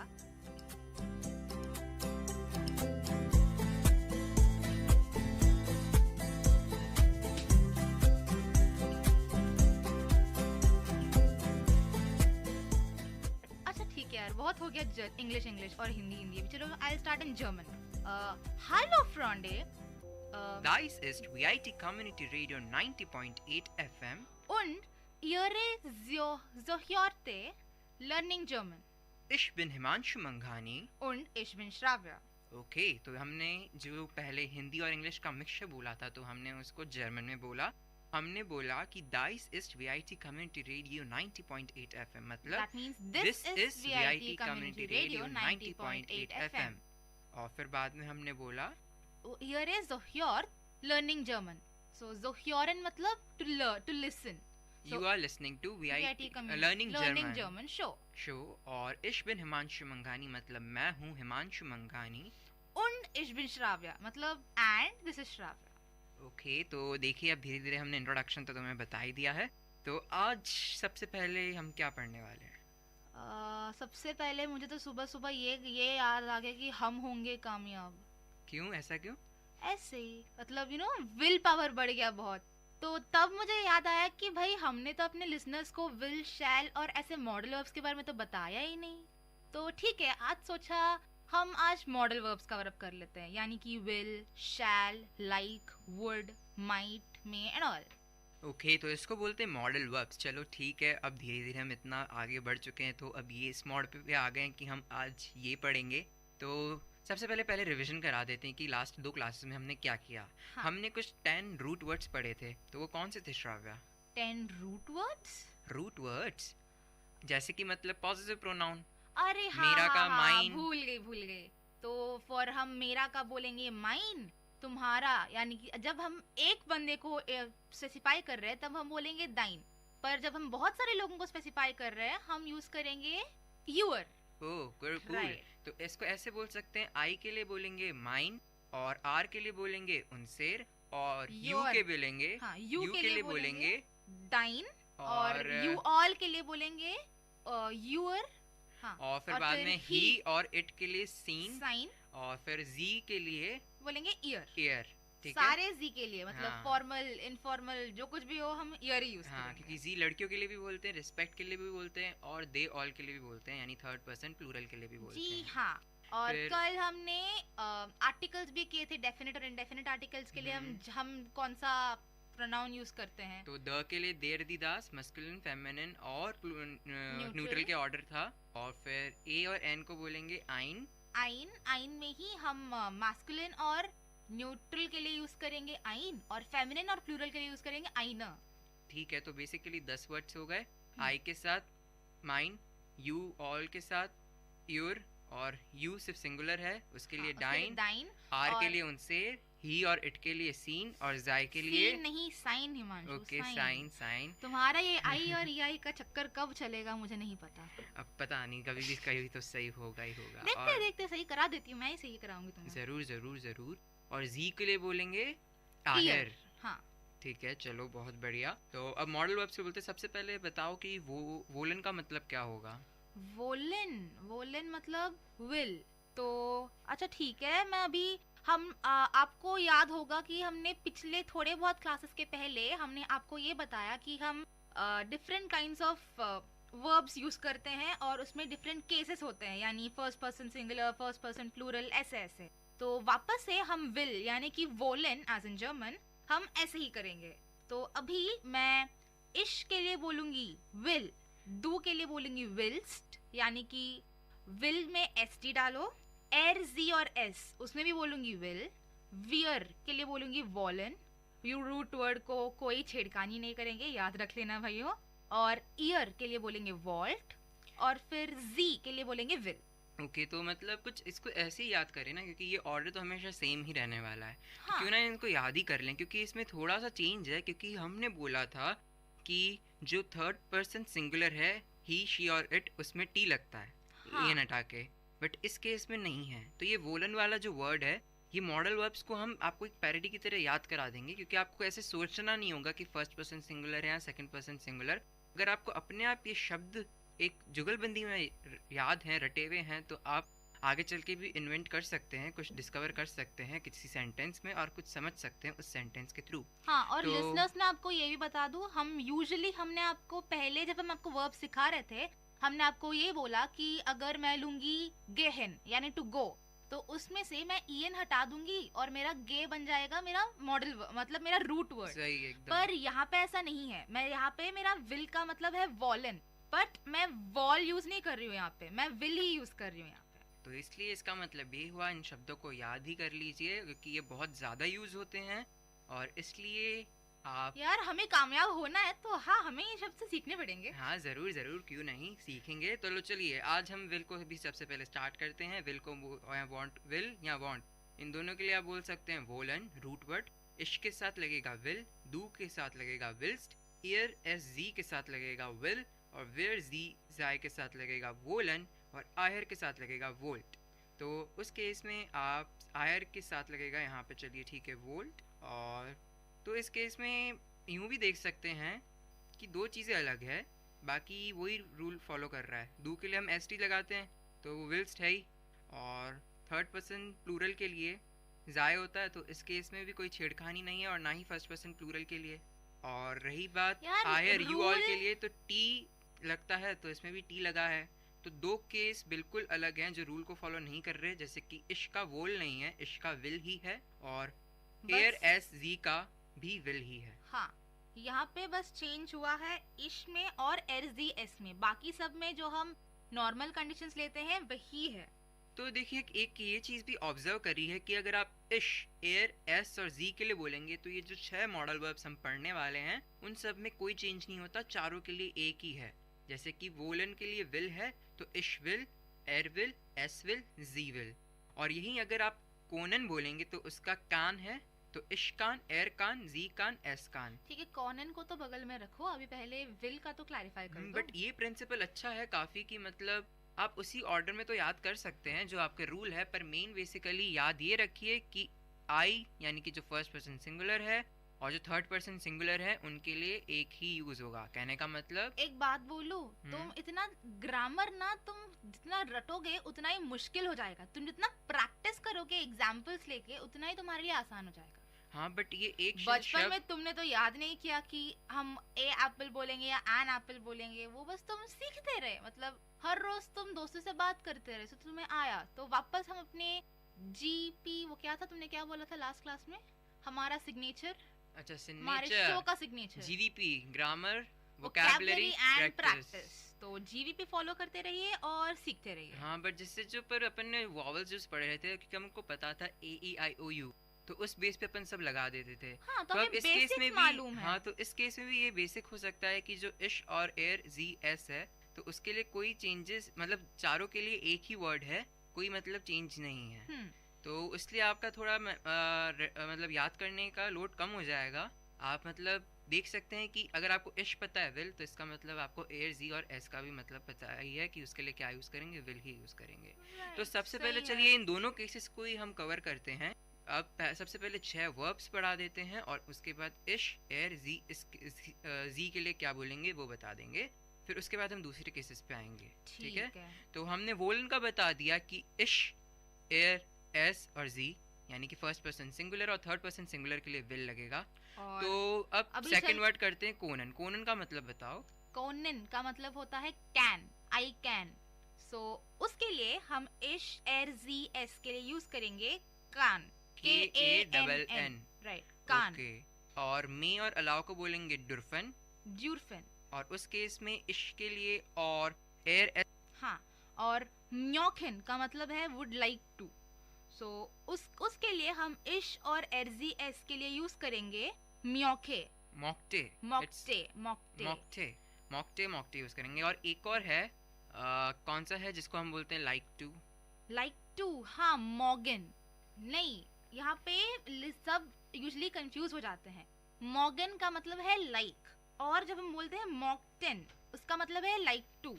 मॉगन मतलब MOGEN, सो उसके लिए हम यूज करेंगे लाइक। अगर मैं बोलूंगी आई लाइक द बुक, सो मैं बोलूंगी इश माग दास बुक। और अगर मैं बोलूंगी would you like to have something, so वहां पे वुड यू लाइक टू, उस केस में मैं यूज करूंगी म्योक्टन। हाँ, तो अब वापस से मैं आपको एक और बार मॉडल वर्ब्स रिवाइज करा देती हूँ। तो ठीक है, हमने अब तक क्या सीखा था, मैं आपको ये बोलूंगी कि इश एर जी एस के लिए हम कौन से वर्ब्स यूज करेंगे। तो वॉलन मतलब विल, उसके लिए हम यूज करेंगे विल। कैन के लिए हम यूज करेंगे कान, जिसका रूट वर्ड है कॉनन। और डुर्फन मतलब कि मे और अलाउ, और सोलन मतलब शुड, मूसन मतलब मस्ट, मॉक्टन मतलब वुड लाइक टू, और मागन मतलब लाइक टू। तो ठीक है, सबसे पहले 7 वर्ड्स के मीनिंग याद करा देते हैं। तो मैं तुमसे बोलूंगा, तुम उसका इंग्लिश बताना कि क्या बोलते हैं। ठीक है श्राव्या, तैयार हो? ठीक है 3 भाई, 2 1 बोलते हैं। 0। वूलन वॉलन वॉलन मतलब विल, और कॉनन कॉनन मतलब कैन, सोलन मतलब शुड, मॉक्टन मतलब वुड लाइक टू, मूसन मतलब मस्ट, और डुर्फन मतलब मे, मागन like to. Okay cool. It's not मागन, इट्स मॉगन। ओके, तो अब ऐसे कर सकते हैं। वोलन के लिए क्या है जो हमने केसेस पढ़े हैं, विल। सोलन के लिए सोल, मूसन के लिए मूस, मॉक्टन के लिए मॉक्टे, हाँ, और डॉर्फन के लिए डार्फ, और कोनन के लिए सोलन। कान। ठीक है, कॉनन के लिए कान और सोलन के लिए शुड, सोल। और रही बात अब इस केस में डू पे आ जाते हैं, जो कि सेकंड पर्सन सिंगुलर है। तो उस केस में रूल वही लगेगा, ईएन हटा के एसटी लगाना है। बट एक जगह डिफरेंट है, जो कि है मोसन वाला केस, उसमें मुस्ट लग बोलेंगे, मूसन नहीं बोलेंगे। मुस्ट। तो एक ही इसका एक्सेप्शन है, बाकी वही रूल हैं जो हमने आपको पहले बता चुके हैं कि ईएन हटाकर एसटी लगाना है। तो वोलन का हो जाएगा वोल्स्ट, कोनन का हो जाएगा कोन्स्ट, सोलन का हो जाएगा सोल्स्ट, और डुर्फन का हो जाएगा डार्फ्स्ट। और फिर रही बात मॉक्टन की, तो उस केस में हो जाएगा मॉक्टेस्ट, और मूसन के लिए हो जाएगा मूस्ट। ओके, कोई इसमें एक्सेप्शन नहीं है, मैं शायद गलत बोल गया। नहीं है, क्योंकि यहाँ पे तुम ओके। एसटी लगाओ, मूस में ऑलरेडी डबल एस है, तो तुम तीसरा एस तो लगाओगे नहीं, तो इसलिए वो बनेगा मूस्ट। ओके, तो काम अपना आसान हो गया। आपने 3 केसेस पकड़ लिए सिंगुलर वाले, जिसमें फर्स्ट पर्सन सिंगुलर और थर्ड पर्सन सिंगुलर के लिए एक ही शब्द यूज करना है, जो कि रूल से थोड़ा सा अलग है। और रही बात सेकंड पर्सन सिंगुलर की, मतलब डू की, तो उस केस में हमें एसटी ऐड कर दो। वही हमारा पुराना रूल। फर्स्ट पर्सन के लिए जो हमने वर्ड यूज किया, उसके लिए एसटी ऐड कर दो, सिंपल। ठीक है, और अब थर्ड केस आ जाते हैं, जो कि है हमारा थर्ड पर्सन प्लूरल और फर्स्ट पर्सन प्लूरल। जिस केस में हमने बोला था रिस्पेक्ट करते हैं, तो इसके लिए कैपिटल एस लगा देंगे जी में। और अगर थर्ड पर्सन प्लूरल की बात करें तो जी है नॉर्मल, मतलब दे ऑल, और यूं बोलेंगे वेर मतलब आर, फर्स्ट पर्सन प्लूरल के लिए। तो इस केस में भी कोई टेंशन नहीं, कोई भी दिक्कत नहीं होगी। तुमने जो पहले के रूल्स पढ़ रखे हैं वही पता होने चाहिए, तो इसमें भी कोई चेंज नहीं है। और बस तुम्हें रूट वर्ड पता होना चाहिए क्या है। तो ठीक है, तो सबसे पहले रूट वर्ड भी बताओ श्राव्या, और उसको क्या बोलेंगे वो भी बताओ श्राव्या। ठीक है, याद रखिए दोस्तों, अभी हम विर और जी को पकड़े बैठे हैं, और उसके लिए कोई भी रूट वर्ड में चेंज नहीं है। तो आपके पास एक अच्छा मौका है कि आप रूट वर्ड के मीनिंग्स भी जान सकें, क्योंकि अब जो यूज कर रहे हैं हम रूट वर्ड्स, वो एज इट इज वाले रूट वर्ड्स हैं, कोई चेंज नहीं है। क्योंकि ग्रामर कहती है जब एकता है तो कोई चेंज नहीं है, कोई भी तुम्हें बदल नहीं सकता। एकता एंड ऑल, ओके फाइन। तो ठीक है, चलो शुरू करते हैं। अभी मैं शुरू से करती हूँ। वॉलन, वॉलन मतलब विल या वांट। सो मैं इश और एस दी एस के लिए यूज करूंगी विल, डू के लिए यूज करूंगी विल्स, विर जी जी यानी कि सारे plurals, are and they all उनके लिए यूज कर, ईयर यानी कि यू ऑल उसके लिए मैं यूज करूंगी वॉल। श्राव्या, ये बाद में करेंगे, अभी सिर्फ उस वाले केस को पकड़ो, विर जी और जाय वाले केस को, क्योंकि तुम्हें सिर्फ रूट वर्ड बताना और उसकी मीनिंग बताना है। चलो ठीक है श्राव्या, तुम रहने दो, मैं ही स्टार्ट कर लेता हूँ। ठीक है, तो विर जी जी, विर मतलब वी, जी मतलब दे, और जी यानी कि एस जिसमें छोटा है, मतलब यू विथ रिस्पेक्ट। अगर मुझे बोलना हो वी विल, यू विल और दे विल, तो मैं बोलूँगा विर वोलन, जी वोलन, जी वोलन। कॉनन के लिए बोलूँगा विर जी जी कोनन। और डुर्फन के लिए बोलूँगा, जिसका मतलब है मी और अलाउ। कहने का मतलब अगर मैं बोलना चाहूँ वी मे अलाउ, तो विर डुर्फन। अगर मैं बोलूँ शी मे अलाउ, तो मैं बोलूँगा जी डुर्फन, मतलब स्मॉल एस आई और ई, जी डुरफन। अगर मैं बोलना चाहूँ दे मे अलाउ तो उसके लिए बोलूँगा जी डुरफन। फ़र्क सिर्फ इतना सा है कि जो छोटा जी था, कहने का मतलब जिसमें छोटा एस था, जिसके लिए हमने बोला था शी, अगर उस छोटे एस में बड़ा एस कर दो यानी कि जी, तो वो हो जाएगा यू विथ रिस्पेक्ट, यानी अगर रिस्पेक्ट देना हो। Very simple. चौथा वर्ड सोलन। जोलन मतलब शुड। अगर मुझे बोलना हो वी शुड तो मैं बोलूँगा विर जोलन। अगर मुझे बोलना हो शी शुड तो मैं बोलूँगा जी जोलन। ठीक है, बहुत इजी है।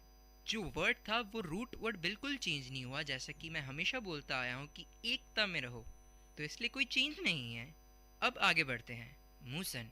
श्रावित, तुमने बताया था कि म्यूजन का मतलब होता है मस्ट, तो उस केस में अगर अपन बोलना चाहें वी मस्ट तो अपन बोलेंगे विर मूजन। अगर बोलना चाहें शी मस्ट तो क्या बोलेंगे? अरे भाई बहुत सिंपल है, मतलब जी मूजन। अब आगे बढ़ते हैं। मॉकटन मतलब वुड लाइक टू। अगर बोलें हम वी वुड लाइक टू तो क्या बोलेंगे? हम बोलेंगे विर मॉकटन। अगर हम बोलना चाहें शी वुड लाइक टू तो वो भी बहुत इजी है, सिंपल से बोल दो जी मॉकटन। तो अब तुम अच्छी तरह से समझ गई होगी श्राव्या, और मुझे लगता है हमारे लिसनर्स भी अच्छी तरह से समझ गए होंगे कि अगर विर जी वाला केस है, जो कि हम बोलते हैं एकता वाला, रिस्पेक्ट वाला, तो उसमें कोई भी छेड़खानी नहीं है, रूट वर्ड ऐसा का ऐसा ही रहेगा। तो अब मैं वापस से एक क्विक रिकैप दे देता हूँ जो हमारे लिसनर्स के लिए बहुत बहुत बहुत ही अच्छा होगा। कुछ भी मैं गैप नहीं दूंगा, सीधा वर्ड बोलूँगा, उसका मीनिंग बोलूँगा और कॉन्जुगेशन बता दूंगा। ठीक है, तो स्टार्ट करते हैं। 3, 2, 1 स्टार्ट। वोलन मीन्स विल या वांट। इश विल, डू विल्स्ट, एयर एस जी विल, विर जी वोलन, इहर वोल्ट। सेकेंड वर्ड कोनन। कोनन मीन्स कैन। इश कान, डू कांस्ट, एयर एस जी कान, विर जी कोनन, इह कोंट। अब आगे चलते हैं। थर्ड वर्ड डुरफन, विच मीन्स मे और अलाउ। इश डाफ, डू डाफ्स्ट, एयर एस जी डाफ, विर जी डुरफन, इहर डुर्फ्ट। अब हम आगे बढ़ते हैं हमारे चौथे शब्द पर, यानी कि फोर्थ वर्ड, जो कि है जोलन। जोलन मीन्स शुड। सो इश जोल, डू जोल्स्ट, एयर एस जी जोल, विर जोलन, इहर जोल्ट। वंडरफुल। फिफ्थ वर्ड जो कि है म्यूजन। म्यूजन का मतलब मस्ट। आई मस्ट, इश मुज, यू मस्ट, डू मुस्ट, ही शी और इट मस्ट, इसको बोलेंगे एयर जी एस मुस। वी मस्ट या फिर शी मस्ट, उसको बोलेंगे विर जी मूजन। यू मस्ट, उसको बोलेंगे इहर मुस्ट। अब आखिरी वर्ड जो कि बहुत सिंपल है, मॉकटन, वुड लाइक टू, तो इसका कॉन्जुगेशन है इश मॉकटे, डू मॉकटिस्ट, एयर एस जी मॉकटे, विर जी मॉकटन, इहर मॉकटेट। तो आशा है कि आपको अब सब समझ आ गया होगा, और श्राव्या तुमको भी अच्छी तरह से समझ आ गया होगा कि मॉडल वर्ब्स क्या होते हैं और इनका यूसेज क्या है और इनका कॉन्जुगेशन किस तरह से होता है। 6 रूट वर्ड्स थे जो कि थे woollen, Conan, डुरफन, Jolen, Musan, मॉकटन। Woollen मतलब विल और वांट, कोनन मतलब कैन, डुरफन मतलब मे और अलाउ, जोलन मतलब शुड, मूसन मतलब मस्ट, मॉकटन मतलब would like to।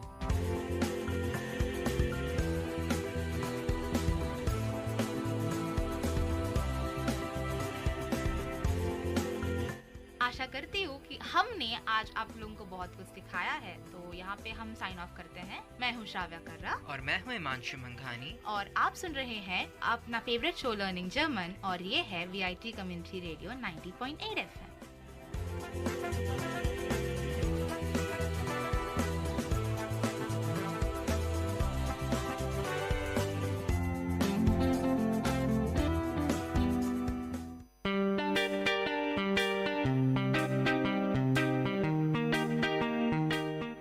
listeners, you're listening to VIT Community Radio 90.8 and this program is Team Speak Time.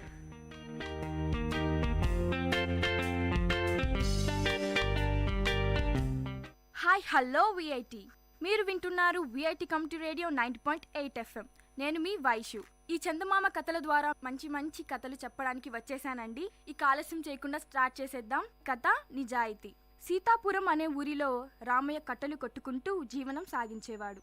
రోజులాగానే అడవికి వెళ్ళాడు. చెరువు గట్టు మీద ఉన్న చెట్టు ఎక్కి కట్టెలు కొడుతుండగా తన చేయి జారి గొడ్డలి చెరువులో పడిపోయింది. తన జీవన ఆధారమైన గొడ్డలి నీటిలో పడిపోవడంతో రామయ్య చాలా బాధపడ్డాడు.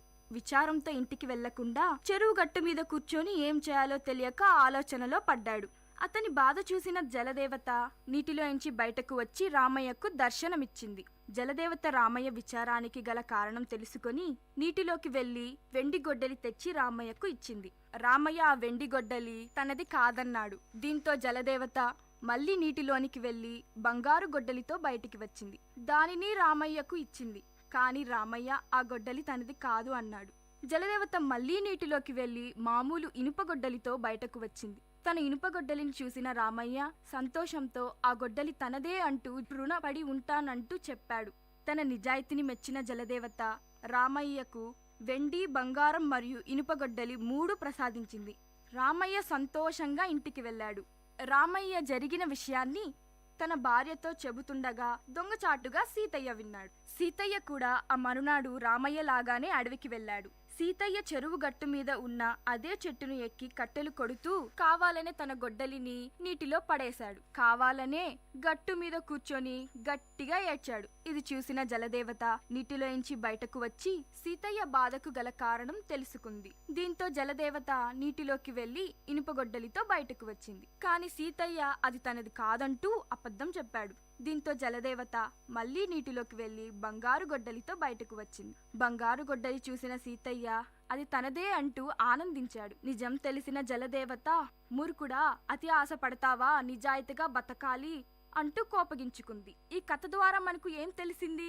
అతి ఆశ పడకూడదు, ఇతరుల వస్తువులకు ఆశపడకూడదు, నిజాయితీగా ఉండాలి. అప్పుడు రామయ్యలా మనకు మంచే జరుగుతుంది.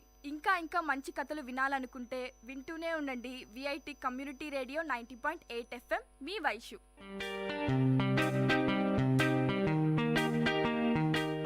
Dear listeners, you had listened to the program Team Speak Time in VIT Community Radio 90.8. Thank you for listening.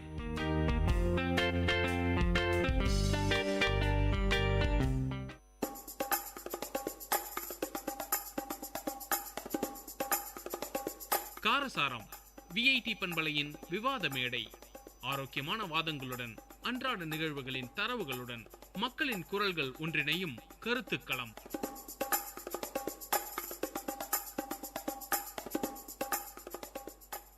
வணக்கம் நேயர்களே, இது விஐடி பண்பலை 90.8. இது உங்கள் நிகழ்ச்சி காரசாரம். இன்னைக்கு நம்ம காரசாரம் நிகழ்ச்சியோட தொகுப்புக்கு போகிறதுக்கு முன்னாடி இன்னைக்கு நம்ம கூட 4 மாணவிகள் இருக்காங்க.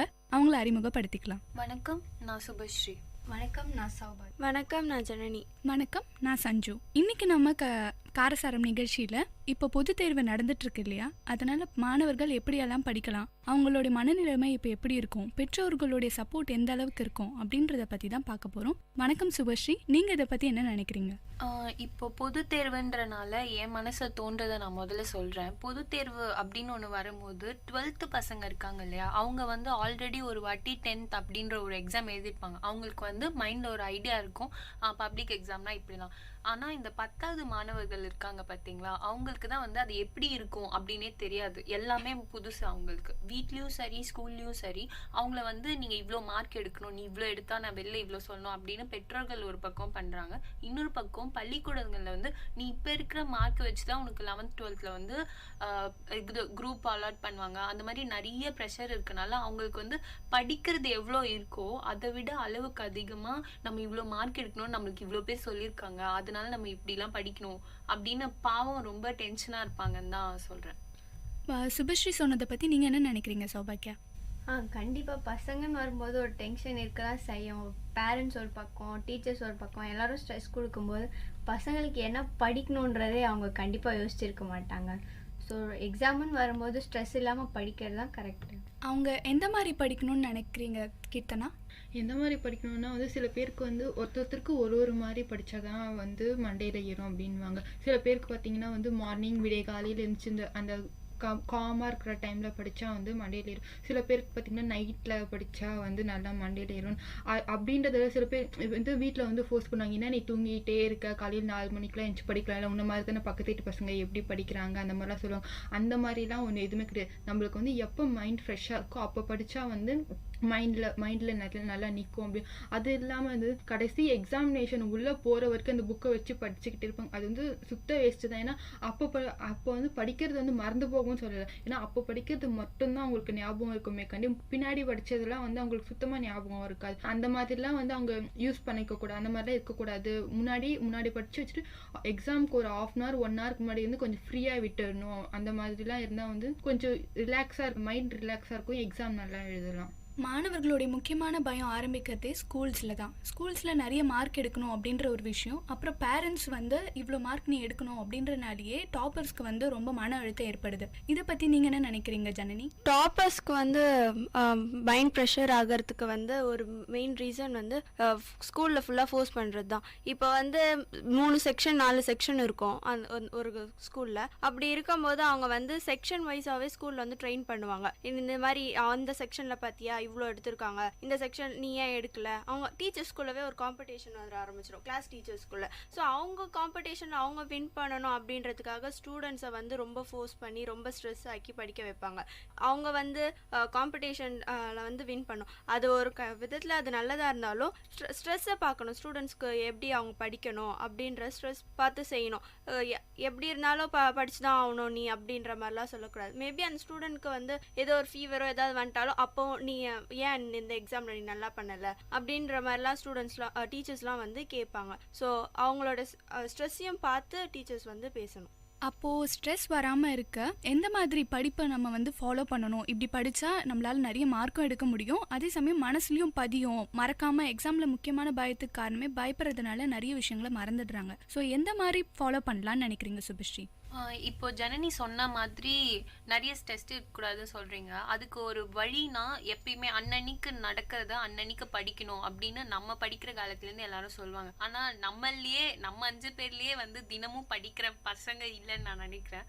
அதனால அப்படி இல்லாத பசங்களுக்கு வந்து கடைசி நேரத்தில் போய் இவ்வளோ பெரிய புக்கு கொடுத்துட்டு இது ஃபுல்லாக நீ படித்தாதான் நீ பாஸே ஆவ, அந்த மாதிரி அவங்கள டீமோட்டிவேட் பண்ணுறதை வந்து நம்ம முதல்ல நிறுத்தணும். அவன் எவ்வளோ படிக்கிறானோ எவ்வளோ மார்க் எடுக்கிறானோ அதை வச்சு அவன் மேலே போதான் போகிறான். எப்படியோ ஒரு ஸ்கூலில் வந்து 400 மார்க் எடுக்கிற பொண்ணும் வந்து கம்ப்யூட்டர் எடுக்கலாம், 300 மார்க் எடுக்கிற பையனும் கம்ப்யூட்டர் எடுக்கலாம். அவனை வந்து ஒரு 10வது படிக்கிற மாணவனோ மாணவியோ அவங்கள வந்து நீ இவ்வளோ பெருசு படிக்கணும் இவ்வளோ ஃபுல்லாக படிக்கணும் அப்படின்னு சொல்லி பயன்படுத்துறதை விட அளவாக படித்தாலும் ஞாபகத்தில் இருக்க மாதிரி பொறுமையாக படித்தா போதும் அப்படின்னு நான் நினைக்கிறேன்.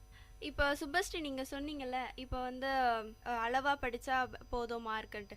ஒரு 10th ஸ்டூடெண்ட் வந்து நிறைய படிக்கணும், ஏன்னா பேசிக் அதுதான், அப்போ தான் வந்து ஸ்டார்ட் ஆகும். ஒரு 10th ஸ்டூடெண்ட் நல்லா படித்தாதான் அவங்க வந்து என்ன குரூப் எடுக்கணும் அப்படின்ற ஒரு நல்ல ஒரு மைண்ட் கான்செப்ட்க்கு வருவாங்க. அப்போ குரூப் எடுக்கிறதுக்கு மெயின் ரீசன் மேக்ஸ் சயின்ஸாக இருக்குது. அப்போ வந்து அவங்க அதில் நல்லா ஃபோக்கஸ் பண்ணி படிக்கணும்.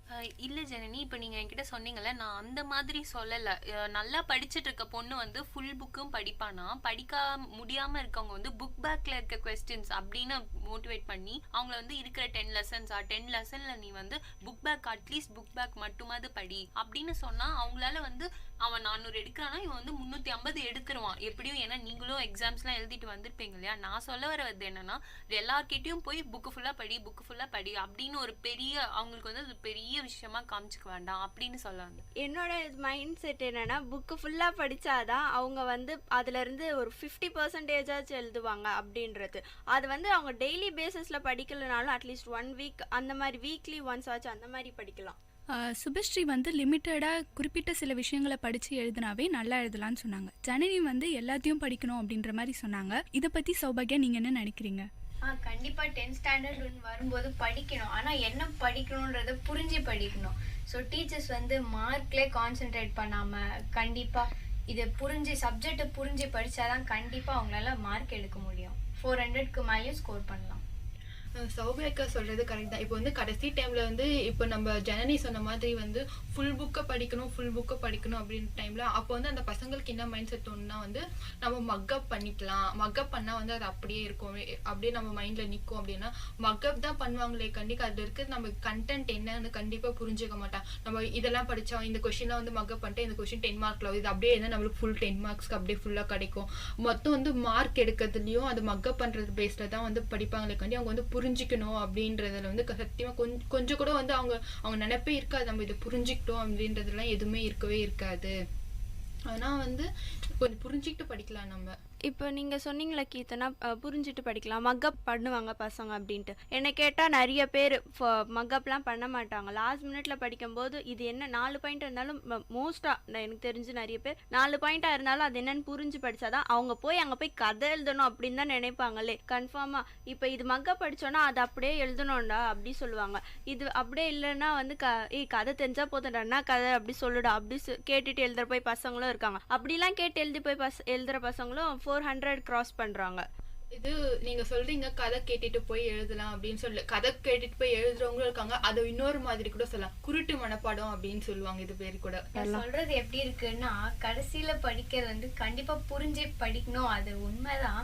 ஆனா கரெக்ஷன் வரும்போது கீ பாயிண்ட்ஸ் வச்சு தானே கரெக்ஷன் பண்ணுவாங்க. ஸோ அது மேல நம்ம கான்சென்ட்ரேட் பண்ணோம். கதை படிக்கிறதோ இல்லை குருட்டு மனப்பாடமோ கண்டிப்பா கிடையாது, கீ பாயிண்ட்ஸ் வச்சு படிக்கும்.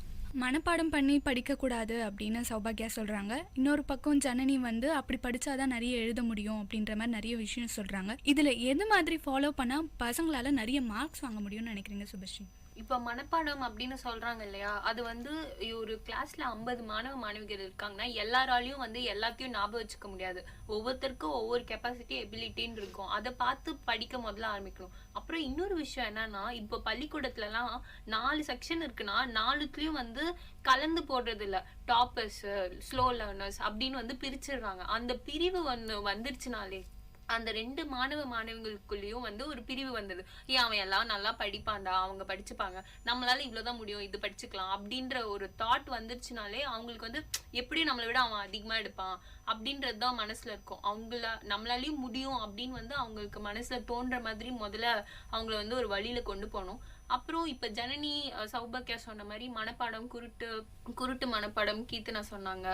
சௌபாக்கியா வந்து கீ பாயிண்ட்ஸ் வச்சு எழுதுங்க அப்படின்னு. இது எல்லாம் வந்து இப்போ நம்ம வந்து ஒரு காலேஜ் படிக்கிறோம்னா நம்மளுக்கு வந்து ஓனா எழுதுறது, ஜனனி சொல்ற மாதிரி கதை கேட்டுட்டு ஓனா எழுதுறதுலாம் தெரியும். ஆனா ஒரு 10ஆம் வகுப்பு படிக்கிற மாணவ மாணவிகளுக்கு அவ்வளோ தெரியாது. அவங்க வந்து எப்படி அதை மனப்பாடம் பண்ணணும், இதெல்லாம் தெரிஞ்சாதான் எழுத முடியும் அப்படின்ற ஒரு செட்ல தான் இருப்பாங்க. அவங்களுக்கு வந்து சும்மா ஒரு பாயிண்ட்டை கேட்டுட்டு ஒரு பக்கம் ஃபுல்லா எழுதுற அளவுக்கு இருக்க மாட்டாங்கன்னு நான் நினைக்கிறேன்.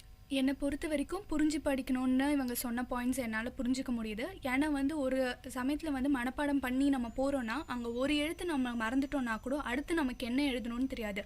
அதுவே புரிஞ்சு படித்தோன்னா எப்படி ஒரு கொஷின் அவங்க எப்படி கேட்டாலும் அதுக்கு நம்மளால் ஆன்சர் பண்ண முடியும்.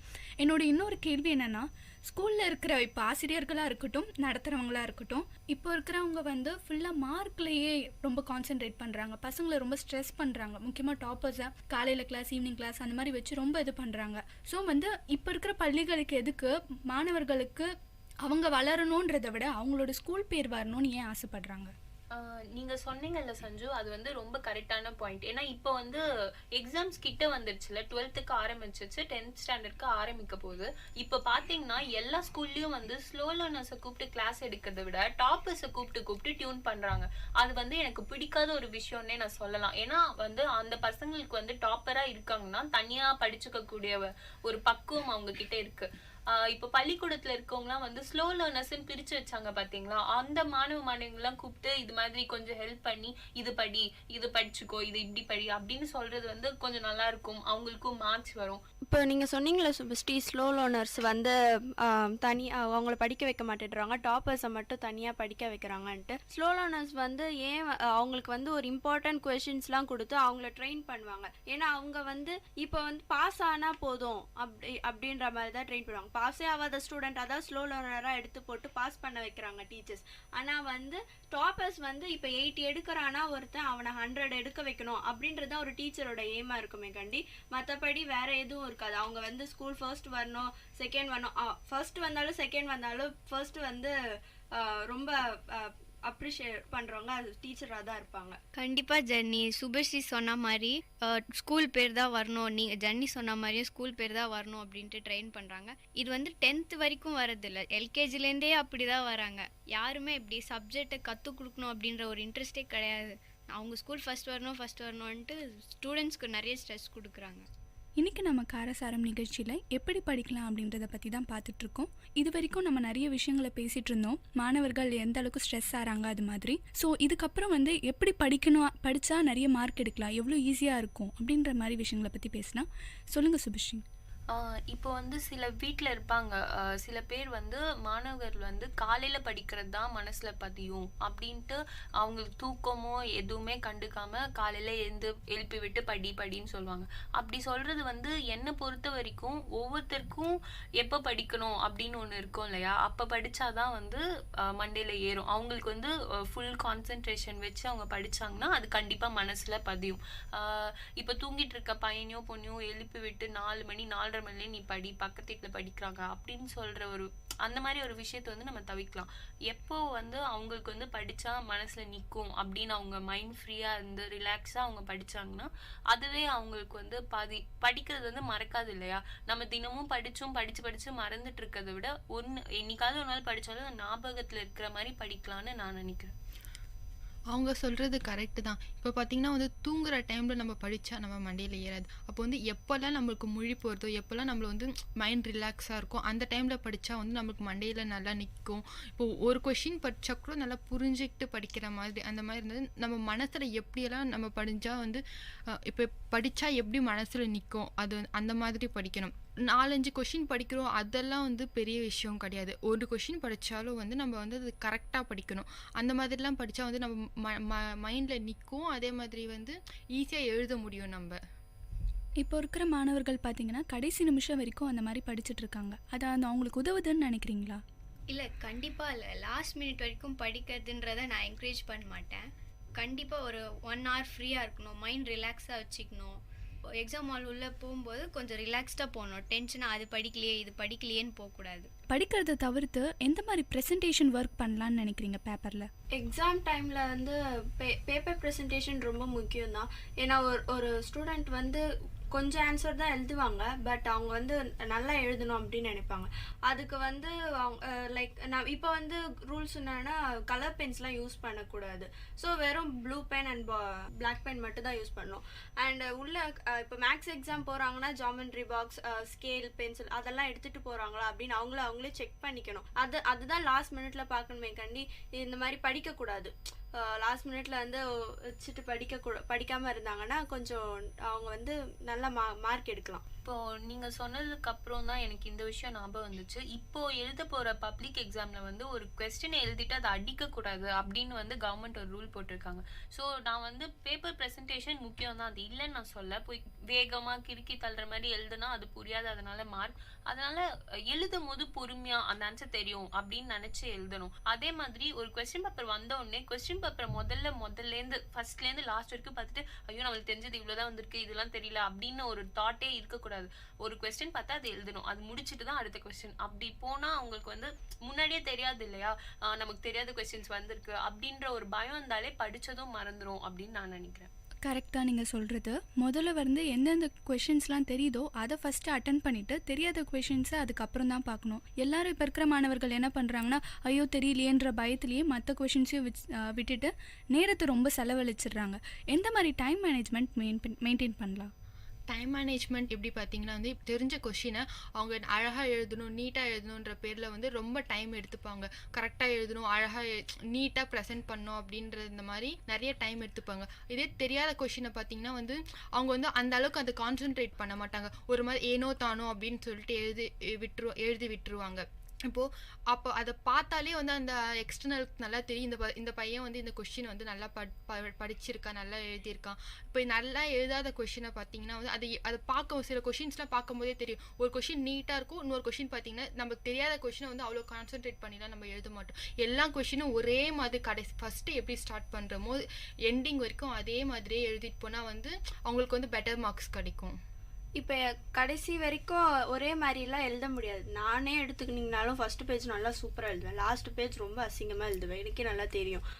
அந்த வேரியேஷன் வந்து கன்ஃபார்ம் எல்லா இதுக்கும் தெரியும். அந்த டென்ஷன் டைம் நம்ம எழுதணுன்ற டைம் வந்து அப்படி இருக்கும். ஸோ இப்போ வந்து நம்ம எப்படி அந்த டைம் மேனேஜ்மெண்ட் எப்படி கீப் அப் பண்ணலாம்னா, லைக் பெரிய கொஷின்ஸ்லாம் ஃபர்ஸ்ட் அட்டென்ட் பண்ணாமல் சின்னதாக நம்மளுக்கு தெரிஞ்ச சின்ன கொஷின்ஸ்லாம் ஃபர்ஸ்ட் அட்டென்ட் பண்ணிவிட்டு நெக்ஸ்ட் வந்து பெரிய கொஷின்ஸ்லாம் அட்டென்ட் பண்ணலாம். பெரிய கொஷின்ஸ் அட்டென்ட் பண்ணும்போது ஃபாஸ்ட்டாக எழுதணும். அதே நேரத்தில் கொஞ்சம் நம்ம வந்து லைக் பிளாக் பென்லாம் யூஸ் பண்ணுறதுனாலே நம்ம ஹேண்ட் ரைட்டிங் நல்லா வந்துடும். நம்ம என்னடா ஹேண்ட் ரைட்டிங் நல்லா வரலையா அப்படின்ட்டு ஹேண்ட் ரைட்டிங் சரியாக இல்லாத பசங்க ஃபீல் பண்ணணும். எப்படி நம்ம ஃபர்ஸ்ட் எக்ஸாம் உள்ளே போகும்போது படிச்சுட்டே உள்ளே போகணும் அப்படின்னு லாஸ்ட் மினிட்ல படிக்கக்கூடாதோ, அதே மாதிரி எக்ஸாம் முடிச்சுட்டு வெளில வரும்போது நம்ம எழுதின ஆன்சர் கரெக்டான்ட்டு கன்ஃபார்மாக நம்ம ஃப்ரெண்ட்ஸ் கிட்ட கேட்கவே கூடாது. அவங்க தான் நம்மளை ரொம்ப வந்து டென்ஷன் ஆக்கி விட்டுருவாங்க. ஐயோ நம்ம எழுதுனது தப்பாயிடுச்சு அப்படின்னாலே நெக்ஸ்ட் எக்ஸாமுக்கு படிக்கிறதுக்கு வந்து கொஞ்சம் நம்மளோட கான்சென்ட்ரேஷன் வந்து கம்மியாயிடும். ஐயோ ஒரு 10 மார்க் தப்பு பண்ணிட்டோமே, ஐயோ ஒரு 5 மார்க் தப்பு பண்ணிட்டோமே அப்படின்ற அந்த இது பயம் இல்லாமல் இருக்கணும்னா நம்ம வீட்டுக்கு வந்து ஆன்சர்ஸ் எடுத்து பார்க்கக்கூடாது. அண்ட் அதே மாதிரி ஃப்ரெண்ட்ஸ் கிட்டேயும் நம்ம வந்து டிஸ்கஸ் பண்ணக்கூடாது நம்ம எழுதுனது கரெக்டாக தப்பாட்டு. ஒரு இப்போ சென்டம் எடுக்கிற பசங்களாம் ஒரு 1 மார்க் போயிடுச்சுனாலே அவ்வளோ ஃபீல் பண்ணிட்டு இருப்பாங்க. ஈவன் நானே ரொம்பலாம் ஃபீல் பண்ணியிருக்கேன். ஸோ அப்படியெல்லாம் ஃபீல் பண்ணுறதை வந்து நிறுத்தணும். தேர்வு நேரங்களில் முக்கியமான பயம் வர்றதுக்கு காரணமே இப்போ ஜனனி சொன்ன சில விஷயங்கள் தான். அதே மாதிரி பேரண்ட்ஸோட சப்போர்ட் எந்த அளவுக்கு இருக்குன்னு நினைக்கிறீங்க சௌபாக்கியா? பேரண்ட்ஸ் சப்போர்ட்டுன்றது கண்டிப்பாக பசங்க எப்போ பார்த்தாலும் படிக்கணும்னு நினைக்கிறதெல்லாம் ரொம்ப தப்பு. அவங்களுக்கு எப்போ தோணுதோ அப்போ படிக்கணும். அதே மாதிரி படிக்கும்போது பசங்களும் கொஞ்சம் கான்சென்ட்ரேட் பண்ணி படிக்கணும். இப்போ இவங்க சொன்ன மாதிரி எக்ஸாம் ஹாலில் ஃபாஸ்ட்டாக எழுதி கடகடன்னு முடிக்கணுன்றது வந்து கிடையாது. கரெக்டாக டைம் மேனேஜ் பண்ணணும். நான் என்ன நினைக்கிறேன்னா, இப்போ நீங்க சொன்னீங்கல்ல இது மாதிரி தெரிஞ்சதெல்லாம் ஃபர்ஸ்ட் அட்டென்ட் பண்ணும் அப்படின்ட்டு, அந்த ஒரு அப்படி ஒரு விஷயத்த வந்து நம்ம எக்ஸாமுக்கு போற பிள்ளைங்களுக்கு சொல்லிட்டோம்னா அவங்க வந்து அப்ப தெரியாததெல்லாம் விட்டுட்டு வந்துருவாங்களோன்ற பயம் எனக்குள்ள இருக்கு. அதனால நான் என்ன நினைக்கிறேன்னா, எல்லாமே தெரியும் அப்படின்ற ஒரு கான்ஃபிடென்ஸ்ல முதல்ல போகணும் அப்படின்னு நான் நினைக்கிறேன். அதுக்கப்புறம் அவங்க படிச்ச விஷயம் வந்து ஒரு கொஸ்டின் மறந்துடுச்சுன்னா அவங்க வந்து ஒரே ஓவர் டென்ஷன் ஆயிடுவாங்க. அந்த டென்ஷன்லாம் இல்லாம நமக்கு தெரியும் அப்படின்னு பொறுமையா ரிலாக்ஸா உட்காந்து இது பண்ணலாம். அதுக்காக எக்ஸாம் ஹால்ல வந்து போய் டைம் வேஸ்ட் பண்ணுங்க அப்படின்னு நான் சொல்ல விரும்பல. ஒழுங்கா மேனேஜ்மெண்ட் பண்ணி இப்போ சௌபாக்கியா சொல்ற மாதிரி டைம் மேனேஜ்மெண்ட்லாம் பார்த்துட்டு எல்லா கொஸ்டினையும் அட்டென்ட் பண்ணும் அப்படின்னு நினைக்கிறேன். ஹெல்த்தை எப்படியெல்லாம் மெயின்டைன் பண்ணலாம்? இந்த உணவு முறைகளை நம்ம வந்து ஏற்றுக்கிட்டோன்னா வந்து உடம்புக்கு நல்லது, எக்ஸாம் டைமில் எந்த ப்ராப்ளமும் வராது மாணவர்களுக்கு அப்படின்னு நினைக்கிற விஷயங்கள் எதாவது இருந்தால் ஷேர் பண்ணிக்கோங்க. ஹெல்த்துன்றது ரொம்ப முக்கியம் தான். கண்டிப்பாக பார்த்தீங்கன்னா இந்த எக்ஸாம் டைம்ஸில் பார்த்தீங்கன்னா இந்த நான்வெஜ் ஐட்டம்ஸ்லாம் சாப்பிட்றது நம்ம கொஞ்சம் கம்மி பண்ணிக்கலாம். இப்போ எங்கள் வீட்டிலலாம் பார்த்தீங்கன்னா இப்போ எக்ஸாம்னா அதுக்கு ஒரு 1 மந்த்துக்கு முன்னாடி வந்து நான்வெஜ் கொடுக்கறதுலாம் வந்து ஸ்டாப் பண்ணிடுவாங்க. நம்ம உடம்புக்கு வந்து ஹெல்த்தான ஃபுட்ஸாக வந்து நம்ம நிறைய எடுத்துக்கணும். இப்போ மார்னிங் வந்து இப்போ எக்ஸாமுக்கு போக போகிறோன்னா அதுக்கு முன்னாடி வந்து மோஸ்ட்லி பார்த்தீங்கன்னா எல்லார் வீட்லையும் இந்த இட்லி கொடுப்பாங்க பார்த்தீங்களா, அந்த மாதிரி ஐட்டம்ஸ்லாம் வந்து நம்ம எடுத்துக்கலாம். இப்போ என்ன பார்த்தீங்கன்னா நம்ம ஹெவியாக சாப்பிட்டு போயிட்டோம்னா ஒரு சில டைமில் எக்ஸாம் அதில் நம்மளுக்கு தூக்கம் வர மாதிரி ஆகிடும். அப்படிலாம் ஒரு மாதிரி ஜீரணம் ஆகாத மாதிரி அந்த மாதிரி இருக்கும். இது வந்து ஜீரணம் ஆகிற ஐட்டம்ஸாக வந்து நம்ம மார்னிங் சாப்பிட்டு போனால் வந்து அது ஹெல்த்தாக இருக்கும் நம்மளுக்கு.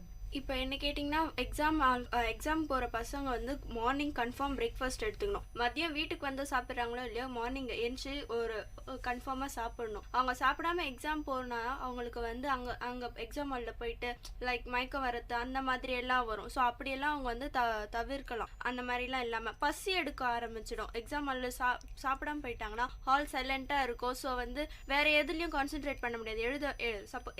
எல்லா கொஸ்டினும் தெரிஞ்சிருந்தாலும் பசிக்கும் அப்படின்ற ஒரு ஃபீல் வந்துடுச்சுன்னா நம்மளால எழுதவே முடியாது. ஸோ அதை வந்து நம்மளால பார்த்துக்க முடியும். அதனால சாப்பிட்டுட்டே போகலாம். ஸோ எக்ஸாம் ஹால் போகிற பசங்க கன்ஃபார்ம் சாப்பிட்டுட்டு தான் போகணும். சாப்பிடணுன்றீங்க, என்ன சாப்பிடணும்னு 2 பேருமே சொல்லுங்க. அதுதான் நான் சொன்னேன்ல, இட்லி இந்த மாதிரி தோசை ஐட்டம்ஸ்லாம் நம்ம எடுத்துக்கிட்டா வந்து இப்போ தான் கொஞ்ச நேரத்துக்கு முன்னாடி தான் நான் சொன்னேனே, இந்த மாதிரி வந்து ஹெவி ஃபுட்ஸாக இல்லாமல் நார்மலாக வந்து சப்பாத்தி அந்த மாதிரிலாம் சாப்பிடக்கூடாது. மோஸ்ட்லி இட்லி நம்மளுக்கு வந்து பெட்டராக இருக்கும் சாப்பிட்றதுக்கு. ஏன்னா வந்து அது வந்து ஒரு மாதிரி ஜீரணம் ஆகாது, அந்த மாதிரி எந்த எஃபெக்டும் கொடுக்காது. என்னோட கருத்து என்னன்னா, ஃபஸ்ட்டு ஸ்டூடெண்ட்ஸ் யாரும் இந்த ஐஸ்கிரீமு ஜூஸு அந்த மாதிரி எக்ஸாம் டைமில் கண்டிப்பாக இதெல்லாம் அவாய்ட் பண்ணணும். 1 மந்த்க்கு முன்னாடியிலேருந்தே இதெல்லாம் அவாய்ட் பண்ணிகிட்டே வரணும். கண்டிப்பாக அப்போ தான் ஹெல்த்தும் நல்லாயிருக்கும். முக்கியமாக வந்து நான்வெஜ்ஜஸ் அவாய்ட் பண்ணலாம். சில சமயம் வெளிலேருந்து பசங்க வாங்கி சாப்பிட்றதுலாம் வந்து அவங்களுக்கு ஃபுட் பாய்சன் அந்த மாதிரி நிறைய விஷயம் வரும். முக்கியமாக கோல்டு அந்த மாதிரி நிறைய விஷயம் இருக்குது.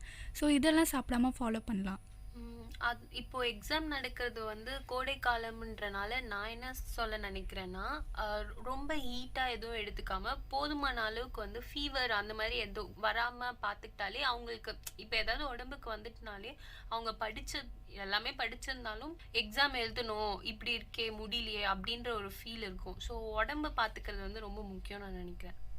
எக்ஸாம் டைம்ஸில் வந்து நம்ம வந்து கீரைலாம் சாப்பிட்லாம், நல்லா ஞாபக சக்தி இருக்கும். கீரை இதெல்லாம் வந்து 1 மந்த்துக்கு முன்னாடி, இப்போ வந்து ஏப்ரல் மந்த் எக்ஸாம்னா மார்ச் மந்த்லேருந்தே இதெல்லாம் வந்து ரொட்டீனாக எடுக்க ஆரம்பிச்சிடணும். அப்போ தான் வந்து பசங்களுக்கு வந்து அந்த கீரை அந்த இதுவெல்லாம் வந்து வேலை செய்ய ஆரம்பிக்கும். அப்போ 1 மந்த்துக்கு முன்னாடி இருந்தே அவங்க சாப்பிட ஆரம்பித்தாதான் அந்த ஒர்க் ஆகும். பசங்க வந்து அறிவை வளர்த்துக்கணும் அப்படின்ற நிறைய விஷயங்களை தாண்டி மார்க் எடுக்கணும், காலேஜ் போகணுன்னு இந்த கோர்ஸ் எடுக்கணும் அப்படின்றதுக்காகவே வீட்டில் வந்து எனக்கு தெரிஞ்ச வரைக்கும் ரொம்ப ஸ்ட்ரெஸ் கொடுக்குறாங்களோ பேரண்ட்ஸ் அப்படின்ற மாதிரி தோணுது.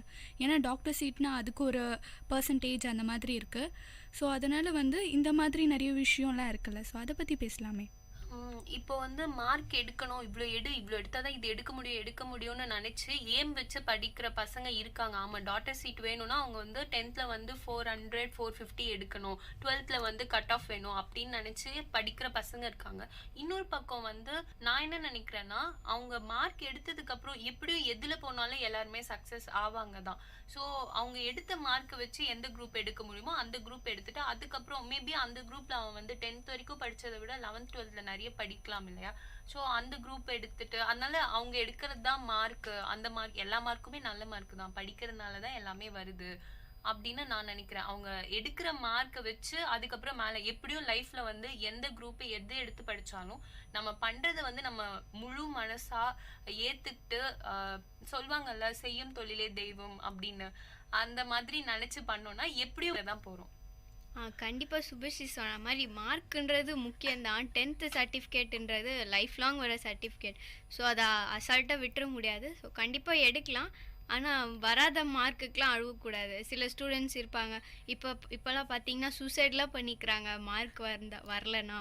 ஸோ அதெல்லாம் கொஞ்சம் அவாய்ட் பண்ணணும். அவங்க சொன்னது கரெக்டு தான். மார்க்குன்னு தான் சொல்கிறாங்களே கண்டி. இப்போ வந்து மார்க் மட்டுமே கிடையாது. நிறைய காலேஜஸில் இப்போ 12th படிக்கிற பசங்க பார்த்திங்கன்னா மார்க் மட்டும்லாம் எடுக்குது. இப்போ வந்து பார்த்தா என்ட்ரன்ஸ் எக்ஸாமினேஷன்ஸ் பேஸ் பண்ணி தான் வந்து அவங்களுக்கு சீட்ஸ் தராங்க. இப்போ இந்த என்ட்ரன்ஸ் எக்ஸாமினேஷன் படிக்கணும்னா வந்து மோஸ்ட்லி வந்து இந்த +1 +2 போர்ஷன்ஸை வந்து அவங்க ஃபுல்லாக எடுக்கணுங்க. பாதி ஸ்கூலில் பார்த்திங்கன்னா இந்த +1 போர்ஷன்ஸ் வந்து எடுக்கிறதே கிடையாது. ஏன்னா +1 போர்ஷன்ஸ்லேருந்து தான் வந்து பார்த்திங்கன்னா வந்து நிறைய என்ட்ரன்ஸ் எக்ஸாமினேஷன் அந்த கொஷின் ஷீட்டில் பார்த்திங்கன்னா +1 கொஷின்ஸ் தான் இருக்கும். அதனால வந்து +1 அந்த சிலபஸ் ஃபுல்லாக டீச் பண்ணாலே அவங்களுக்கு அந்த போதுமானதாக இருக்கும். நீங்கள் எந்த மாதிரிலாம் ஃபாலோ பண்ணியிருக்கீங்க 10th 12th அந்த மாதிரி படிக்கும் போது? எந்த மாதிரி படிப்பு இப்படி படித்தேன், காலையில் எழுந்துப்பேன், ஸோ இப்படி சாப்பிட்டேன், ஸோ உங்களோட வாழ்க்கையில் நடந்த விஷயங்களை சொல்லுங்கள். இப்போ என்ன கேட்டிங்கன்னா, நான் வந்து 10th படித்த மாதிரி 12th அப்படி இல்லைங்க. 10th வந்து நம்ம வந்து முழு நேரமும் உட்காந்து படித்தேன் அப்படின்னு நான் சொல்லலை. 10th படிக்கிறச்ச எனக்கு எப்படி இருந்ததுன்னா, நான் படித்தது எனக்கு புரிஞ்சுது, எனக்கு பிடிச்சது, அதனால நான் நிறைய படித்தேன், நல்ல மார்க்கும் எடுத்தேன்.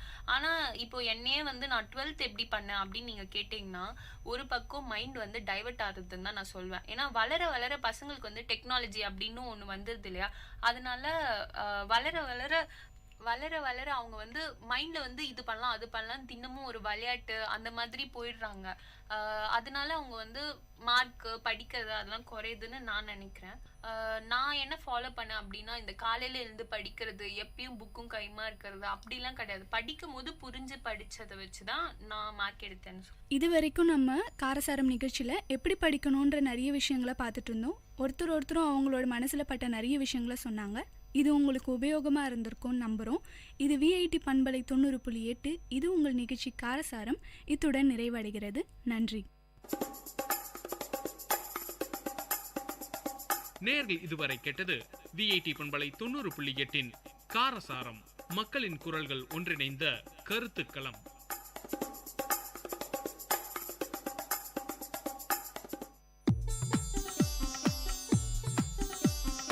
தமிழ்ச்சுடர், வாழ்வும் இலக்கியமும் சங்கமிக்கும் ஒளி ஓவியம் உங்கள் VIT பண்பலை 90.8.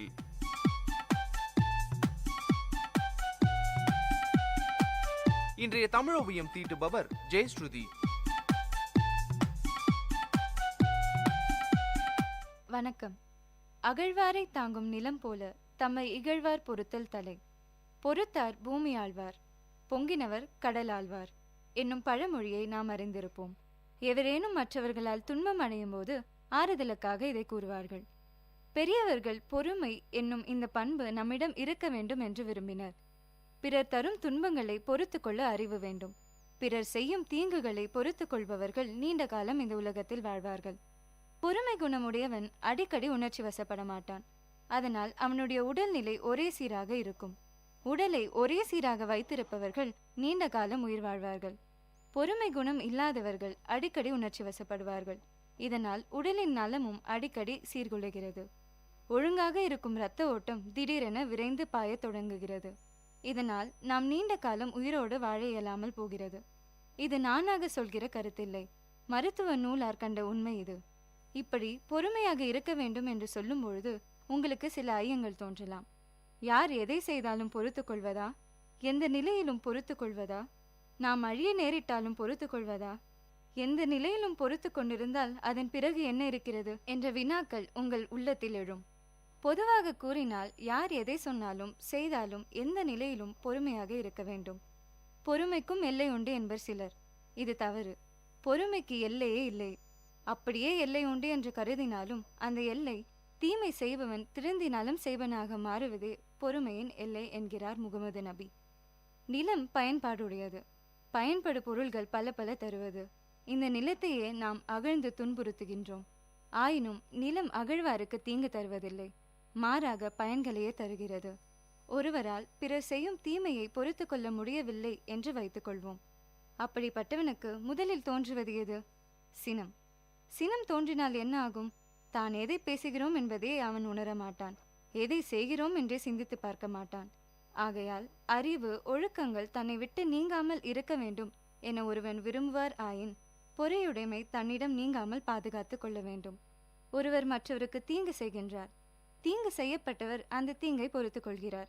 இதையெல்லாம் அறிந்தவர்கள் தீங்கு செய்தவனையா பாராட்டுவார்கள்? அந்த தீமையை பொறுத்து கொண்டவனையே பாராட்டுவார்கள். அதே சமயம் பழிக்க பழி வாங்கினால் அவனும் தவறு செய்தான், இவனும் தவறு செய்தான் என்று கூறுவர். பட்டப்படிப்பு படித்த ஒரு இளைஞன் அரசு வேலைக்கு முயன்று கொண்டிருந்தான். ஓய்வு நேரங்களில் தன் உடல் மன வலிமையால் பணிபுரிய முடிவு செய்தான். அதனால் கட்டட தொழிலாளியாக வேலைக்கு சேர்ந்தான். அங்கு ஒருவர் எல்லாரையும் வம்பு இழுப்பதையே வேலையாக கொண்டிருந்தார். அவர் அந்த இளைஞனை பார்த்து, நீ போலீஸ் வேலைக்கு சேர போனியாமே, என்ன ஆச்சு என்று கிண்டலாக கேட்டார். எல்லா தேர்வுகளும் நன்றாகத்தான் செய்தேன் என்று அவன் கூறினான். அப்படியா, சுவர் கட்ட சொன்னாங்களா என்று கேலி செய்தார் அவர். அதோடு நிற்காமல், படித்தவன் பாட்டை கெடுத்தான், எழுதினவன் ஏட்டை கெடுத்தான், இவன் எல்லாத்தையும் கெடுத்தான் என்று பேசினார் அவர். இதை கேட்டு மற்றவர்களும் சிரித்தனர். அவனோ எதுவும் பேசவில்லை. அவன் வேலையை செய்து கொண்டிருந்தான். இப்படி அவனை கேலி பேசிக்கொண்டே தன் உணவை எடுத்த பொழுது கை தவறி உணவு கீழே விழுந்தது. உடனே அந்த இளைஞன் அவரை அழைத்து தன் உணவை அவருக்கு பகிர்ந்து கொடுத்து உண்டான்.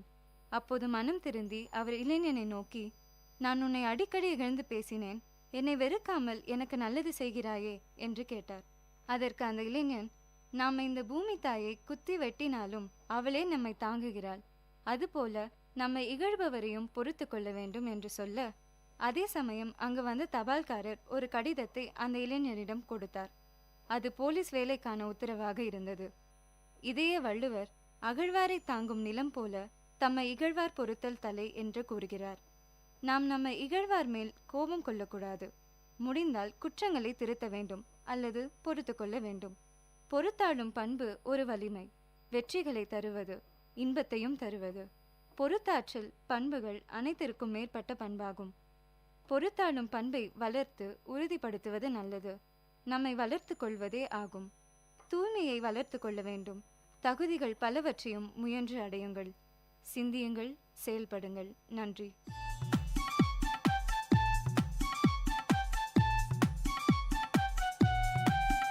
நேயர்கள் இதுவரை கேட்டது வாழ்வையும் இலக்கியத்தையும் இணைத்த ஒலி ஓவியம் தமிழ் சுடர். இன்றைய தமிழ் ஓவியம் தீட்டியவர் ஜெயஸ்ருதி. இது உங்கள் விஐடி பண்பலை 90.8.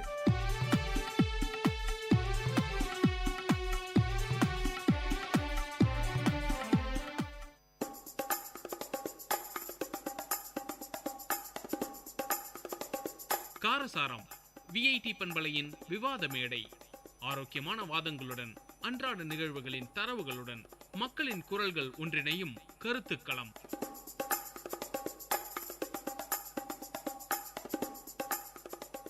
வணக்கம் நேயர்களே, இது விஐடி பண்பலை 90.8. இந்த நிகழ்ச்சி காரசாரம் நிகழ்ச்சியில நான் உங்களுடைய கேபி ஆனந்த். இன்னைக்கு ஒரு புதிய தலைப்போட வந்திருக்கேன். இன்னைக்கு என்ன தலைப்புன்னு பாத்தீங்கன்னா மொபைல் கேமிங். அதாவது மொபைல் கேம் இப்படின்ற ஒரு விஷயம் இப்போ கொஞ்ச நாளாக தான் மக்கள்கிட்ட அதிகமாக பிரசித்தி பெற்றுட்டு இருக்கு. இந்த மொபைல் கேமிங் எந்த விதத்தில் மாணவர்கள்கிட்ட பயன்பாட்டில் இருக்குது, அது ஹெல்ப்பாக இருக்கா, இல்லை அதுக்கு அவங்களுக்கு ஏதாவது அடிக்ஷன் இந்த மாதிரியான விஷயங்களில் ஒரு பாதிப்பை ஏற்படுத்துதா, இதை பற்றி தான் இன்றைக்கி பேச போகிறோம். நம்ம கூட பேசுகிறதுக்கு நிறைய பேர் வந்திருக்காங்க. அவங்கள இப்போ அறிமுகப்படுத்திக்கலாம். உங்கள் பேர் சொல்லுங்கள். Hi, I'm Keerthana, I'm from Vellore. நீங்கள் சொல்லுங்கள். ஹாய், நான் அபிராமி, நானும் வெல்லூர்லேருந்து வரேன். Hi, I'm Daya from Vellore. நான் வந்து Deepan from Walajapet. Hi, I am Praveen. Hi, I am Ranjith. சரி, இன்னைக்கு நமக்கு 6 பேர் வந்திருக்காங்க. 6 பேரும் வித்தியாசமான கருத்துக்களை நம்ம கூட பகிர்ந்துக்கிட்டு இருக்காங்க. அதுக்கு முன்னாடி மொபைல் கேமிங் அப்படின்னா என்னன்றதை கொஞ்சம் தெரிஞ்சுக்கலாம். பலரும் பலவிதமான கேம்ஸ் விளையாடுவாங்க. ஒரு காலத்தில் நம்ம பார்த்தீங்கன்னா நேரடியான ஒரு நடைமுறைக்கு சாத்தியமுள்ள விளையாட்டுகளை விளையாண்டுக்கிட்டு இருந்தோம். கில்லி தாண்டு, கோலி இந்த மாதிரியான விளையாட்டுகளை சொல்லலாம். அதை தாண்டி பல்லாங்குழி, தாயக்கட்டை இந்த மாதிரியான விளையாட்டுகளும் நம்மகிட்ட பழக்கத்தில் இருந்தது.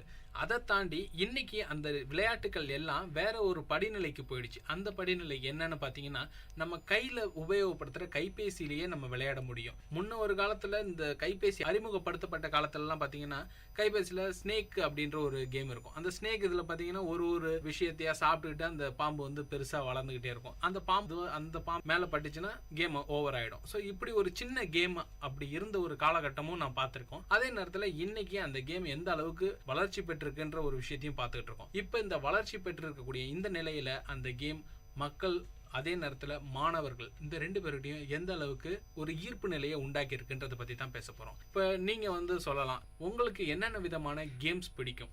மொபைல் கேமாகவும் இருக்கலாம், இல்லை இணையதளத்தில் விளையாடக்கூடிய வெப் கேமாகவும் இருக்கலாம். ஆனால் அது சோஷியலாக இருக்கணும் அப்படின்ற ஒரே ஒரு நிபந்தனைக்குள்ளாக்க உங்களுக்கு என்னென்ன கேம்ஸ்லாம் பிடிக்கும்னு சொல்லுங்களேன். எனக்கு ரொம்ப பிடிச்ச கேம் வந்து ஸ்பேஸ் இம்பேக்ட்னு 010 விளையாடின கேம். ஸோ அது வந்து ஒரு கைபேசியில் விளையாடக்கூடிய ஒரு கேம். சரி, அது என்ன விதமான கேம்னு தெரிஞ்சுக்கலாமா? ஒரு ஃப்ளைட் ஒன்று இருக்கும். அதை வந்து நம்ம 10 லெவல்ஸுக்கு கொண்டு போனோம். நிறைய ஏலியன்ஸ், ஸ்பேஸ்ஷிப்லாம் வரும். அதை எல்லாத்தையும் டிஸ்ட்ராய் பண்ணிட்டு தாண்டி போகிறது தான் அந்த கேம். வேற மற்றவங்க உங்களுடைய கருத்துக்களை பகிர்ந்துக்கலாம். நான் ரொம்ப அதிகமாக விளையாடின கேம் வந்து மொபைலில் பவுன்ஸ்னு ஒரு கேம் இருக்கும்.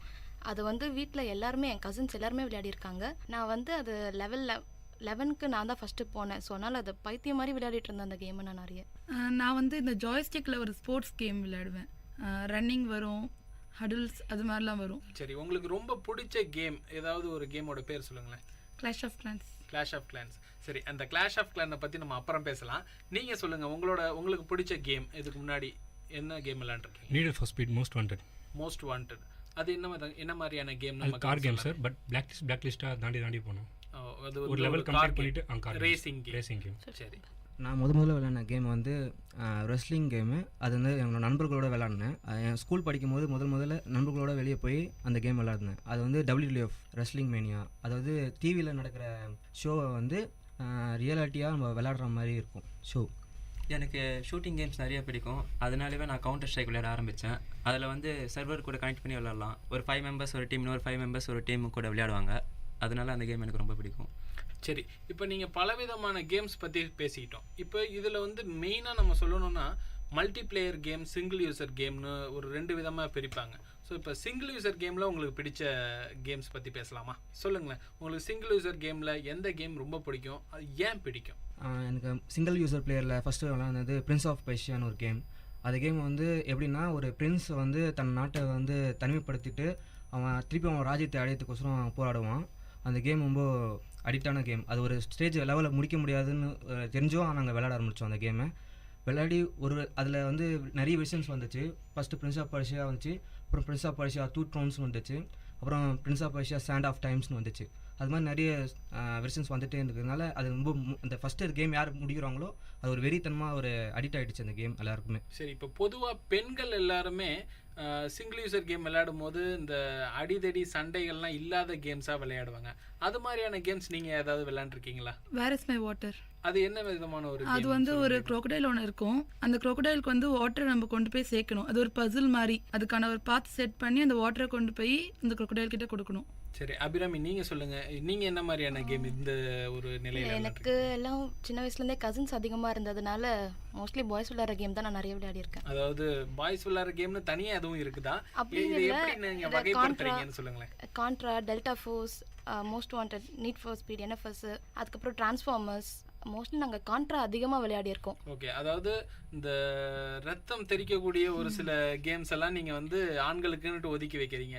நீங்க சொல்லுங்களேன், இப்போ எனக்கு வேற ஒரு விதமான ஒரு கேள்வி எழுது. பெண்கள் மட்டும்தான் இந்த மாதிரியான ரத்தம் தெரிக்காத விளையாட்டுகளை விளையாடுறாங்களா, இல்ல ஆண்களும் விளையாடுறாங்களா? பொதுவாக உங்களுடைய பார்வையில சொல்லுங்க. இந்த ரத்தம் தெரிக்காத, ரேஸா இல்லாம ரொம்ப வேகமா இல்லாத ஏதாவது ஒரு கேமிங் பிரெயினியா நீங்க விளையாண்டுருக்கீங்களா? ஆண்களோட பகுதியில இருந்து கேட்கலாமே. இப்போ நான் ஒரு கேம் விளையாண்டு இருக்கேன், பிரெயின் இட் ஆனு. அதுவும் சும்மா பசில்ஸ் மாதிரி. பசில்ஸ் மாதிரி. அதில் வந்து ரேஸ் கிடையாது, ஃபாஸ்டான ஒரு மூமெண்ட்ஸ் கிடையாது, ஆனால் பிரெயின் யூஸ் பண்ணணும். அந்த மாதிரி மட்டும் இருக்கா? அது என்ன மாதிரியான கேம்னு தெரிஞ்சுக்கலாமா? சும்மா ஒரு பாட்டுக்குள்ளே பாலை வச்சுருவாங்க, நம்ம ஒரு ஷேப் மாதிரி வரைஞ்சி அதுலேருந்து பால் வெளியே கொண்டு வரணும். இல்லைனா ஒரு பால் எடுத்துன்னு போய் லெஃப்ட் வால் லைட் பண்ண வைக்கணும், ரைட் வால் லைட் பண்ண வைக்கணும், அந்த மாதிரி. ஓகே. நான் கேம் பார்த்தீங்கன்னா 2048 கேம். அது ஒரு பசில் கேம். அது எப்படின்னா ஒன்லி 4s and 2s தான் இருக்கும். அதை ஆட் பண்ண டபுள் ஆயினே பண்ணிருக்கோம். அதுக்கப்புறம் அது வந்து 2+2 4, 4+2 8 அது மாதிரி பண்ணிவிட்டு நம்ம சேர்த்து 2048 கொண்டு வரணும் ஃபைனலாக. ஸோ இந்த மாதிரியான கேம்ஸ் எல்லாம் ரொம்பவும் பிரெயினியாகவும் இருக்குது, அதே நேரத்தில் பிரெயினை யூஸ் பண்ணாமல் விளையாடக்கூடிய விளையாட்டுகளும் இருக்குது அப்படின்னுட்டு புரிஞ்சிக்க முடியுது. சரி, இப்போ வந்து மொபைல் கேமிங் அப்படின்னு சொல்லிட்டோம்னா அந்த மொபைல் கேமுக்காக ஒரு சில தேவைகள் இருக்கும். இப்போ மொபைலை எடுத்துக்கிட்டோம்னா எல்லா மொபைல்லையும் எல்லா கேமையும் ஆக்சஸ் பண்ண முடியும் அப்படின்றது கிடையாது. நீங்கள் அதுக்காக ஏதாவது ஸ்டெப்ஸ் எடுத்திருக்கீங்களா இது வரைக்கும்? ஏன்னா இப்போ என்னோட மொபைலில் இந்த கேம் விளையாட முடியலை, ஸோ நான் இந்த மொபைலை விற்றுட்டு வேறு ஒரு மொபைல் வாங்குறேன், அப்படி ஏதாவது உங்களுடைய எக்ஸ்பீரியன்ஸில் நடந்திருக்கதா? நான் வாங்கியிருக்கேன்.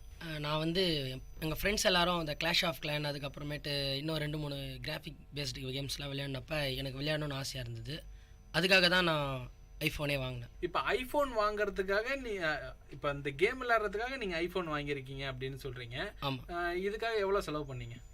இதுக்காக ஒரு 15,000 செலவு பண்ணேன். சரி, 15,000 செலவு பண்ணி ஒரு புது ஃபோனு ஒரு கேமுக்காக வாங்கியிருக்கேன் அப்படின்னு சொல்கிறீங்க. வேற யாராவது இந்த மாதிரியான எக்ஸ்பீரியன்ஸ் இருக்குதா? ஆங்கிரி பேர்ட்ஸ் விளையாடணுன்றதுக்காக சண்டை போட்டு நோக்கியா 500 வாங்கினேன். உங்களுக்கு எது தூண்டுதலாக இருந்தது? நான் கேட்குறது என்னென்னா, இப்போ இந்த 15,000 செலவு பண்ணி வாங்குறீங்க, 20,000 செலவு பண்ணி ஒரு மொபைல் வாங்குறீங்க, அது ஒரு கேமுக்காக அப்படின்னும் போது கேம் வந்து அந்த அளவுக்கு உங்களுக்கு ஒரு டாமினன்ட் ஃபோர்ஸாக இருக்குதான்னு நான் கேட்குறேன். கேம்ன்றது கிடையாது, கூட இருக்கிறவங்க மற்றவங்க அதை விளையாடும் போது நம்மளுக்கு தானா அது தூண்டுதல். அடுத்தவங்க வந்து இது செய்கிறாங்க, நம்ம செய்யணும் அப்படின்னு அடுத்தவங்க செய்கிறாங்கன்ற பிறகு அதுக்கப்புறம் இன்ட்ரெஸ்ட் போயிடும். ஒரு 1 month 1.5 months விளையாடணும், இன்ட்ரெஸ்ட் போயிடும். ஆனால் அதே கேமை கொஞ்ச நாள் விட்டுட்டு மறுபடியும் ஒருத்தவங்க ஆடும்போது மறுபடியும் அதை உட்காந்து ஆடுவோம். யாரோ ஒருத்தர் தான் தூண்டுதலாக இருக்காங்க தவிர கேம் தூண்டுதலாக இல்லை. சரி, இப்போ என்னுடைய புரிதல் படி நான் என்ன நினைக்கிறேன் அப்படின்னா, இப்போ உங்களுடைய சுற்று வட்டாரம் தான் இந்த விஷயங்களை உங்களுக்கு அறிமுகப்படுத்துது. அந்த அறிமுகப்படுத்தப்பட்ட விஷயங்களுக்காக நீங்கள் ஒரு சில மாற்றங்களை செய்ய வேண்டியதாக இருக்குது அப்படின்னு நான் எடுத்துக்கிறேன். நீங்கள் எப்படி அதை நினைக்கிறீங்க? இல்லை, அவங்க அறிமுகப்படுத்தினாலும் நம்ம இன்ட்ரெஸ்ட் தான் வந்து கண்டினியூ பண்ணுறோம். சரி, அப்போது ஒருத்தவங்க அறிமுகப்படுத்தி அந்த கேம் எனக்கு பிடிக்கல அப்படின்னு இது வரைக்கும் ஏதாவது கேம் இருக்கா உங்கள்கிட்ட? இருக்கு. என்ன மாதிரியான கேம் உங்களுக்கு அறிமுகப்படுத்தப்பட்டு இல்லை எனக்கு இந்த கேம் வேணான்னு ஒதுக்கி இருக்கீங்க? இன்னும் ஒதுக்கல. உங்களுக்கு இந்த கேம் பிடிக்கல அப்படின்னுட்டு அதிகமாக விளையாடாத கேம்ஸ் ஏதாவது இருக்கா? டெம்பிள் ரன் நீங்க அதிகம் விளையாட மாட்டீங்க. அது எனக்கு பிடிக்கல. எதனால அது பிடிக்கல? அது அதிகமா அதுக்கு ஜெம்ஸ் தேவைப்படுது. ஒரு சர்டன் பீரியடுக்கு அப்புறம் ஜெம் யூஸ் பண்ணா மட்டும் தான் நம்ம அது அடுத்ததுக்கு போக முடியும். இல்லை ஃபர்ஸ்ட் ஸ்டார்டிங்ல இருந்து திருப்பி ஸ்டார்ட் பண்ணணும். ஸோ இப்போ அது வந்து ஒரு கண்ட்ரோலுக்கு கொண்டு வரும்போது நீங்க அதுல இருந்து வெளிப்படணும் அப்படின்னுட்டு ஒரு விருப்பம். நம்ம விட்டு இருந்து எடுக்க முடியல, இடத்துல இருந்து எடுக்க முடியலன்ற ஒரு இது மறுபடியும் நீங்க அவ்வளவு தூரம் போயிட்டு ஃபர்ஸ்ட்ல இருந்து ஸ்டார்ட் பண்ண வேண்டியதா இருக்கும். அதனால அது வந்து உங்களுக்கு பிடிக்கல. ஆனா இப்போ ஒரு இடத்துல நீங்க விட்டுட்டு அந்த இடத்துல இருந்து தொடங்க முடியும் அப்படின்ற கேம்ஸ் உங்களுக்கு பிடிச்சிருக்குது. இப்படி எடுத்துக்கலாமா? அத ஒரு சீரியஸா விளையாடுற மாதிரி. சரி, இப்போ மொபைல் கேம்ஸ் பத்தி நிறைய பேசிட்டோம். ஆனா இந்த காரசாரம் நிகழ்ச்சியில இந்த 6 பேரை எதுக்காக இங்க கூட்டிருக்கோம் அப்படின்னு பாத்தீங்கன்னா, இவங்க 6 பேருக்கும் ஒரு தொடர்பு இருக்கு. என்ன தொடர்பு அப்படின்னு பாத்தீங்கன்னா, கிளாஷ் ஆஃப் கிளான்னு சொல்லக்கூடிய ஒரு மொபைல் கேம்ல இவங்க எல்லாரும் ஒரே கிளான்ல இருக்கக்கூடிய மெம்பர்ஸ். ஸோ இவங்களுடைய பார்வையில இந்த கேம் ஏன் இவ்வளவு தூரம் அடிக்ட் ஆயிருக்கு அப்படின்றத விவாதிக்கிறதுக்காக தான் அடுத்த ஒரு பகுதியில் நம்ம காத்துக்கிட்டு இருக்கோம். காரசாரம் நிகழ்ச்சியில் ஒரு சிறிய இடைவேளை. இது உங்கள் VIT பண்பலை 90.8. நான் உங்கள் அன்பு தோழன் KP ஆனந்த். ஒரு சிறிய இடைவேளைக்கு பிறகு சந்திக்கலாம்.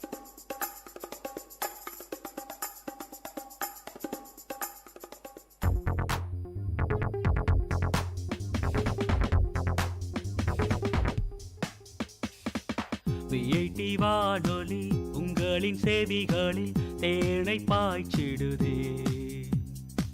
மனதின் கவலைகள் மறந்து போயிடும், மாயம் செய்திடுமே. இது காற்றின் அலை, பொங்கும் பாட்டின் அலை, நம் வீட்டோடும் நாட்டோடும் நடமாடி சுவை சேர்க்கும். விஐடி வானொலி உங்களின் செவிகளில் தேனை பாய்ச்சிடுதே.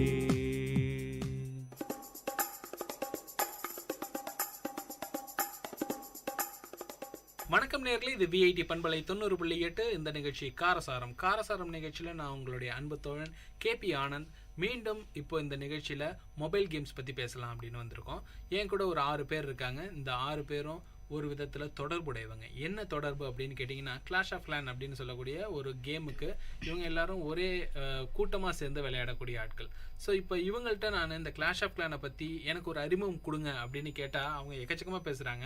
என்ன பேசுகிறாங்கன்னு கேட்போம். சொல்லுங்களேன், கிளாஷ் ஆஃப் கிளானுக்கு ஒரு சின்ன அறிமுகம் கொடுங்க. எனக்கு இந்த கேம் இது வரைக்கும் விளையாண்டது கிடையாது அப்படின்ற ஒரு நிலையில் நீங்கள் இதை எப்படி எனக்கு அறிமுகப்படுத்துவீங்க? கிளாஷ் ஆஃப் கிளான் அப்படின்னு எடுத்துக்கிட்டிங்கன்னா, எல்லாருக்குமே வந்து நாம் ஒரு விஷயத்த லீட் பண்ணணும் அப்படின்ற ஒரு ஆசை இருக்கும். ஆமாம், நாம் வந்து ஒன்று மெயின்டைன் பண்ணணும், இது நம்ம கட்டுப்பாட்டில் இருக்கணும், நம்ம சொல்கிறத ஒரு 20 பேர் கேட்கணும் அப்படின்னு நினைப்போம் இல்லைங்களா? அதை பேஸ் பண்ணி வந்தது தான் இந்த கேம். எல்லாருக்குமே வந்து ஒரு வில்லேஜ் அப்படின்னு சொல்லிட்டு நமக்குன்னு ஒரு இடத்த கொடுத்துருவாங்க. அந்த இடத்துக்கு நீங்கள் தான் ராஜா, ஓகேங்களா? இந்த கேம் வந்து இந்த வில்லேஜை நம்ம எப்படி ப்ரொடெக்ட் பண்ண போகிறோம், இதை நம்ம எப்படி மெயின்டைன் பண்ண போகிறோம், இதை நம்ம எப்படி டெவலப் பண்ண போகிறோம் அப்படின்றது தான் இந்த கேமோட கான்செப்டே. ஸ்டார்டிங்கில் டவுன் ஹால் 1 அப்படின்னு சொல்லிட்டு ஆரம்பித்து இந்த கேமை ட்ரெயின் பண்ணுறதுலேருந்து டுட்டோரியல் வரைக்கும் எல்லாமே அந்த கேமுக்குள்ளேயே இருக்குது. ஆனால் இந்த கேம் வளர வளர வளர நமக்கே தெரியாமல் நம்ம இதுக்குள்ளே போயிடுவோம். கிங்குன்னு வாங்க, குயின்னு வாங்க, அப்புறம் ஆர்ச்சர் டவரும்பாங்க, டவுன் ஹாலும்பாங்க, சுற்றி இலையாக இருக்கும், பின்னாடி தண்ணி இருக்கும், மரம்லாம் ஆடுங்க. இது எல்லாத்துக்கும் நம்ம தான் ஓனருன்றப்ப நமக்கு ஒரு மாதிரி ஆகுமா இல்லையா? அதுதான் இந்த கேமோட ஸ்பெஷாலிட்டி. சரி, ஓரளவுக்கு புரியுது. இதில் வேற என்னென்ன மாதிரியான விஷயங்கள்லாம் உள்ள அடங்கியிருக்கு? இதில் வந்துட்டு ஒரு சின்ன குடிசை தான் இருக்கும். அந்த சின்ன குடிசை சுற்றி ஒரு கெனான் இருக்கும், ஒரு கோல்டு மைன் இருக்கும், ஒரு எலிக்சர் இருக்கும். இதை வச்சு நம்ம என்ன பண்ணணும்னா, இந்த காசெல்லாம் கலெக்ட் பண்ணி அந்த டவுனால நம்ம அப்கிரேட் பண்ணணும். சின்ன குடிசையை ஒரு அரண்மனையாக மாற்றணும். சரி, இப்போ இந்த எலிக்சர்னு சொல்கிறீங்களா, அது என்ன? இந்த கோல்டு மைன்ன்றீங்களா, அது என்ன? கொஞ்சம் புரியுற மாதிரி சொல்லுங்கள். கோல்டுன்றது நம்ம பொதுவாக வந்துட்டு போயிட்டு ஏதாவது ஒன்று வாங்கணும்னா காசு கொடுத்து வாங்குவோம். ஆமாம், கோல்டு கொடுத்து வாங்கிக்கலாம் மைனன்ற பொருளை. சரி, அதுக்கு ஒரு மைனிங் நம்மளுக்கு. ஆமாம். அப்புறமா எலிக்சர்னா இப்போ நம்ம ட்ரூப்ஸுக்கெல்லாம் சாப்பிட்றதுக்காக தேவைப்படும், எதுவுமே இல்லாமல் வாழ முடியாது. எலிக்சர் கொடுத்து அவங்கள உயிர் வாழ வைக்கிறாங்க. ஓ, இப்போ ட்ரூப்ஸ்ன்னு ஒன்று சொல்கிறீங்களே, அது எதுக்காக இருக்குது? என்னத்துக்காக அந்த ட்ரூப்ஸ் கொடுக்குறாங்க? இதில் ட்ரூப்ஸ் ட்ரெயின் பண்ணி அட்டாக் போகிறதுக்கு. ஏன்னா அட்டாக் போனால் தான் நம்மளால் அடுத்த நாட்டோட போய் சண்டை போட்டு அவங்க இருக்கிற செல்வத்தெல்லாம் நம்ம எடுக்க முடியும். ஓ, இதில் இருக்கிறது பார்த்தீங்கன்னா ஒரு பெரிய போரே நடக்குது உள்ள. கிட்டத்தட்ட போர் தான் சார், போர் தான் அது. சரி, இதில் என்னென்ன விதமான ட்ரூப்ஸ்லாம் கிடைக்கும் நம்மளுக்கு? இதில் வந்து நமக்கு பராக் 1, அதாவது லெவல் 1ன்னு சொல்லிட்டு ஆரம்பிக்கும் போது பார்பேரியன், ஆர்ச்சர்ன்னு 2 பேர் வருவாங்க. பார்பேரியன்ன்றவர் யாருன்னா, கையில் கத்தி வச்சுட்டு குடு குடு குடுன்னு ஓடுவார். ஆர்ச்சர்ன்றவங்க இவங்களை முன்னாடி அமைச்சிட்டு பின்னாடி நின்று சொல்கிற ஒரு லேடி. அதுக்கப்புறம் ஜெயிண்ட்டுன்னு சொல்லிட்டு பெருசாக மாமிச மலை மாதிரி ஒருத்தர் வருவாங்க. அப்புறம் காப்ளின் அப்படின்றவர் இருப்பார். இந்த எலிக்சர் கோல்டுன்னு சொல்கிறாங்க இல்லைங்களா, இதை திருடுறதுக்காகவே வந்து இவங்க இருப்பாங்க, காப்ளின்ன்றவங்க. சண்டை போட்டுட்டு இருக்கும்போது இவங்களை நடுவில் அமைச்சோன்னா போய் எல்லாத்தையும் திருடிட்டு வந்துடுவாங்க. அதான் இவங்க வேலையே. அப்புறம் விசாடுன்னு ஒருத்தர் வருவார். இவரை பார்த்தீங்கன்னா தலைமையில் ஒரு குல்லா போட்டுட்டு இருப்பார். அது பகலில் போனாலும் சரி, நைட்டில் போனாலும் சரி, கண்டிப்பாக குல்லா போட்டு தான் போவார். கையிலிருந்து நெருப்பு விடுவார். மிச்சம் எல்லாரும் 10 தடவை அடித்து காலி பண்ண வேண்டியது ஒரு 2 தடவை ஒரே தடவை அடித்து காலி பண்ணிவிடுவார். அதான் இவரோட ஸ்பெஷாலிட்டி. அப்புறம் பெக்கா, டிராகன், கோலம் அப்படின்னு சொல்லிட்டு நிறைய ட்ரூப்ஸ் அன்லாக் ஆகிட்டே இருக்கும். சொல்லிகிட்டே போக வேண்டியதான், சொல்லிட்டு போனோம். சரி, இப்போ நீங்கள் இது சொல்கிற போதே எனக்கு ஒரு விஷயம் தோணுது. அதாவது ஒரு ட்ரூப்பில் இருக்கக்கூடிய ஒரு ஆளும் வேறு வேறு விதமான கேரக்டருங்களில் உள்ள வச்சுருக்காங்கன்னு நினைக்கிறேன்.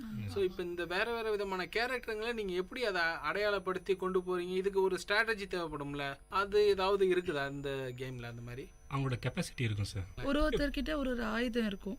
இப்போ பார்பேரியன் கிட்ட கத்தி இருக்கும், ஆர்ச்சர் கிட்ட வில்லம்பு இருக்கும், ஜெயிண்ட் கிட்ட அவங்க கையே தான் ஆயுதம், விசார்ட் வந்து நெருப்பு வச்சிருப்பாரு, வால் பிரேக்கர்ஸ் வந்துட்டு கையில குண்டு வச்சுட்டு இருப்பாங்க. அது மாதிரி ஒரு ஆயுதம் இருக்கும். ஸோ அவங்க ஆயுதத்தை வச்சு அவங்க எப்படி யூஸ் பண்றாங்களோ அதுதான். சரி, இது தாண்டி வேற ஏதாவது ஸ்ட்ராட்டஜி இருக்குதா இந்த கேம் விளையாடுறதுக்குன்ட்டு? இப்போ பார்பேரியன்ஸ் பார்த்தீங்கன்னா அவர் வந்து எல்லாத்தையுமே அட்டாக் பண்ணுவார். அவருக்கு வந்து இதுதான் டார்கெட்னு கிடையாது, வேரியஸாக அட்டாக் பண்ணுவார். அதே மாதிரி ஆர்ச்சர்ஸும் அதே மாதிரி. ஆனால் ஆர்ச்சர்ஸ் வந்து தூரத்துலேருந்து அட்டாக் பண்ணுவாங்க, பார்பேரியன்ஸ் வந்து நடந்து போய் அடிப்பாங்க. ஆனால் ஆர்ச்சர்ஸ் ஒரு இடத்துல நின்று அடிப்பாங்க. அப்புறம் வந்து ஜெயின்ஸ்னால் அவங்களோட மோஸ்ட் டார்கெட்ஸ் என்னன்னா டிஃபென்ஸாக தான் இருக்கும். அதாவது கேனன்ஸ்னு இருக்கும், அதான் கேனன்ஸ் தான் டிஃபென்ஸ். அதாவது ட்ரூப்ஸ் எல்லாம் எல்லாத்தையுமே காமனாக அட்டாக் பண்ணும் கேனன். ஜெயிண்ட் வந்து டிஃபென்ஸ் மட்டும் தான் டார்கெட் பண்ணும், வேறு எதுவுமே டார்கெட் பண்ணாது. ஃபஸ்ட்டு டிஃபென்ஸை உடச்சு நோக்கிட்டு தான் மற்றதெல்லாம் போகுமே. நெக்ஸ்ட்டு அதே மாதிரி பலூன்ஸ்னு இருக்கும், அது வந்து ஃப்ளைங் ட்ரூப், அதுவும் டிஃபென்ஸை தான் டார்கெட் பண்ணும். அதே மாதிரி டிராகன் பார்த்தீங்கன்னா அது வந்து எல்லாத்தையுமே அட்டாக் பண்ணும், அதுக்கு வந்து எதுவுமே கிடையாது. அது கிரவுண்ட் அட்டாக்கையும் அட்டாக் பண்ணும், டிஃபென்ஸையும் அட்டாக் பண்ணும், எதற்கு எது வந்தாலும் அது அழிச்சிடும். அதான் இதுக்கு மோஸ்ட் பவர்ஃபுல் ட்ரூப் இருக்குதுலே. பிகான் பார்த்தீங்கன்னா அதுவும் வந்து எல்லாத்தையுமே நொறிக்கும். அது வந்து அதோட வீக் பாயிண்ட் என்னன்னா எலக்ட்ரிசிட்டி அது மாதிரி பட்டால் அது வந்து உடனே செத்து போயிடும். டார்க் ட்ரூப்ஸ் இருக்குது. டார்க் ட்ரூப்ஸ் வந்து ஆகுன்னு இருக்கும். ஆகு வந்து இதோட அட்வான்டேஜ் என்னன்னா வால்ஸ் இருந்தால் கூட தாண்டிட்டு போகும். இதில் வால்ஸ்ன்றது எங்கேருந்து வருது? வால்ஸ் வந்து டிஃபென்ஸில் வரும். டிஃபென்ஸில் வந்து ஒரு லெவல்லையும் கொடுப்பாங்க, ஒரு குறிப்பிட்ட லெவலில். இப்போ வந்து ஃபர்ஸ்ட் லெவலில் ஒரு 25 கொடுப்பாங்க, போக போக இன்க்ரீஸ் பண்ணிட்டே போகும். அங்கே லெவல் ஏற உங்களோட வால்ஸ் டிஃபென்ஸ் அதிகமாகிட்டே போகும். வால்ஸையும் அப்டேட்ஸ் இருக்குது. வால்ஸில் ஃபஸ்ட்டு எடுத்தோடனே சாதாரணமாக உங்களோட காஸ்ட் கம்மியாக தான் இருக்கும். போக போக கிறிஸ்டல் லெவலில் வந்துச்சுன்னா ரொம்ப காஸ்ட் அதிகமாகிடும். கிட்டத்தட்ட அது வால்ஸ் கட்டுறதே உங்களால் முடியாமல் போயிடும். அதுதான் ரொம்ப கஷ்டமான விஷயமா இருக்கும். ஆனால் முக்கியமான விஷயம் வந்து டிஃபென்ஸ்க்கு வால்ஸ் தான் முக்கியமான விஷயம். சரி, இப்போது டவுன் ஹால்னு ஒரு விஷயம் சொன்னீங்க. டவுன் ஹாலுன்றது என்ன, அது ஏன் நம்ம அப்டேட் பண்ணணும், இது இந்த கேமில் என்ன தான் ஒரு சுவாரஸ்யமான விஷயம் இருக்குது, ஏன் இதை அப்டேட் பண்ணணும்னு எல்லாரும் சொல்கிறீங்க? டவுன் ஹால்ன்றது இப்போ வந்து நம்மளோட மெயின் வீடு மாதிரி. ஃபர்ஸ்ட் லெவல் டவுன் ஹாலுக்கு ஒரு 2 கேனன், 2 ஆர்ச்சர், ஒரு குறிப்பிட்ட மைன்ஸ் இந்த மாதிரி கொடுத்துருவாங்க. நம்ம அடுத்த இது அப்டேட் பண்ணாதான் அடுத்த லெவலுக்கு நம்ம போக முடியுன்ற மாதிரி. இப்போ லெவல் 2 வால் வந்துச்சு, நம்மளுக்கு லெவல் 3 போகணுன்னா டவுன் ஹால் அப்டேட் பண்ணி ஆகணும்னுவாங்க. அந்த மாதிரி அப்டேட் பண்ண ஒரு டவுன் ஹால் அப்டேட் பண்ணால் அந்த வால்ஸ் டிஃபென்ஸ் எல்லாமே எக்ஸ்ட்ரா கொடுப்பாங்க. நம்ம திருப்பி அது ஃபுல்லாக அப்டேட் பண்ணிவிட்டு நெக்ஸ்ட் டவுன் ஹால் போகணும். இப்போ அவங்களுக்கு வந்து அதான் அந்த ஸ்ட்ராட்டஜின்னு இருக்குல்ல, அதில் வந்து டவுன் ஹால் அழிச்சா ஒரு ஸ்டார் அவங்களுக்கு கண்டிப்பாக போகும். அதுக்கப்புறம் 50% எடுத்தால் ஒரு ஸ்டார் போகும். நீங்கள் சொல்கிறது வந்து சண்டை போடும்போது சண்டை போடும்போது அப்போ வந்து நம்மளோட நோக்கம் ஃபுல்லாக அவங்க எப்படியாவது டவுன் ஹால் அழிக்கணுன்றது தான் இருக்கும். சரி, இப்போ வந்து ஆல்மோஸ்ட் இந்த கேமை பற்றி ஒரு ஓவரால் வியூ கொடுத்துட்டீங்க. எனக்கு இன்னும் கொஞ்சம் விவரமாக சொல்லுங்களேன். இந்த ஸ்ட்ராட்டஜி அப்படின்னு சொல்லி இது பண்ணுறீங்களா, ஏன் எல்லாரும் ஒன்றா சேர்ந்து விளையாடுறீங்க? தனித்தனியாக விளையாடலாம்ல, ஏன் எல்லாரும் ஒன்றா சேர்ந்து விளையாடுறீங்க? ஏன் இந்த குரூப் கிளான் அப்படின்ற ஒரு விஷயம் வச்சுருக்கீங்க? தனியாக விளையாடினா வந்து நம்ம நார்மல் அட்டாக் வெளியே போயிட்டு மற்ற கிளான்ஸ் எதாவது சர்ச் பண்ணி அடிக்கிற மாதிரி தான் இருக்கும். அதில் வந்து அவ்வளோவா லூட்ஸ் கிடைக்காது, சீக்கிரமாக அப்கிரேட் பண்ண முடியாது. ஒன்ஸ் நீங்கள் ஒரு டவுன் ஹால் 3 அந்த மாதிரி வந்துட்டால் இந்த கேமுக்கு அடிக்ஷன் தானாக வந்துடும். ஸோ அதுக்காக வந்து லூட்டுக்காக இன்னொரு கிளான் போய் ஜாயின் பண்ண வேண்டியதாக இருக்கும். நீங்கள் கிளானில் ஜாயின் பண்ணி அந்த வாரை வின் பண்ணிட்டீங்க அப்படின்னா உங்களுக்கு நீங்கள் அடிக்கிறது ப்ளஸ் லூட் வந்து போனஸும் சேர்ந்து வரும். அதனால் அப்கிரேட் வந்து ஈஸியாக பண்ணலாம். அதனால கிளான் சேர்றோம். அந்த வார் போகிறது ஜெயிக்கிறோமா தோக்குறோமான்றது கடைசி நிமிஷம் வரைக்கும் பார்க்கறதுல ஒரு த்ரில் இருக்கும். நீங்கள் நார்மலாக இருக்கிறது எப்போ வேணால் அட்டாக் போய்க்கலாம் அப்படின்னு இருக்கும். இதில் வந்து ப்ரிப்பரேஷன் டே, பேட்டில் டே, எண்ட் டே அந்த மாதிரி இருக்கும். ப்ரிப்பரேஷன் டேயில் வந்து உன்னோட ஈக்குவல் பேஸ் என்ன, மேலே இருக்கவங்களோட ஈக்குவல் பேஸ் என்ன, இவங்களால அதை அடிக்க முடியுமா, கீழே இருக்கவங்களால அடிக்க முடியுமான்ட்டு எல்லாத்தையும் செக் பண்ணுறது. ஒரு வாட்டியும் அவங்க வேற வார் போகும்போது லைவ் வாட்ச் இருக்கும், அதை உட்காந்து பார்க்கறது. அவங்க அடிக்கிறாங்களா, சரி ஒரு ஸ்டார் வந்துருமா, சரி 50% ஆயிடுச்சு, ஓகே டவுன் ஹால் அடிக்குதா, ஐயோ 99% அடிச்சு டவுன் ஹால் அடிக்காமல் போயிடுச்சு, அந்த மாதிரி ஒரு ஃபீலிங் இருக்கும்.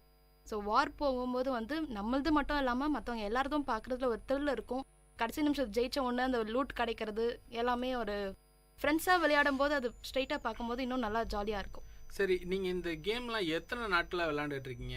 நாட்களாக விளையாடுறீங்களா இல்லை மாத கணக்கில் விளையாடுறீங்களா? வருஷ கணக்காக விளையாடுறீங்க. உண்மையிலே சொல்லணும்னா வருஷ கணக்காக நீங்கள் விளையாண்டுட்டு இருக்க இந்த கேமை பற்றி 10 நிமிஷத்தில் எனக்கு நிறையவே சொல்லிட்டீங்க. அதனால எனக்கு கண்டிப்பாக இந்த இடத்துல ஒரு சின்ன இடைவேளை வேணும். விஐடி பண்பலை 90.8 காரசாரம் நிகழ்ச்சியில் ஒரு சிறிய இடைவேளைக்கு அப்புறம் சந்திக்கலாம்.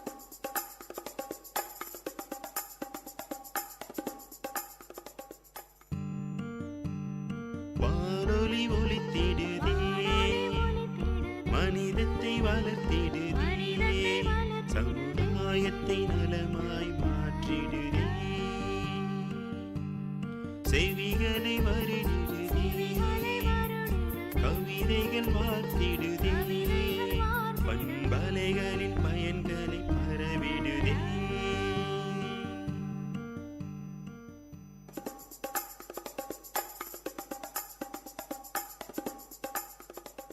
வணக்கம் நேயர்களே, இது விஐடி பண்பலை 90.8. இந்த நிகழ்ச்சி காரசாரம் நிகழ்ச்சியில் நான் உங்கள் அன்பு தோழன் KP ஆனந்த். இன்னைக்கு மொபைல் கேம்ஸ் பற்றி பேசிகிட்டு இருக்கோம். மொபைல் கேம்ஸில் எக்ஸ்க்ளூசிவாக ஒரு விஷயத்தை பற்றி பேசணும். என்னென்னா கிளாஷ் ஆஃப் கிளான் அப்படின்ற ஒரு கேமில் இருக்கக்கூடிய ஃப்ரெண்ட்ஸ் எல்லாரும் இங்கே இன்றைக்கி வந்திருக்காங்க. அவங்க எல்லாரும் ஒன்றா சேர்ந்து இந்த கேம் விளையாண்டுட்டு இருக்காங்க. எதனால் விளையாடுறாங்க அப்படின்னு கேட்டோம்னா அது ஒரு இன்ட்ரெஸ்ட். அது ஒரு கேரக்டர் பற்றியும் அவ்வளோ இன்டெப்த்தாக பேசுகிறாங்க. இதெல்லாத்தையும் தவிர அவங்களுடைய வாழ்க்கையில் இந்த கேம் எப்படி அவங்களுக்கு ஹெல்ப்ஃபுல்லாக இருக்கா, இல்லை அது ஏதாவது நெகட்டிவ் ஆஸ்பெக்ட்ஸுக்கு அவங்கள கொண்டு போதா அப்படின்றத பற்றி தான் இந்த பகுதியில் நம்ம பேச போகிறோம். அவங்கள்ட்டே நேரடியாக கேட்கலாமே, நீங்கள் பொதுவாக சொல்லுங்கள், இந்த கேமில் அடிக்ட் ஆகுறாங்க அப்படின்னு சொல்கிறாங்க, அது வந்து உங்களுக்கு ஏதாவது தோணுது, இந்த கேமில் நீங்கள் அடிக்ட் ஆகிட்டீங்களோ அப்படின்ற ஒரு ஃபீல் ஏதாவது உங்களுக்கு இருக்கா? அடிஷன் பற்றி சொல்லணும்னா என்னோடய ஃப்ரெண்டை பற்றி நான் சொல்லிடுறேன். அவர் எப்போவுமே வந்து எப்படிடா இருக்குன்னு கேட்பான், எப்போல்லாம் வந்து எப்படா அட்டாக் போனேன்னு கேட்குறான். அது மாதிரி அந்த அளவுக்கு வந்து அதை அடிக்ட் பண்ணிடுச்சு இந்த கேம் எல்லாரையுமே. நைட்டு 12 மணிக்கு 1 மணிக்கு டைமே இருக்காது, எந்த டைமும் ஃபோன் பண்ணி அட்டாக் போகலைன்னா திட்டுவான். சரி, இப்போ நீங்கள் வந்து உங்கள் ஃப்ரெண்டை பற்றி சொல்கிறீங்க, உங்களை பற்றி சொல்லுங்களேன். நீங்கள் வந்து இந்த கேமுக்கு அடிக்ட் ஆகிருக்கீங்களா இல்லையா? ஒரு நாள் கூட நெட் பேக் போடலன்னா என்னால் இருக்க முடியாது. அதாவது நெட் பேக் இல்லைனா என்னால் வந்து கேம் விளையாட முடியாது. இது சொல்லப்போனால் ஆன்லைன் பேஸ்ட் கேம். நெட் வேணும், அதாவது கொஞ்சம் ஒரு கேபி பர் செகண்டாவது நம்ம நெட் இருந்தால் தான் இது வந்து கேம் உள்ளே போக முடியும். நெட்டு நீங்கள் போடலைன்னா உங்களால் இந்த கேம் விளையாட முடியாது. ஒரு நாள் நீங்கள் தினமும் நெட் போட்டுட்டு தான் இருக்கும். ஸோ அந்த அளவுக்கு இது வந்து உங்களை அடிக்ட் பண்ணியிருக்கு. ஸோ மற்றவங்க உங்களுடைய கருத்துக்களை பகிர்ந்துக்கலாமே. இது வந்து ஒரு மைண்ட் ரிலீஃபாக, ஒரு ஸ்ட்ரெஸ் ரிலீஃபாக இருக்குது. காலையில் இப்போ தூங்கி எழுறேன்னா ஃபஸ்ட்டு நான் மொபைல் எடுத்து கிளாஷ் ஆஃப் கிளான்ஸ் தான் ஓப்பன் பண்ணுவேன். அப்போ தான் எனக்கு தூக்கமே தெரியும். ஸோ இது வந்து ஒரு வேக்கப் காலாக வச்சுக்கிறீங்க. மைண்ட் ரிலீஃப், கொஞ்சம் டென்ஷனாக இருக்குது, இதுக்குள்ளே போயிட்டு வந்தால் அதெல்லாம் கொஞ்சம் மறந்துட்டு வெளியே வர முடியும். ஸோ இதை வந்து ஒரு பாசிட்டிவான ஒரு விஷயமா நீங்கள் நினைக்கிறீங்க, அடிக்டட் அப்படின்ற ஒரு விஷயமா நீங்கள் நினைக்கல. வேற யாராவது அடிக்ட் ஆயிட்டோம் அப்படின்ற ஒரு எண்ணம் இருக்கா வேற யாருக்காவது? இன்னும் அடிக்ட் ஆகலை, பட் ஆனால் அடிக்ட் ஆனவங்களெல்லாம் பார்த்து ஃபர்ஸ்டே நான் பயந்ததுனால இன்னும் அந்த கேமை நான் அவ்வளோ தீவிரமாக விளையாடலை. சரி, அப்போ ஆனால் அடிக்ட் ஆயிடுவோமோன்ற ஒரு பயம் இருக்கு. அடிக்ட் ஆயிடுவோன்ற ஒரு பயம் இருக்கு. இன்னொரு 5 வருஷம் கழிச்சு என்ன பண்ணுவேன்னா, நான் டவுன் ஹால் 11ல் இருக்கேன் அப்படின்னு சொல்றவங்கலாம் இருக்காங்க. 5 வருஷம் கழிச்சு உங்க லைஃப் பிளானே இல்லை, நீ டவுன் ஹாலை பற்றி தான் பேசுறே தவிர லைஃப்பை பற்றி பேச மாட்டேங்கிறாங்க யாரும். அதாவது ஒரு சிலர் வந்து வாழ்க்கையில் நம்ம 5 வருஷம் கழிச்சு என்ன இருக்க போகிறோம் அப்படின்னு கேட்கறதுக்கு பதிலாக டவுன் ஹால் 11ல் இருப்பேன் அப்படின்னு சொல்கிறாங்க. அது ஒரு அச்சீவ்மெண்ட்டாக நினைக்கிறாங்கன்னு நினைக்கிறீங்க. சரி, வேற யாராவது அடிக்ட் ஆயிடுவோமோ அப்படின்ற பயம் இருக்கிறவங்க யாராவது இருக்கீங்களா? சிஓசி ஆடும்போது பக்கத்தில் என்ன நடக்குதுன்னு எனக்கு சத்தியமாக தெரியாது. ஃபுல் அண்ட் ஃபுல் அதிலே தான் இருக்கும். அதனால வீட்டில் ஒரு பெரிய பிரச்சனையாக கூட ஆயிருக்கு எனக்கு. ரிலேஷன் வரும்போது நான் அவங்கள கண்டுக்கவே இல்லை, அதுக்கு பதில் நான் சிஓசி தான் ஆடினேன். உங்களுடைய உறவினர்கள் வரும்போது அவங்கள கண்டுக்காம நீங்கள் சிஓசி ஆடுறீங்க. சரி, ஓகே. அந்த அளவுக்கு இது ஒரு அடிக்டாக உங்களுக்கு கிரியேட் பண்ணியிருக்கு. ஆமாம் சார், என் ஃப்ரெண்டுனால தான் அது மாதிரி ஆச்சு எனக்கு. வேற யாராவது? வேற இந்த கேம் வந்து மல்டிப்ளேயர் கேம்ன்றதுனால நான் ஒருத்த மட்டும் விளையாடி இதை ஜெயிக்க முடியாது இல்லைங்களா? ஆமாம். ஸோ வந்து ஒரு 20 பேர் விளையாடுவோம். இப்போ என் ஃப்ரெண்டு வந்து எனக்கு ஒரு தடவை ஃபோன் பண்ணுறான். நான் இப்போ வீட்டில் இருக்கேன், எங்கள் அம்மா வந்து என் பக்கத்தில் இருக்காங்க. அவன் எனக்கு ஃபோன் பண்ணும்போது நான் ஸ்பீக்கரில் போட்டுட்டேன் சாப்பிட்டுட்டு இருந்தனால. அவன் சொல்கிறான், மச்சான் நம்மளை அடிச்சிட்டாங்க, சீக்கிரமாக போய் அடிச்சிரு, நீ அடிக்கலன்னா நம்ம அவ்வளோதான், உன்னை நம்பி தான் இருக்கும் அப்படின்றான். நான் சொல்கிறேன் 5 நிமிஷம் மச்சான், இதை இப்போ கிளம்புறேன், அடிச்சு முடிச்சலாம், நம்ம தான் ஜெயிப்போம், ஒன்றும் பிரச்சனை இல்லைன்னு சொன்னோடனே இது கேம்ன்றது எங்கள் அம்மாவுக்கு தெரியல. ஃபோனை வச்சோடனே எங்கள் அம்மா வந்து செம்மையாக திட்ட ஆரம்பிச்சிட்டாங்க. இந்த வயசில் என்னடா அடிதடி உனக்கு, இதுக்கு தான் காலேஜுக்கு போறியா அப்படின்னு சொல்லி கேட்க ஆரம்பிச்சிட்டாங்க. ஸோ வந்து அந்தளவுக்கு எங்கள் வீட்லேயே பிரச்சனை உண்டாயிடுச்சு. அதுக்கப்புறம் நான் இது கேம்னு சொன்னோடனே கையில் வெப்பன் எடுத்துகிட்டு எங்கள் அம்மா கீழே வச்சுட்டு போயிட்டாங்க. சரி, அதாவது வாழ்க்கையில் நடக்கிற விஷயமா இல்லை இது வந்து விர்ச்சுவலாக நடக்கிற விஷயமானே தெரியாமல் ஒரு நிலையில் இருந்துட்டு இருக்கீங்க. நீங்கள் சொல்லுங்களேன், உங்களுடைய வாழ்க்கையில் என்ன மாதிரியான விஷயங்கள், இது மாதிரியான விஷயங்கள் ஏதாவது நடந்திருக்கா? நான் எப்போவுமே ஃப்ரெண்ட்ஸ் கூட வெளியே போவேன். கிளாஷ் ஆஃப் கிளான்ஸ் விளையாடுறதுக்கு முன்னாடி ஃப்ரெண்ட்ஸ் கூட வெளியே போகும்போது என் ஃப்ரெண்ட்ஸ் எல்லாம் என் கூட யாரும் பேச மாட்டாங்க, எல்லாம் அவங்க ஃபோன்லேயே வச்சு விளையாண்டு இருப்பாங்க. என்னடா பண்ணுறாங்கன்னு பார்த்தா எல்லாம் இந்த கேம் விளையாண்டு இருக்கிறாங்க. ஒரு வகையாக எனக்கு இந்த கேம் விளையாண்டு நானும் விளையாடி பார்க்கணும், அதுக்குள்ளே என்னடா இருக்குன்ற தோணுனால நானும் இந்த கேம் விளையாட ஆரம்பிச்சேன். இப்போ பாசிட்டிவ் சைடு அதே நேரத்தில் அடிக்ஷன் சைடு ரெண்டுமே பார்த்துருக்கோம். இப்போது ஒரு சிலர் அடிக்ட் ஆகிடுவாங்க, அதுலேருந்து அவங்க மீண்டு வரணும்னு விருப்பப்படுவாங்க, திடீர்னு ஞானோதயம் கிடைக்கும் அப்படின்னு சொல்லுவாங்க. ஸோ அந்த மாதிரி யாராவது நீங்கள் பார்த்துருக்கீங்களா? எனக்கு வந்து இந்த கேம் திடீர்னு வேணாம், எனக்கு வந்து இது ரொம்ப டைம் இது எடுத்துக்குது அப்படின்றதுனால நான் இதுலேருந்து வெளியில் வரேன் அப்படின்ற ஆட்களை யாராவது பார்த்துருக்கீங்களா? எங்கள் லீடர் சொல்லுங்களேன், என்ன எதனால் அவர் வெளில வந்தார்? அவர் விளையாடிட்டே இருந்தார். எல்லாரையுமே ஒரு ஸ்டேஜில் வந்து கேட்க ஆரம்பித்தோடனே அவர் வந்து டெய்லி வந்துட்டு படிப்பு மற்றபடி வேறு எந்த விஷயத்துக்கும் கால் பண்ண மாட்டார், பேச மாட்டார். ஃபோன் பண்ணிட்டு அட்டாக் போனியா, இது ஏன் போல, ஒரு அட்டாக் தோத்துட்டா ஏன் தோத்த, அதுக்கு திட்டி சண்டை வந்து இதனால ஃப்ரெண்ட்ஸ்குள்ளே இருக்க அந்த ரிலேஷன்ஷிப்லேயே நிறைய பிரச்சனை வர ஆரம்பிச்சது. அதாவது கேமில் இருக்கக்கூடிய சண்டையை தாண்டி வெளியிலேயும் பிரச்சனைகள் உருவாக ஆரம்பிச்சிடுது. அதனால அவர் நிறுத்திட்டாரா? அதனால நிறுத்தினாரான்னு தெரியல. ஸோ நீங்களே நேரடியாக சொல்லலாமா, எதனால இதை நிறுத்துனீங்க நீங்கள்? என்னால் வந்து வேறு எதுலேயுமே கான்சென்ட்ரேட் பண்ண முடியாமல் போயிடுச்சு. கிளாஷ் ஆஃப் கிளான் அப்படின்னு எடுத்துட்டோம்னா காலையில் எழுந்தவொடனே வந்து என் டவுன் ஹால் எவன்டா அடிச்சிட்டான் அப்படின்னு ஓப்பன் பண்ணி பார்க்க ஆரம்பிச்சு நைட்டு முன்னாடி தூங்குற வரைக்கும் அதை தொட்டுகிட்டே இருப்போமே, அப்போ தான் யாரும் வந்து அட்டாக் பண்ண மாட்டாங்க அப்படின்ற ஒரு ஃபீல் வர ஆரம்பிச்சதுனால நானே ரியலைஸ் பண்ணிட்டேன், இது வந்து என்னோட மொத்த டைமையுமே கில் பண்ணிடுது. எனக்கு புதுசாக நிறைய கற்றுக்கணும்னு ஆசை இருந்தாலும் படிப்புன்றதை தாண்டி நிறைய விஷயம் எனக்கு கற்றுக்கிறதுனா பிடிக்கும். பட் இந்த ஒரு கேம் வந்ததுனால என்னால் எதையுமே கற்றுக்க முடியாமல் போயிடுச்சு. ஸோ இது வந்து ஒரு டைம் வேஸ்ட் அப்படின்ற ஒரு நிலைக்கு நீங்கள் போயிட்டீங்க. டைம் வேஸ்ட்டுன்னு நான் சொல்ல மாட்டேன். ஃபஸ்ட்டு வந்து இதை நான் கரெக்டான ஒரு பொசிஷனில் வச்சுருந்தேன். இதை கேம் இப்போ தான் விளையாட போகிறோம், கரெக்டாக இப்போ தான் எடுப்போம் அப்படின்னு சொல்லிட்டு. ஸோ என்னையும் மீறி வந்து அது என்னை அழுத்த ஆரம்பிச்சிருச்சு. அதாவது பாரதியார் சொல்லியிருக்காரு, ஒரு குறிப்பிட்ட நேரங்களில் விளையாடணும், குறிப்பிட்ட நேரங்களில் படிக்கணும் அப்படின்னுட்டு குழந்தைக்கு சொல்கிற மாதிரி சொல்லுவார். அந்த ஒரு விஷயம் வந்து மாறுபடுது அப்படின்றதுனால நிறுத்திட்டேன்னு சொல்கிறீங்க. அது மட்டும் இல்லாமல் நான் வந்து என் டைமை வேறு விதத்தில் யூஸ் பண்ண ஆரம்பிச்சிட்டேன். எனக்கு அது வந்து இதை விட பிடிச்சிருக்கு அப்படின்றதுனால இந்த கேமை நான் விட்டுட்டேன் அப்படின்னு சொல்லி. இப்போ படிப்பில் கவனம் செலுத்த ஆரம்பிச்சிட்டிங்கன்னு கண்டிப்பாக அது இல்லை, படிப்புன்னு சொல்லிட முடியாது. இது இல்லாமல் நிறைய என்டர்டைன்மெண்ட்டான விஷயங்கள் இருக்குது. சரி, ரொம்ப நல்லது. அதே நேரத்தில் இப்போது ஒரு சிலர் வந்து தாங்கள் அடிக்ட் ஆனாலும் பரவாயில்ல, அடுத்தவங்களையும் அடிக்ட் ஆக வைக்கணும் அப்படின்னுட்டு ஒரு சிலரை இந்த கேம்ஸ்குள்ளெல்லாம் கூப்பிட்டு வருவாங்க. உங்கள்கிட்ட அந்த மாதிரியான அனுபவங்கள் ஏதாவது இருக்கா? என் ஃப்ரெண்டு இருக்கான் சார். நான் ஃபஸ்ட்டு சிஓசி ஆடவே இல்லை. என் ஃப்ரெண்டு என்கிட்ட சபதம் போட்டான், உன்னால் முடிஞ்சால் என் டவுனால் பீட் பண்ணிவிட்டு என்கிட்ட வந்து பேசுகிறா அப்படின்னு சொன்னான். அதனால தான் நான் கிளாஷ் ஆஃப் கிளான்ஸை இன்ஸ்டால் பண்ணி அதுக்காக தான் ஆடவே ஆரம்பித்தேன். சரி, இப்போது இந்த மாதிரியான விஷயங்கள் எல்லாத்தையுமே பார்த்துருக்கோம். இப்போ நீங்கள் வந்து எனக்கு சொல்லுங்கள், மொபைல் கேம்ஸ் இல்லைன்னா நீங்கள் வந்து எந்தெந்த விஷயங்கள் எல்லாம் கான்சன்ட்ரேட் பண்ணுவீங்க? மொபைல் கேம்ஸ் இல்லைன்னா முதல்ல பக்கத்தில் இருக்கவங்க எல்லாருமே கண்ணுக்கு தெரிவாங்க, எல்லாருக்கூடயுமே பேச ஆரம்பிப்போம், எல்லாம் ஃப்ரெண்ட்ஸாக இருப்பாங்க. சின்ன வயசுலலாம் ஒரு பட்டம் அறந்து போச்சுன்னா அதுக்காக ஒரு 10 தெருக்கு ஓடுவோம் நாங்கள். அந்த 10 தெருவில் எல்லாரும் பட்டம் விளையாடுறவங்க எல்லாருமே ஒன்றா சேர்ந்து கிரவுண்டில் போய் விளையாடுறது. இது வந்துட்டு இந்த மொபைல் கேமிங், முக்கியமாக ஆன்லைன் கேமிங் வராததுக்கு முன்னாடி ரிலேஷன்ஷிப்பு, ஃப்ரெண்ட்ஸு, பக்கத்து வீட்டு அக்கத்து வீட்டுன்னு எல்லாரும் தெரிஞ்சது. இப்போ இருக்க பசங்க யாருமே பப்ளிக் நாளைக்கு இங்கிலீஷ் படிடானா சிஓசி விளையாட்டு வந்துடுறேன் அப்படின்றாங்க. படிப்பு, ஃப்ரெண்ட்ஸு இது யாருக்குமே கண்ணுக்கு தெரிய மாட்டேங்குது. சாப்பாடு, பேரண்ட்ஸு, பக்கத்தில் யாராவது வந்திருக்காங்களா, பக்கத்தில் கரப்பாம்பூச்சி ஓடுது, கால் மேலே நிற்கிது, எதுவும் தெரியல. மொபைல் மொபைல் மொபைல், அவ்வளோதான். நெட் பேக் காலியாக, ஓடி போய் 3G பேக் போடு, எனக்கு உடனே போடு, இப்போவே போடுன்ட்டு அங்கேயே கடையில் சண்டை போடுறாங்க. நீங்கள் சொல்லக்கூடிய இந்த விஷயங்கள் எல்லாத்தையும் வச்சு பார்க்கும்போது இது மொபைல் கேமிங்கிறது வந்து ஃபிசிக்கலான ஆக்டிவிட்டீஸை குறைச்சிடுது. அதே நேரத்தில் ஒரு ரிலேஷன்ஷிப்பை வந்து மெயின்டைன் பண்ண முடிய மாட்டேங்குது, ஃப்ரெண்ட்ஷிப்புக்கு உள்ளாக பிரச்சனைகள் உருவாகுது, படிப்பில் கவனம் செலுத்த முடிய மாட்டேங்குதுன்னு இப்படி நிறைய விதமான நெகட்டிவ் சைட்ஸ் எல்லாத்தையுமே சொல்லியிருக்கீங்க. பாசிட்டிவ் சைடும் ஒரு சிலர் சொல்லியிருக்கீங்க, பாசிட்டிவான விஷயங்களும் நிறையா இருக்குது அப்படின்னு சொல்லியிருக்கீங்க. என்னையை பொறுத்த வரைக்கும், நான் பார்த்த வரைக்கும் நீங்கள் எல்லாருமே ரொம்பவும் நல்ல நிலையில் ஒரு கிரேட்ஸ் வச்சுருக்கக்கூடிய மாணவர்களாக தான் இருக்கீங்க. கிரேட்ஸ் பற்றி பேசுவோமே. இப்போது யாருக்காவது அரியர் இருக்கா இந்த இதில்? இல்லை சார், யாருக்குமே இல்லை. இல்லை சார். அரியரே இல்லாமல் உங்களால் இந்த அளவுக்கு டெடிக்கேட்டடாக இந்த கேமிங்கில் விளையாட முடியுதுன்னு சொல்கிறீங்க. ஸோ இப்போ படிப்புக்கான நேரம் நீங்கள் சரியாக ஒதுக்குறீங்க அப்படின்னு நான் யூகிக்கிறேன். ஸோ அந்த ஒரு நிலையில் படிப்புக்கான சரியான நேரத்தையும் ஒதுக்கிட்டு விளையாட்டுக்கான நேரத்தையும் ஒதுக்கி விளையாடுறீங்க. ஆனால் ஃபிசிக்கல் ஆக்டிவிட்டீஸ் இல்லாமல் இருக்குது. ஸோ இந்த ஒரு நிலையில் தான் இன்றைய மாணவர்கள் இருக்காங்க அப்படின்ட்டு 19 சொல்லிட முடியலனாலும் மாணவர்கள் இப்படியும் ஒரு நிலையில் இருக்காங்கன்றதை நம்ம புரிஞ்சுக்க முடியுது. இன்றைக்கி காரசாரம் நிகழ்ச்சியில் நம்ம பலவிதமான தகவல்களை பகிர்ந்துக்கிட்டோம். உங்களுடைய கருத்துக்களையும் உங்களுடைய வாழ்க்கையில் நடந்த அனுபவங்களையும் காரசாரம் நிகழ்ச்சியில் எங்கள் கூட பகிர்ந்துகிட்டதுக்கு ரொம்ப நன்றி. இது விஐடி பண்பலை 90.8. இந்த நிகழ்ச்சி காரசாரம். உங்களிடமிருந்து விடைபெறுவது KP ஆனந்த். நன்றி, வணக்கம். நேர்கள் இதுவரை கேட்டது விஐடி பண்பலை 90.8 காரசாரம், மக்களின் குரல்கள் ஒன்றிணைந்த கருத்துக்களம்.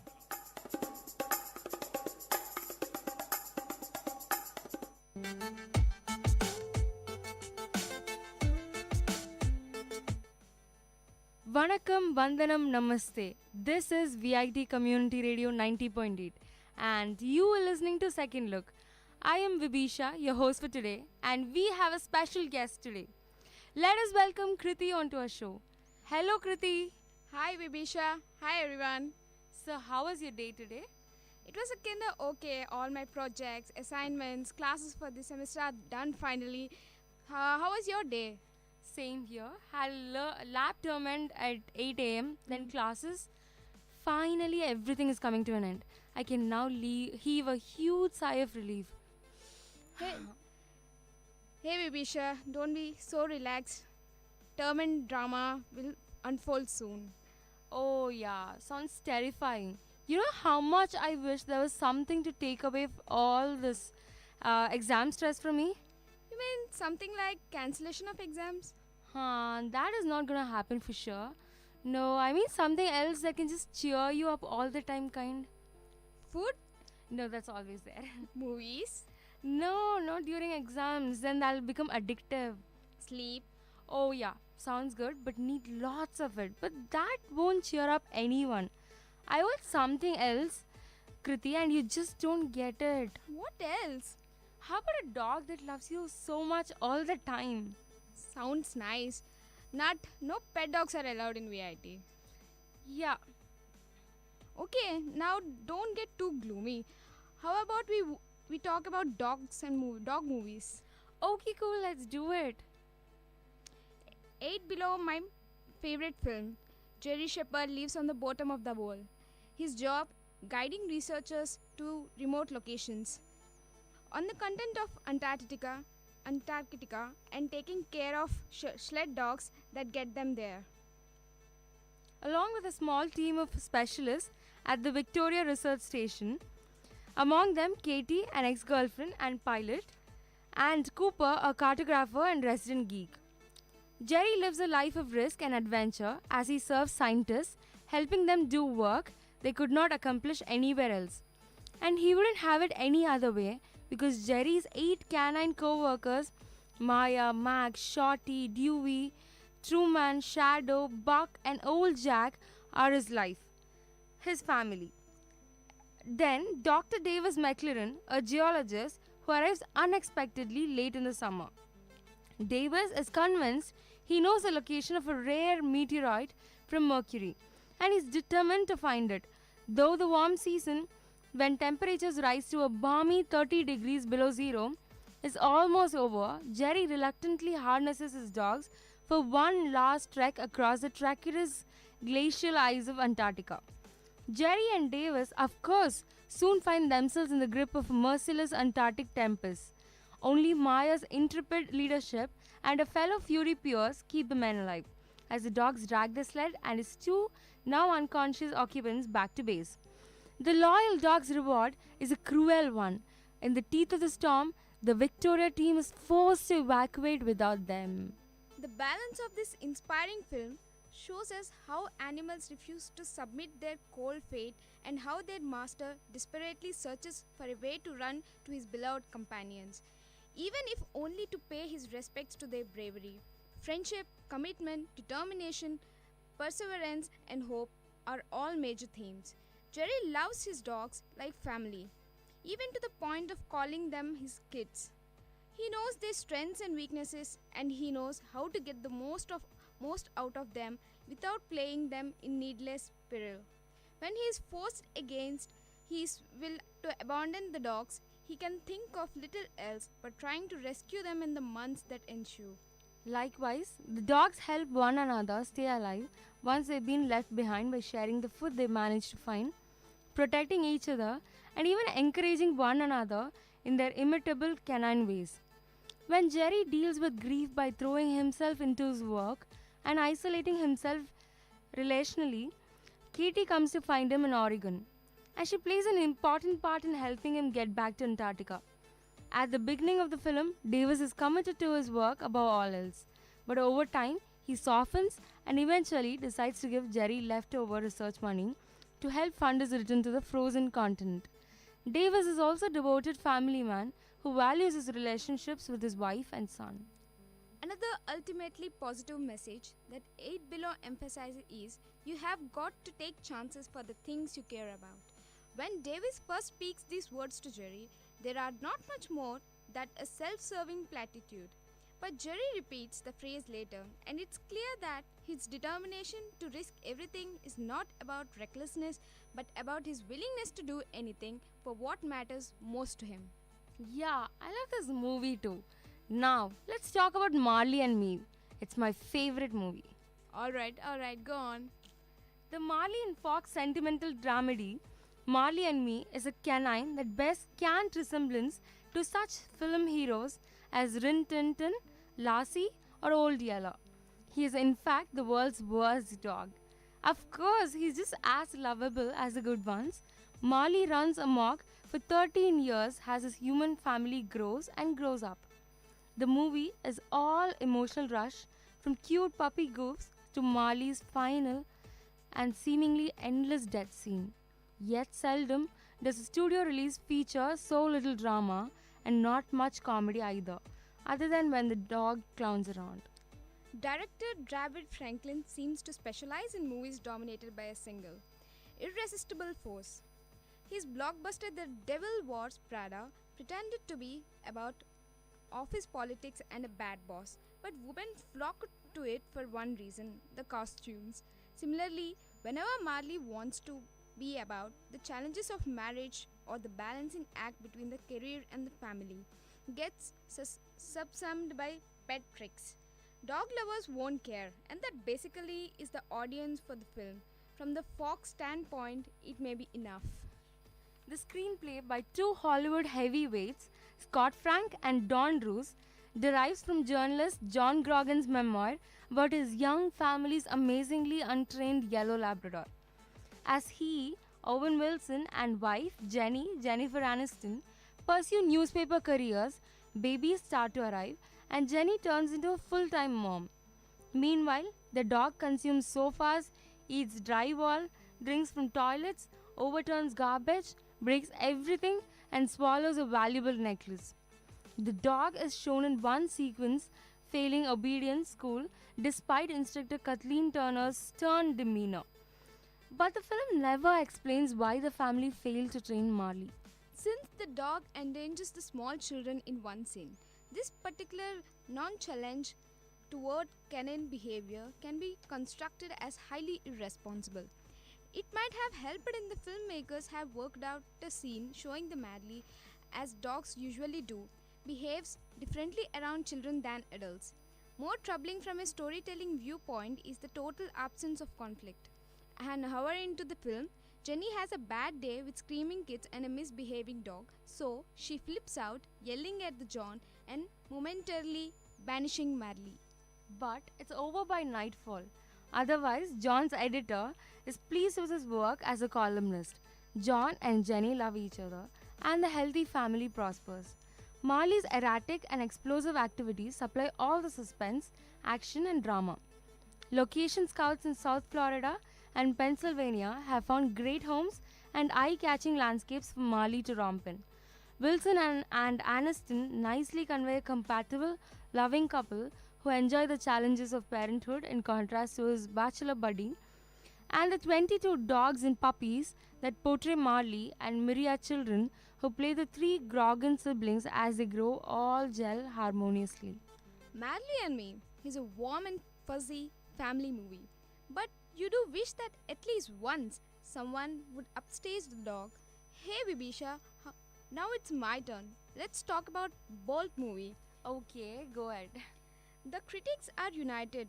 Bolt is a Bavaria family film which shows just how far Disney has come since Pixar boss John Lester overhauled its animation studio 2 years ago. This is the first movie to emerge under the new regime, and it's nothing less than a delight. Zippy, hilarious, and beautifully brought to the screen by a supremely skilled set of animators. Just like Pixar's films, Bolt has a fable-like classy quality about it. It's a movie of timeless quality which nevertheless says useful things about nature of celebrity and even Hollywood itself. And like the early Disney animated features, it's likely to be enjoyed by audiences for generations to come. When voice talent John Travolta and Miley Cyrus are no longer household names, Bolt is all about the cute but tough canine of the title, a lovable but doggy-dumb little tyke who believes he has superpowers. The reality is rather different.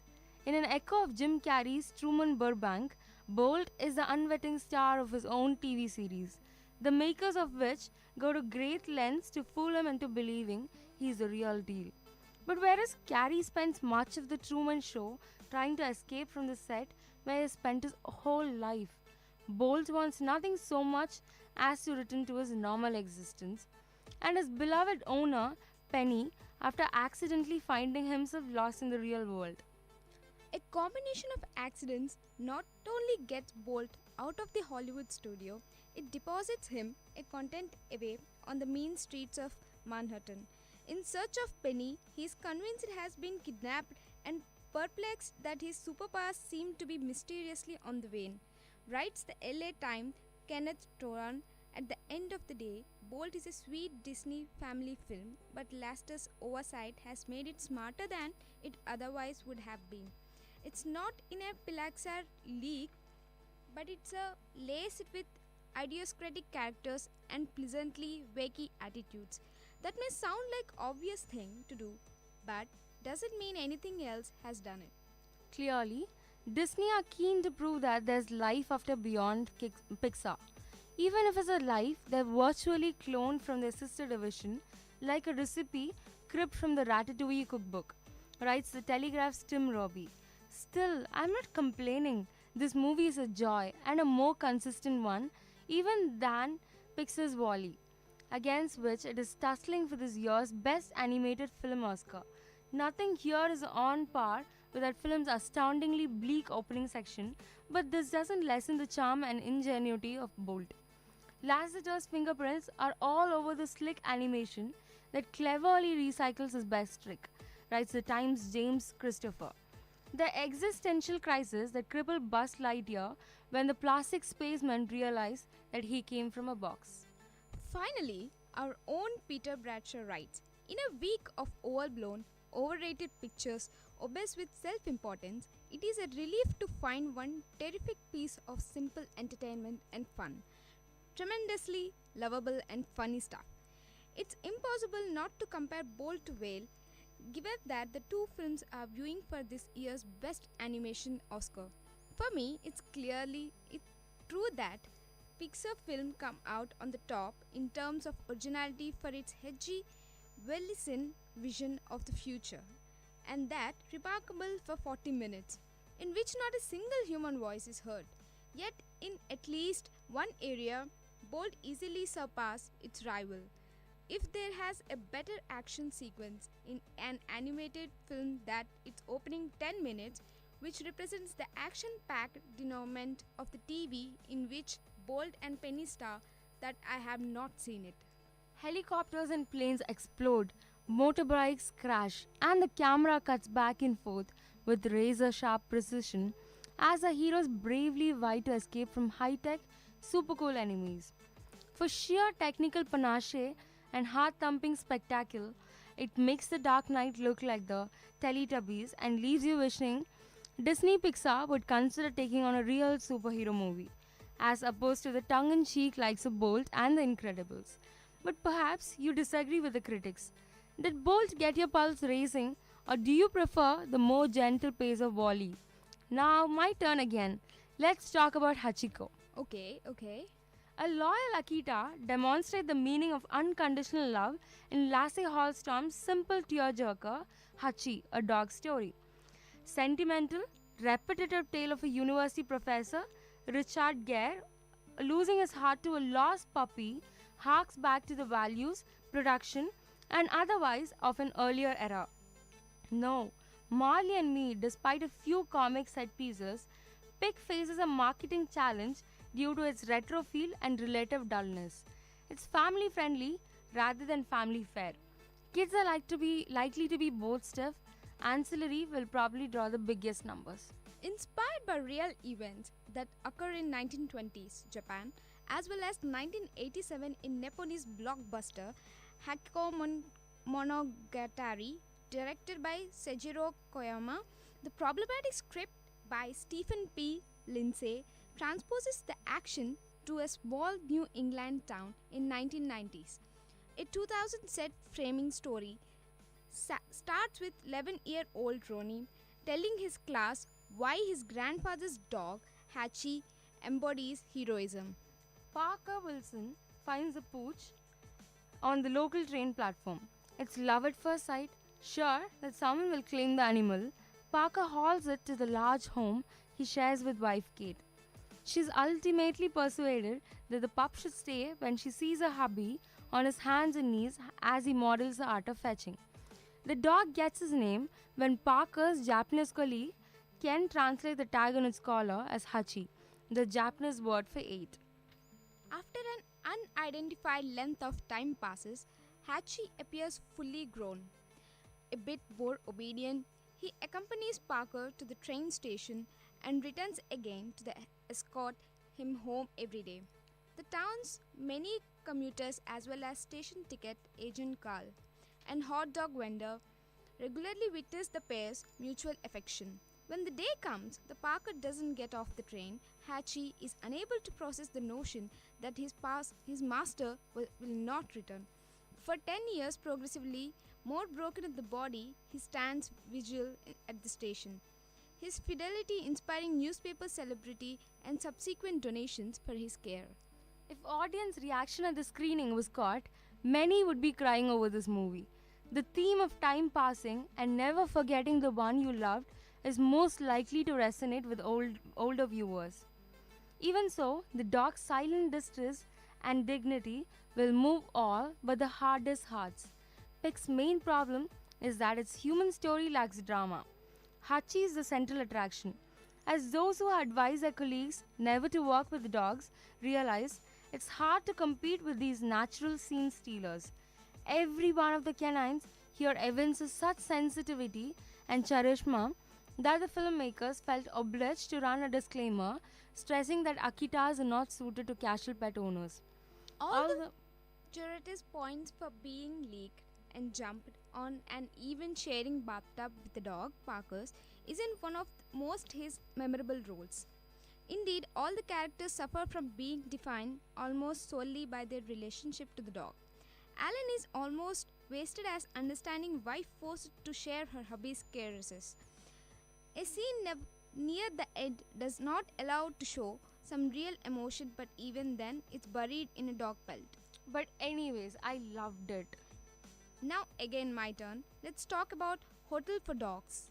Okay, Kriti, no one's gonna stop you now. Hotel for Dogs is a sweet, innocent movie about stray dogs that seem as well trained as Olympic champions. Friday, the Jack Russell Terrier, who the leader of the pack, does more acting than most of the humans and does even get billing. I know because I searched for one, hoping to mention him by name and call him a good doggy. What can Friday do? Let himself up and down from a fire escape landing using a pulley and counterweight system, find his masters anywhere in the city, steal hot dogs and probably a whole gyros wheel, get out of his collar and back in again, outrace dogs 5 times his size in a sprint down city streets, and join dozens of other dogs in mastering these abilities, feeding himself, using a doggy fire hydrant, sitting on a toilet, running on a treadmill, activating a bone-throwing mechanism. I'm only scratching the surface. Friday belongs to Andy, Emma Roberts, and Bruce, Jake T. Austin, a brother and sister in foster care. He's kept a secret from their foster parents, 2 obnoxious would-be rock musicians. The kids saved him from the streets, and he has been their secret pal through 3 years and 5 foster homes. One day, he leads them into an abandoned downtown hotel occupied by 2 dogs he makes friends with. And soon, the kids find themselves running an unofficial animal shelter. In this, they are assisted by Dave and Heather, 2 nickel-done cute employees at the pet shop that they can apparently abandon on a moment's notice to use the store's van on a rescue mission. Since they can't possibly care for all those dogs, little Bruce rigs up Rube Goldberg devices to automate the tasks. There are even an automatic door knocker to send the dogs into freezes of barking and jumping. Good exercise, although sooner or later these dogs will get wise to it. Don Cheadle plays a dedicated social worker in charge of the kids, who bails them out when they get in trouble with cops in mini attendance at the animal pound. He even has a big speech in the dog hotel steps, during which I did my best not to think of Hotel Veranda. What I thought instead was Marley has a lot he could learn from these dogs. Hey, you fabulous listeners! I think it's time for us to stop talking and let you guys watch this film. Keep listening to Second Look on VIT Community Radio 90.8.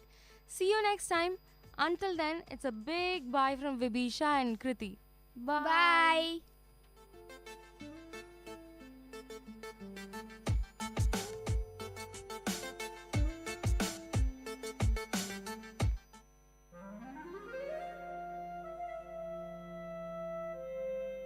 It's story time. In VIT Community Radio 90.8, you're going to listen to a short story written and narrated by Professor Pranesh Kumar, VIT University. Title of the story: The Changes of Time. Time, the fastest and cruelest magician, did not spare her. I gazed at her for a long time, mashing beetle leaf, preparing pan. She did not notice me. With great seriousness and much care, she opened a small box lying beside her. From it, she took a polythene bag and carefully unwinded it, took out a pinch of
அனைவருக்கும் வணக்கம்.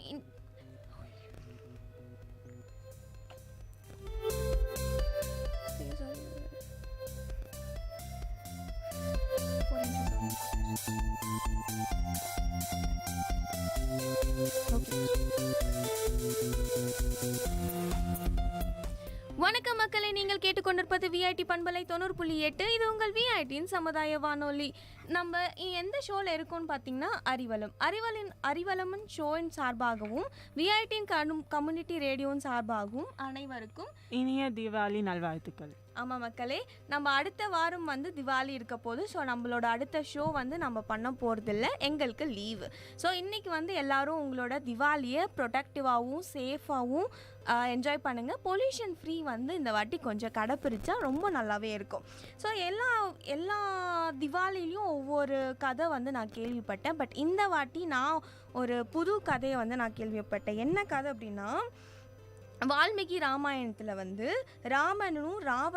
ராமன் ராவணனை கொலை பண்ணிட்டு கொன்றுவிட்டு தன் வனவாசத்தை முடித்து கொண்டு மனைவி சீதை மற்றும் சகோதரன் அயோத்தி போது இன்று அமாவாசை இரவாக இருந்துச்சான். ஸோ ஓகேங்களா, என்னன்னா ராமன் ராவணனை கொன்று அயோத்தியிலேருந்து போகும்போது யாரை கூட்டிகிட்டு போனாங்கன்னா மனைவி சீதையும் அவங்களோட சகோதரனும் கூட்டிகிட்டு அயோத்தியிலேருந்து போகும்போது அன்னைக்கு அமாவாசை இரவு.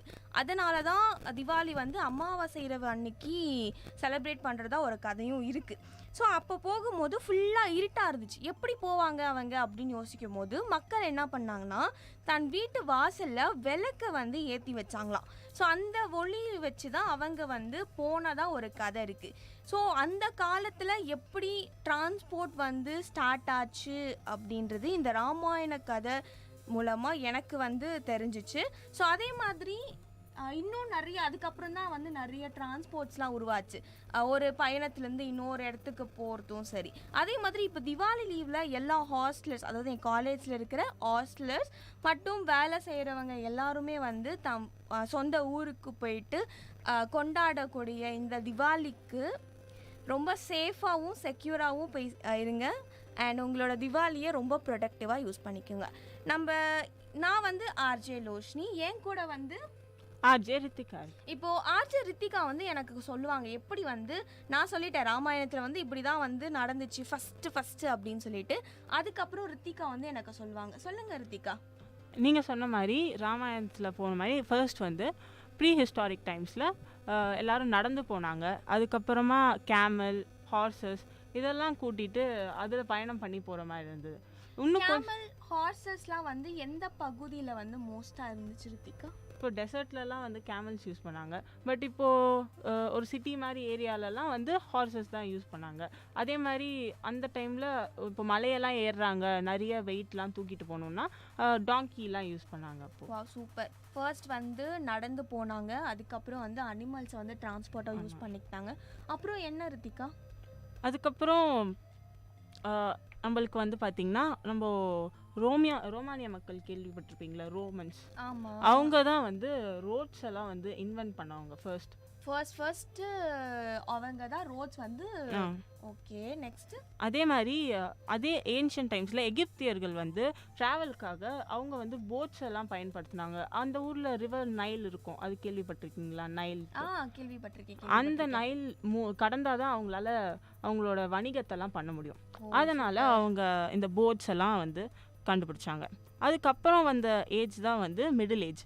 அப்போது இந்த ரோமானிய மக்கள்லாம் நல்லா ரோட்ஸ்லாம் கண்டுபிடிச்சிட்ட அப்புறம் இந்த சைனா மக்கள் என்ன பண்ணுறாங்கன்னா, அவங்களோட வணிகத்தை இம்ப்ரூவ் பண்ணுறதுக்காக சில்க் ரோடு அப்படின்றது ஒன்று கண்டுபிடிக்கிறாங்க.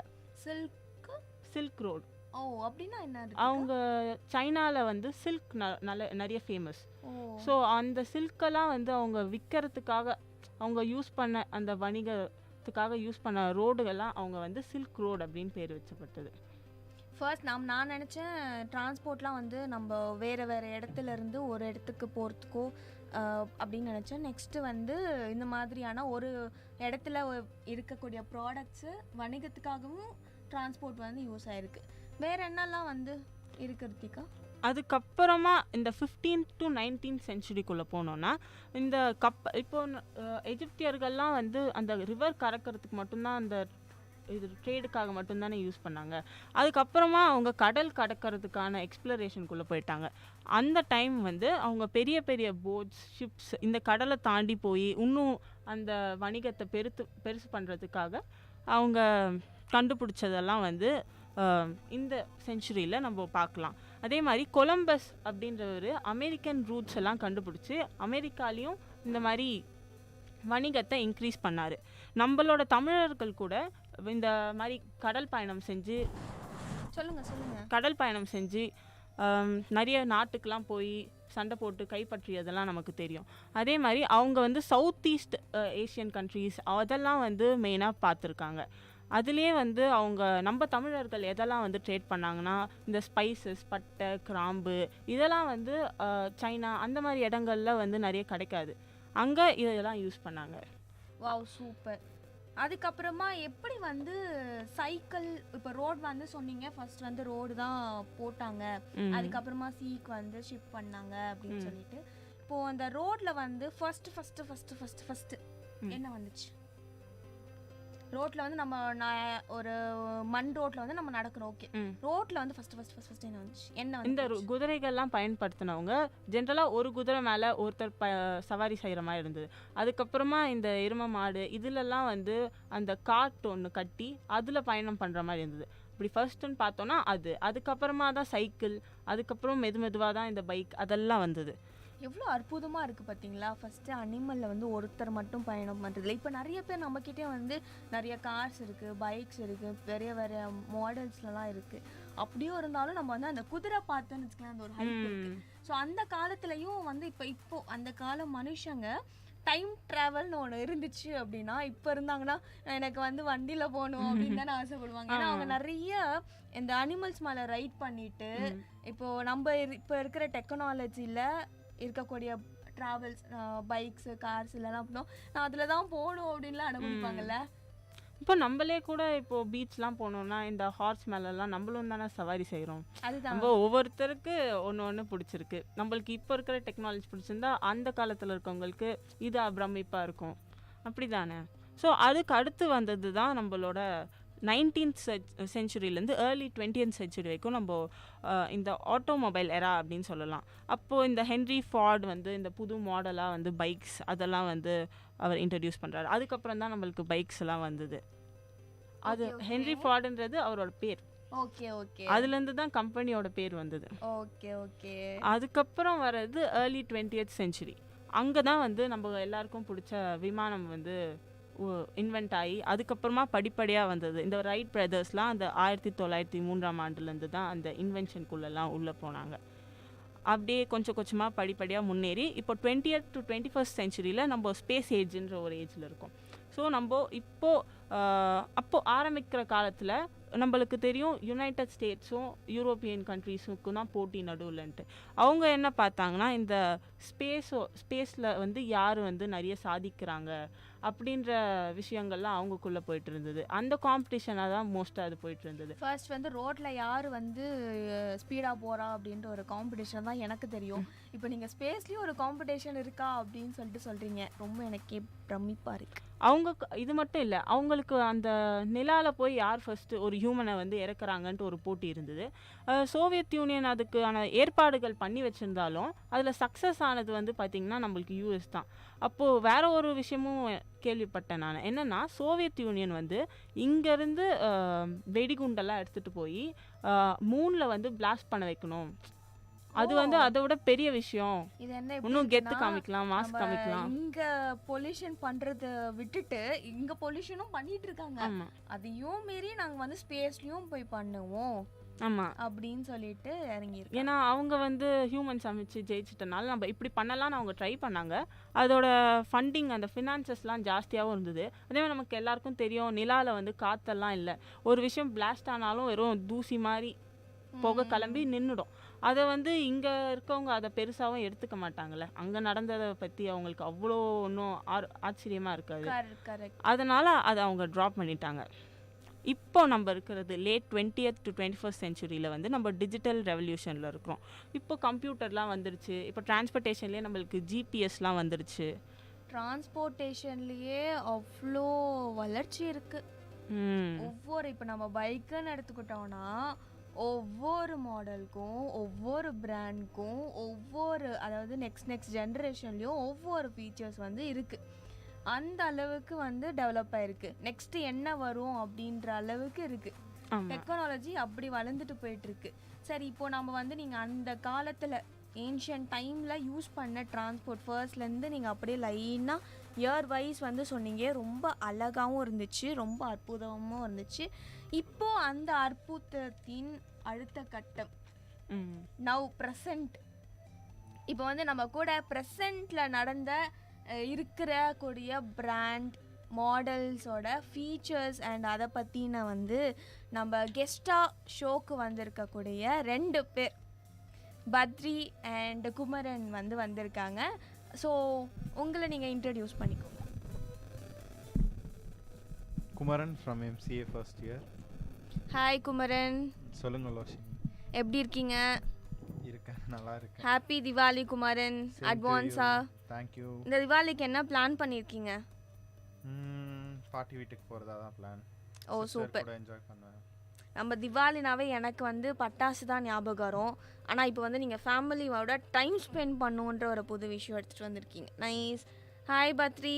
ஹலோ லோஷினி. எப்படி இருக்கீங்க? நான் ரொம்ப சூப்பராக இருக்கேன். நீங்கள் சொல்லுங்கள், உங்களோட திவாலி பிளான் என்ன? தீபாவளி பிளான் என்னன்னா, ஒரு 2 நாள் முன்னாடியே பாட்டி வீட்டில் போய் உக்காந்து அந்த முறுக்கு அதிரசம் எல்லாம் சுட்டு சாப்பிட எனக்கு ஆசை. Wow, super super. அதுவும் திவாலியில் வந்து இந்த மாதிரியான பலகாரங்கள் தான் ஸ்பெஷல். கண்டிப்பாக முறுக்கு அதிரசம் தான் ரொம்ப டாப்பாக இருக்கும். சரி, ஓகே. நீங்கள் என்ன ரித்திகா பிளான் பண்ணியிருக்கீங்க திவாலிக்கு? நிறைய ப்ராஜெக்ட்லாம் இருக்குது, அந்த ப்ராஜெக்ட் முடிக்கிறது தான் பிளான். Super super. அதுவும் இல்லாமல் திவாலி லீவ் முடிஞ்சு எங்களுக்கு ஒரு வாரத்துக்கு அப்புறமாவே ஃபேட் நடக்குது. நான் வந்து வெடி வைக்கிறது தான் எனக்கு பயம். நான் போட்டேன்னா வந்து ஒன்று என் மூஞ்சில் தான் வந்து அடிக்குது. ஸோ அதனால் நான் அந்த ரிஸ்கெல்லாம் எடுக்காமல் சைலண்ட்டாக உட்காந்து வெடிக்கிறவங்களோட வீடியோஸும் அவங்களோட என்ஜாய்மெண்ட்டு மட்டும் பார்த்துட்டு என்னோடய ஃபேட்டில் வந்து நான் கான்சென்ட்ரேட் பண்ணலான்னு சொல்லிவிட்டு என்னோடய சீக்கிரஸ் இங்கே உடச்சிட்டேன். ஓகே, இப்போ வந்து நம்ம டைரெக்டாக சப்ஜெக்ட்குள்ளே போகலாம். என்ன சப்ஜெக்ட் என்னன்னா, லைக் புது ஃபீச்சர்ஸ். ஓகே ஓகே ஓகே, லைனில் வந்துட்டீங்க. ஓகே, உங்களுக்கு வந்து ஒரு கேம், ஓகேங்களா? கேம் பண்ணிடலாமா? ஓகே, இவ்வளோ நேரம் நாங்கள் பேசிவிட்டு எங்களுக்கு கொஞ்சம் வாய் வலிக்குது. ஸோ எங்களோட பிரேக்கை வந்து நீங்கள் வந்து ஃபில் பண்ண போகிறீங்க. என்ன கேம் அப்படின்னா, உங்களுக்கு சில மாடல்ஸ் வந்து காட்டுவோம். அந்த மாடல்ஸ் வந்து யார் வேணால் நீங்கள் வந்து ஆன்சர் பண்ணலாம். யாருக்கு ஃபர்ஸ்ட் தெரியுதோ நீங்கள் அவங்க ஆன்சர் பண்ண போகிறீங்க. யார் வந்து ஃபர்ஸ்ட் ஆன்சர் பண்ணுறீங்களோ இன்னொருத்தவங்க சைலண்ட் ஆகிடும். ஓகேவா? ஃபிஷ் மார்க்கெட் மாதிரி கத்தக்கூடாது. இதுதான் ஃபர்ஸ்ட் ரூல். கண்டிப்பாக first rule. And second rule வந்து நீங்கள் வந்து பிராண்ட் நேம் ப்ரொமோட் பண்ணக்கூடாது. அதோட ஃபீச்சர்ஸ், அதுக்கப்புறம் அதோட யூனிக்னஸ் வந்து நீங்கள் சொல்ல போகிறீங்க. என்னெல்லாம் அந்த பிராண்டில் இப்போ ஒவ்வொரு பிராண்டுக்கும் ஒவ்வொரு யூனிக்னஸ் இருக்கும், கரெக்டாக? அந்த யூனிக்னஸ் வந்து நீங்கள் சொல்ல போகிறீங்க. யார் வந்து ஃபஸ்ட்டு சொல்கிறீங்களோ அவங்களுக்கு ஒரு பாயிண்ட்ஸ். ஓகேங்களா? ஓகே, பண்ணிடலாம். அப்புறம் யார் வந்து அதிகம் பாயிண்ட்ஸ் வந்து ஸ்கோர் பண்ணியிருக்கீங்களோ அவங்க வின்னர். லூசருக்கு வந்து ஒரு சர்ப்ரைஸான ஒரு டாஸ்க் இருக்குது, ஓகேவா? அந்த டாஸ்க் வந்து கொஞ்சம் கஷ்டமாகவும் இருக்கலாம், ஈஸியாகவும் இருக்கலாம், எப்படி வேணாலும் இருக்கலாம். மேபி வின்னர் கூட டிசைட் பண்ணலாம். சூப்பர், இந்த ஐடியா நல்லா இருக்கு, நான் யோசிக்கவே இல்லை. ஓகே, ரொம்ப கதை பேசிட்டோம். இப்போ வந்து நம்ம ஷோ கேம்குள்ளே போயிடலாமா? ஃபர்ஸ்ட் யார் வேணால் சொல்லலாம், ரேண்டமாக சொல்லலாம். உங்களோட ஃபர்ஸ்ட் ஓகே, கவுண்ட் டவுன் 1 2. யார் சொல்ல போகிறீங்க? நான் சொல்கிறேன். ஓகே, பத்ரி. ஓகே, பேருந்து பஸ் எதுக்கு இருக்கு முக்கியமா? லைக் நிறைய பேரை கூட்டு போகிறதுக்கு. கரெக்ட். Multiple members. ஃபர்ஸ்ட் நீங்கள் சொன்ன மாதிரி பார்த்தீங்கன்னா குதிரை இல்லைனா எருமை மாடுலலாம் வந்து ஒருத்தர் மேக்ஸிமம் ஒரு ரதம் கட்டினா 2 பேர் ட்ராவல் பண்ணலாம். ஆனால் பஸ் அப்படி இல்லை, ஒரு 30 பேர் 40 பேர் அப்படி ஒரேடியாக போகும். பல்கா தூக்கிட்டு போங்க. பல்கா தூக்கிட்டு அது எவ்வளோ எஃபிஷியன்ட்னா, லைக் ஃபியூவல் வந்து காஸ்ட் கம்மியாகும், ப்ளஸ் பொல்யூஷன் ரொம்ப கம்மியாகும். லோஷ்னி, இப்போ எல்லாரும் வந்து ஒரு கார் வாங்கிட்டு பைக் வாங்கிட்டு கிளம்புனா இந்த ஓசோன் லேயர் என்ன ஆகுறது? கரெக்ட். ஸோ ஆல்ரெடி பிஞ்சு போன ஓசோன் லேயர் தான் வச்சுட்டு இருக்கோம் நம்ம. ஸோ அதை இன்னும் நம்ம லைக் டேமேஜ் பண்ண வேணாம்னா நம்ம கண்டிப்பாக வந்து பப்ளிக் டிரான்ஸ்போர்ட், அதுக்கு வந்து கண்டிப்பாக பஸ் அதுதான் தேவை.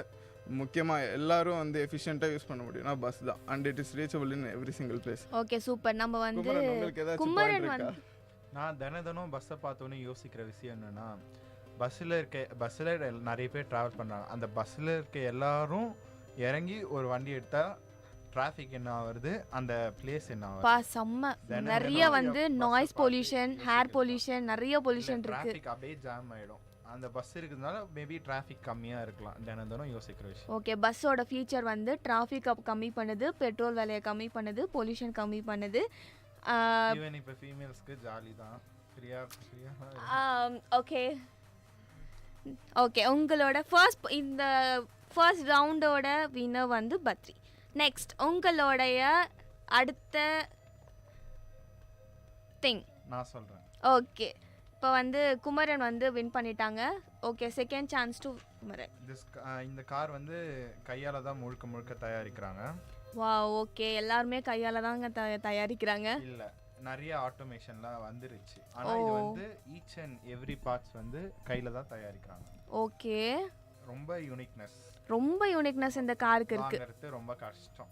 ஈவன் ரிச்சஸ்ட் பர்சன் கூட வாங்குறது கஷ்டம். அப்போ இது வந்து டாப்ல இருக்கக்கூடிய ரிச்சஸ்ட்ல ஒரு கார். ஓகே, அதுக்கப்புறம் இதுக்கு ஒரு மோட்டோ கூட இருக்கு. மோட்டோ? ஓகே, என்ன motto? Strive above all for perfection, take the best there is and make it better. என்னமோ சொன்னீங்க, எனக்கு ஒண்ணுமே புரியலங்க. கொஞ்சம் விளக்குனீங்கன்னா எனக்கு கொஞ்சம் விளங்கும். இது வந்து பெர்ஃபெக்ஷனுக்கெல்லாம் பெர்ஃபெக்ஷன். இதை எடுத்துட்டு நீங்களும் இன்னும் பெட்டர் ஆவீங்க. ஓகே, இது பெர்ஃபெக்ஷனுக்கெல்லாம் பெர்ஃபெக்ஷன், நீங்க இன்னும் பெட்டர் அப்படினு. ஓகே, எனக்கு புரிஞ்சுப்பா. வேற என்ன யூனிக்னஸ் இருக்கு? அவ்வளவுதான் எனக்கு தெரியும். ஓகே, இதுதான் வந்து ரிச்சஸ்ட்ல கார்ல இது one of the. Okay, second ரவுண்டில் வந்து நம்ம குமரன் வந்து வின் பண்ணியிருக்காங்க. ஸோ 2 பேரும் இப்போ வந்து ஈக்குவலாக இருக்கீங்க. நெக்ஸ்ட் உங்களுடைய கார்டு. ஓகே, பத்ரி வந்து வின் பண்ணிட்டாங்க. ஓகே பத்ரி, நீங்கள் சொல்லுங்கள். இந்த காரோட மெயின் ஃபீச்சர் என்னன்னா ஃபியூல் எஃபிஷியன்சினா mileage. Okay, like body weight வந்து ரொம்ப கம்மி இந்த காருக்கு. லைக் எப்படின்னா வந்து ஒரு ஐஆர்சிசி பைக் கொடுக்குற மைலேஜ் வந்து ஒரு கார் ஈஸியாக தந்துடும். லைக் 25-22 காருக்கு வந்து மைலேஜ் ரொம்ப அதிகம் கம்பேரிட்டிவ்லி. ஸோ இந்த காரில் வந்து like it is specially made for the middle class peoples. Wow super, friendly budget ஃப்ரெண்ட்லியாக ஒரு car, weightless and it is for the mileage. Okay, கண்டிப்பாக மைலேஜ் தரும். லைக் பயப்படவே தேவையில்லை, நீங்கள் தாராளமாக எடுக்கலாம். இந்த பிராண்ட் பார்த்துட்டிங்கன்னா கண்டிப்பாக உங்களுக்கு முதல்ல ஞாபகம் வர்றது மைலேஜ் மட்டும்தான். ஓகே, மைலேஜ் தான் மோஸ்ட்டாக வந்து இந்த மிடில் கிளாஸ் பீப்புளுக்கு வந்து எனக்கு பெட்ரோல் கட்டுப்படி ஆகணும்ப்பா, மைலேஜ் வேணும்ப்பா அப்படின்னு நினைக்கிறவங்களுக்கு இந்த கார் வந்து நீங்கள் சொல்லலாம். Mileage, weightless, middle class, cost efficiency. மைலேஜும் தராங்க, கூட சேர்ந்து ஒரு டாப் லெவலில் இருக்கிற ஃபீச்சர்ஸும் வந்து எல்லாமே தரலனா கூட எது நெசசரி அதுவும் வந்து பார்த்து கொடுக்குறாங்க. வாவ் சூப்பர், இவ்வளோ ஃபீச்சர்ஸ் இருக்கக்கூடிய காரா, சூப்பர் சூப்பர் சூப்பர். ஓகே, இந்த தேர்ட் ரவுண்டோட வின்னர் வந்து பத்ரி. ஓகே, பத்ரிக்கு 2 பாயிண்ட்ஸ் அண்ட் குமரனுக்கு 1 பாயிண்ட்ல இருக்கீங்க. நெக்ஸ்ட் உங்களோட கார் நான் சொல்கிறேன். ஓகே, இப்போ அகெயின் வந்து ஈக்குவல் பண்ணிட்டீங்க. சொல்லுங்க குமரன். இவங்க வந்து அட்டென்ஷன் டு டீடைல், ஒவ்வொரு சின்ன விஷயத்தையும் பார்ப்பாங்க. ஒவ்வொரு கார்னர் எட்ஜஸ் ரொம்ப ஈக்குவலா இருக்கு. ரொம்ப வந்து பெர்ஃபெக்ஷன். ஓகே, அப்படியே ஒரு கர்வ் கூட மிஸ் ஆகாம பக்காவா அந்த ஆங்கிள். ஓகே, ப்ரிசைஸ் இன் ஹேண்ட்லிங். ஓகே, ஹேண்ட்லிங் பக்காவா இருக்கும். பக்கா ஹேண்ட்லிங். Responsive acceleration. இப்போ ஒரு சில வண்டிலாம் சும்மா முறுக்குனாலே எவ்வளோ முறுக்குனாலும் போகாது. பட் இது கொஞ்சம் ரேஸ் கொடுத்தாலே அப்படியே நல்லா மூவ் ஆகும். அப்போ வந்து ஸ்பீட்ல வந்து கொஞ்சம் கான்ஷியஸா இருக்கணும் நம்ம ஓட்டும் போது ஹேண்ட்லிங்ல. யூனிக்னஸ் பார்த்தோம்னா மல்டி ஜோன் கிளைமேட் கண்ட்ரோல், அந்த கிளைமேட்க்கு அடாப்ட் ஆகிடும். அப்படியா? ஓகே, எனக்கு வந்து ஒரு டவுட் இருக்கு. ஒவ்வொரு காருக்கும் கிளைமேட் அடாப்ஷன் சொல்லிட்டு நீங்கள் சொன்னீங்க, அது எனக்கு கொஞ்சம் விளக்குறீங்களா? எனக்கு தெரியாது. இப்போ வெயில் காலமாக இருந்தால் அது கொஞ்சம் உள்ள இன்ஜின்லேயே கூட கொஞ்சம் கூலிங் அதிகமாக இருக்கலாம், கூல் ஆகலாம். ஓகே, இப்போ இதே வெதர் வந்து சில்லுன்னு இருந்தாலோ வார்மாக இருக்கலாம் இன்ஜின் கார் ஃபுல்லாகவே. சன் ப்ரூஃப் இருக்குது, மல்டி டிரைவிங் மோட்ஸ் இருக்குது. Wow super, sun proof, connected car tech and premium audio setup. பாரா இவ்வளோ ஃபீச்சர்ஸ் இருக்கக்கூடிய ஒரு கார் அப்படின்னா கண்டிப்பாக ஒரு ரிச்சஸ்ட் காரை தான் இருக்கும். நானும் ஒரு பாயிண்ட் ஆட் பண்ணிக்கிறேன். ஓகே, இந்த காரில் வந்து சேஃப்டி குறைச்சலே கிடையாது. சேஃப்டி குறைச்சலே கிடையாது. வா சூப்பர். நம்மளுக்கு சேஃப்டி ஒரு பக்கம் இருக்கணும், நெக்ஸ்ட் வந்து மைலேஜ் ஒரு பக்கம், எல்லாரும் கான்ஷியஸாக இருப்பாங்க. Safety super. கார்னு சொன்னால் இந்த பிராண்ட் மைண்ட் வராமல் இருக்காது. ஓகே, எல்லாருக்குமே வந்து அந்த கார் மேலே ஒரு கிரேஸ்.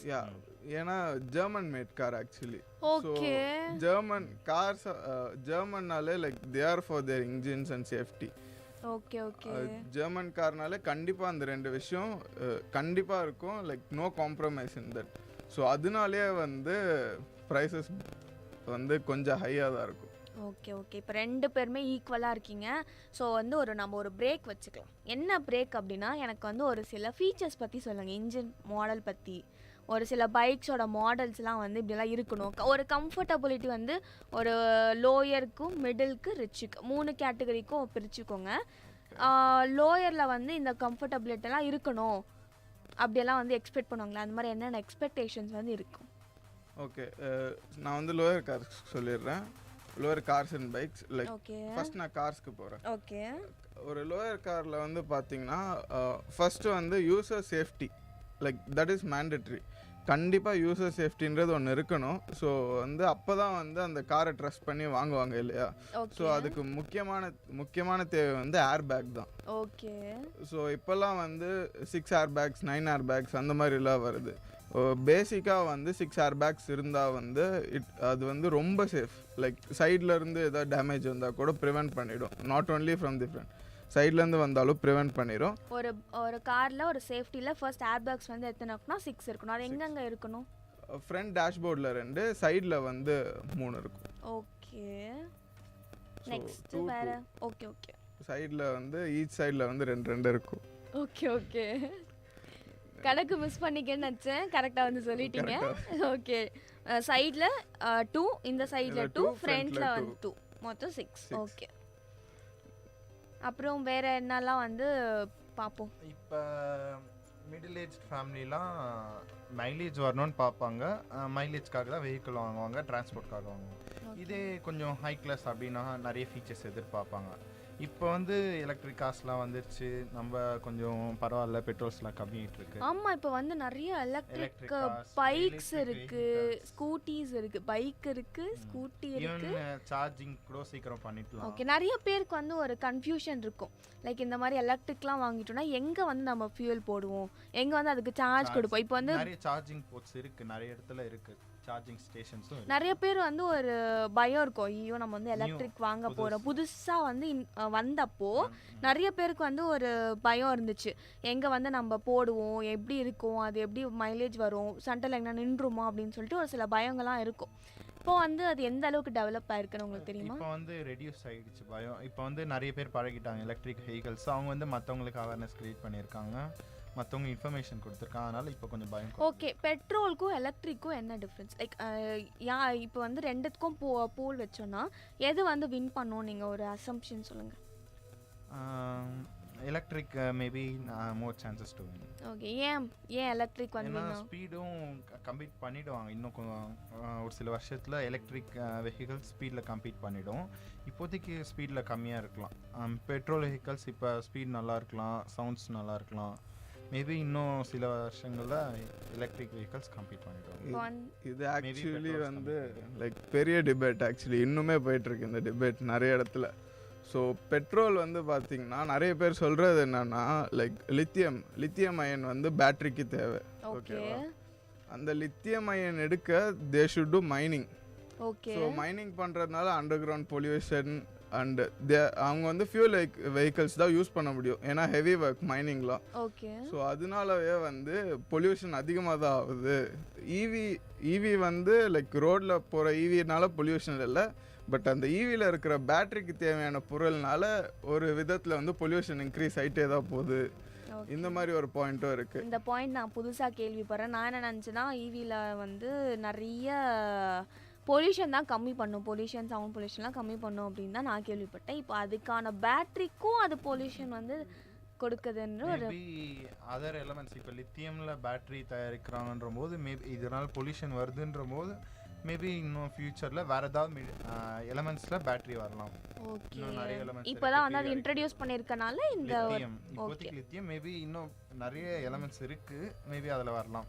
ஓகே ஓகே, வந்தால் நல்லது தான், பொல்யூஷன் கம்மியாகும். கரெக்டு தான், பொல்யூஷன் கம்மியாச்சுன்னா நம்மளுக்கு வந்து நமக்கு நல்லது தானே. ஓகே, வேற ஓகே. இப்போதைக்கு காஸ்ட்ல நிறைய ஃபீச்சர்ஸ் வந்திருக்கு. நான் இப்போ பார்த்த வரைக்கும் காரில் கேம்லாம் விளையாடலான்னு சொல்லியிருந்தாங்க. எனக்கு கேம்ஸ்னால் ரொம்ப பிடிக்கும், அதனால் நானும் வந்து ஒரு காரில் வந்து விளையாடிருக்கேன். இப்போ இதுலனா ஃப்ரண்ட் சீட்டில் இருக்கு. பிகாஸ் ஃப்ரண்ட் மானிட்டர் வந்து டிரைவர் ஓட்டிட்டாருன்னா அப்புறம் யார் வந்து பின்னாடி உட்காந்துருக்கவங்களாம் பயம்னு சொல்லிட்டு பின்னாடி இருக்கிறதுக்கு மட்டும் இருக்கும். ஒரு டேப்லெட் மாதிரி. ஆமாம், டேப்லெட் மாதிரி அட்டாச் பண்ணிட்டு அங்கே வந்து கேம்ஸோல கார் ஃபீச்சர்ஸ் சொல்லணும் போனால் சொல்லிட்டே போகலாம், ஒன்றும் பிரச்சனை இல்லை. இன்னும் நிறைய இருக்குது. ட்ராக்ஷன் கண்ட்ரோல்னு ஒன்று இருக்குது. இப்போ மழை பெய்யும் போது இப்போ பிரேக் அடிச்சோன்னா ஸ்கிட் ஆகுறது, அதெல்லாம் வந்து ஒரு பார்ட். லைக் ட்ராக்ஷன் கண்ட்ரோல்னால் வந்து ஸ்கிட் ஆகாது. முக்கியமாக மழை டைமில் வந்து ஸ்கிட் ஆகுது. வீல் ஸ்பின்னு சொல்லுவாங்க. ஸோ நீங்கள் ஆக்சிலரேஷன் கொடுக்கும்போது ஒரு 2 ஸ்பின் வந்து அது ரோட்லேயே ஆகும். ஸோ அது வந்து கேட்காது. கார்ஸில் கேட்கும், ஸ்க்ரீச்சுன்னு ஒரு சவுண்டு கேட்கும். ஓகே.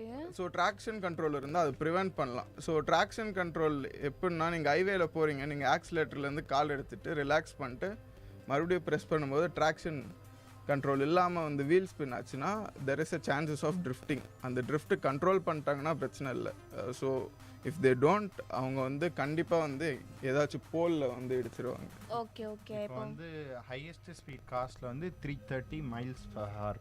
ஓகே, அது வந்து சும்மா இல்லை, போனால் ரொம்ப டஃப் தான். ஓகே. அது எந்த அளவுக்கு ஸ்பீடாக போதும் அந்த அளவுக்கு நம்ம கிட்ட கண்ட்ரோல் இருக்கணும், ப்ராக்டிஸ் கண்ட்ரோல் இருக்கணும். ஸோ அந்த அளவுக்கு போகும்போது அதுக்கும் வந்து ஸ்பீட் கண்ட்ரோல்லாம் இருக்கும்ல, லைக் பிரேக்கில் இன்ஜினில். அது ஆனால் இது ஒன்றும் சாதாரண ஸ்பீடில் போகும்போது நம்மளுக்கே கொஞ்சம் ரொம்ப கஷ்டமாக இருக்கும் ட்ராவல் பண்ணுறது. ஜெட் ஸ்பீட் இந்தியன் கார்ஸில் வந்து பார்த்தீங்கன்னா நான் பார்த்த ஒரு சில பிராண்ட்ஸில் நம்ம ஒரு 70 km/h போகும்போதே அது வந்து அலாம் அடிக்கிற மாதிரி வச்சுருக்காங்க. ஸோ அது வந்து நம்ம தெரியாமல் போகிறோமா, இல்லை 70 மேலே 100 போகும்போதும் அலாம் வச்சுருக்காங்க. அந்த மாதிரியும் இருக்குது. அது மாதிரி இருக்குது. சில பேர் அதை கழட்டி போட்டு போகிறாங்களே. மெயினாக நான் கழட்டிட்டேன். ஃபாரின் கண்ட்ரீஸ்லாம் தனியாக ரோடே இருக்குது ஸ்பீடாக ட்ரைவ் பண்ணுறது. ஓ, இன்னும் ஓகே ஓகே. அங்கெல்லாம் ரோட்டில் இந்த ஸ்பீடு நீங்கள் ரோட்டில் நம்ம ஓட்டுற மாதிரி ஓட்ட முடியாது. இந்த ஸ்பீடில் போகணும், 100 ஸ்பீடில் தான் நீங்கள் அந்த ரோட்லேயே போகணும், அதை விட கம்மியாக போகக்கூடாது. அந்த மாதிரியெல்லாம் கூட டெக்னாலஜிஸ் இருக்குது. நம்ம இந்தியாவில் வந்து இந்த ஸ்பீடில் தான் போகணும், இதுக்கு மேலெலாம் போகக்கூடாதுன்னு தான் இருக்குது. அங்கே வந்து இதுக்கு மேலே அவங்க எக்ஸ்ட்ரா ரோட் போட்டுருப்பாங்க. Okay okay. அந்த அதுக்கேற்ற மாதிரி ஃபீச்சருக்கு ஏற்ற மாதிரி அவங்க வச்சுருக்காங்க. அங்கே இன்னொன்று இருக்குது, நோ ஸ்பீட் லிமிட் ஏரியாவும் இருக்குது. நீங்கள் எவ்வளோ ஸ்பீடு வேணாலும் புஷ் பண்ணலாம் காரை. ஃபார் எக்ஸாம்பிள் நர்பர்கிங், அப்புறம் வந்து ஐல் ஆஃப் மேன் டிடின்னு சொல்லிட்டு, ஐல் ஆஃப் மேன் டிடி வந்து பைக் ரேசஸ் நடக்கும். இது வரைக்கும் தேர் ஆர் 200 டெத்ஸ். அது ஒரு ட்ராக்லேயே வந்து 200 டெத்ஸு, பட் ரேசஸ் வந்து 80 தான் நடந்திருக்கு. ஸோ அப்போ நீங்கள் பாருங்கள் எவ்வளோ க்ரூஷியலான ஏரியான்னு சொல்லிட்டு. முக்கியமான விஷயம் பைக் அண்ட் கார்ஸ் ஏபிஎஸ்ன்னு சொல்லுவாங்க, anti locking braking system.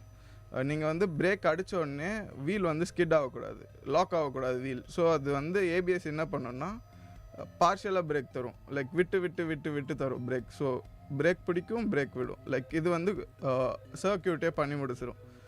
So அதனால வந்து நிறைய ஸ்கிட்டாகி கீழே விழுறது, அந்த மாதிரி ஆக்சிடெண்ட்ஸ்லாம் ப்ரிவெண்ட் பண்ணிடும். ஓகே. நம்ம ஸ்பீடாக போகும்போது அது வந்து சடன் பிரேக் போட்டாலும் ஆகும். ஸோ அதுக்காக பிரேக் விட்டு விட்டு விட்டு போகுது. அந்த ஒரு டெக்னாலஜி வந்து இப்போ பிரேக்கிங் சிஸ்டமில் இருக்குது. ஓகே, இப்போ ஒரு ஷார்ட் பிரேக் எடுத்துட்டோம். இப்போது இன்னும் கொஞ்சம் ஷார்ட் டைம் தான் இருக்குது. ஸோ அதனால் இன்னொரு 2 ரவுண்ட் இருக்குது. ஓகேங்களா, அந்த 2 ரவுண்டில் யார் வந்து வின் பண்ணுறா, யார் லூஸ் பண்ணுறா, இல்லை இது வந்து அப்படியே மியூச்சுவலாக போக போதா அப்படின்றது பார்க்கலாம். ஓகே. ஆமாம், இப்போதைக்கு ஸ்கோர்ஸ் ட்ராவில் இருக்குது. நம்ம ஒரு பிரேக் எடுத்துக்கிட்டோம். இப்போ இன்னும் கொஞ்சம் நேரத்தில் வந்து அது சொல்லலாம். நெக்ஸ்ட் உங்களோட கார். நான் சொல்கிறேன். ஓகே, குமரன் வந்து வின் பண்ணிட்டாங்க அவங்களோட ரவுண்டில். Power steering. Okay. Power steering and brakes. Oh, இதில் வந்து பவர் ஸ்டியரிங் அண்ட் பிரேக்ஸ் வந்து ஸ்பெஷலாக இப்போ தான் நம்ம பிரேக்கை பற்றி பேசணும். அடுத்த கார்டு அதுக்கு ஏற்ற மாதிரி வந்திருக்கு. Radio control on steering wheels. Okay. அவங்க அதுக்கு இந்த கம்பெனி வந்து அவங்க டிசைனுக்குனே பேட்டன்ட் பண்ணி வச்சிருக்காங்க. ஓகே, அவங்க இந்த பிராண்டுக்கு வந்து வெறும் டிசைனுக்கு மட்டுமே ரொம்ப பேட்டன்ட். ஓகே, யூனிக்கா இருக்குது அதனால. ஓகே. இன்னோவேஷனும் பயங்கரமா இருக்கும் போல, அதனால பயங்கர பேட்டன்ட் எடுத்து வச்சிருக்காங்க. பா வேற லெவல். கவனிக்கல எந்த கம்பெனி பேட்டன்ட் எடுத்த மாதிரி இந்த கம்பெனி எடுத்திருக்கு. Wow, super super. அப்புறம் வேற அது அவ்வளவுதான். உங்களுக்கு இன்னும் யூனிக்கா என்ன இருக்குன்னா இவங்க வந்து பேட்டன்ட் எடுத்து வச்சிருக்காங்க அவங்களோட டிசைன்ஸ்க்கு வந்து. கம்பெனி எதுவும் பார்க்கல பேட்டன்ட். Okay okay okay. இப்போ அந்த ரவுண்ட் வந்து குமரன் வின் பண்ணிருக்காங்க. நெக்ஸ்ட் உங்களோட கார்டு நான் சொல்றேன். ஓகே, இந்த ரவுண்டோ வந்து குமரன் தான் சொல்லியிருக்காங்க. So okay, all the best. நீங்க விட்ட பாயிண்ட்ஸ் வந்து பத்ரி சொல்வாங்க. உங்களோட டைம் கவுண்ட் ஸ்டார்ட்ஸ். எல்லாருக்கும் தெரிஞ்சது தான் இந்த கம்பெனி பத்தி. ஆட்டோ பைலட் மோட் இருக்கும் கண்டிப்பா. ஆட்டோ பைலட் மோட் அப்படினா என்ன? நம்ம டிரைவ் பண்ண தேவையில்ல, அது டிரைவ் பண்ணனும் பாத்து. ஓ ஓகே ஓகே, அதுவா டிரைவ் பண்ணிக்கோ. நம்ம அப்ப எதுக்கு டிரைவருங்க? டிராவல் பண்றோம், டிரைவர்ல டிராவல் பண்றோம்ல. ஓகே, கொஞ்சம் ரெஸ்ட்டுக்காக அந்த டைம்ல. Okay okay. அதுவும் ரொம்ப மோஸ்டாலாம் இல்ல, கொஞ்சம் இப்பதான் மைனரா இருக்கு. போப்போ இன்னும் அப்டேட்ஸ் எடுத்துட்டு வருவாங்க. எனக்கு இன்னொரு டவுட் இருக்கு. இந்த மாதிரி ஆட்டோ இதுல வந்து ஸ்டீரிங் வீல்ல வந்து எவ்வளோ நேரம் வரைக்கும் அதுவே ஆட்டோவா போயிட்டு இருக்கும்? லைக் டெஸ்லா பொறுத்த வரைக்கும் நீங்க ஓகே ஓகே, சொல்லுங்க. நீங்க எவ்வளோ தூரம் வேணாலும் போகலாம். அதில் வந்து லிமிடேஷன்ஸ் வைக்கல, பட் இந்தியாவில் அப்ளிகபிள் கிடையாது. இதுக்கப்புறம் ஏன்னா இந்தியன் ரோட்ஸ் உங்களுக்கு ஆல்ரெடி தெரியும்.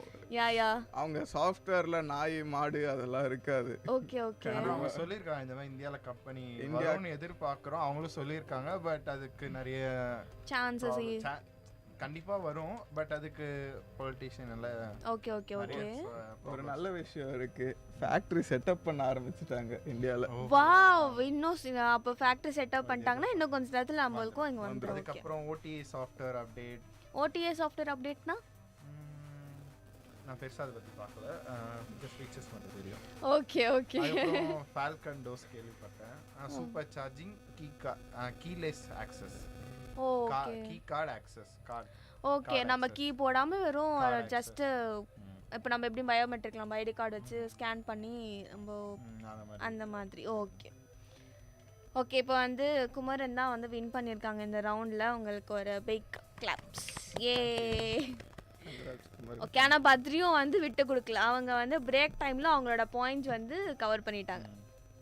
Okay okay. நம்ம வந்து இப்போ இருக்கிற ஃபீச்சர்ஸ் வந்து பார்த்தோம். பிரேக் சிஸ்டம் இருக்குது, ஸ்பீடுக்கு வந்து இருக்குது, அப்புறம் வந்து ஆட்டோவில் இருக்குது, அப்புறம் பொல்யூஷன் கம்மி பண்ண இப்போது அதுக்கும் வந்து முயற்சி எடுத்திருக்காங்க.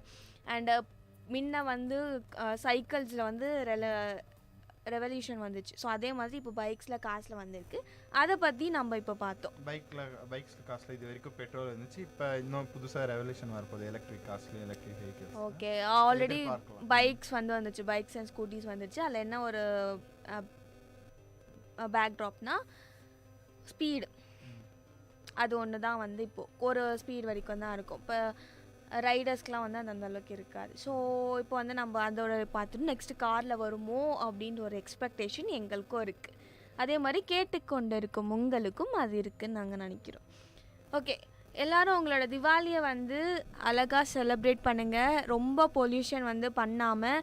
நான் வந்து ஒரு ரீசெண்டாக ஒரு வீடியோ பார்த்து என் ஃப்ரெண்டு வந்து நம்ம இது பண்ணலாம் திவாலிக்கு வந்து நம்ம மோஸ்ட்டாக அந்த சவுண்ட் வந்து ரொம்ப அதுதான் வந்து ஹைலைட்டாக அப்படின்னு சொல்லிட்டு ஃபீல் பண்ணுவோம். அதுக்கு ஒரு இடத்துல வந்து என்ன பண்ணியிருந்தாங்கன்னா பலூன்ஸ் வந்து கட்டிட்டு அது வந்து லைக் ஃபுல்லாக ஸ்ட்ரெயிட்டாக வந்து ஆர்னிங் வச்சுட்டு அதுக்கு மேலே வந்து இழுத்துட்டு போனாங்க. லைக் ஒரு ஆணி வச்சுட்டு அது பலூன்ஸ் கட்டிட்டு ரோப்பில் ஃபுல்லாக இழுத்துட்டு போயிட்டாங்க. அந்த சவுண்ட் வந்து பொல்யூஷன் ஏர் பொல்யூஷன் ஃப்ரீயாக இருக்கும் அப்படின்னு சொல்லிட்டு என் ஃப்ரெண்ட் வந்து என்கிட்ட சொன்னாங்க. ஆனால் தயவு செஞ்சு அது மட்டும் ட்ரை பண்ணிடாதீங்க.